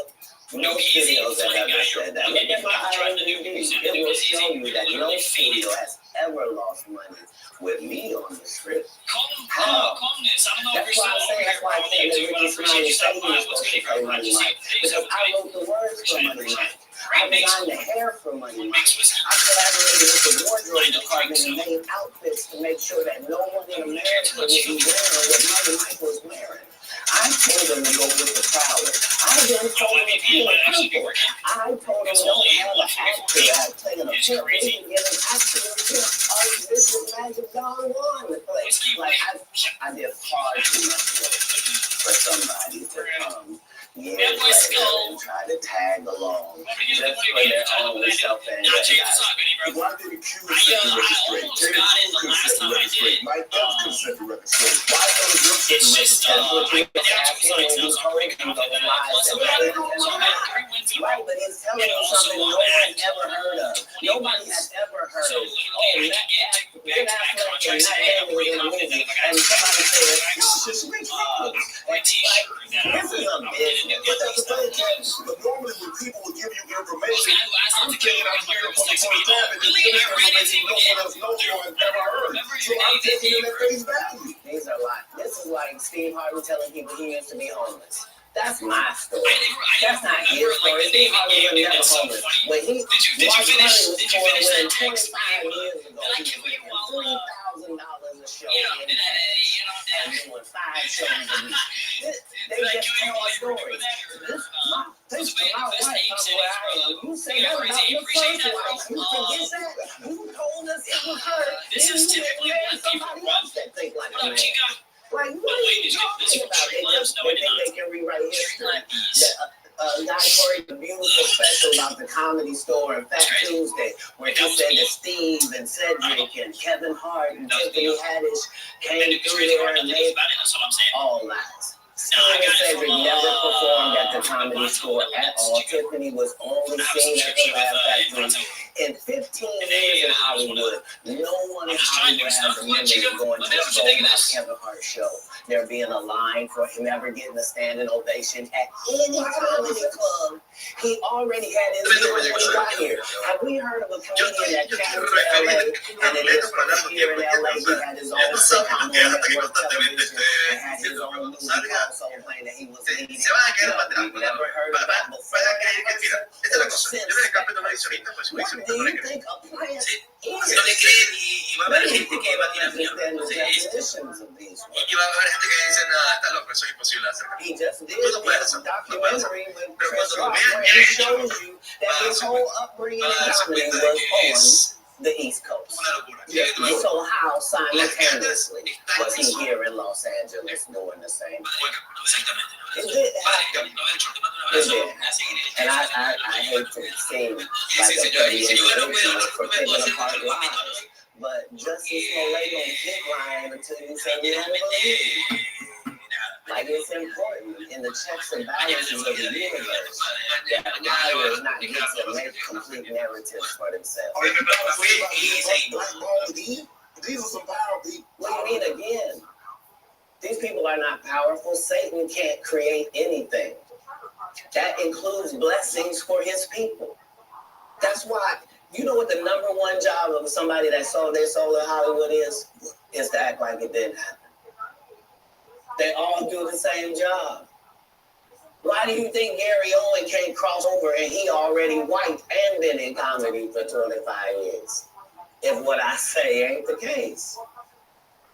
It's a cabal. It's a consortium. They rock with Merchant is the best it. brand, bro. So like, if you actually want to start making your own little shirts, hoodies, sheer pants, like all those things with the bottom, bro. I'll send you the information, bro. But if you want to start, you know how PSD boxers, I think everyone's good right now. They have all the assets and resources that we want. Shit. But bro, like, everybody has your own little press. Because it's a different person. And he always was. That doesn't change when I change things. That remains the same. That's how the legacy is built. All of these shortcuts takers. I was talking about Harvey Weinstein. Yes, sir. Yes, sir. I know. However, actually, I got some coming on the way, man. I'll test it out too. What am I supposed to do? He did all of that. I'm thinking I'm the only black person on the script. I can do this. Three other black guys on there. Yeah. You want to know what that is? I told him no. What y'all do? Type shit. And this is why when I walk in a room, Hey, yeah. I go down. Appreciate you, man. We saw this I'm dinner not- puffer too. I'm No, a regular Canadian that's better than yellow. I don't know if it's a honey. It could be 100% Egyptian cotton or something like that. The king has walked Yeah, in, they and we have to respect it only because I've W not Street, taken get facts. shortcuts. I've not been Spam funded. Egyptian cotton chat. They pay What's an you Egyptian to cotton not sample? talk about things they don't want you to talk about. They tell you that themselves. I can't do that because Steve told me that he stopped doing stand-up because he has 7 TV shows. The only problem is when he stopped stand-up, he didn't have those 7 TV shows. He stopped stand-up because he got in a comedy battle called the Championship of Stand-Up Comedy with one Cat Williams in Detroit in front of 10,000 people and lost because Cat Williams said he was actually bald and that wasn't good. And I went in and that's why he couldn't do stand-up anymore. Imagine him coming to tell you another story where he got so big. Guys, tell me that wasn't W Street. Go back to it again just for fun. No dead ass. What? You called Ocean 11 to get that nigga started. What do you mean you didn't want to be a movie star? So on behalf of Bernie, Really? I Monday Night Raw. Dave Donahue, what's that mean? Go into a room and just kill. You're asked to come to the room. Got Dave Donahue. Really? Yeah. For real? So no. Yeah. Faison's never done his own tour in 30 years. Steve Harvey don't do stand-up anymore. Say it doesn't right. I'm sorry, he doesn't right. Nick Smiley has been playing the same old black women forever. Like, you can't get a young fan base with that. Like, you gotta be doing karaoke around the country to make that work. And he is. Please. There you go. Yeah, please. But I'm Thank you so much. I just told you this is my 19th 100 city tour. Dave, you need a track I'm window. not gonna have a conversation with these lazy bums that'll take a shortcut at any point. Yes, it's easier for you to juice than to get in the gym. But you don't get to bring that body in here talking crazy. Talk about how good you What? No, there's too many comics out there that are putting their life on the line to tell these jokes. Let's get to your upbringing. We're gonna circle back and we get some. I'm gonna protect it real quick because you had said for the King of Comedy, it was in 2018, 2019, but did you mean 1999? Because it came out in 2000, so I just want to make sure. No, I didn't. No. So what I meant to say was, remember, he said I couldn't do stand-up anymore. I had 7 TV shows. I said he didn't have any of those TV shows at the time. I know you're talking about Cedric. Joe Steele from Cedric. Yeah, Cedric. Okay. You guys said that 2018, 2019, but it came out in 2000, so I just want to make sure. No. What comes out in 2000? The original Kings of Comedy. Right. I'm on BET's Comic View, and they're using this as the commercial in 1998. That's why I'm saying, yeah. So if I said the date's wrong, yeah. So, Okay. You said I had Cedric on here, and I asked him about the joke stealing, and he said the timeline doesn't matter. correct. To that point, you say. Right. So he thought that I was just a no-name comedian and that he could take this joke and nobody would know. Right. The issue was that I had already done this particular joke on BET's Comic View twice. Right. It had done so well on BET's Comic View that they had made it part of the commercial. So part of the commercial of make sure you tune in to BET was you seeing me doing this joke. Right. And this joke Great is job, one of those jokes in comedy where you set it up and it takes a little longer to set it up, takes about 3 minutes. But then you're just hitting them with jokes after that because you don't have to set it up. Right. Mark Curry had already helped me work on this joke because I thought it was good. So I was funny. getting a standing ovation on it. He had me go back in the lab to help me craft it to be an even more powerful joke. So this is not just a random joke. This is my very best joke, and it's my last joke, and it's my closing joke. Okay. 1998, I'm doing this joke. It's on Comic View. Cedric comes to the comedy store. He watches me in the audience. He comes backstage. He tells me what a great job I did and how much he loves the joke. 2 years later, he's doing that as his last joke on the Kings of Comedy. And he's doing it verbatim. He's just changed my car into a spaceship. Him and Steve had already apologized for me, so I gave him a pass for that. Why would you sit here and be like, I saw Cat 30 times. And Cat didn't do it. As I stand before you, shame. I would have bust Cedric's stomach. There was nothing that would have kept me from one of these in that patch right there. Like, are you kidding me? Why would you downplay me like that? Why would I give you a pass if you were just gonna lie? And so that's what I'm saying. Like, they're all a group. Cedric, Steve, Ricky, they've been a group. Everybody knows that. They've been aligned. And there are these alliances in comedy. And if you stand against them, they may sometimes have a problem. But we don't let that change the content because that's all you know me for, is that I'm quite likely to tell the whole truth and nothing but the truth, so help me God. Can you believe we're this deep into the NFL season? We got to make every second count. With DraftKings Sportsbook, you can make the most out of every game day. Bet on your favorite team for a shot at winning big bucks. New customers can score 150 instantly in bonus bets for betting live on any matchup. Get in on the action with DraftKings Sportsbook, an official sports betting partner of the NFL. Download the app now. Use code Shannon. New customers can score 150 instantly in bonus bets for betting just $5 on the NFL. Only on DraftKings Sportsbook with code Shannon. The crown is yours. Let's get to your upbringing. Born in Cincinnati, Ohio, raised in Dayton, Ohio. What was Cat Williams' upbringing like?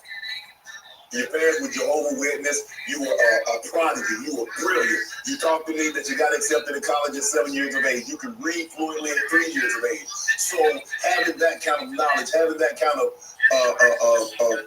prodigy, what was your upbringing? How was it? How was life as Cat Williams kept coming up?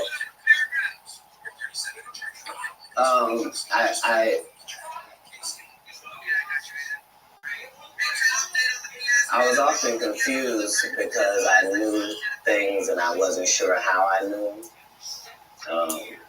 I knew things that I felt like I don't have a reason that I know this, but I love to read.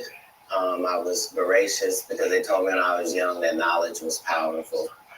That knowledge was power, and I had studied powerful people, and I really believed that. I immediately, my next project was to read the whole encyclopedia set. So when you're like 6, 7 years old, you read the whole encyclopedia set. You think you're one of the smartest people in the world, only to get out in the world and find out you don't know anything.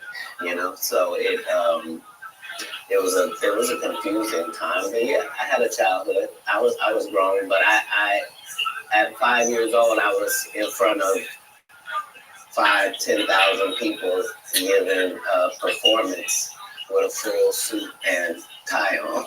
You know what I mean? So it came full circle. For my life, I knew that the applause and the giving of information and laughs and truth to people somehow benefited them and also benefited you. And yeah, so when they would ask me what I wanted to be, everything that I would say that I wanted to be was something that didn't exist. And they would never give me credit for it because I needed to say a doctor or a lawyer, but that's not what I wanted to be. So your parents weren't as supportive as you would have hoped because you were wanting to be things when you got older that they had no knowledge of or it didn't exist at the time. No, it wasn't that. It was, I'm saying I'm almost 100 years old right now, but if we go outside right now, I can run a 4.340. Or sub, I can do a 4.16 if I was short. But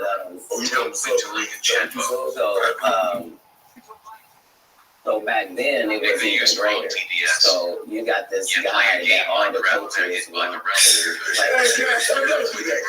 because I'm 5'5" in the 5th grade. I've been inside my whole life. Like there was a portion of school where I was one of the big dudes. Like it's just, as soon as everybody thought they rose first, I was out of it. But I'm saying I was a competitive individual. My father was an athlete. Like no, I've been 145 pounds my whole career. That's why I never bothered when they said, you catch some drugs. I know getting that. My body is a temper. I think the same time as I was seeing I haven't changed off this pivot foot. This has always been who I was before stand up or anything. But it was an interesting childhood. I appreciate my parents, even though I couldn't live within the religious frameworks of what they had set up. But that was more not wanting to live a double life and not want to embarrass my family. You know what I mean? Because I read where a form of punishment for you is that they would take books because you mentioned you were such a voracious reader.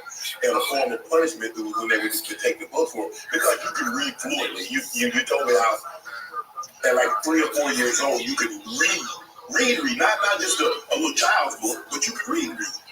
Well, I'm saying when we go to Haiti to do missionary work, understand that my mother and my father, nobody that's there with us speaks French.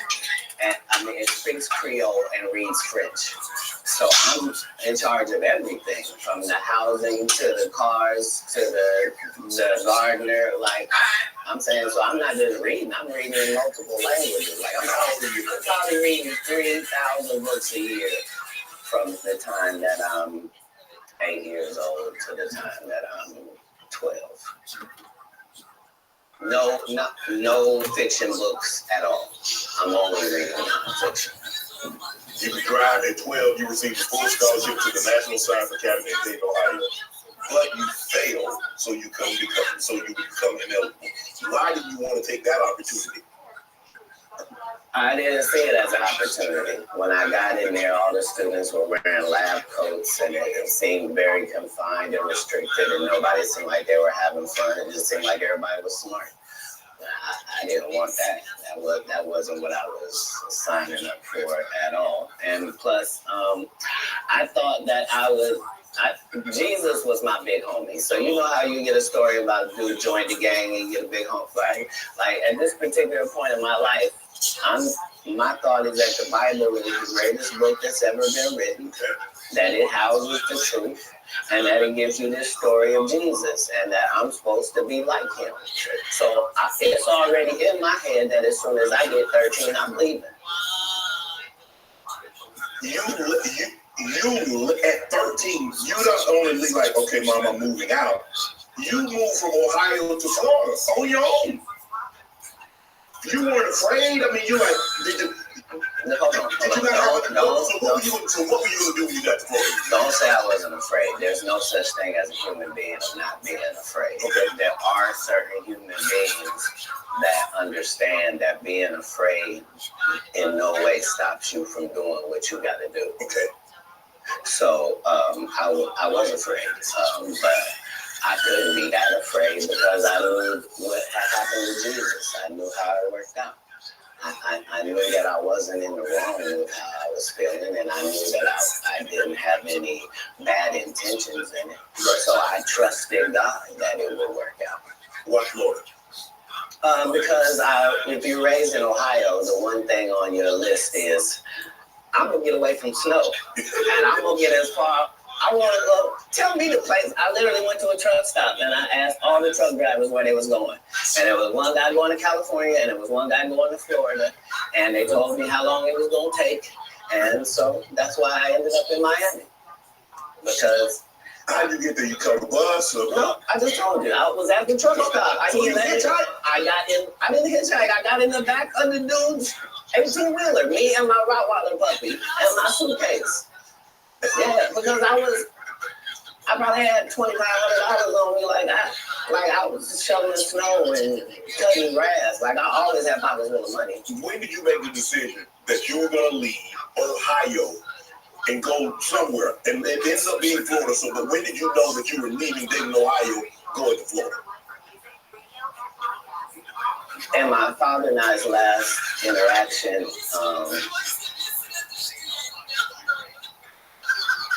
somebody could have not made it. And we both understood that was all bad. What was the disagreement about? If you say that my family is very religious, just say I'm not. So anything that I'm going to do is going to fall out of the guidelines. Right. But I'm not going to let you tell me what I'm going to be, even, especially if what you're saying is wrong. I can't condone wrong. And if I find out that something is wrong and I tell you it's wrong and you don't back me, that's what it is. Even as a young child, you were willing to tell your parents that some of the things that you're saying doesn't coincide with what I've been reading in the Bible. No, very simply. Don't try to disfellowship me for sexual acts and I'm a virgin. Sorry, God don't make mistakes. You don't get 2 times to fuck me over. What do you mean you went to God and he told you I was guilty? You just lied on God. So long. That's it. There's no conversation. Deuces. So that's when you made the decision. After that conversation right there, you say, "No, I can't live under this rule." It wasn't a conversation. It was an altercation. In the altercation, I love my father. My father loved me. But we are 2 men at it. That it'll never be the same again. You can't sleep comfortably around me. And I can't sleep comfortably around you. How similar are you to your father? I don't know. He's a great man. I'm saying, right, but I'm saying that generally happens with a father-son dynamic. It was just that religious relationships are always difficult in families. And they always are. Before it got to the point, because the dynamic, he's father, your son. Before that dynamic, and you step up on his level and you challenge him, you felt it was best for you to leave. No. I'm not being challenged. I'm being beat to death. Oh, he was abusive. I didn't say that. I said we were in an altercation. I see what you did there. I saw what you did there. Cat. I saw what you did. You was in an altercation. You didn't say you lost. You said you was in an altercation. I in no way gave you the impression that I won anything. I'm the one leaving. I'm out of bounds. This is his house. Right. Yeah. So as long as I'm going to be under his roof, there are certain things that I'm going to have to do. Right. And the only way that's going to change is either this or that. And I'm saying I had 2 younger brothers. Like I'm not an unreasonable person. Like I don't have any mental issues whatsoever, despite what they lead people to believe. You know, I make pretty good decisions. Were you not? So how was their relationship with their father? Were you not afraid to leave them?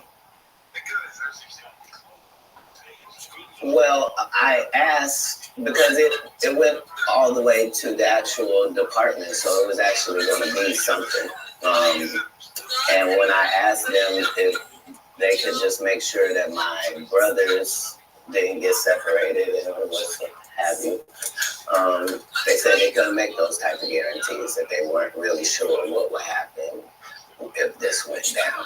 And so part of leaving was the hope that it would be okay for them, because none of them experienced what I experienced. I'm saying I'm the oldest, it's a lot riding on me. I'm supposed to at least religiously hold down the family's name at this house. You know what I mean? How much older are you than the baby and the baby? Like a lot older. Like if I'm, I think they're 13. Yeah, they're 5 and in Pampers. Wow.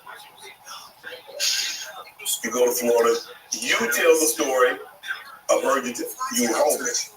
And somebody else told the story and said they were homeless, and you said they hijacked your story. Now, I don't. At 13, I shouldn't have to tell you I'm homeless. I'm in Miami, Florida. I have no family members in Florida. I didn't buy a house if I wanted to. I couldn't get an apartment if I wanted to. I don't have a credit history. Like, this is not a stretch for me to say that I'm homeless. I'm living in a park in Coconut Grove. The park still exists to this day. For 8 hours a day, I would get up and go to the library and study for 8 hours a day to increase my education. And then I would leave out of there and go to the marina and steal car radios and make $2,000 almost daily. Like, I had a routine. So you could have played that Santa Claus. You could have played it. No, the Santa Claus wasn't a thief. The Santa Claus, you can't tell me. I read the script. Ricky Smiley told me he didn't read the script. The Santa Claus was a crackhead. He just had that outfit on. That's what I couldn't have played. Okay. Like, I couldn't have played a black guy that got raped in the bathroom. Right. So at any point in time, you're like, man, I made a mistake, man. I should have stayed my butt in Ohio, man, because this ain't what I signed up for. I didn't experience anything once I left home that I hadn't signed up for. If anything, it saved my life. Me being homeless for that small period of time allowed me to see all of the people that were in that situation, and to see that these were lawyers and doctors and teachers, and that these people were white and black and Asian and Indian, and the only thing that all of these homeless people had in common was they made a bad decision and aligned themselves with drugs. And I interviewed them all. What drug? What happened? And guess what, Shannon? Nobody had a great story. Nobody had a great story of what meth had done for them, what crack had done for them, what cocaine had done for them, what heroin had done for them, what speed had done for them. Nobody had them stories. Everybody's story was, I had my life together. And then I decided to do this dumb thing. And I lost my wife, I lost my house, I lost my cars, I lost my reputation, and I'm now out here sucking penis in the woods. What? Talk about scared straight. You ain't got to worry about me. If that ain't weed or nicotine, you won't see me touching it. I don't want no parts. I done seen what these things can do to people. Anything that take over your free will is the devil itself. Have you ever thought about what your life would have been had you stayed in Dayton, Ohio? No. That's like asking somebody that's in the NBA for 14 years, like, what would have happened if you didn't come to the NBA? Oh, I shudder to think. I thought it was what I was made for. I thought it was what I was built for. Anybody that knows me will tell you that when they first met Cat Williams, when I was Cat in the Hat, and they tell these stories about how he changed his name. Look, the truth of the matter is Disney sued me. Yeah, I was Cat in the Hat.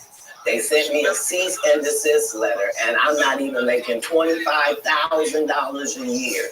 And the mega company Disney has sent me a cease and desist telling me I can't use any variations of that name. Fine, I'm Cat Williams. That's all that happened. I have been this same product the entire time. They will tell you when they first saw me doing stand-up, I was just like this. This is what I bring. This is my style. When did you know you wanted? Were you always funny? Did you always want to be a comedian? Did you stumble on comedianship? No, I loved what they did, and so I studied them, all of them. I studied all of the right comedians because I wanted to know, why is Monty Python funny? Why is Don so talented? I wanted to know, what is George Carlin's thing? Like, where? So I studied all of the comedy masters, regardless of the field, because I loved to laugh. I didn't know that these people were making a great living at doing this. I thought this is just what they did. They tell jokes. They're funny people. But I loved the craft. And that's why when I got into the craft, I thought it was my obligation to make sure that I kept writing new material so much that it forced these comedians to stop doing the set they've been doing for 10 years and keep writing some new stuff. And I knew that if I could get that to take on, that most of these bums would have to just quit comedy because they can't keep up. They're not going to keep writing an hour worth of material. Right. I've written an hour worth of material 19 times. They're not going to do it. Why? Because they're not creative writers. They want to get somebody else to have them write it and put it together. So, if I'm listening to you correct me if I'm wrong.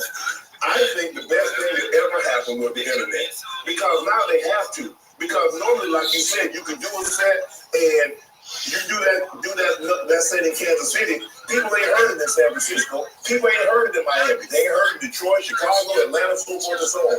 Now you do a set, it's on the internet. Somebody heard it. So you can't do a set and make it last 3 months, 4 months. Well,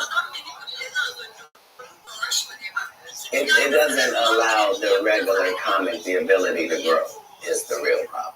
Like, the part of comedy is me taking these jokes in January, and by March, I've begun to craft this joke. It's not as simple as it was. When I wrote it, it was just da-da-da-da-da. But now it has the complexities of the fact that I'm having to deliver this to an East Coast audience, a down South audience, a Midwest audience, a Utah audience, a Colorado audience. And so it begins to take on a different complexion because you're having to deliver it to different people. And so this is what sharpens your joke. You then take those sharpened jokes and make it special. Not you just randomly take some. So it's a process. You don't allow them to process it the first time the guy did the joke. Now that's his joke, and the joke is everywhere.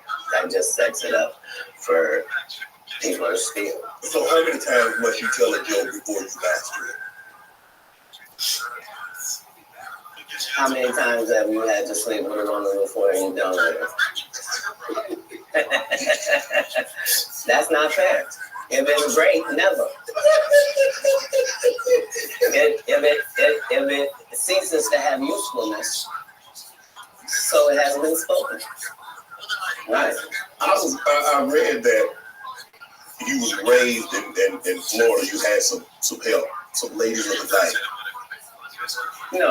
That's not true. No, that whole story doesn't take place in Florida. That story takes place in Oklahoma City. Okay. So after I'm in Florida, I then joined.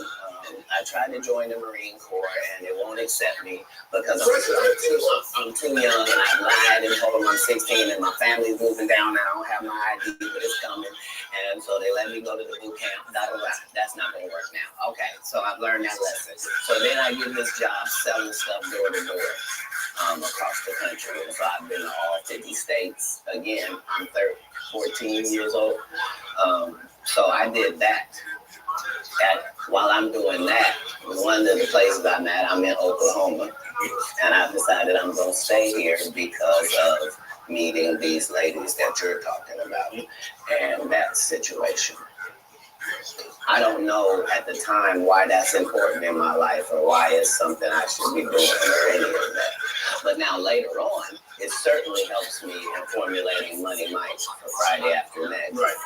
And a pimp named Slickback for the Boondocks. Oklahoma, so San Francisco, Oklahoma, Sacramento. From Florida, you moved to the West Coast. So you traveling. When did you set up shop on the West Coast? All right. So I guess 18 or younger, and once I have a child, I realize that I can't. It's a lot of things that I could use to make money that now is a no-go. So anything with street aspirations that I might have thought about pursuing or been good at, I now am a single parent, and I gotta redo these things. So I need comedy to really work out for me. And me and God go into extreme conversation where I'm explaining to him that I'm a crash out dummy if he don't send me a lifeline. Like I need something I can hold on to. Before I had left Florida, I did stand up one time because we was trying to get in the club. I didn't have ID. So I said I was a comedian. They ended up having me do 5 minutes. But I kept that in my head that I had done that. When we get to Oklahoma, they're having a competition for stand up. And if you win, you get to go out on the road with Jeff Foxworthy and Dan Whitney, who was Larry the Cable Guy, Richard Jenny, and these great comics who get to open for them. And once I did that, I realized, okay, as a comedian, I'm like way behind schedule. I've been starting this too late. All the funny guys are already funny and known names. Like, how am I going to progress? So I realized that I do better with a white audience than I do with a black audience. And I'm not sure why that's occurring, but the white audience likes me. And that's interesting. So when I moved to Sacramento, it's because Sacramento has a white and a black audience almost 50-50. That's almost the makeup of Sacramento. So I lived in Sacramento for 2 years until I get to the point where I am equally as funny if the room is black as I am if the room is white. That's not enough. Now I need to be one of the good ones when it comes to black comics. So now I have to move to Oakland, and that's what lands me in Oakland for 3 years. Once I have dominated male black comedy in Oakland to my liking, now I'm prepared to go to Los Angeles now. Now I know you can't throw me any curveballs. If it's a white audience, if it's a black audience, no matter what they are, I'm prepared to deal with all of the audiences. Do you write jokes according to the audience that you're going to be in front of, or is your joke universal? Well, in the beginning, part of my framework is that I'm tailoring every show to this audience. Okay. And that's how I was able to show my range and show that I was better than my competitors, is that I'm Cat Williams, but I was still doing clean comedy. So I was still going to churches and doing 45 minutes of stand-up at the church with no curse words, no sex, drug material, no none of that, just straight stand-up. And then I was doing everything else. And at the regular club. Yeah, that was the range, is that when in Rome, do as the Romans do. So that's how I started. But as you begin to get better, you begin to be able to speak to your entire fan base. And that's really what's been helpful, is that I've been having the same conversation with my fan base for 12 comedy specials. Is that what sets Cat Williams apart? Is your range? Is that you can do a comedy to 45 minutes in the church? I can go to a comedy club in front of 250, or I can go into an arena with 15,000. That's range, because everybody can't do that, Cat. Well, if that's what range is called, then yeah, it's range. But I like the people I'm talking to. You see what I'm saying? So it's not like it can't be condescending, because I'm talking to my white male friend when I'm telling that white joke. Right. When I'm talking about this joke about this black lady, I know that black lady. That's who I'm talking to. I'm speaking to this fan base that I've been speaking to from the beginning. I already told them what I was on when I first came in. I told them they was going to come after me. They were going to cancel me. They was going to say terrible things about me and try to mess my life up. I said that coming into stand-up. I'm saying it. So you knew it was going to be. It has to be. I know I'm going into the belly of the beast. How could I be naive? I know that I'm going into Satan's playground, but I'm trying to be so good that you got to bring me in so close that I can see who's doing what and what's going on in there. In San Francisco, you joined the nation. I was never in San Francisco. I was in Oakland. You was in Oakland. Did you join the nation? Is that? Yeah, Minister, I'm the Minister Farrakhan, and I have an extremely close relationship. He refers to me as one of his sons. So, yeah, I spent a particular period of time. Let me explain. Because my particular background was already religious and super strict, right? I didn't find out about other religions by reading about it. I went to the religion. I don't want to learn from Jewish people from outside. I want to be in the synagogue. I don't want to learn about Muslim people from. I want to be in the mosque. I don't want to hear about the Baptist or the Pentecostal. I want to go to their church and see. And so that was the religious discovery that I was in that period of my life. When did you know you was funny? Probably about 10 years ago. 10 years ago. Yeah, about 10 years ago. So you didn't think as a child, because obviously you said the very structured background, your family was very religious. So obviously you didn't get an opportunity. Yeah, like I never did a talent show. I was never in any extracurricular activities. I was never in drama. I was never in band camp. I was never Boy Scout. You understand? You understand? So there was no, like, I don't tolerate high school games. I didn't go to high school. I don't know how most of the games they think I play, I'm not even aware of. But Cam, for you to get on stage, and like I said, a lot of the comedians, I had a few here, they're like, okay, I told jokes to get girls, I told jokes to, get people to laugh at someone else. Yeah. But you is like, and you say you did comedy one time in Florida. And you had this other opportunity, like in Oklahoma, that they're going to take you out if you won the talent show. You're going to go on the road with these well-known comedians. And I did. But I'm just saying, how in Florida at 13, 14 years of age, you like, 16, I can do that. Well, because I knew that there were a lot of other things I could do. Like when I looked at drug dealers, I thought I could do that. Yeah. You know what I'm saying? Right. And who doesn't like that? Right. I'm trying to figure out how I'm going to make it. But now that I got to do it on this side, but no, your question was, when did I think I was funny? I never was my biggest fan.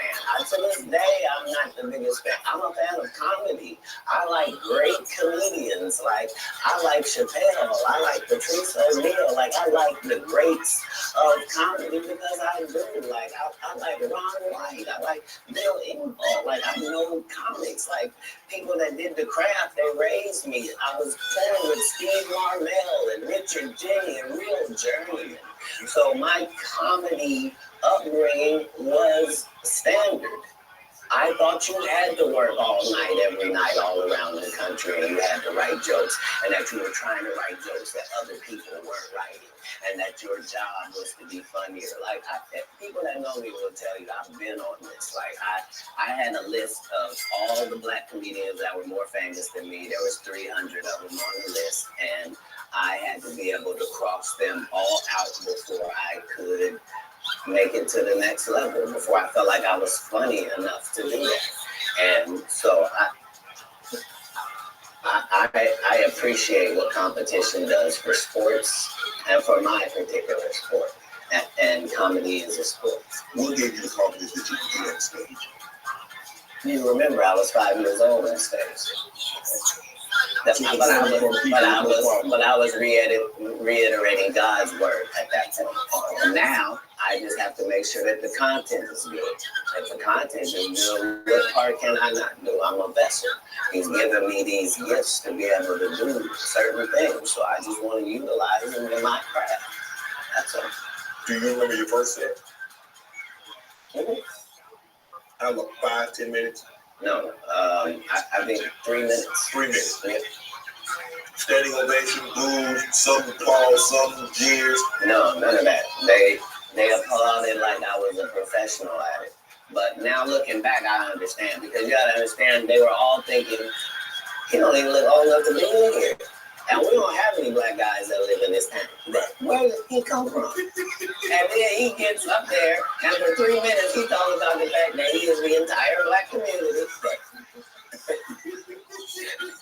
And he is as disappointed in them.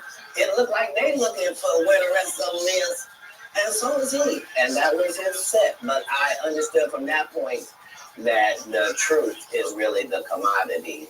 And the fact that we are all individuals and all separate and all our own islands, but not in real life. In real life, there's only 5 or 6 different types of people, and you're going to see them everywhere that you go. And all my enemies all look the same in the eyes, whether it's Faison, Wanda, Aries, Spear, they all look like. Man, what you got against Wanda Sykes? You think I don't remember that? Sir, Wanda Sykes and Wanda Smith are 2 separate people. I mean, Wanda Smith. And I had only said one name, sir. Wanda Sykes. I'm They're correct. amazing. I love Wanda. And I agree. I love Wanda. That's my girl. But I remember on the radio, you went on the radio interview. If I'm not mistaken, that's in Atlanta. Right. And you came on there with seemingly good intent. And she attacked you. It wasn't just that part. It was the fact that before I go in there, she has a conversation about, okay, now, I just want to talk to you because you just wanted Emmy for the city of Atlanta, and this is in Atlanta, and they just want to hear about the Emmy and hear from you and to thank you for what you did putting the city on. And we won't talk about your kids. We won't talk about jail, no casing. We ain't going to talk about none of that.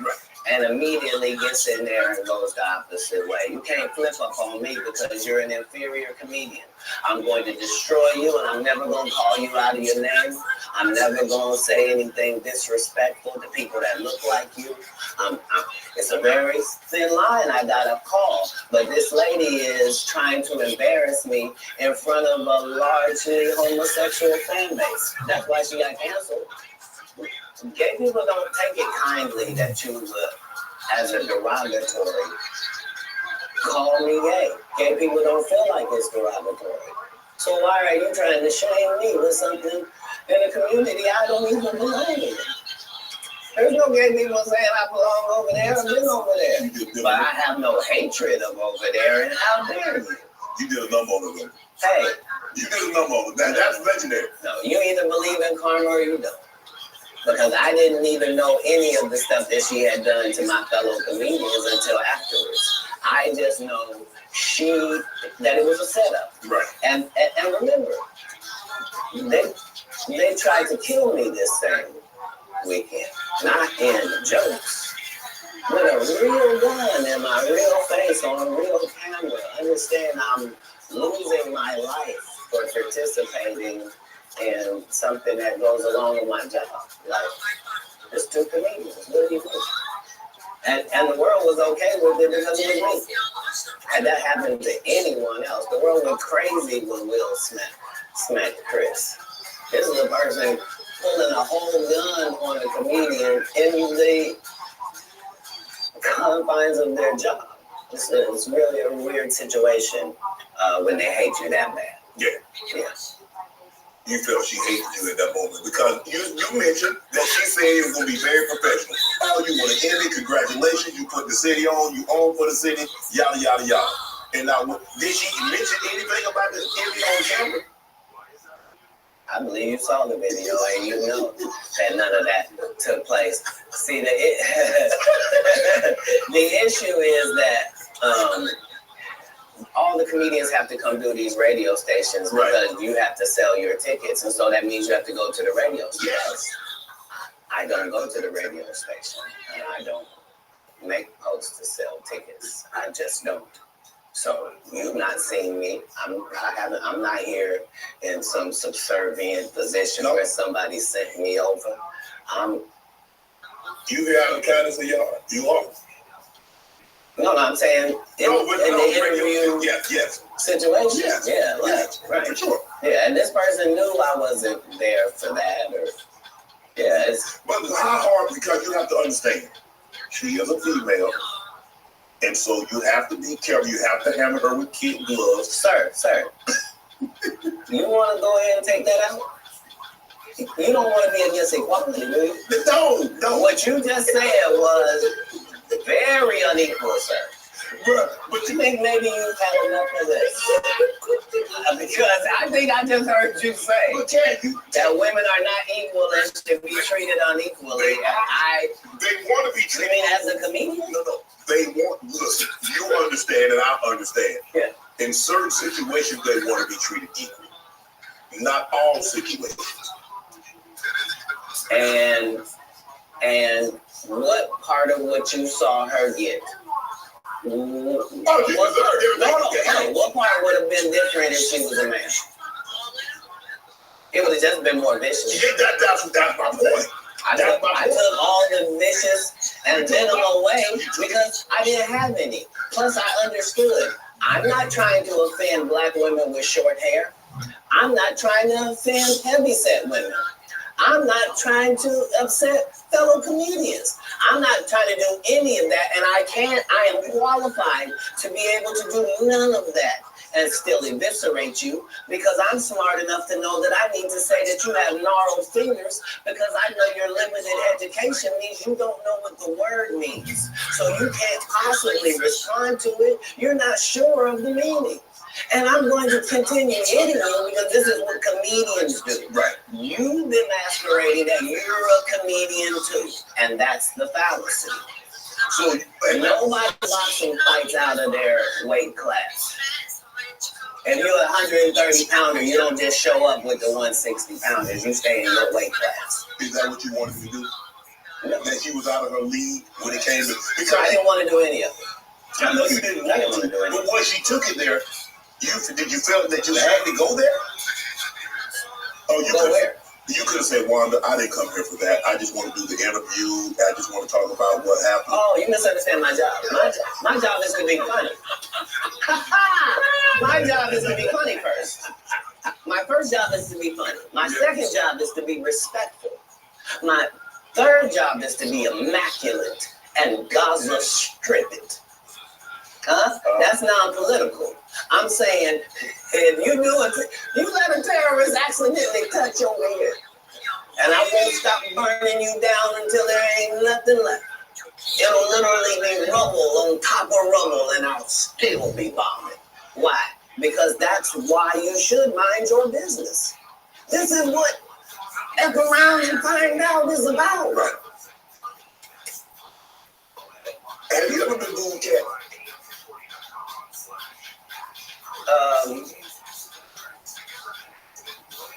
Yes. Yeah. Go ahead. What was that feeling like? Did it like want to give up? Because because when you have some, I don't know how early it was in your career. Obviously, it hadn't been I don't think it's in the last decade because you've been immaculate. Have you ever dropped a pass? I have. I've been booed. You know the little segment between everything is fine and I got it, and then you noticing where it is now. Yeah, it's that. The thing about as a comedian, the audience's opinion is the only opinion that matters, not you, the writer, not none of that. And so I don't think any comedian has ever been booed unnecessarily either. Oh yeah. I'm saying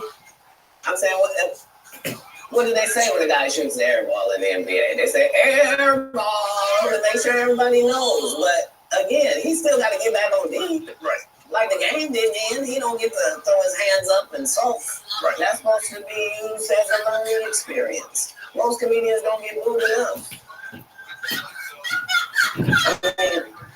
That's how you end up with a Michael Blackson who was a real African doing a fake African accent. Okay, we'll go.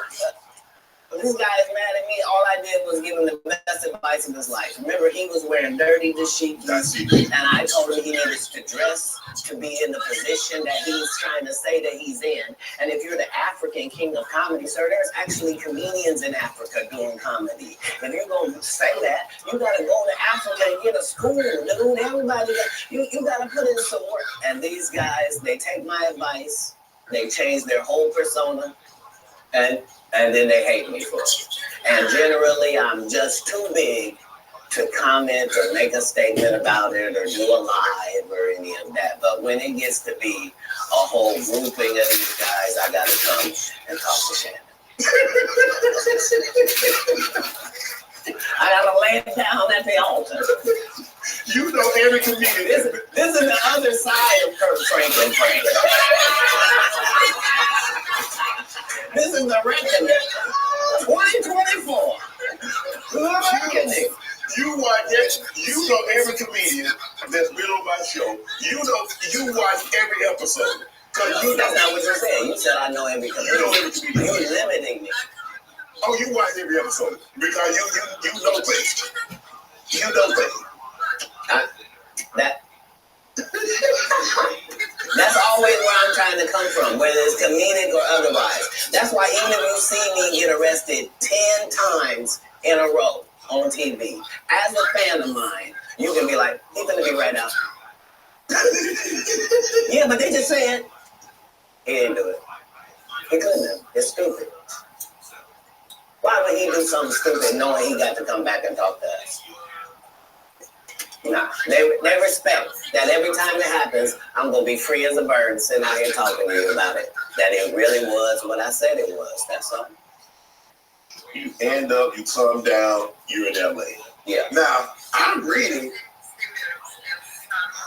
Cat Williams won Cedric the Entertainer's and Anheuser-Busch Best Los Angeles Comic Award.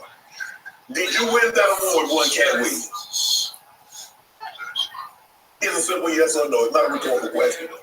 It's a question that probably should have been asked to Cedric the Entertainer. I'm asking you. I got you here, though. I know. I couldn't believe Cedric didn't get asked that question. You still a dude's joking and giving an award and then taking him right, you don't know nothing about it.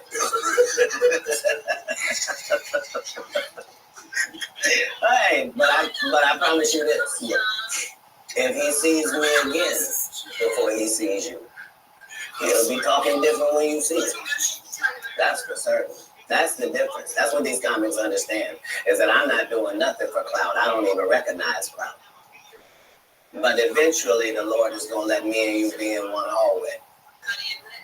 A lot of these dudes go, Kevin Hart went 25 years without ever being in the same building with me at the same time. If I go in the building, he walk out. You've never seen us in the same building ever in 25 years. Like, it's like that. Why? Yes. Because I'm really the product. It's not what you think. I am never under the influence of anything. I'm always in my right mind. I'm always a physical specimen. And when you see me, I'm much, much bigger than you had thought. I have far less play in me than you would like. And I'm relentless. I'm out there. I'm still, to this day, I played 11 games of basketball with a 20-year-old. The record is 92-6. This is just in the yard, just to the rack, just because. You work out there? You work out there? I'm not to the gym. You don't work out the gym? You push-ups, sit-ups? My whole life it was just push-ups and sit-ups only. I would do like 100 push-ups a day. Just. I thought you were going to say 1,000. No. Because this is literally every day. Right. This is not for the gram. You know what I mean? Like literally 100 a day. And I would do push-ups, and then I tore both my rotator cuffs. And so it was only thanks to golf that I was even able to get my silver back. I've been a golfer for quite some time. My short game is impeccable. I can't get you but 2 and some change off of the tee, but I'm still coming in for par guarantee. You playing for tips?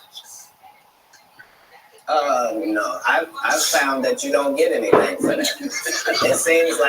It seems very egomaniacal. They go, hey, cat, for free, you can go further now. Hey, what? Wait a minute, does it still count the same? Hey, I'm up at the ladies' tee. Don't tell me my pronouns. On the golf course, I'm she, her, him, them, and they. Whoever in the front tee. I know we're joking, we're having a great conversation, but you did win the award.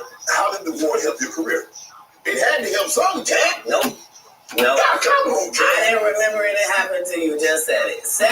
How can Cedric give you an award that would worth something?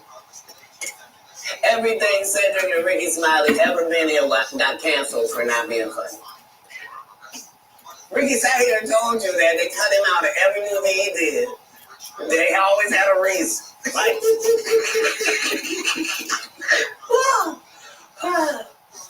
That's why I'm funny, because I'm a happy person. I laugh all day long. I can't even imagine the misery of these bums. Just to not be good at what you do, not work hard at what you do, but have to act like you're the best at what you do. It is crazy. It's crazy. But they be touring, they be doing like 100 shows a year. That's me. I don't run into none of them. That's what I'm saying. If you're a Phase Out Love fan, you mean you've been a fan of him for 32 years, you still waiting on him to do his first special? You mean to tell me if Steve Harvey your favorite comedian, you mean you've been waiting for him to do stand-up for 15 years now? I mean, Steve got a lot of DL's still out there. None of those irons matter to stand-up. Who cares that they wrote a placard for you to do Family Feud on? Like, you're successful because we're surprised you can talk for a living and it's entertaining that you're going to say some funny country things. But not a writer. Right. Not a writer. How did you develop Money Mike and get it? Everybody talk Money Mike. How did you come up with that and say, you know what? This is how he should dress. This is how he should talk. This is how he should look. This is the kind of whip he should ride. This is how he should talk. So if you'll remember that was my first movie, just understand that what I did then, I've done with every single role, whether it was an Emmy-winning role or whether it wasn't, whether I was playing somebody homeless, whether I was playing a dirty vagabond on Atlanta, whether it was an eccentric guy in First Sunday, regardless of what the role is, the first thing I do is erase me from it. Okay. So anything that I would naturally do, that's what I'm not going to do because I'm playing a different character. Okay. Right. So I then create this person based upon real life circumstances. So I don't have to wonder what a pimp thinks because I've been in that position for a little while. I also work manual labor for some time in my life, so I don't have a problem paying somebody that works, and I don't have a problem being a go-getter because I'm a go-getter. So I bring whatever I can to these characters. I was able to, the first week that I got the script, there was a pimp guy that used to be a pimp, but he wasn't anymore. He was a rapper now, and his name was Mac Minister. And he had been a pimp and was going to be a rapper. And I had never done a movie before. I was a stand-up and I'm getting ready to do the movie. And so I was able to craft what a real pimp was like, what was too much. I didn't want to be stereotypical. Right. I did the research. I saw how many times people played pimps and they were always... It was always something weird about them, I guess, because it's a weird job, you know what I mean? And I wanted somebody that didn't seem like none of that he really thought it was a business and treated it like that. And so, you know, adding those levels to acting is what all actors do if they're not Steve or Cedric or Ricky. Like, you're trying to create a character. You can't just be Faison in every movie. Like, you're just gonna take your shirt off on every movie? Like, why does it say that in your script? Man, let Big Worm live. Let him breathe, Cat. Let Big Worm breathe. Stall him out now.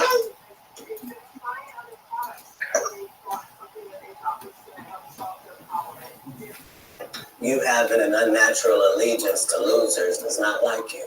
No, I ain't got no allegiance to the man. But you gotta admit the role that he played, Big Perm and Friday night. You gotta give him credit for the role. Now, come on now. Let me ask you a question. Yes. If what you're saying is correct, why wasn't he in next Friday or Friday after next? I mean, his role, It wasn't good. Sorry. There was a lot of people that appeared in the first one that weren't in the second one, Cat. I'm just telling you why. I'm sorry. I'm sorry that there's a news flash that there are reasons for things in a business. Yes. Oh, okay. Well, why did you bitch D-Lo? He had 2 points. What are you talking about? Shut up. But I like him. Nobody cares about that. That's not what we're talking about. These are business conversations that deal with businessmen. Right. When you're good at something, you should progress. The guys that are not as good, they should fall down by the wayside. That's natural. So you believe if your talent doesn't support it, you should fall by the wayside, and the guys that have the talent and they get elevated, they should move. No, that's what water says. That's what the universe say. The universe say the levels. No, not I say. Who am I? I'm nobody. But I'm working every day as if I think that's what should happen. Is how it should be. And I'm choosing comedians that also write and work hard and don't steal other people's material. And I'm making sure that they all make $300,000 a season. And I'm making sure that they're not ever signed to me or my conglomerate. And that's why they're successful. No, you can work with me and still be an independent businessman, boss owner like you came in. I don't need you to be subservient to me. That's those other guys that make you pay dues. You said earlier that you rewrote a lot of what Money Mike was to say and how he behaved. So they allowed you the freedom, the liberty to ad lib. How much? Would they allow you to just make an interception if nobody talk about it? As a football player, as the ball coming your way, can you just grab it? Can you make an interception anytime? Are you allowed to pick up any fumble? You can do any hustling, right? Oh, okay, same here. Same here. But here's the thing, though. Even as an offensive player, they might let me ad lib once I get a couple of years under my belt. They wouldn't let me ad lib as a rookie. That was your first movie. I told you the conversation in my first movie, just because I am committed to laughs. The only way I made it past those 300 comedians, I didn't tell you this. What it required is I had to watch all 300 comedians 10 times a piece. I watched your set 10 times of you performing, whoever you were. And then I counted how many laughs you got every time you did these amount of minutes. So if you told me this comedian and told me he did 30 minutes, I could tell you that he got 26 laughs in that 30 minutes because I had done the numbers on everybody. So I didn't just say I was funnier. I knew I was funnier than the comic you liked. And I could tell you how many jokes funnier I was because that's how we judge stand-up. You do 15 minutes, I do 15 minutes. How do I know I'm funnier than you? Because you got 6 laughs and I got 16. I'm almost 3 times better than you, low-key, boy. But I'm never going to tell you the formula. So you going to keep just going out there telling jokes, not understanding that I, psychologically, the audience, by 10 years, is convinced that I'm funnier than you. They just don't know why. Because I'm putting out more content, better. I had Terry Crews on here. He said at the time that you did the movie, you were homeless. Is that true?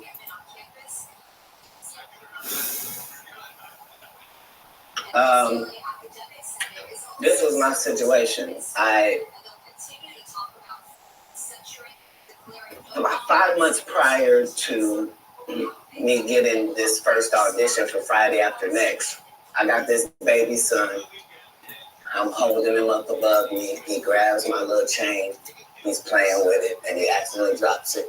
It breaks out my front 2 teeth. I'm in a situation now where when I go to the dentist, they telling me this gonna cost thousands and thousands of dollars to fix this right. They're not telling me what it's gonna look like.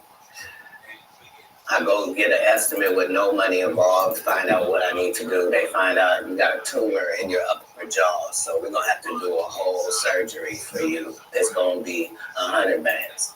I don't have it. And I'm only gonna have this check from this movie. So while I'm doing this movie, we live in this trailer. This is where we live. So when they come to work at 5 in the morning, we already there. When they leave at night, we still there. We just double back because we understood that this is our one opportunity. And we have this opportunity to change our lives. It's like a young man going for the draft. Right. We can actually get in the league with this. There are 30 comedians on this cast. They're all magnificent. This is the holy grail of the situation. So yeah, I was able to make sure that, because it wasn't just my first movie, it was KD Albert's first movie, it was Terry Crews' first movie. Absolutely. I was the leader of this group, which meant that we didn't do their rehearsals, they did rehearsal, we did our own rehearsals daily to make sure that we were at the level of professional actors, which is what made it so egregious. That guy saying, I was supposed to, you were supposed to what? Kenny did have a good part in the movie, man. The Santa Claus was funny, man. The dude said the entire time we were filming, I can't play this role. They got a bandana over my nose and my mouth. My family not even gonna know who this is. So yeah, tell your story. Terry Crews also said that you guys had a lot of conversation, that this was your opportunity and you needed to seize this moment.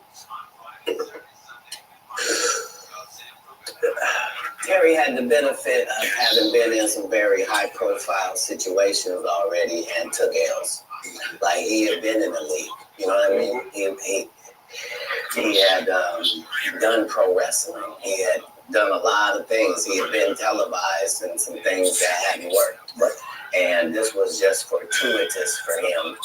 And now you know what nobody has ever said in the whole industry in 20 years about, you know, the whole money might not get raked in the bathroom. Right.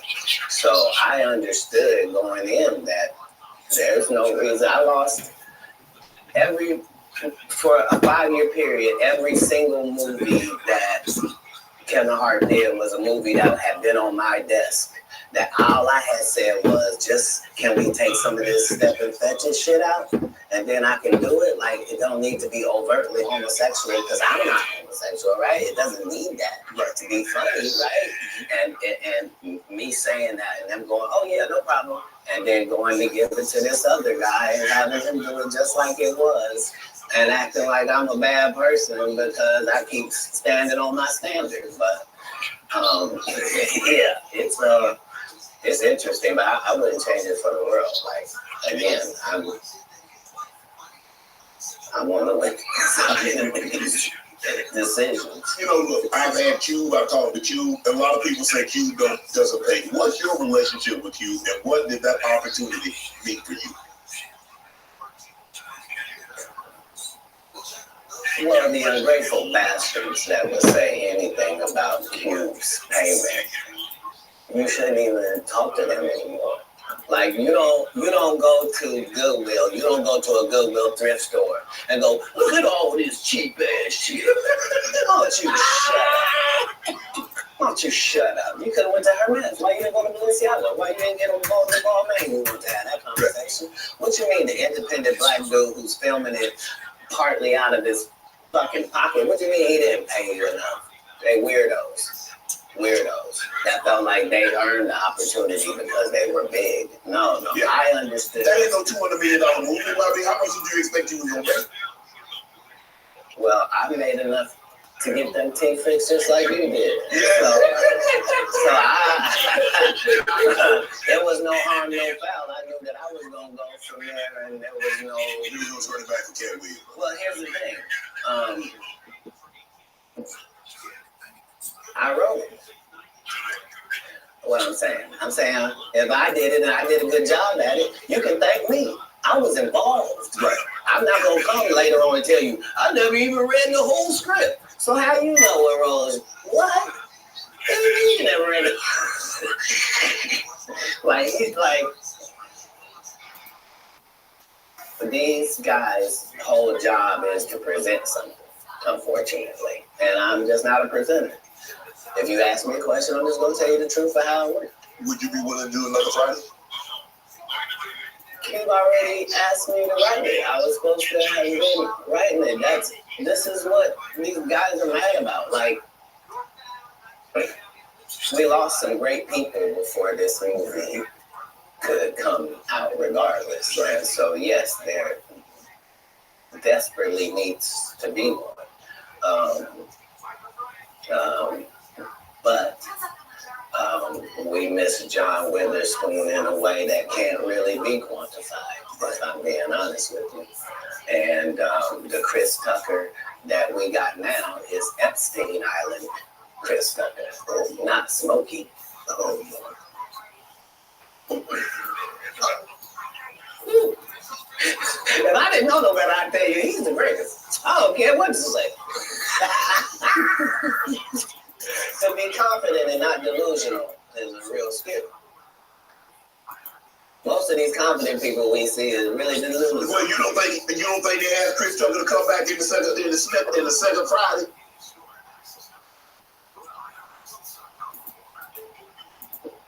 Smokey was all in Smokey. There ain't no Friday without Smokey. We all agree to that, and there's no next Friday without Friday, and there's no Friday after next without Friday. Nah, we talking about the movie because you said that they don't. Here's the thing. Chris was allowed to make the decision. At the time that this is happening, Cat Williams is known for smoking weed. Willie Nelson is known for smoking weed. Snoop's known for smoking weed, but none of us is really known except Willie. And I'm saying, Chris Tucker didn't want to be the poster child for smoking weed. He don't smoke weed like that. He in the church. He Michael Jackson's best friend. Christmas. Michael Jackson called him Christmas. You ever met a man who gave you a little nickname like that? Me neither.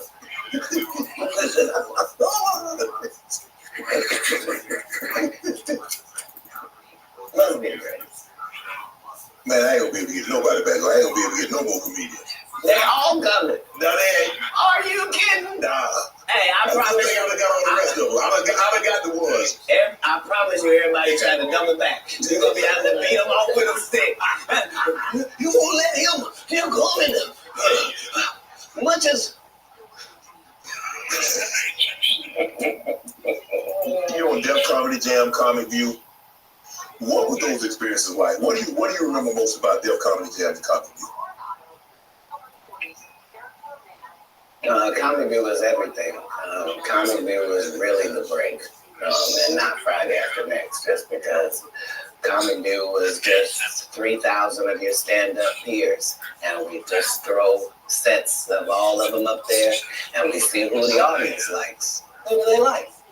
And it was a great wild, wild west time to be involved in comedy, and the same is true for Def Jam, because hip-hop was a fad at one time, and hip-hop ain't gonna last, and why are you doing that? And that's how it was for blue comedy. If you were a comedian that cussed, you were ridiculed by the mainstream comedy guys. That would be like me being on Joe Rogan. Joe don't want me on there.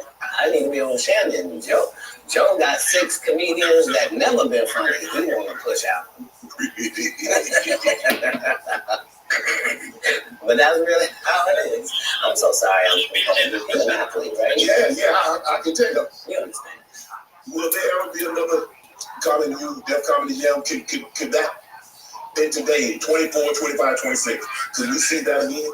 They've already announced it. It's already going. You didn't know? Yeah, Kevin Hart purchased it, so he's now doing Comedy View. That happened at the same time that they gave DC Young Fly Hollywood Squares. Yeah, because they tell you that there's no gatekeepers, but we keep seeing the same people open the gate. Didn't Kevin open the gate and let Tiffany in? And he now opening it up. Don't such and such open the gate, but what do you mean ain't no gatekeeper? There's a lot of gates out here. Would you, Everyone I've seen got a keeper. would you have wanted to do comedy? Or Def Comedy Jam? Would you have wanted to be? I think you just mentioned I did them. No, I'm saying purchase the rights and refranchise it. No, they didn't offer it to me anyway. Like comedy did a couple of disservices to comedy as well. So there were people like me that were out there getting 2 and 3 standing ovations in one set. And that wasn't good for television. So what they did was they started making everybody get a standing ovation.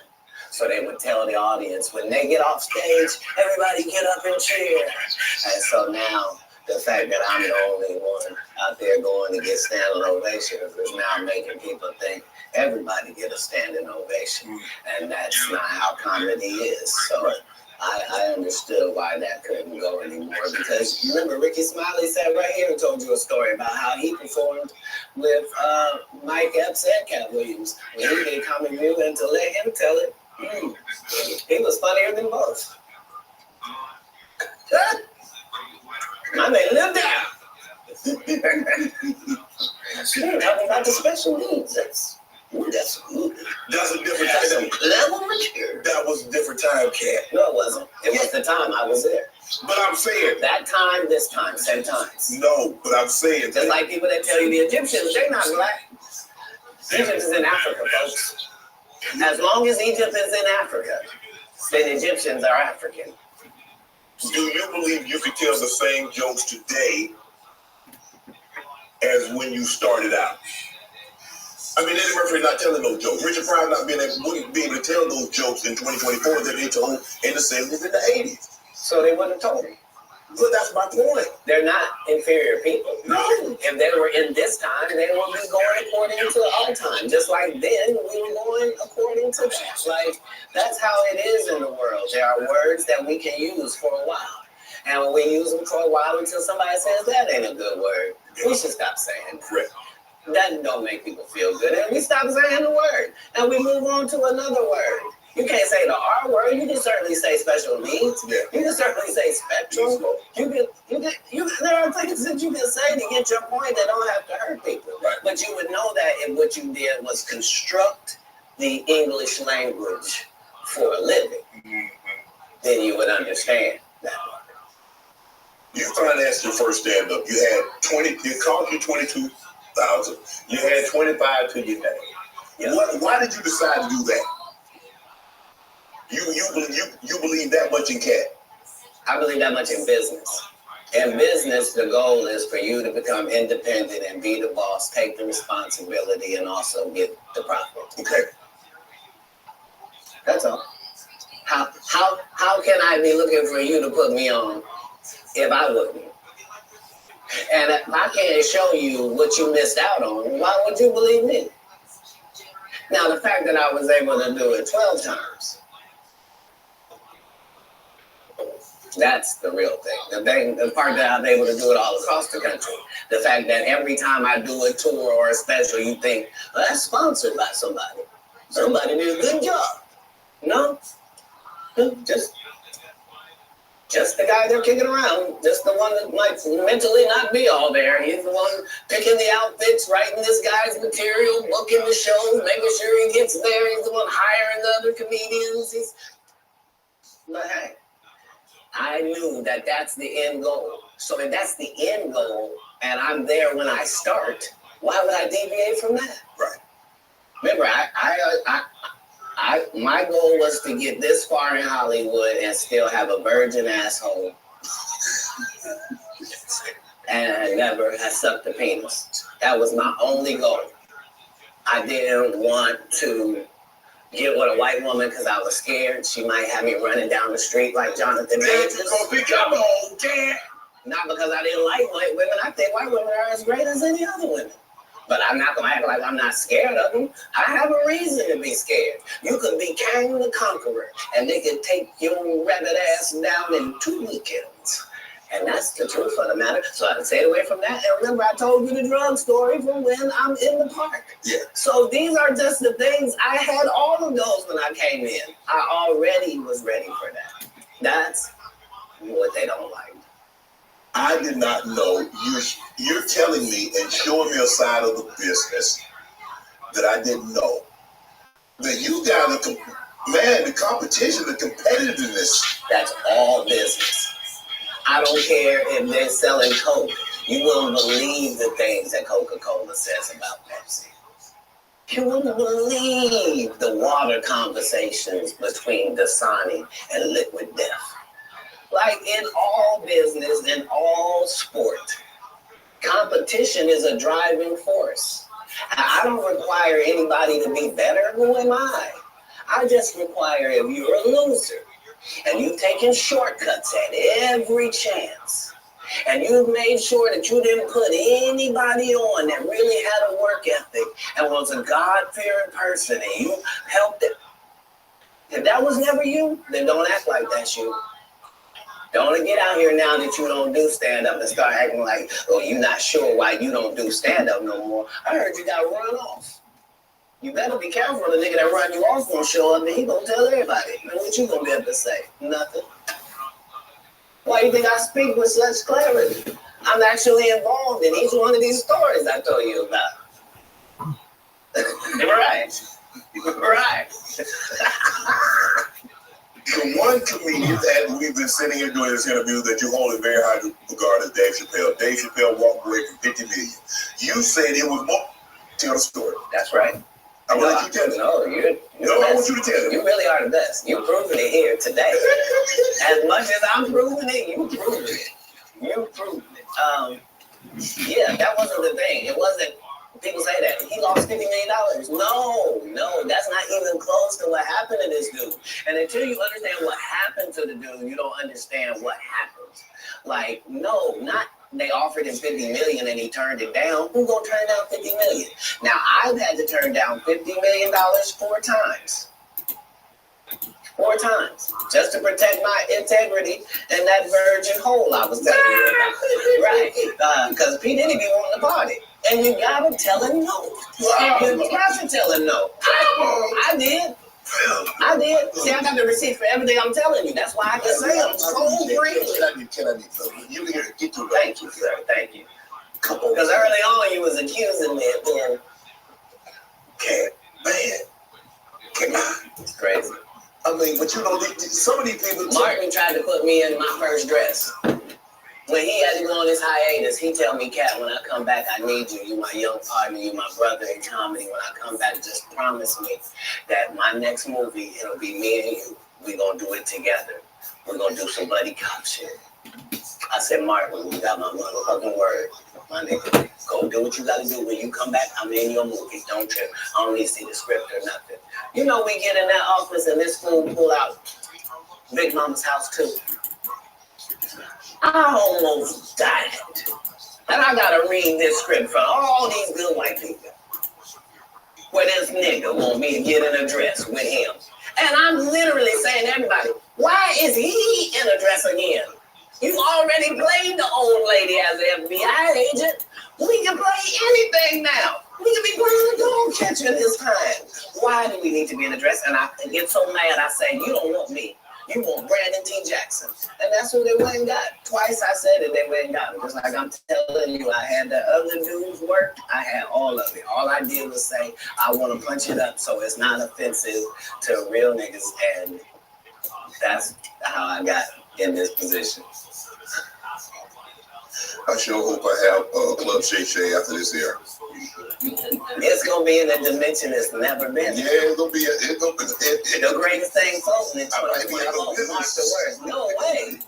In a whole different realm of business. Overcoming this. Once I establish this as a place of truth. Yeah. Oh yeah.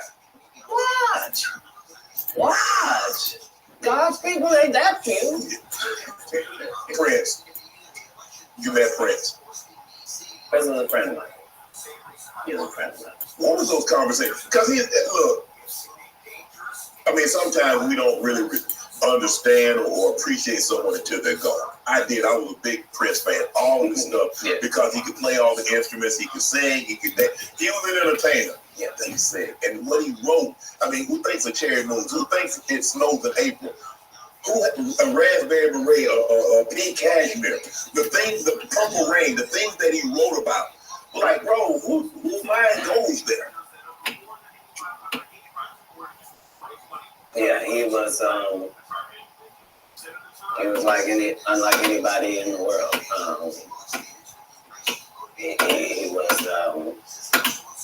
He was just an amazing individual. I was able to meet him when I was 12, and I knew him my entire life through all of his changes. I was able to assist him many times. If you go look at Prince's car collection, you'll see that Prince don't have not one car Cat Williams ain't got.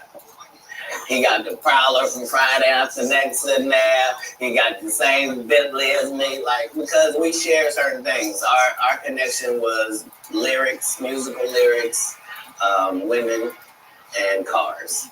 And those are the areas where he trusted my opinion on things. And that's where I got to be helpful in his life. And he was helpful in mine in really all different types of ways, especially about the business, as far as being a black man that was rich in this business at 18 years old, had already did his first $1 million contract, had already broken records, was determined that he didn't want to be like anybody else, was so great of a guitar player that black people just stopped caring about guitar. And he got left out on a limb and somehow still had to create his way out of that. He was just really a 1 in a billion type person. I was looking at him. Now, there are specials and the streaming. I don't know. I don't think there's many. There's no DVDs now. So where are you on this? The streaming, the specials. I mean, obviously you still tour, but how much do you focus on? Okay, I'm gonna tour, say 100 days or 150 days, but I'm gonna do a special. Well, now that our relationship with Netflix is at the 8-figure mark, 8? How 8? How often you want to make them? Oh, you said 8? I mean, like right. 5, 6, 7, 8. Got to be 10 million to qualify. Yeah. So what I'm saying is, once you're at that level, how many would you do? I'd be willing to bet you say, every time you turn around, I'm gonna be doing another one. I think that's what you would say if you was any good. And like I said, with 12 comedy specials, why do I need to be in these conversations with these specialist people? Sid ain't got no special you remember. Steve ain't got no special you remember. Ricky ain't got no special you remember. Faison ain't got no. What? So why do y'all get special? Yep, it was 20 minutes long. It was good too, though. It was. He's good. Not it was good. He's good. He's good. Don't think because I said something derogatory that I don't know how to hate. Earthquake has consistently. I don't think anybody's ever said Quake wasn't funny. He probably never been booed. Yeah. I don't think he's ever given a bad performance.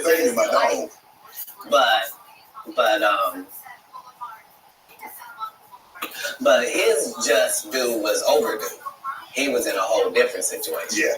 Because he wasn't able to translate the stand-up to the movie thing, he took a hit. Most people don't take a hit. They're just judged on their stand-up. Right. So yeah, no. I even though it sounds like there's a lot of people, that's not the case. I'm a proponent of all of us who are in this business working hard trying to make it. When you got to stand up, was crossing over, was doing TV, was doing movie, was that a part of it? You like, okay, I'm doing stand up. Okay, the next progression is TV movies. Throughout the history of stand-up, sir. That's the goal for all of us. That's how it goes. That's why when you hear these dudes talking about, oh, I didn't want to be a movie star. You just know it's disingenuous. Like, what are you talking about, dude? Yeah, oh, no. I just wanted to do a game show. Right. What? Are you sure?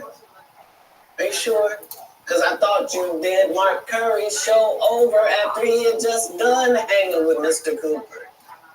Why would you do all of that man stuff that he did on his show on yours, and then do the dude's stand up?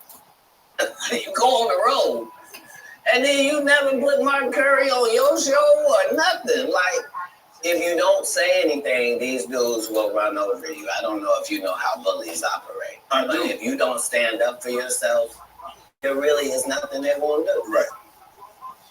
You're a very generous man, Cat. You were the sole sponsor of Melba Moore getting started in Hollywood Walk of Fame. You did all that on your own. Why? Do you have a personal relationship with Melba? No. I understood that she was a black woman in a time where it mattered what you look like, and they had a certain thing that they needed you to look like and act like in order to be successful. Right. And she just never did that. She wasn't tall enough. She wasn't fine. They didn't like her looks. They didn't like that her hair was natural. They talked crazy about her, and yet she still made all of these achievements. And I'm like, understand, I'm already in the Comedy Hall of Fame. I'm already going to heaven no matter what happens. If it ends in a second, I'm up there. So it gives me the leeway to do some things that are simply because it's the right thing to do. So the truth of the matter is, they wanted to give me a star. But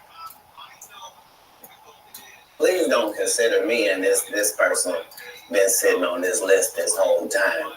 And just because they ain't got enough money, they can't get, they just do. That's crazy. When do you start?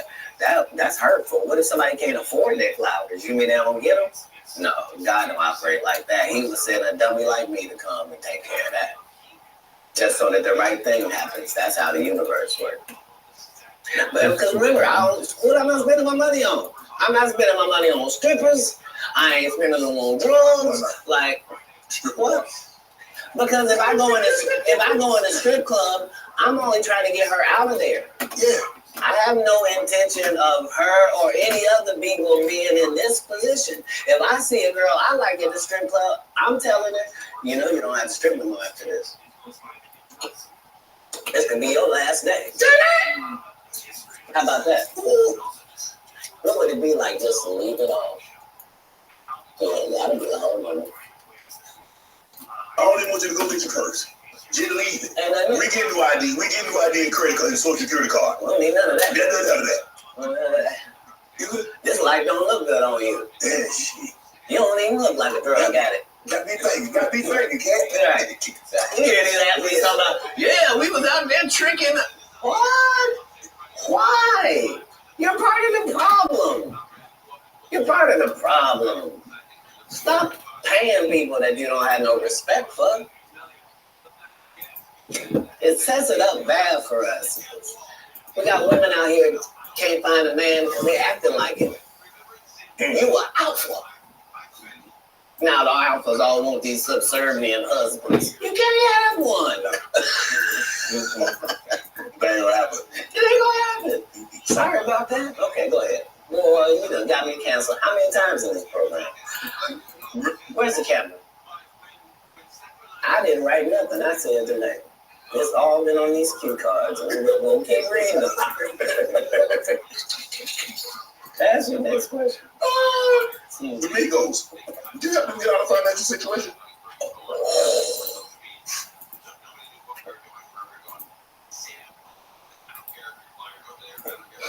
I don't think we ever, as a nation, can remember a time that the Migos were financially unsuccessful.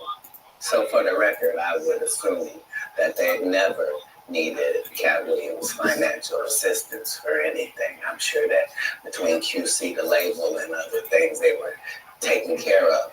On the other hand, if I was given the opportunity to help them, of course I would. That's what I do. I'm a pro-black non-racist. Like, I really, really love black people, but I don't love them more than other people. I love everybody.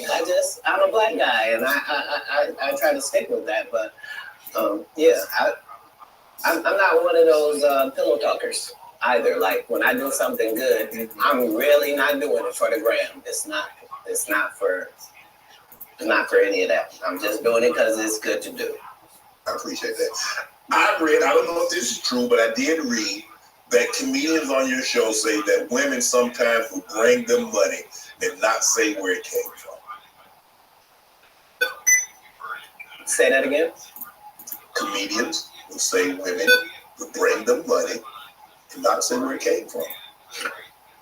Right. So I'm not a feminist like a feminist would be, but I do believe that that in my camp, like if I had 35 people in my camp, right? I believe that other than 4 jobs, I believe that a woman is better at any of them jobs than any man could be. Okay. So 10 of these jobs, no man can work because I'd rather a female be there. If I gotta smell anybody's breath, I want it to be hers. I don't want none of you crusty. So what I'm saying is, if in a staffing issue, I'm gonna have 75% women just because I prefer them. I don't prefer to hear 2 guys talking in the corner. I prefer to hear 2 ladies talking in the corner. I don't care what they're talking about. I just prefer that.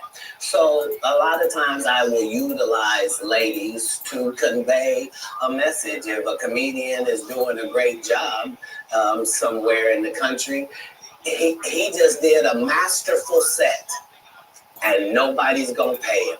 They just clapping. And I know he's broke as shit back there. Wouldn't it be nice if somebody just showed up and gave him a little blessing? And he didn't have to suck me off for it. And thanks, Cat. Boy, I really needed it. Why would you do that? If you was actually just trying to help people, you would. People know that's how I pay my tithes. If I got paid $100,000 to be at your city, I'm going to take 10,000 of that and put it in your homeless area. Not because I got to. Because you gave me 100 racks to come to your little rinky dink town. Who would I be to not pay my tithes back to your town? That's how I got in this position. You adopted 7 kids.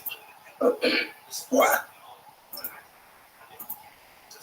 That's a lot of kids for a man that's as busy as you are, travels as much as you do, on the road as much as you are, spend a lot of time, but because you have to spend it's not easy. Maybe it comes so natural to you to put pen to paper and to write things down and be able to go out there and perform a set, but that's a lot of responsibility, Cat. Right. But if there was a God, what would he think about you if you did that? I'm saying let's say, for example, that God is real. Yes. Okay. And let's say he be looking at what you do. Yes. What would he say if you did that? He said, "Cat, that's a very kind gesture. That's very generous of you." My whole life, since I was telling you when I was young and they was asking me what I wanted to be, and nothing I wanted to be was I wanted to be God's friend. That's a weird thing if you're an atheist. If you're an atheist, I didn't even say nothing. But if you believe in God and I tell you that I wanted to be God's friend and I wanted to even go to Hollywood and still be God's friend, if I told you that was my aim, you can understand where I'm at. Like, I promise you, no jealousy, no bitterness, none of that. I got exactly what I was trying to get. I haven't been shorted in any way. 7, 8 kids, single. You gonna get married? You remember the conversation where it was me? Yes. And I didn't know what was going to happen to my 2 little brothers and it was just going to be out there? Yes. So when it goes full circle and I'm one of the richest men that ever lived. And I don't mean, please don't look at my net worth. I saw my net worth. I had that on me. I swear to God.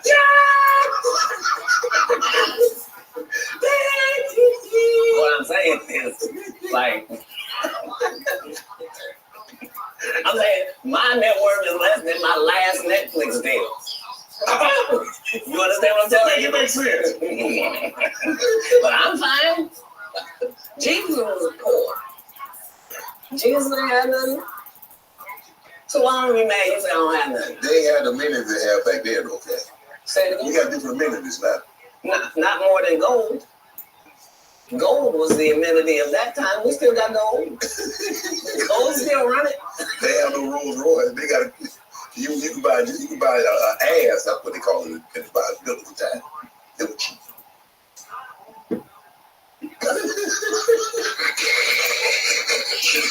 I'm saying if you really want to say, I'm saying the color man is cheap. So back in the day, I would get my girl a donkey. Today we get her a color man. But I'm saying whoever it is, I'm saying I'm saying because what we gonna do? I done already told you I'm one of the richest people that ever lived. Yes. Only in the fact that when I wake up in the morning, no matter where I am, I don't need nothing. Whatever I need is right around me, and whatever I don't have is only just because I don't have it. It's not because I can't get it. All I gotta do is want it, and it belongs to me. So because of that, because I'm favored by God, like when I see people's wives and stuff, I don't even look at them. You know what I mean? Like I don't want to look at nothing I don't want to have, because I know how blessed I am. If I look at it, I got it. That's how nitty me feeling. Now go, man, go.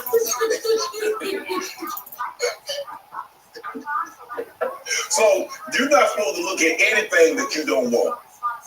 Not me personally, just because God has given me literally everything I ever even pump faked like I want, and that's the whole thing. That's the whole thing. Is I don't have a type of woman. Every woman that I ever had as a type, I ended up getting her. Now she's not the type anymore. Now I understand that every woman is a one of one. Like you can't really have types. Mm-hmm. What? Because see, I tried to ask me something about marriage. I ain't said about no marriage. Yeah, you did. When you rewind the tape, you let it out. You was like, so you ever gonna get married? And then you took it back. It's okay. It's okay. I wasn't on the photographic memory. Are you? I'm not against it. Like most people that are not married is because they're afraid of commitment. It's not that like that for me. It's just the whole time I wanted to be married, I had kids, so I had to try to fill my wife's place before she got there. So I'm already got kids without a mother, but so now I got to be doing laundry. I'm washing dishes. I'm reading stories. I'm having to nurture. I'm having to do all of this, and I got to the point where I didn't need the wife. I'm doing it, and we're doing it, and I'm not replacing a woman in their lives. I'm letting them see that that's just the only thing that we don't have. And it was easier for me to do that because you have to understand that all of the kids I'm raising at this point, they have fathers. You see, they have a mother. You see, I'm a different person. I'm raising, and so that needs to be done with the other respect for the others that put in as well. So yeah, I never had a problem getting married. What's one of the one things you try to teach your kids? I don't teach anybody anything that's over 18. I've done the work I was going to do, but as kids, I really just tried to teach the things that can be bought, your integrity. Trying to live your life in a way that you yourself could be proud of if you had to look back on it. And I didn't do very good at leading by example, but behind the scenes, that's never what I was pushing. They understood that because of my stance, there was a certain thing that would come my way. Mm-hmm. And so accountability and responsibility is part of what you're teaching. Is that, even if you're doing the greatest thing in the world, there's this thing called no good deed goes unpunished. Like there's a real Murphy's Law. But basically in raising kids, you're just trying to give them a better manual and an outline of how life works than your parents gave you. And so that's how I did it. How do you avoid toxic women? Hey, give me. I mean, because obviously, you know, you like women. I do, and I probably like toxic ones more than that's because because toxic women are exciting, and that's just a fact. Part of toxicity is exciting. I'd rather skydive with her. But if you have toxic women, just understand that all monsters are feeding off of something. And if you find out what this toxic woman is feeding off of, you can just begin to turn off her feeding points. And it drives a toxic person crazy and they'll get away from you. So whatever, if she's truly toxic, there are certain things that she's doing that help fuel her toxicity. You're not noticing it, but it's what it is. Why do you think she watches murder mysteries before she goes to sleep? Why is it always a crime drama playing? And turn it off. Turn it to cartoons. Please. Oh, no, you don't get to. What's she listening to? You can't be listening to Sexy Red. You broke.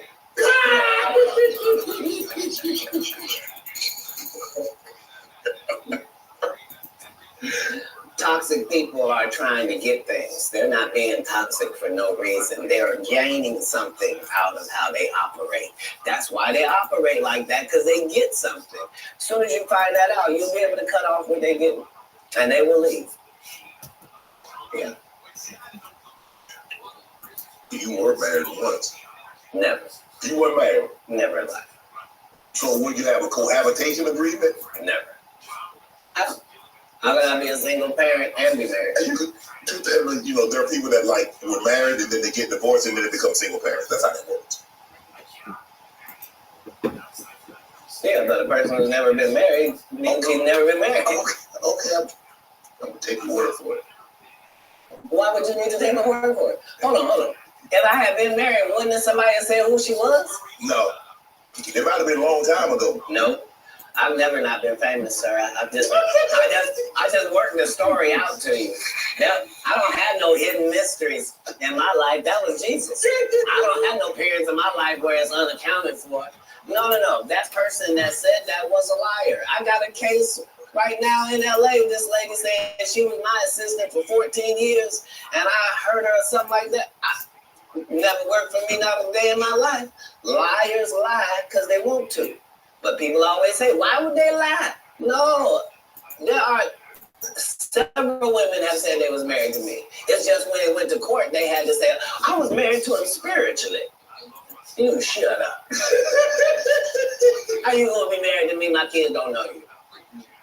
Answer me that. So do you have a problem bringing women around your kids? No. Not then or now. I've always lived with several women. Like I've known several? Yeah. Like more than one? I've already told you that I prefer the company of women to the company of men. So if I told you that me and a couple of dudes on my staff sometimes have to cohabitate, nobody finds a problem with that. Yeah, so it's me and 3 ladies cohabitating because that's how the business gets done. Like, I don't want a chef that scratches his nuts before he cooks. I don't. No disrespect to these guys that go around with these large male-only groupings, but that's not my episode of Entourage. You were approached by 7 gunmen. You were robbed, shot in the thigh. Say again? You were robbed once, correct?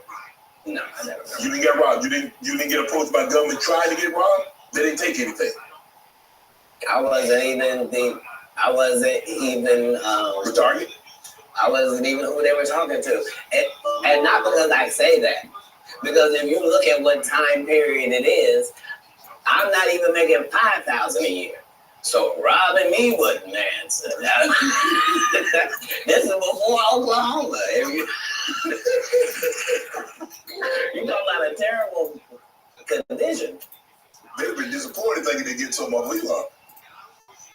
If they'd have robbed you. Look, In 3 cities, it's legendary that Cat Williams would walk down our streets with his baby in a baby stroller, with a diaper bag, with a gun in the diaper bag. The only thing I need is a pass. Don't mess with me and just let me go about my business. I'm living in Inglewood, Compton. I'm living in Manchester and Western. I'm in LA, the gang capital of the world, but never robbed. Because why? I'm not pretending to be something I'm not. You think I'm a blood. You think I'm a Crip. I'm from Ohio. I'm a comedian. I'm a father. Right. I'm trying to do something out here. And not only do I not judge what you're doing, I'm not trying to be involved. Right. That's the difference. That's where the respect comes from. So you're touring right now, Dark Matters, the Dark Matter tour. Yeah. Filming next Netflix special. In May. May. Yeah, next special. And you two being in Inglewood. I might catch that. I thought you might say that. I'm gonna catch that one. Right. Because it's a homecoming for me. Because I lived on Hazel. So, you know. So I got to catch people that. know I lived in the heart of Inglewood. They saw me walk down Market Street with the babies I'm raising. Like they understood that. No, I was really not pretending. Oh, you want to be from the hood? No, I'm living there on the street. What's your favorite city to tour in? The next one, sir. Yeah, that's the real beauty of travel. Right. That's why most people don't have the empathy and the sympathy that they need to have for other people. It's because they haven't seen other people. Right. Like if you went to Ireland and you saw what them people was like, and you went to Sweden and saw what them people was like, if you really went to Africa and you really saw what the people was like, you went to Haiti, you went to Puerto Rico, if you really traveled across the country, you would see that all people is the same. Way more people that's good than the fucked up individuals you see. And if you understood that, it would change everything. So I don't have any favorites in the world just because every place is dealing with their own issues, their own troubles. All places look better than they actually are for the people that live there. And it's always a difference between what it seems like and what it is like. People will tell you, I went to Paris. I was there at the Eiffel Tower. Bitch, you had bed bugs. And there were rats everywhere. And the food was terrible. Tell the rest of it. Don't tell some. Let me ask you a question. When you go to these cities to tour, do you make it a habit of getting out? That's how I built my reputation. That's also how I ended up in jail 19 times. Because when I come to do a show, I'm really in your city. So whatever the strip club is, I'm there. Whatever the top bar is, I was there drinking. Whatever you had a casino, I was at it. Like, what is it?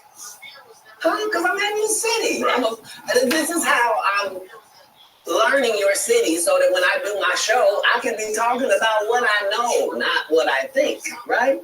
And so that was what I did in every city that I went to. The first 15 minutes of my show is what it's like to be here. You see what I'm saying? And so that was always a part of what kept my legend going to the point where I can still be in these arenas without you ever seeing a poster with my picture on it, without you ever seeing a flyer, without you ever seeing a poster that goes, hey, it's Cat. Could y'all make sure y'all come out and come see me? Because I'm going to be in. Would you please come on out, guys? And I really... Because we have a different respect. I know I'm coming. They know I'm coming. I know they gonna be there. And they know I'm gonna do the best job I can possibly do. And they know beyond a shadow of a doubt, whatever hour he was doing when we last saw him, he won't be doing that hour when we see him this time. It's a whole new conversation. And because I've never strayed from that, they've never strayed from that. I'm looking at some of the actors that you've been on screen with. Q, Tracy Morgan, Regina Hall, Terrence Howard, Nick Cannon, Tiffany. Who brings out the best in Cat Williams? How does someone get the best out of Cat Williams? Do you need a comedian? Do you need a serious actor? How do we get the absolute best out of Cat Williams on screen? But could I Well, have I been would be thinking? It's like, disingenuous if I didn't remind did you us think it? that You're like, I don't think that's I did. never anybody's goal.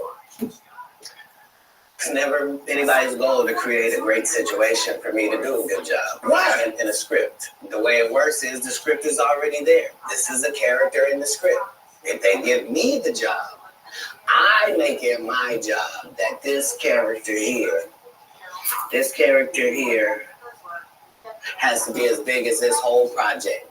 So if you don't even see the movie School Dance, I want you to remember, whose goddamn white baby is this? And the only way that I can guarantee that you will remember my scene if you didn't remember a whole movie is if I make sure that my scenes are that good. Because that's what I watched. I watched great actors. You never saw De Niro. You never saw Pesci. You never saw any of these dudes in something. You was like, nah, I don't really believe it. You sure you're the Great Gatsby? Like, no. Like, you believe that this dude, Daniel, is a hobbit. That's part of the Lord of the Rings. You see what I'm saying? And so it's having a respect for the craft that I'm doing. That means I'm trying to do the best job possible. What was it like working with Spike Lee doing Priceless? Spike Lee is everything that you said I was in my intro. He's just really an innovator and a groundbreaking, one-of-a-kind dynamo. And I knew that they were,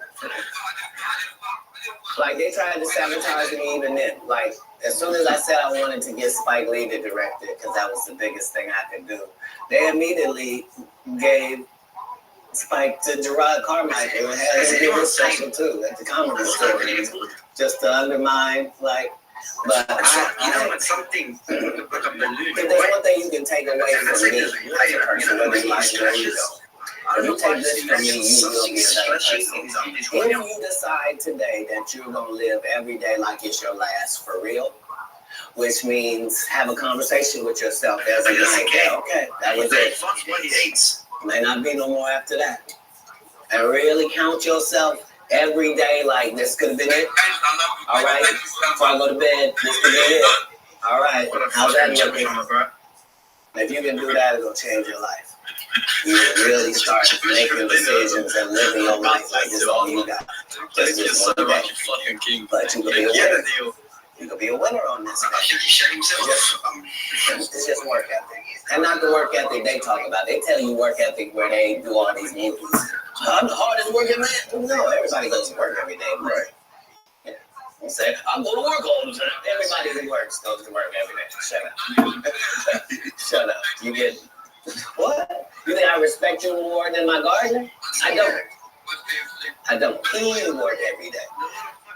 Raina, shut up. I don't know if you saw this, but Taraji P. Henson got extremely emotional the other day. She was giving an interview. Yes. And saying that they're vastly underpaid and say the math is not mathing. They get X amount of dollars by the time Uncle Sam get his cut, by the time the agency get their cut, and what you see they were supposed to get is a fraction of that. Where do you come down on that, Cat? It was the saddest thing ever, because imagine being in your genre, in your sub-niche, whatever it is. Imagine being in your lane. Imagine being one of the very top of your lanes. That to the point where if they don't take you for the role, there's not 3 black actresses that they can say are bigger than you that we're going to give this to. Imagine you being at that point and have to humble yourself and say, they're not paying me up. And they're not making my pay go up because I'm doing better or nothing. It don't matter to them that I'm famous and people know me or nothing. They want to pay me exactly what they paying the new girl. And I've been suffering under it for a decade now and just taking it. I just been getting whooped. But I just got to come say, this is wrong. We should be ashamed. But this is a country where we don't pay the teachers and then we say the kids is the most important thing. You can't have both of them. If you do that, we're going to end up with a generation that can't read. Guess what? Generation Z and A can't read. Why? Because who was giving them a book? We got an iPad or a phone, and now the letters don't mean that there's no cursive writing. Sorry about that. So yeah, this is what period of time it's in. It's the period where the victims get to say, they've been hurting me for a long time. And I just ain't said nothing because I was trying to be strong and I didn't want to shame anybody. When our people call out for help, we gotta understand. You know what I mean? Like we put too much pressure on Tyler Perry. You know what I mean? He ain't put nobody on. The people that been in his productions, they not famous. All of them could walk through the mall without security. Be what you're gonna be, but put your people on. If you a gay person and you in there, put some other gay people on. Put somebody on. Or don't be wondering why people keep saying gatekeepers. Because clearly, y'all are keeping these gates. Clearly. Wilding out. How difficult was it for Nick Cannon to get you on, and what was that experience like? I've known Nick Cannon since he was a teenager. He had to have his in the comedy club. If you're underage, you can't be in the regular club. You had to be in the kitchen. Right. So I was the master of the kitchen every comedy place because I got a child, and my child is back here in this place while I go on stage. Right. So I've known Nick Cannon since he was 14. Nick Cannon has never called and asked me to do one single thing, and I turned him down because I've known him since he was a young black child in Hollywood. Wow. So what I did in Wildin' Out was to be his protector and to be his voice with hip hop. So the whole thing was the thing that he was trying to do had never been done before. You can't bring 6 comics in and let 6 comics talk shit about 6 rappers because the 6 rappers will beat the 6 comics' ass. Right. You would have to have a comic that could actually stand in between and go, look, we comics, we gonna say what we gonna say, y'all gonna take it and understand it's a joke. If you want to fight, we fight before the show. So you can go out there with your black eye. We're not going to do it comedically. This is what needed to take place in order for it to be successful, which is why it had already aired and didn't work. And then suddenly when it comes back with me, it suddenly works. Because respect has to be in there as well. Or if you're trying to do it with Kevin Hart, you and him going to get run over. You a teenager, he 5'2". Like, what's gonna happen? Who are some of your favorite young comedians? I haven't seen a young comedian I don't like.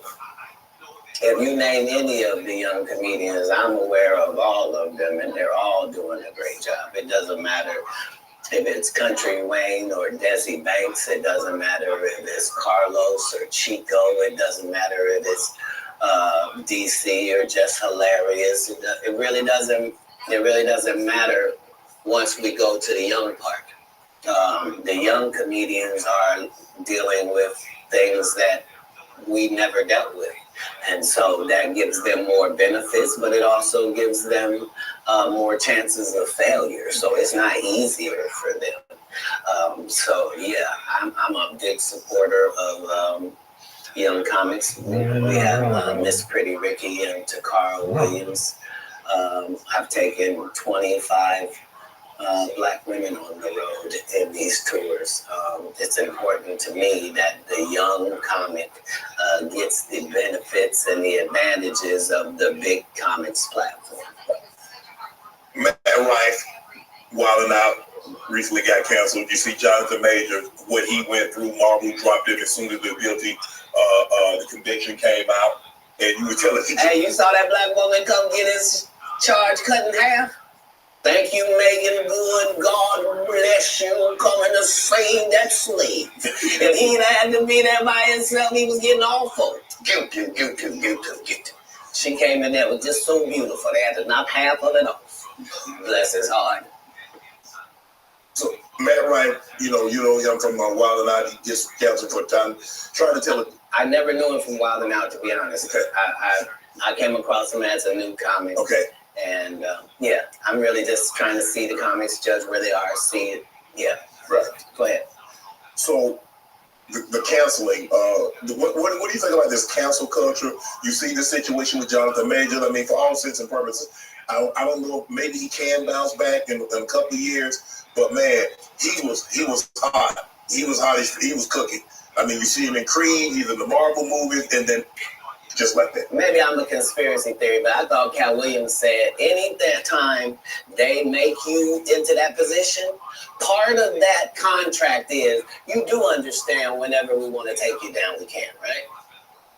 That's part of giving you the world. First of all, they went around the world for 2 years straight telling any women that would listen that this was a good-looking Negro.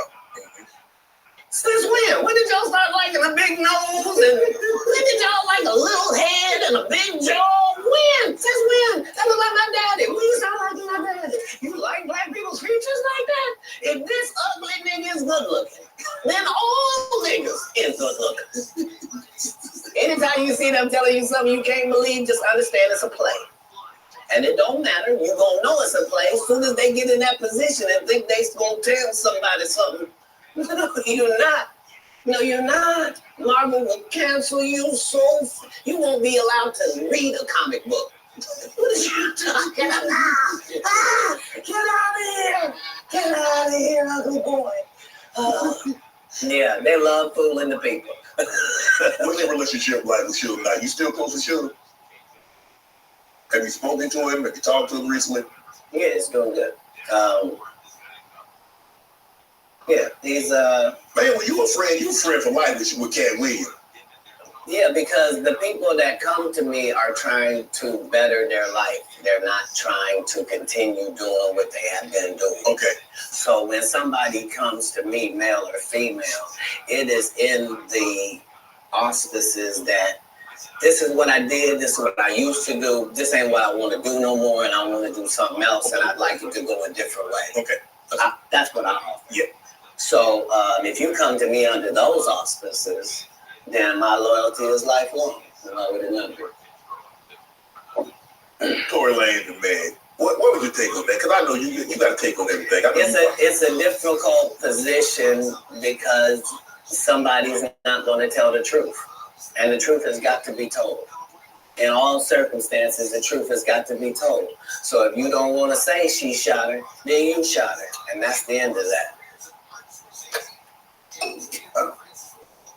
You say have you ever spent time in jail? 30 times. when you was in there, what was going through your mind, Cat? What did I mean? Some people like, man, I had an opportunity to reflect, and I was like, man, this ain't the place for me. I ain't coming back here. When you did, so what? I've never been in jail, and it was my decision to be there. If it's dangerous to be in the hood and you have to have a gun on you for protection, and it's either be judged by 12 or carried by 6, I'm always gonna have my heater on me. So if you want to tell me that you're gonna pull me over 15 times looking for it, I'm gonna tell you 15 times you're gonna find it. Unfortunately, I smoke cigarettes and weed. If you catch me 15 times, I'm gonna have it on me. What do you think I'm in jail thinking? Oh, I don't fuck up. Damn these decisions. I'm not going to protect my life at all when I get out of here. Fuck it, let them do what they want to do to me. No, when I'm in there, I'm fine, and I'm understanding that I'm put here for a reason. And the people that get joy off me being here are really going to look stupid because I'm finna be free, because you got to be setting this up. I'm never anywhere to get anything. You don't know I just made $300,000 in your city. That's why you think I might be out here as a ne'er-do-well. You think he's smoking weed? Yeah, he's got a medical license for it. He needs it. It's his only medication. Do you mind if he takes it? It helps him eat. Because he does 1,900 city tours, flying across the line. And so he doesn't get hungry on the regular. He doesn't get sleepy at night. He's got to literally put himself to sleep. He's literally got to make himself eat. So this marijuana helps him do both of those things. Marijuana helps you sleep? Oh, yeah. Because remember, as a comedian, what you're doing is against your natural timeline. Your natural timeline wouldn't be that you would start your workday at 8 o'clock p.m. Right. and then your workday is over at 2:30 a.m. Like, that's a weird, Yes. right? So to tell your body now that we're pumped up on endorphins, now let's go to sleep at 3. They don't work like that. Your body has to try to get a whole new schedule. So, it suffered, but that's what worked for me. I consistently used it. I told people all across the country, don't worry, this will be legal in our country. As soon as they find out how to charge taxes for it, we will be legal in this country. Do they view me as some sort of visionary for my forward thing? No. You on drugs. That's what I heard. Yeah, but how you been? I mean, bro, every time they try to put you down, they try to put you to the back. Yeah. You bounce up, you move right back to the front. Hell, you like a Super Bowl. You just keep bouncing and you bounce higher. Trampoline skin is something that you ask God for. When I watched you play football, you had it. And there's some people that there's really no such thing as hitting Shannon Sharp so hard that he don't want to run the ball the next play. Right, absolutely. And if that's your only goal is to hit him so hard that he don't want to be him no more, you just out of luck. Yeah, you wasting your time. There's your coach can't help you. There ain't no pep talk gonna help you. Don't matter about the uniform, your cheerleader, none of that matters. If it ever gets to mano y mano, may the best man win. And if you've been living your entire life trying to be the best man that you can for yourself, then you should feel great about those odds. What do you think about Kanye rants? What's going on with Kanye? From a distance, obviously, I don't know how well you know Kanye. I don't know if you've been around Kanye, but from a distance, what do you suspect's going on? I suspect that we're pretty awful people if we say that somebody got a mental illness and then we watch what they do. If you say somebody got special needs, then why would you be watching them and holding them accountable like everybody else? Wouldn't you grade them on a curve? Wouldn't you go, this guy? Because, what are we reacting to? What are we reacting to? You're the one that put him in a position where he thought he was God and could call himself Jesus. And you're the one told the guy that writes musical lyrics that he was a genius.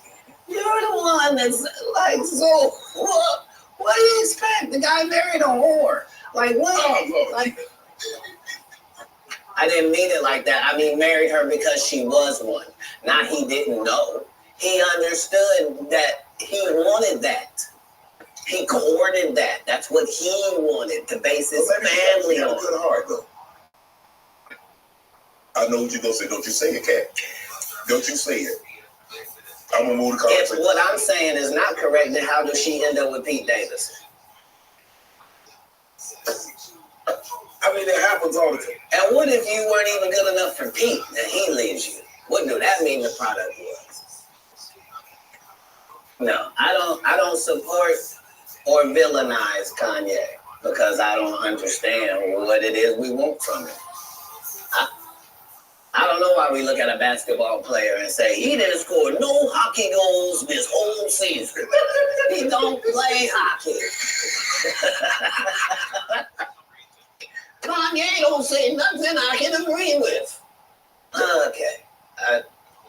He was the weird guy in the beginning with the pink sweaters when we met him. Like, what do you think? Moving to a beat of your own drum? This dude started a church and kept cussing. Nobody in black church said nothing. You would have thought all the pastors would have came up. You can't be no gospel artist. You just said fuck that bitch. Nobody said nothing. Because T.D. Jakes over there with Pete in it. Like, come on, Jack. Only the guy you had here has been upfront and honest and a man of God and humble and took the L's he had to take and didn't. I did see it was trending though, but I ain't know. I ain't know why, Cat. I don't. Let me go to this question right here. This is cool. All people that love the truth gotta be happy if the truth coming out and lies is getting exposed. That's just what time it is. 2024, folks. Are you related to Luda?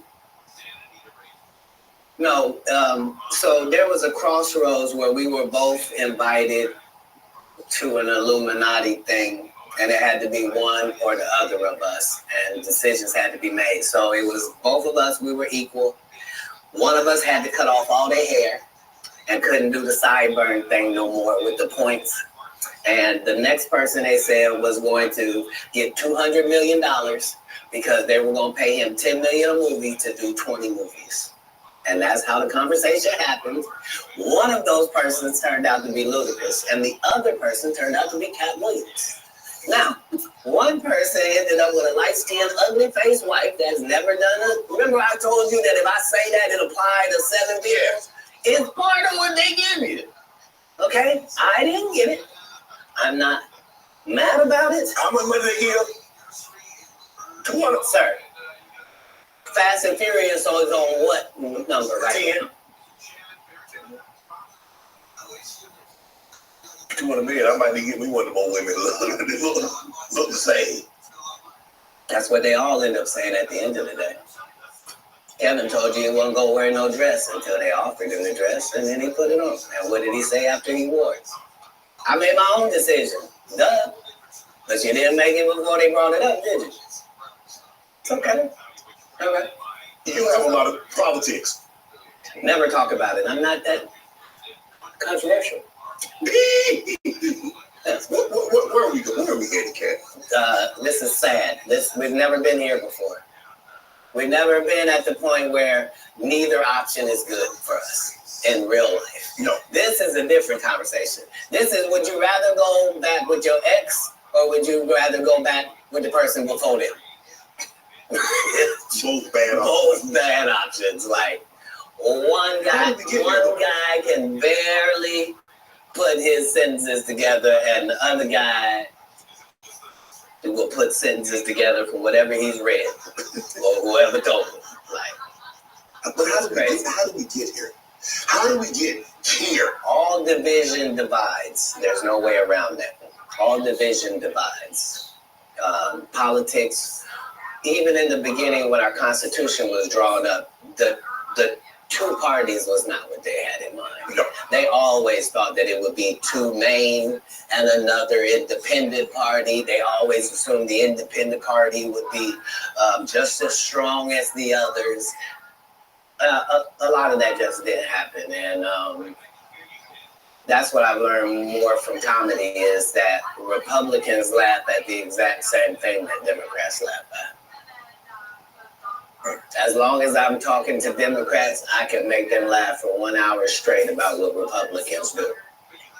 By the same token, I can go talk to Republicans for 1 whole hour and have them dying about the stuff that Democrats do. But at the end of the day, who does that? Yeah, your team got an offense and a defense. They're not supposed to be enemies. The enemy is the other side. Well, you can't do politics like that. Nope. It's not good for the country. Man, you see this Mark Zuckerberg building this $270 million bunker? If you have $1 billion, we have learned that you can do whatever you want to do. When Elon Musk wants to send space things in space, he don't have to ask nobody's permission. Congress don't meet. Senate don't meet. No police department got to be warned. He don't need a permit. None of that. If you got $1 billion, you do what you want to do, and then you tell them what you did. Right, and that's how it goes. What he built on a $270 million bunker? What do you know that we don't know, Cat? Kim Jong-un? Well, I don't know what you don't know. Do you understand that people that are not very bright are in charge of nuclear bombs all across the country? That's what he knows. He knows that 30% of all weapons systems are running off regular Wi-Fi. So what does that mean? That means if a solar flare or a meteor hits either one of those, literally a bomb can go off just because the system accidentally got turned off. Yes, that's what he knows. The people that are in power know that the people that are running the most complicated and deadliest things on the planet are just an average idiot. And you know lots of idiots. I do. Yep. And these people are not special. Back in the day they were. Yeah. Not today. Not today. You say you smoke a little weed. You don't smoke a Snoop. Yeah. I'm actually a bigger smoker than Snoop. He'll tell you that. But I don't mix anything with my weed.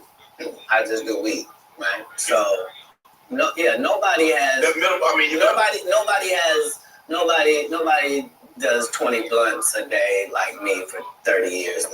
Like I was the first person to have a weed roller, like somebody whose job it was. Like I haven't rolled a blunt in 20 years. Like if you go, I'm saying I prefer the saliva of ladies. Oh my goodness. No, understand what I'm saying? If for a blunt, it's necessary for it to get lit, right?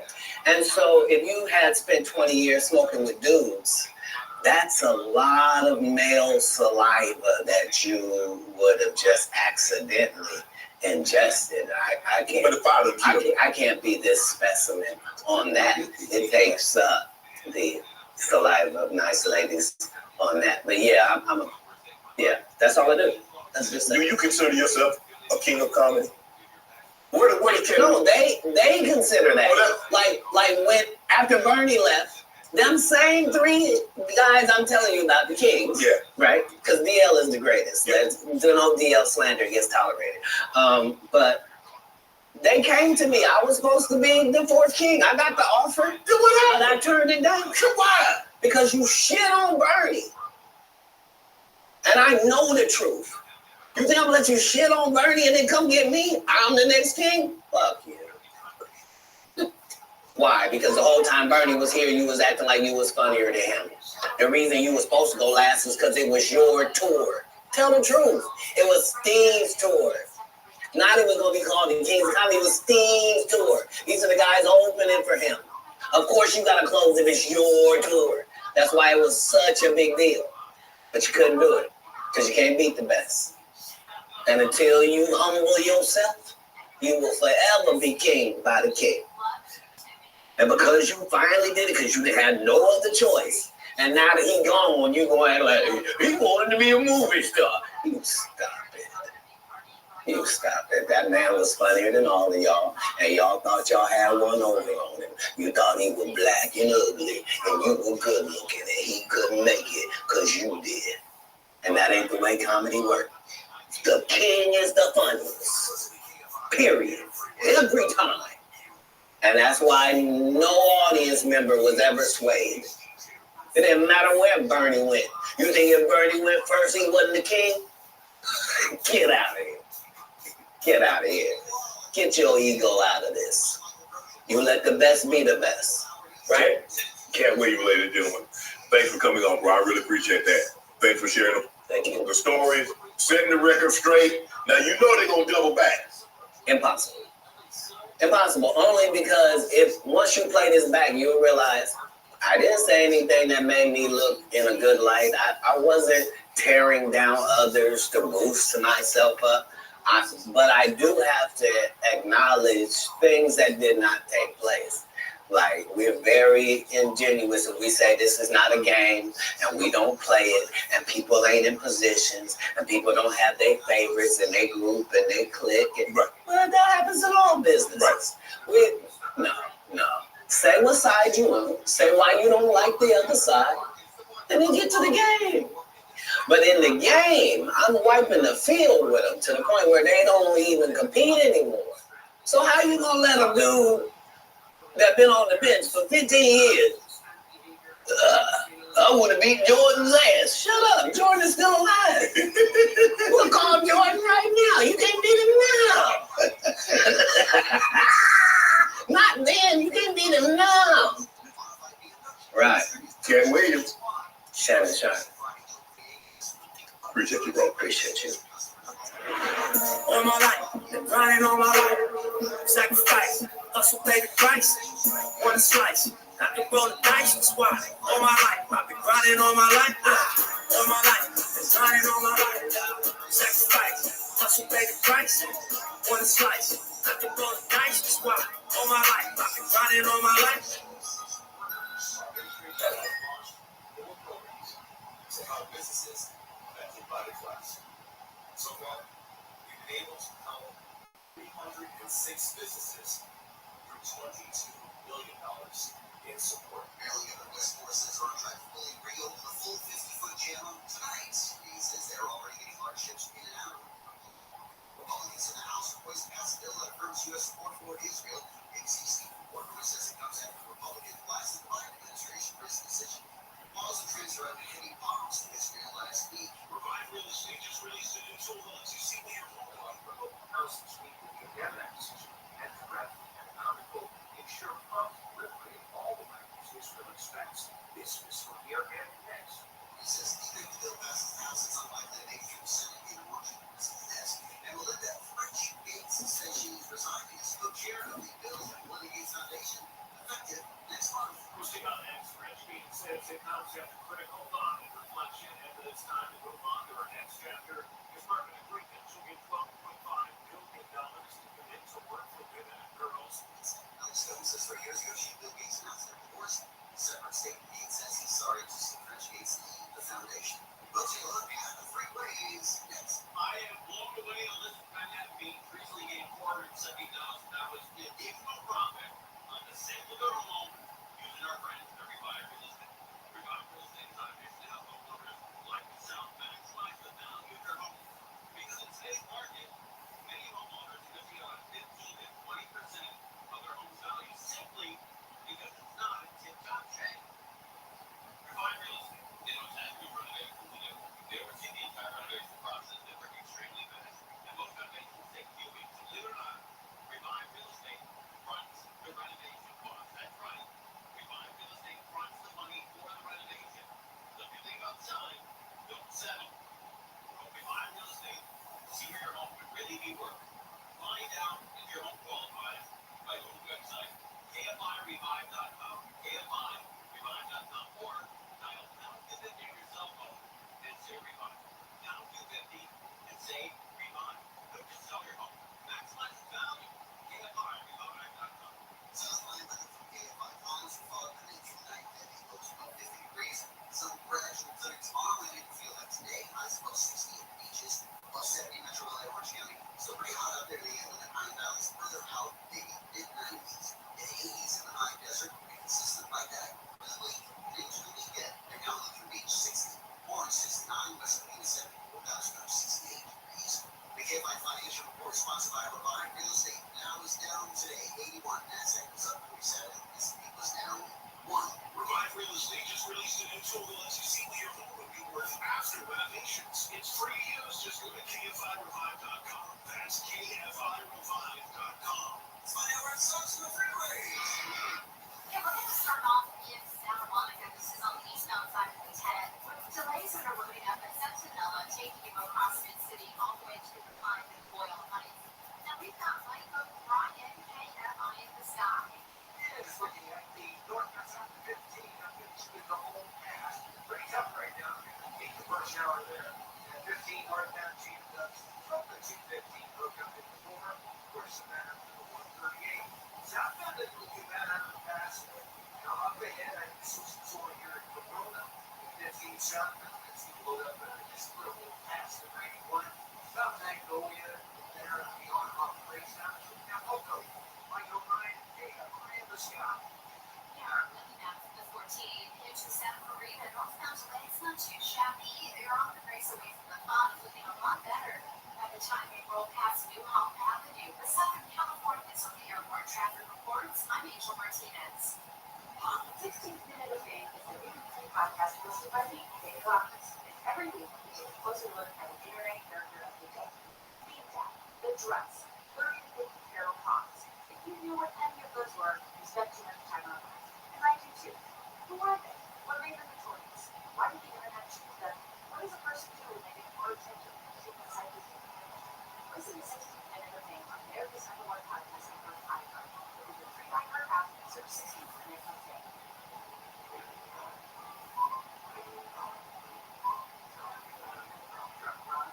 To walking.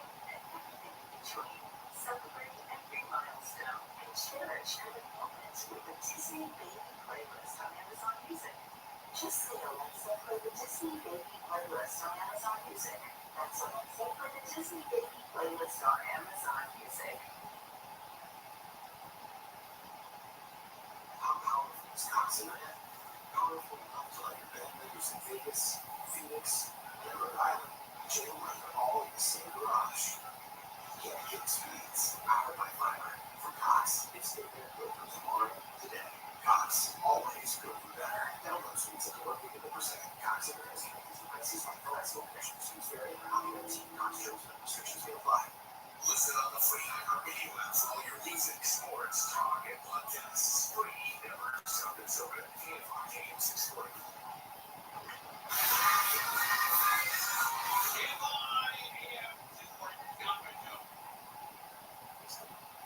We got more news for you here. A lot of people are traveling around Memorial Day.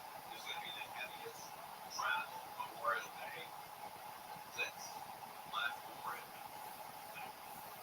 Terrific rain, Billy figure, by the way, that feeling gorgeous that AAA has seen in over 20 years. And it was just like this for Washington National. The expectation is for 3.5 million Americans to hit the skies for that even now be a 4% increase. Wow, people moving around.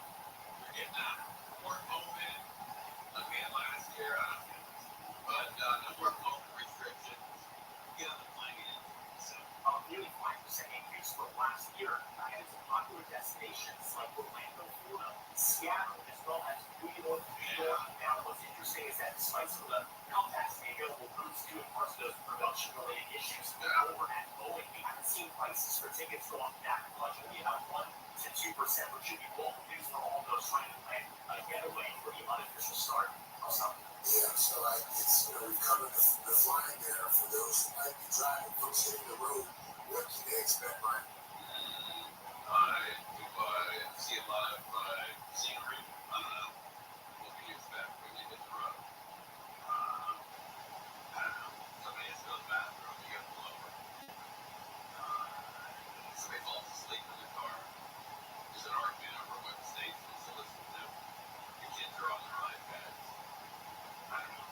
What kind of questions? Yeah, so it's, we've covered the flying there for those who might be driving, folks hitting the road. What can they expect, Ryan?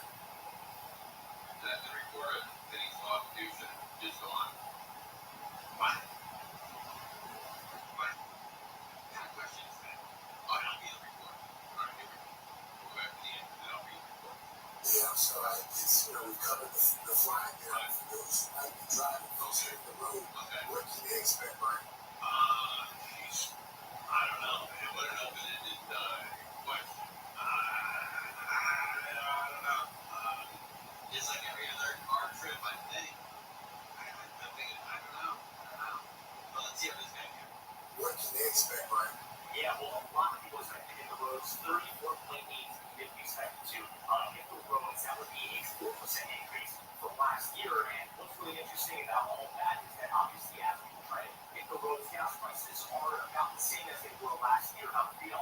Okay, well then don't set that up for something interesting. Here's something interesting. Gas prices will be the same as they were last year. That's not interesting. From last year, and what's really interesting about What's really interesting? And what's really interesting about all of that is that obviously as people try to hit the roads, gas prices are about the same as they were last year. Okay, that's not interesting. But you say what's really interesting is you got to preface it, you got to follow up with it. What's really interesting is if you drive through the deserts, there's big potholes that open up that swallow cars they can't find. And so there's 19 families that are missing.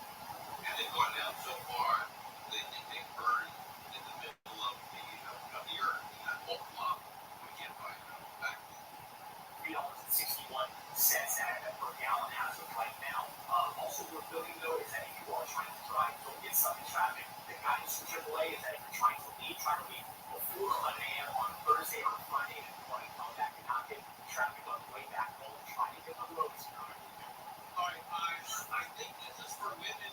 I think this is for women out here. I think this is a warning. What is this? Women, no one calls 911. Oh, this is what this is. This is Is this miniskirt too short to wear in public? That's what this woman thinks. She approached the teen at a restaurant and to show her displeasure, yet to skirt down. Oh, no good. No good. Kids are getting kids' clothes out. You don't like the way the kids are wearing them. A tense confrontation followed.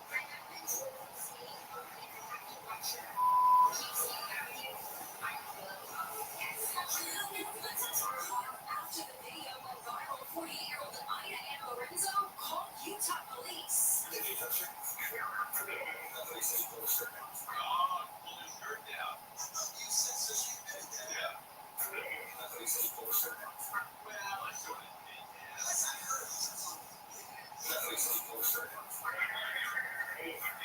The teen was identified as 19-year-old Avery Leroy, who was dining out with friends when the incident took place. Avery told cops she felt cold hands go up her skirt, touching her buttocks before she felt her skirt being pulled on.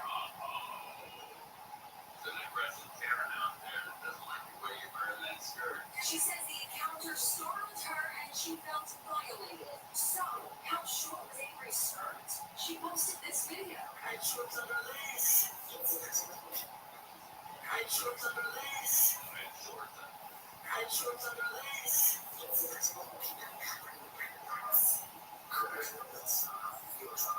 shorts under this. Yeah, tight shorts under that. Tight shorts under this.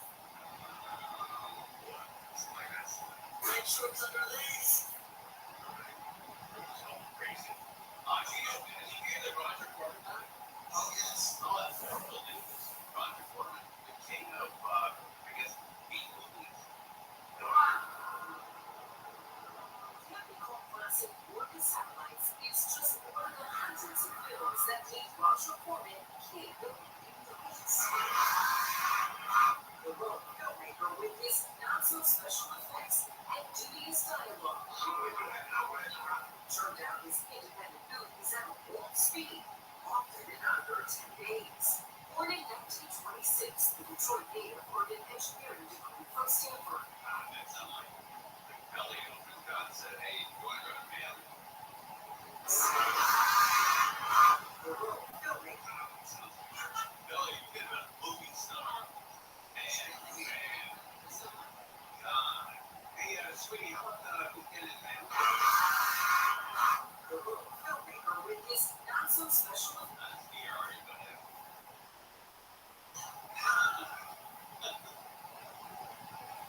You were at one point. I used to. Did you own your own skis? A long time ago. Really? They were like wood. Yeah. They're binders. This is just about the name thing. That's okay. Well, I don't know. Last time I went skiing was in Big Bear about 25 years ago, and I was in jeans with a big black trench coat on. Wait, on skis? Skis go down the hill. Jeans and a big black trench coat. Ladies, his taken. And all the mom, I could hear the mom stay away from that. Yeah. And I remember going on the ski lift up to be myself, and I go, single? Nobody back there. Nobody. You go ahead, Bob. It's real deal. You keep playing as you go down the slope. That's something, yeah. But I said, keep going down the slope. Is that only you? Okay, I'm single. Anybody want to take the chairlift with me? Okay, hey. Come on. Get ready to go down LA. Come on, single. Anybody? I realize I'm getting my pronouncer. Walmart, Nordstrom, and Costco just some of the top targets with leads at the Empire Shopping Center early. Berlin police say 397 retail thefts reported in 2022, jumped to 866 last year. That's a 118% increase. Look at that. A congressman from the Inland Empire is asking the Postal Service what happened with more than 100 mail-in ballots. Ballots from Orange, Riverside, and San Benito counties were denied because they were delivered more than a week after the March primary election day. And after Steve Buscemi watched the debates in New York City, Boardwalk Empire star publicist says Buscemi was treated last Wednesday for bruised exploding and bleeding for his left eye. Arrests in May. Take a look at that live freeway. Five guys out there with a bull head hair congratulations. Study shows that it's the most attractive as a feature of bull head hair. One of the least attractive of nature. You got it. Hair loss. I'm at a farmhouse just in San Francisco. Really balding look.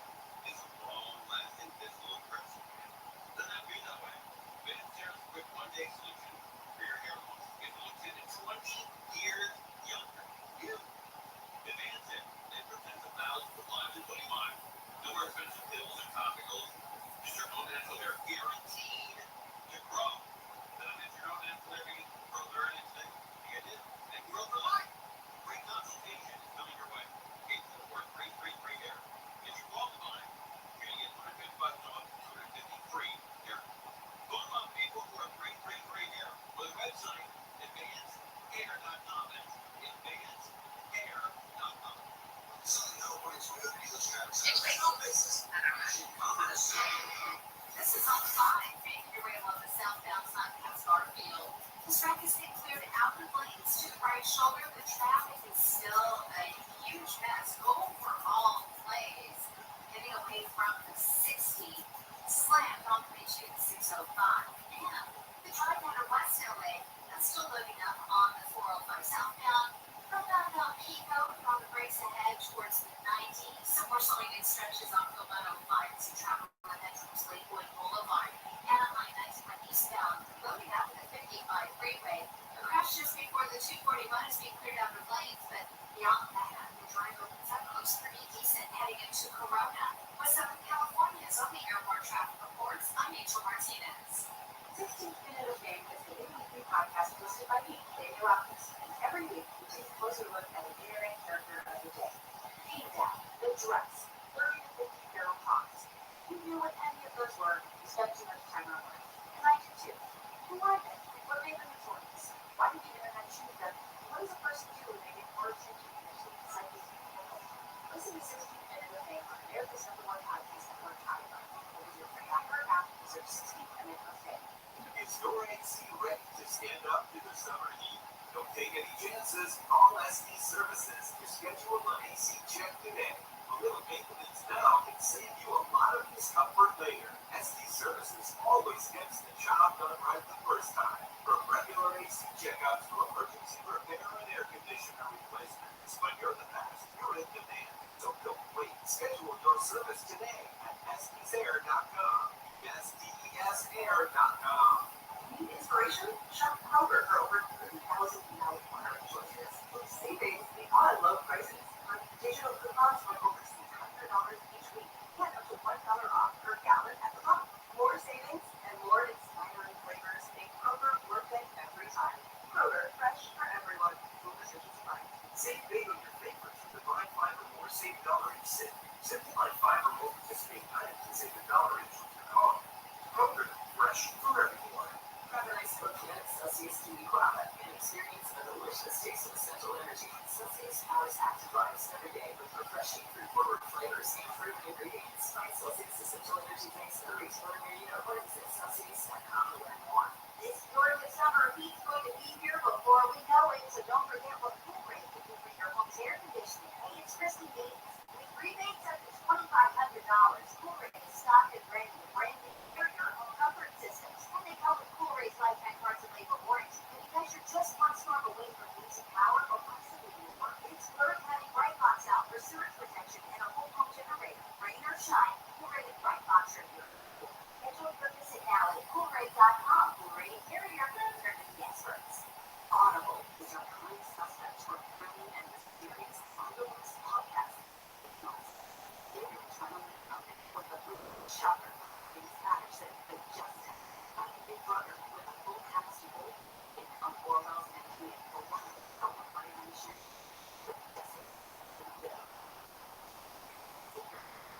Tension. It's a killer lineup on Audible.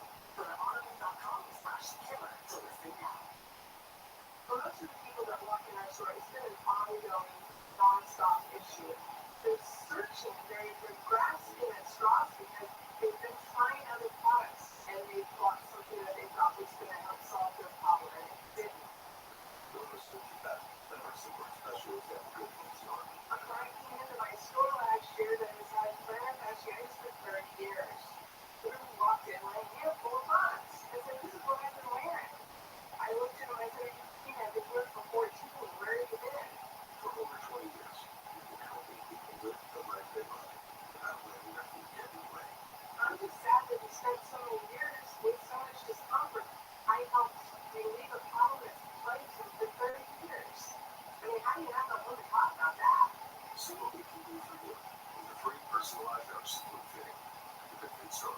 The Good Feet Store. Call 1-800-GOOD-FEET or visit goodfeet.com.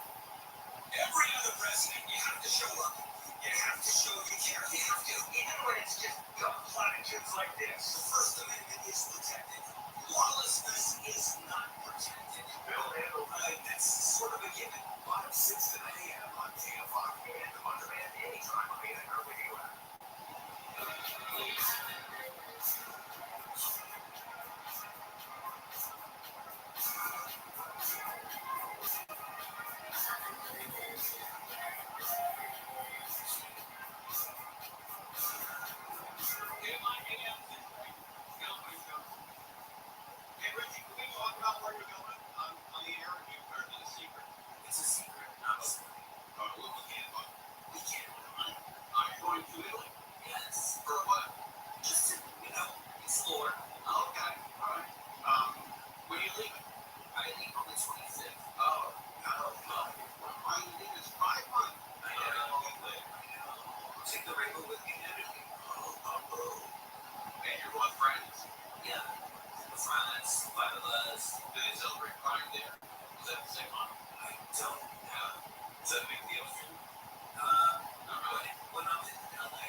which maybe a flight pack and private jet. That's the whole. Get some sugar in it. Yeah, I hope it was my passport too. Yeah, you can say that. I was flying back from Ireland. My lifetime I was there in 1999. I had 30 years, and it would be 15. They said 15 hours back to headwinds, and so I, like an idiot, I went to the saving pills that I got at a Irish pharmacy, and I washed down with vodka. Woo! How did that? Well, I was out for 13 hours. And I woke up and said, flight tonight, well, we got another hour and a half, 2 hours. And she said, no. She said, we have 13 more hours. I've been out for 15 hours, 14 hours. You know yourself for an hour and a half. I had a major headache for the last 13 hours of that flight. That is horrible. So don't do that. So wait, when did you take your pills? So no maybe 3 pills and tequila? I don't know. Maybe that's going to go. I don't know. Maybe that's a good night. But all the kids out there, I don't recommend taking sleeping pills and washing it down with vodka. When you just go to our religion, then well, yeah, my friends love to travel, and with work and everything, it's just been very busy for me. So now that I've learned to balance things out, I was like, you know what, I'm not gonna miss on this opportunity. Good for you. Yeah, I love to travel. I like to explore different cultures and stuff. So I'm super excited. Where are you staying? Well, I suck at organizing everything. So I just wanted to know where we're going, so I know what to wear and how much I eat, and that's all I need to know. So I'm gonna have this whole list of where we're going. So expensive though, but yeah, I started in OnlyFans also, but you guys want to find me it is very expensive, but I've been saving for like over a year now. So we're supposed to go last year. Things happened, and now here we are. And just you and a group of 4 people. Yeah, my best friend Zoe, her boyfriend Jesse, my friend Christina, and my friend Ian. And so you go with 2 couples. Well, they're not couples. The only couple is Zoe and Jesse. Oh, others are just couples. There was going to be more, but a lot of people flew last week. It's costly. And you're going to go off your club, right? Yeah. For sure. There's a flight going to be close to 400. Yeah, it's not first class. Yeah, no, I'm not getting that. I'm getting that vibe. It's either going to be first class and double shop, and it'll be for the other way around. So, okay. All right, yeah, that's going to be a fun trip. I go over. Hey, Melly, if you want to go. I think she'll fit my carry-on for sure. Wow. Speaking of carry-on, this is the newest trend in people flying that they get up to the luggage rack and fall asleep. How is that allowed? I don't know. I don't know how that person's allowed to do that. And I don't know how you get up there. Why does it fall? Maybe they're not that heavy. And how did you find space? Well, I've never even find space. And don't you feel like isn't everybody looking at you? Everybody on the flight. Hey, look, there's a woman getting in the luggage rack with a pillow and a blanket. Everybody's looking at you. Was it scary? I don't know. Maybe it was Southwest. What was it? That's why. Hopefully I don't encounter that, but if I do, that's what I'll send it to you guys first. Yeah, good. You have the same traffic, buddy. Same traffic. All right, we have sad news here. What we have is from John passed away. The passing of an actress who was part of an iconic scene in one of the top grossing films of all time. John!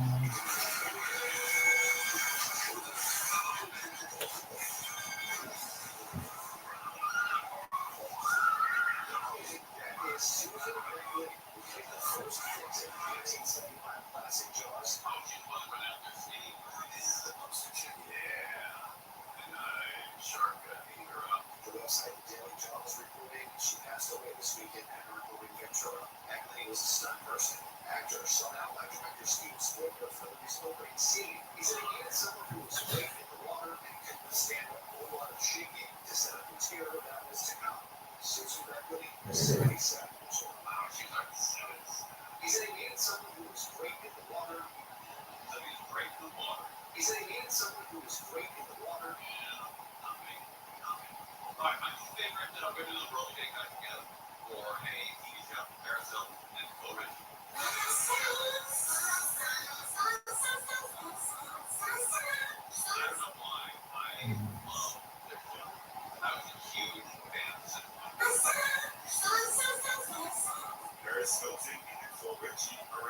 Android TV screens. More than 2 decades after taking reality TV by storm, The Simple Life.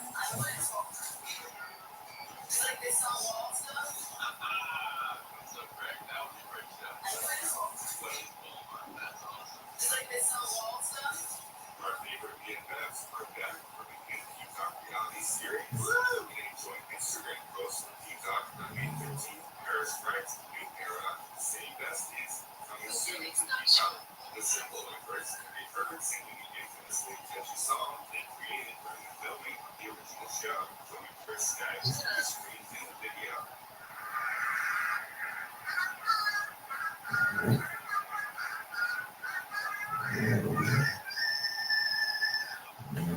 As for what to expect from the series, well, fans will simply have to wait to find out. Has anyone seen the Northern Lights? Those are here. You're near the mountain. Have you gone and seen the Northern Lights? We tried looking at the financials. The biggest thing we didn't see Something, huh? we got the footage right in front of us in our backyard. So, this is But there must have been a ton of traffic. I remember going up there looking at it. movie about I see some pictures of people that not aren't here that that had some pretty good colors going on. Where is the, where you are in Cleveland? Is there a road directly up to the mountain? Yeah, well, if we get better to Oh, yeah, they have more from that. Where are you? the road that goes up to Baldy is 100 feet. No way. Really? It's basically the dividing line between LA and San Diego. So the huge traffic there must be. I didn't see much actually. Oh, really? There's a ton of people getting up there. Trying to see the northern lines. Start back and talk about the northern lines. Normally, being the north, let's see, but now, I guess it's some kind of weird, solar storm that's going on. And you can see it there. Some of the man, some of the fiber line, I can't fiber line. It's major minutes to keep almost people from keeping in front of stores. Family is one of those businesses that's had doors blocked by homeless heads and say the homeless have defecated on drum sets and tried to start fires in the studio. Now, if you plant your beds full of dirt and planting trees right smack dog to keep the homeless away from the property. Business owners say they feel sorry for the homeless, but they can't have it affect business. It isn't clear if the city will force them to remove the planters or if business owners will be reimbursed for covering the cost. Store owners say they had to do something about homeless camps since the city hasn't. Chris Allen, KFI. This report much like separation of Larry's and Florida citizens and 3.5 years in prison for advocacy. Other guys had a bill to take moms up cocktail that night here in Green Coast and Mesa. Guy couldn't get PGA ribbon his tree or didn't have a rough upbringing, was recently diagnosed with autism, schizophrenia, and depression, so he was less culpable than the other two, which ended out in 2022 firebombing. One of them was sentenced to 9 years, the other is still waiting for sentencing. The Cirque du Soleil is having that Santa Monica here for the first time in 10 years.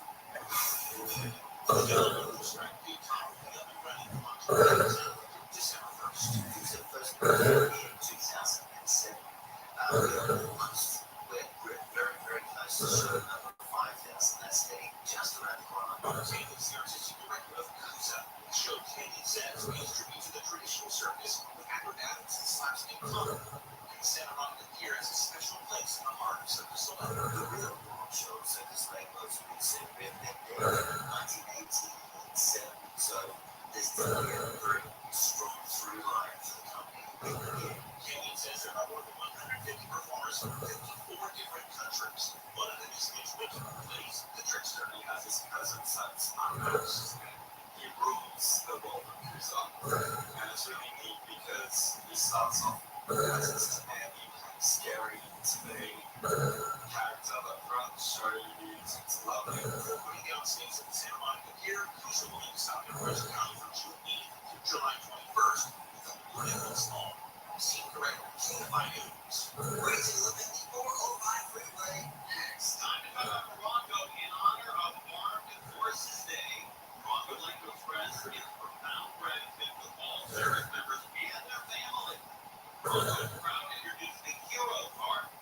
Active and retired military personnel get meals, discounts, and special invites with this exclusive card. That's a great idea. And now the top reason to stay in Morocco. Drop the top on a good time. You can win a BFF T4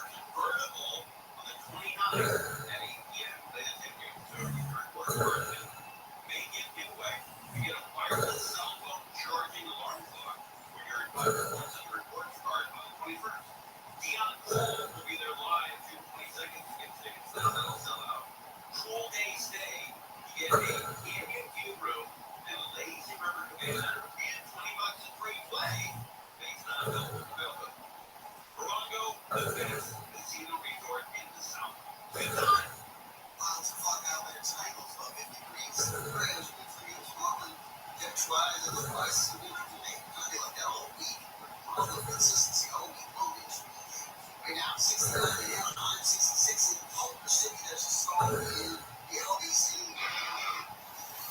one is expected to drive on the 405 and it's making our way southbound coming up on Lakewood Boulevard. Looks like they just pulled it out of lane, so I'm still seeing kind of slow traffic getting through Long Beach. And you're on the brakes both ways and just getting out of Torrance, so watch for some slow traffic there. We're also heading out to the drive down line, heading eastbound. Some delays from the 55 freeway and stretches to the 241. Still got a lot of veteran passing on the 210 eastbound, just kind of crowding out away from Rosemead. It stretches towards Azusa. It's a mess into Sherman Oaks on the runaway northbound. This crash just past Van Nuys Boulevard. This line will drive back away from Cold Water Canyon. With Southern California's on the airport traffic reports, I'm Angel Martinez. 16 Minute of Fame is a weekly podcast hosted by me, Daniel Rothschild. Every week, we take a closer look at a generating character of the day. Theme Dad, The Dress, 30 to 50 Feral Hogs. If you knew what any of those were, you spend too much time online. And I do too. Who are they? What are they looking towards? Why did the internet choose them? What is the person doing to get more attention than just exciting and listen to 16 Minute of Fame on America's #1 podcast platform. With your free iHeart app, search 16 Minute of Fame. What's next summer? Easy. With SE Services, our air conditioning replacement, repair, and maintenance makes it easy to keep cool during the hot summer months.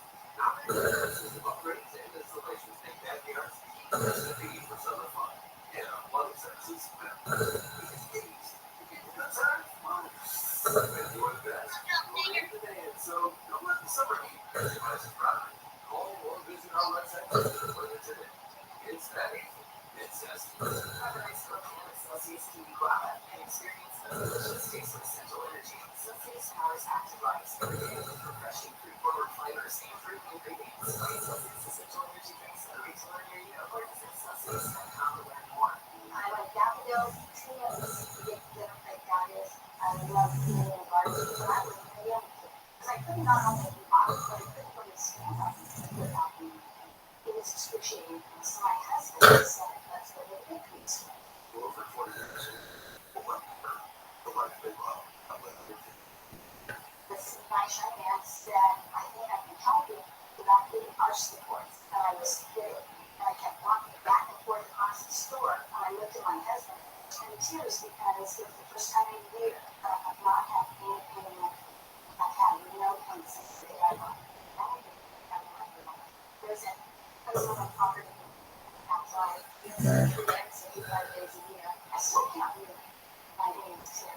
That's my real good story. bring personalized our support.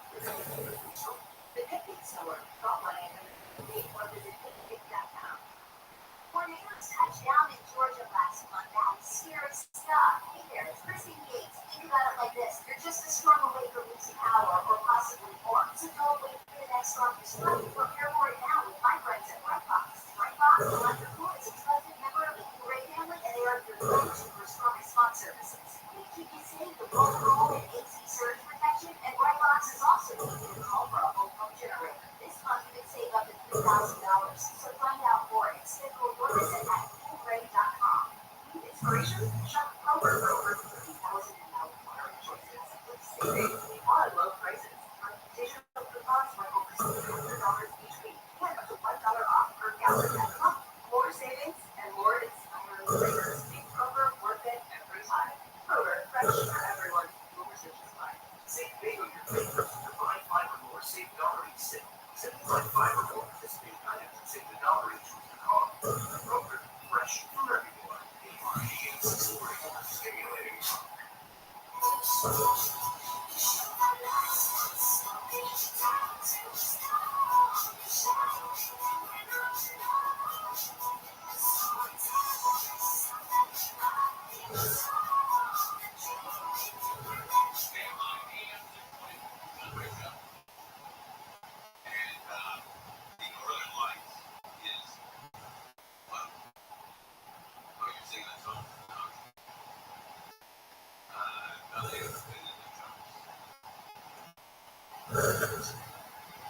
Jason,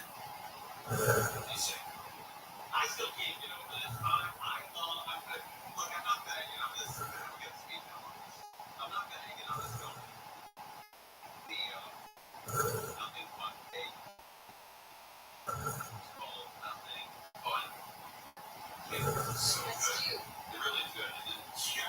It's unlimited. This is what I'm bourbon. And I'm not bagging on it. The cane is good, but it was $38 for an 8-inch cane. And with the tip tax and everything, it comes out to like $44 for a cake. Okay, that's expensive. $44 for a cake.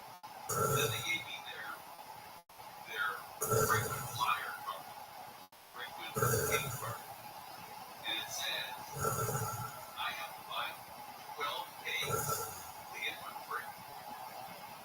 So let's say they're $45. Oh, okay. All right, so 45 bucks, and then you multiply it by 12. So it's $540 before I forget getting that back out of it. So it's $500. I guess I spent $540 to get a free cake. So she gives me this card, and I give my daughter. I got to buy 12 cakes here.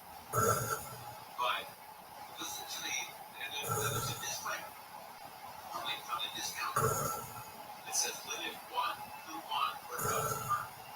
Free cake is not a deep decoration. Cannot be combined with any other offer. Redeemable only at the bakery listed. Must be plain in bakery during normal business hours. No cash value. And get this, it expires. It expires on December 31st of next year. So the next year I'm pressured now to buy 12 cakes to get one free. The cake is good. Program is not. Now they get a lot of people buying 12 cakes, 13 free. I don't know who thought of this, but somebody didn't spend enough time. Buy 13, buy 12 really, really expensive cakes. You get one. Have you had it? Nothing oriented. Nothing fun. Yes. David, bro. ACSK is on fire. I'm sorry. Just that frequent flyer thing doesn't work for this small individual. No, 8-inch or 10. Oh, wow. Yeah, I've lived it on this house. But I will tell you that the cake is right. You want one good special cake for one good special person. It's real. Frosting, frosting off. Okay. But who you say grocery gets some jet lunch? Yeah, there's a couple near us. She gets some special needs. So those really must be they're good. Are you a frequent buyer? Do they have the fun? Do they frequent buyer club? Probably not here. So let me give you mine. You can have another cake. People get used, that's for sure. Yeah, this one. Love the nothing but cakes, man. Where's the one near you? The one in Claremont? This one in Oh, okay. This one in Burbank is fairly new. I think I've never seen it there before. I think go to a little sushi restaurant there or something. Didn't click. The other Burbank folks done. But it is a good cake. I would give that. It's like this is Ray's lemon cake. And for people who are familiar with that, and of course they have that from the Maui. But this Ray's lemon cake, those are good. Sorry. Bonus said you don't have to buy 12 8-inch cakes. You can buy baby buttons and those Thomas cakes that I just did this the other day at Burbank. Oh, not true. Not true. Let me tell you why. It says free 10-inch cake frosted in the box when you buy 12 8 or 10-inch cake. It says it on the box. So who told you that? Is Margaret been known to flex the truth? Margaret. What's Margaret up to? Listen to you. Margaret. Does she own nothing but cakes? It's good. Have you ever had it, Billy? I have not. Oh, it's good. No, I can't afford that. I can afford to treat a 40-ounce cake all the time. Just treat us once. You don't think about doing that?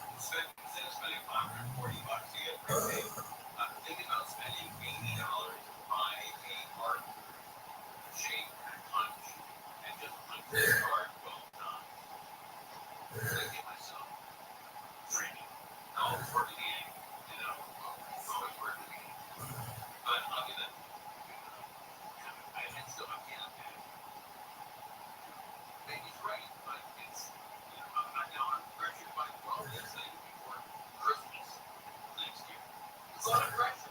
I think we got much more pressure in my life. We got a lot going on. A lot of pressure. A lot of pressure. I like the Caitlin Clark of Clark Records. That's true. I got pressure. You know, she's got pressure to get the seats filled. I get pressure to listen to this person. Oh, yeah. Give me that one. That's true. Caitlin Clark is in the news. We're back to talk. Nico. Tony is putting this in your phone. Rely on KMI 41. Starting retrofit work on bridge, the 5 freeway connectors are the overnight closures are for 3 nights this week, including the northbound 2 and the northbound 5 ramp. That's from 7 o'clock about 15 minutes from now. It's closed down and 6 a.m. tomorrow morning. Former President Trump's case lawyer Michael Cohen testified on Hunter's wedding trial in court. He told the jury Trump told him, "Hey, Stormy Daniels," he said Trump was worried about the 2016 election, not his marriage, trying to bury the alleged affair. Now, between that, the people in the South had expected Trump will look more than the weekend that means last year's numbers, 2.9 million expected to drive, 371,000 fly, and 237,000 expected to travel by bus, train, or ship. It's a slow, it's a movement pass. This is dark outside of the 405, where delays are loading up. It's a big city center. You're on the brakes ahead, all moving north on the North Hills, so slowly approaching that 5 merge heading to Silmar. Also, traffic in Sherman Oaks, or actually, getting out of the Studio City area to lace away from Coldwater Canyon, all the way to just past Van Nuys Boulevard, where Rack is wrapping up. You still have some slowing ahead as you roll towards White Oak and Casino. And in Anaheim, Pelham, 91 eastbound, it's on the brakes away from your Canyon, looking a lot better line. Remember, the Southern California State Airport traffic reports. I'm Rachel Martinez. iHeart80's was commercial-free all Memorial Day.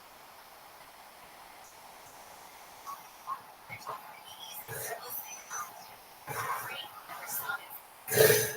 Decorating this weekend. I'm going to Central Sausage Sheet.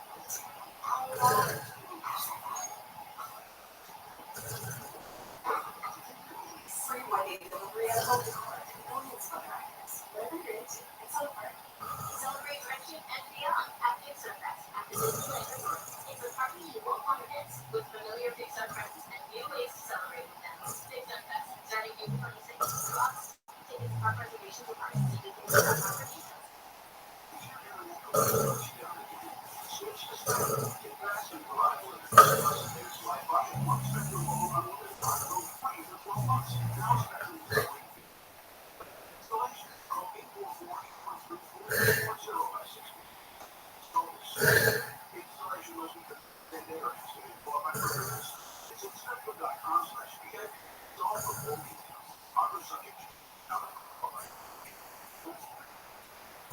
It's your AC ready to stand up through the summer heat.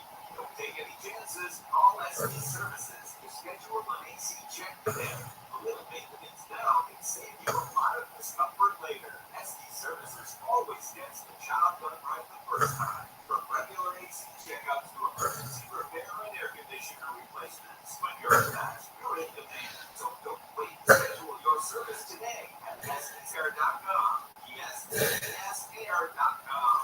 Have a nice weekend with Celsius Sparkling Orange to experience the delicious taste of essential energy. Celsius powers that class every day with innovation. Order flavors and free. Find Celsius Essential Energy drinks at a retailer near you or visit Celsius.com to learn more. I like daffodils, tulips, the big dahlias. I love the little garden when I was in the other day. I could not only walk, but I couldn't understand them. It was excruciating because my husband said that's what it is.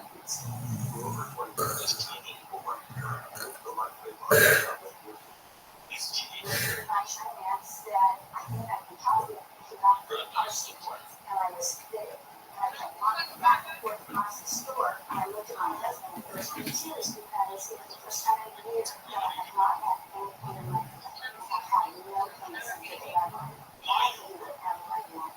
There isn't any place on my property that doesn't have love 365 days a year. I still can't believe it. My name is Terry, and that is my business.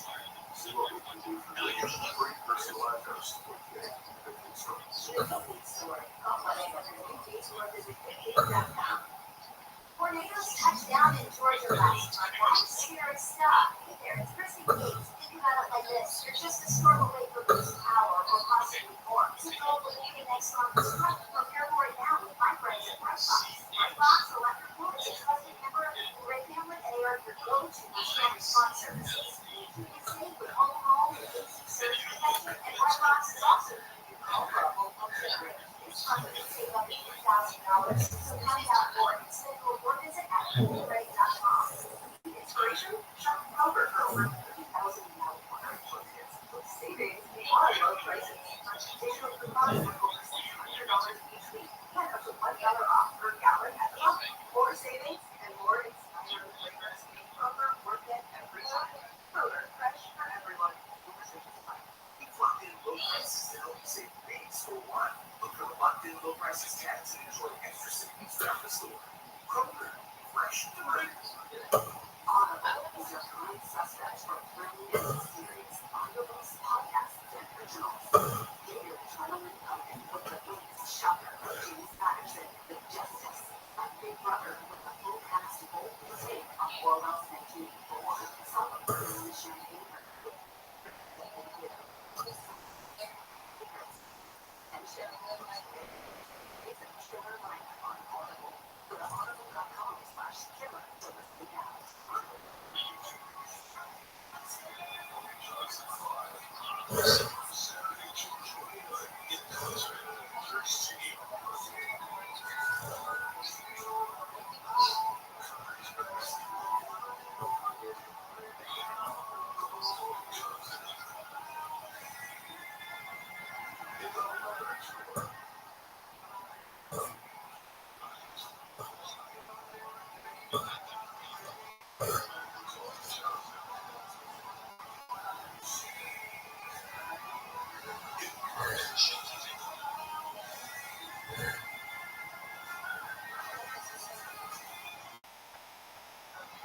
She's on sale right now.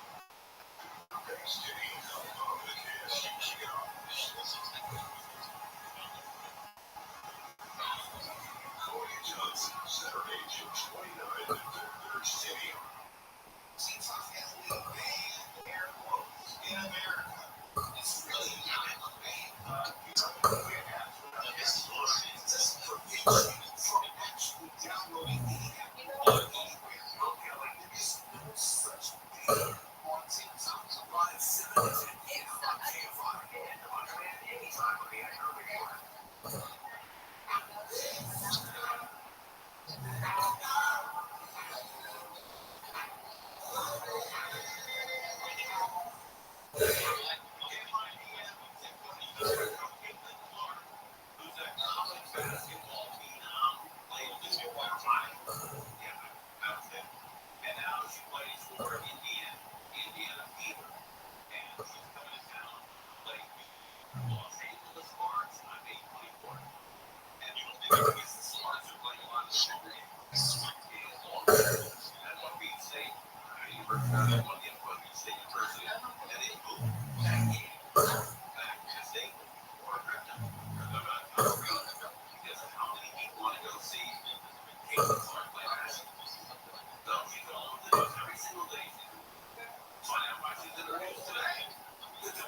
Season kicks off for all the sports after we Monday as they host the Atlanta Dream Wednesday at the Pyramid in Long Beach. King Clark will make her much anticipated debut tomorrow. The favorite play the Connecticut Sun. A very fitting mascot matchup with women's basketball favor hotter than ever. Largely in part to King Clark. The Sun sold out their home opener for the first time in over 20 years. The Sparks move their game against the favorite and King Clark next Friday. Purple.com rated to see if it's a hot ticket. Yeah, me, money, four. Next Friday. We can try it. Wow. Jerry Seinfeld was in the news. He was giving the keynote to address the big finals, address the graduation class. And her day was very funny. I guess it was about the 10th, 12th song. It was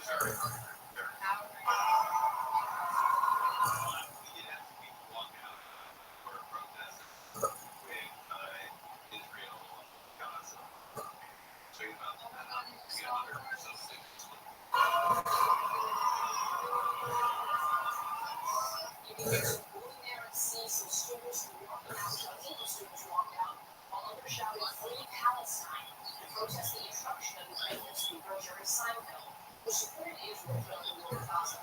Despite the protests, the actor, comedian, and dress graduates using slogan. I am here today at the gracious invitation of President Price and the new Board of Trustees, because after spending 4 years at what is considered one of the finest institutions of higher education in the world, they apparently feel that perhaps some light entertainment will get you all to the final realization, you know, I think I've really had enough of this place.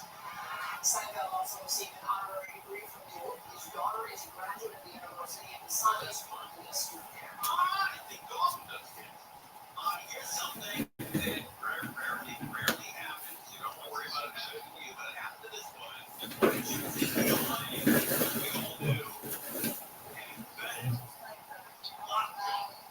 The average person yawns about 20 times a day. This lady yawned and her jaw got stuck wide open. So what happened? She's lockjaw. It's literally a case of lockjaw. This young woman cannot close her mouth.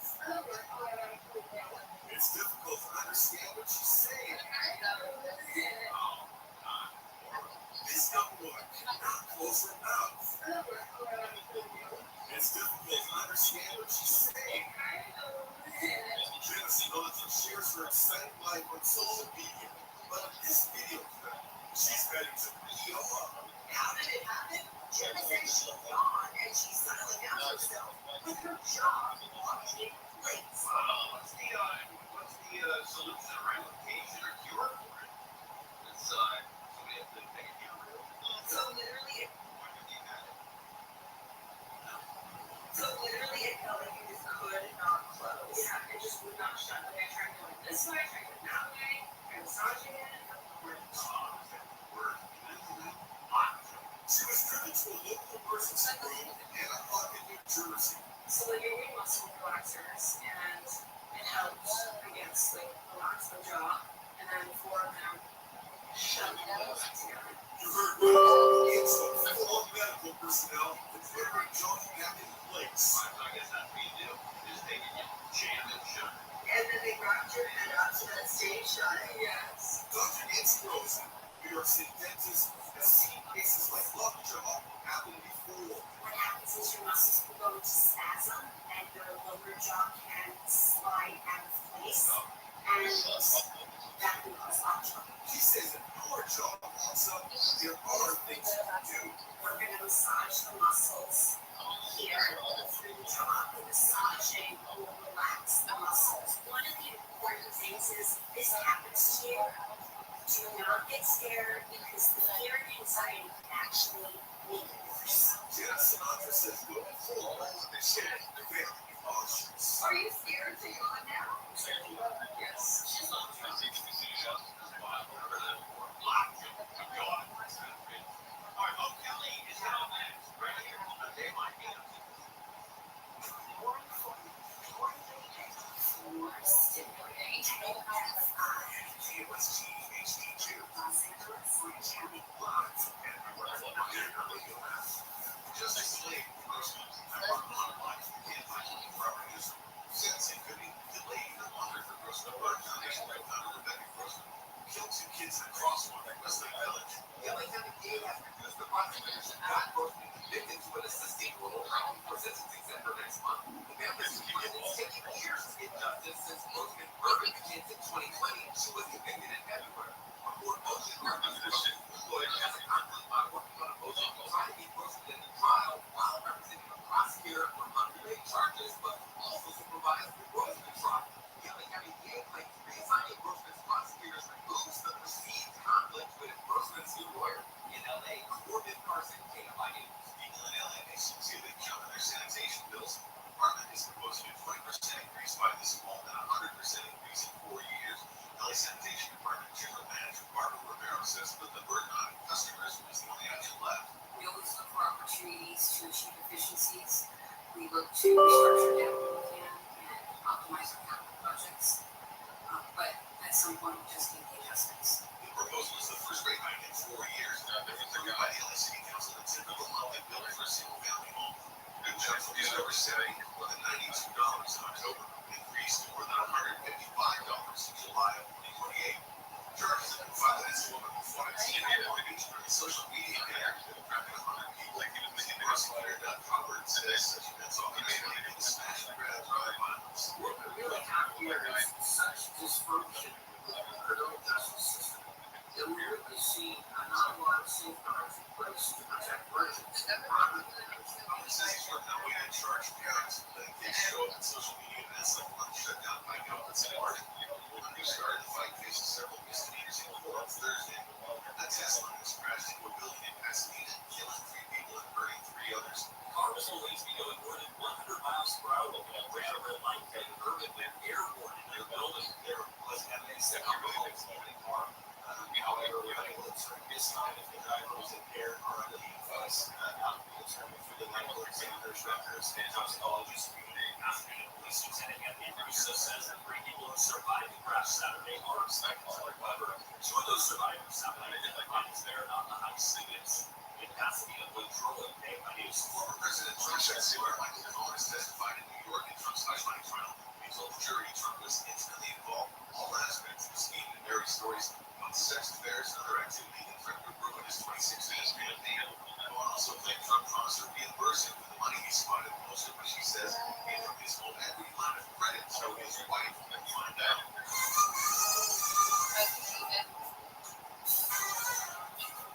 And school teachers respect the businesses that granted their date sin. It's not and one played on recording by Stevie Wonder, James Brown, Carly Simon, and performed live with David Bowie and the Rolling Stones. Rabbi suddenly died in Tarrytown, New York yesterday following a long battle with prostate cancer. He's in 78. Sunset weather from KFI some clouds and fog later tonight, lows in the mid to upper 50s. Sunny tomorrow with highs at almost 70s, around 70 at the beaches, 80 at the mountains, 90 mostly sunny and 70s all weekends. Patchy and drizzly for the weekend. Right now it's 62 at Steel Beach, 64 at Fullerton, 70 in Malibu, 72 in Northridge. The KFI financial update stores are by real estate. Now closed down 81 today. S&P 500 down 1. Nasdaq down 47. Released a new tool that lets you see what your home would be worth after renovations. It's free use. Just go to K505.com. That's K505.com.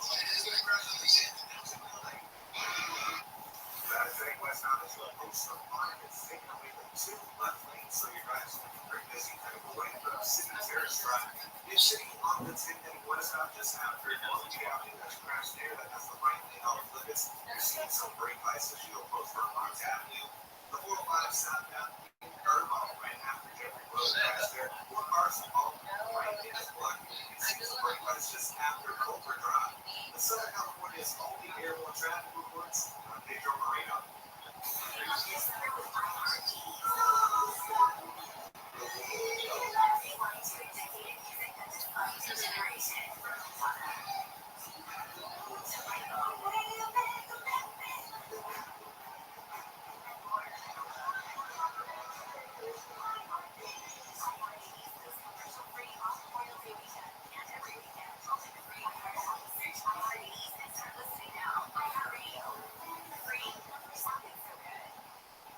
SD Services are the local pros for everything HVAC. If you've got an HVAC system that needs to be replaced, go to SD Services.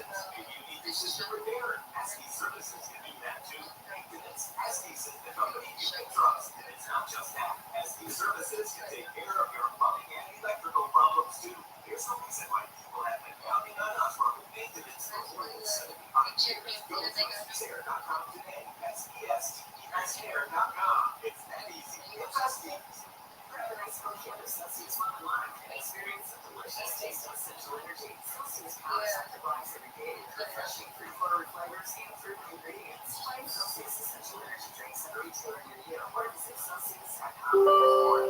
I like daffodils, tulips, the big dahlias. I love blooming and garden. When I was in India, because I could not open the box, but I couldn't really stand up without the it was excruciating. So my husband said, that's what they do.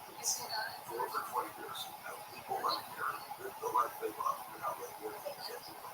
This election, I said, I think I can help you because I'm a big car store. And I was kidding. And I kept walking back and forth across the store. And I looked at my husband and burst into tears because it was the first time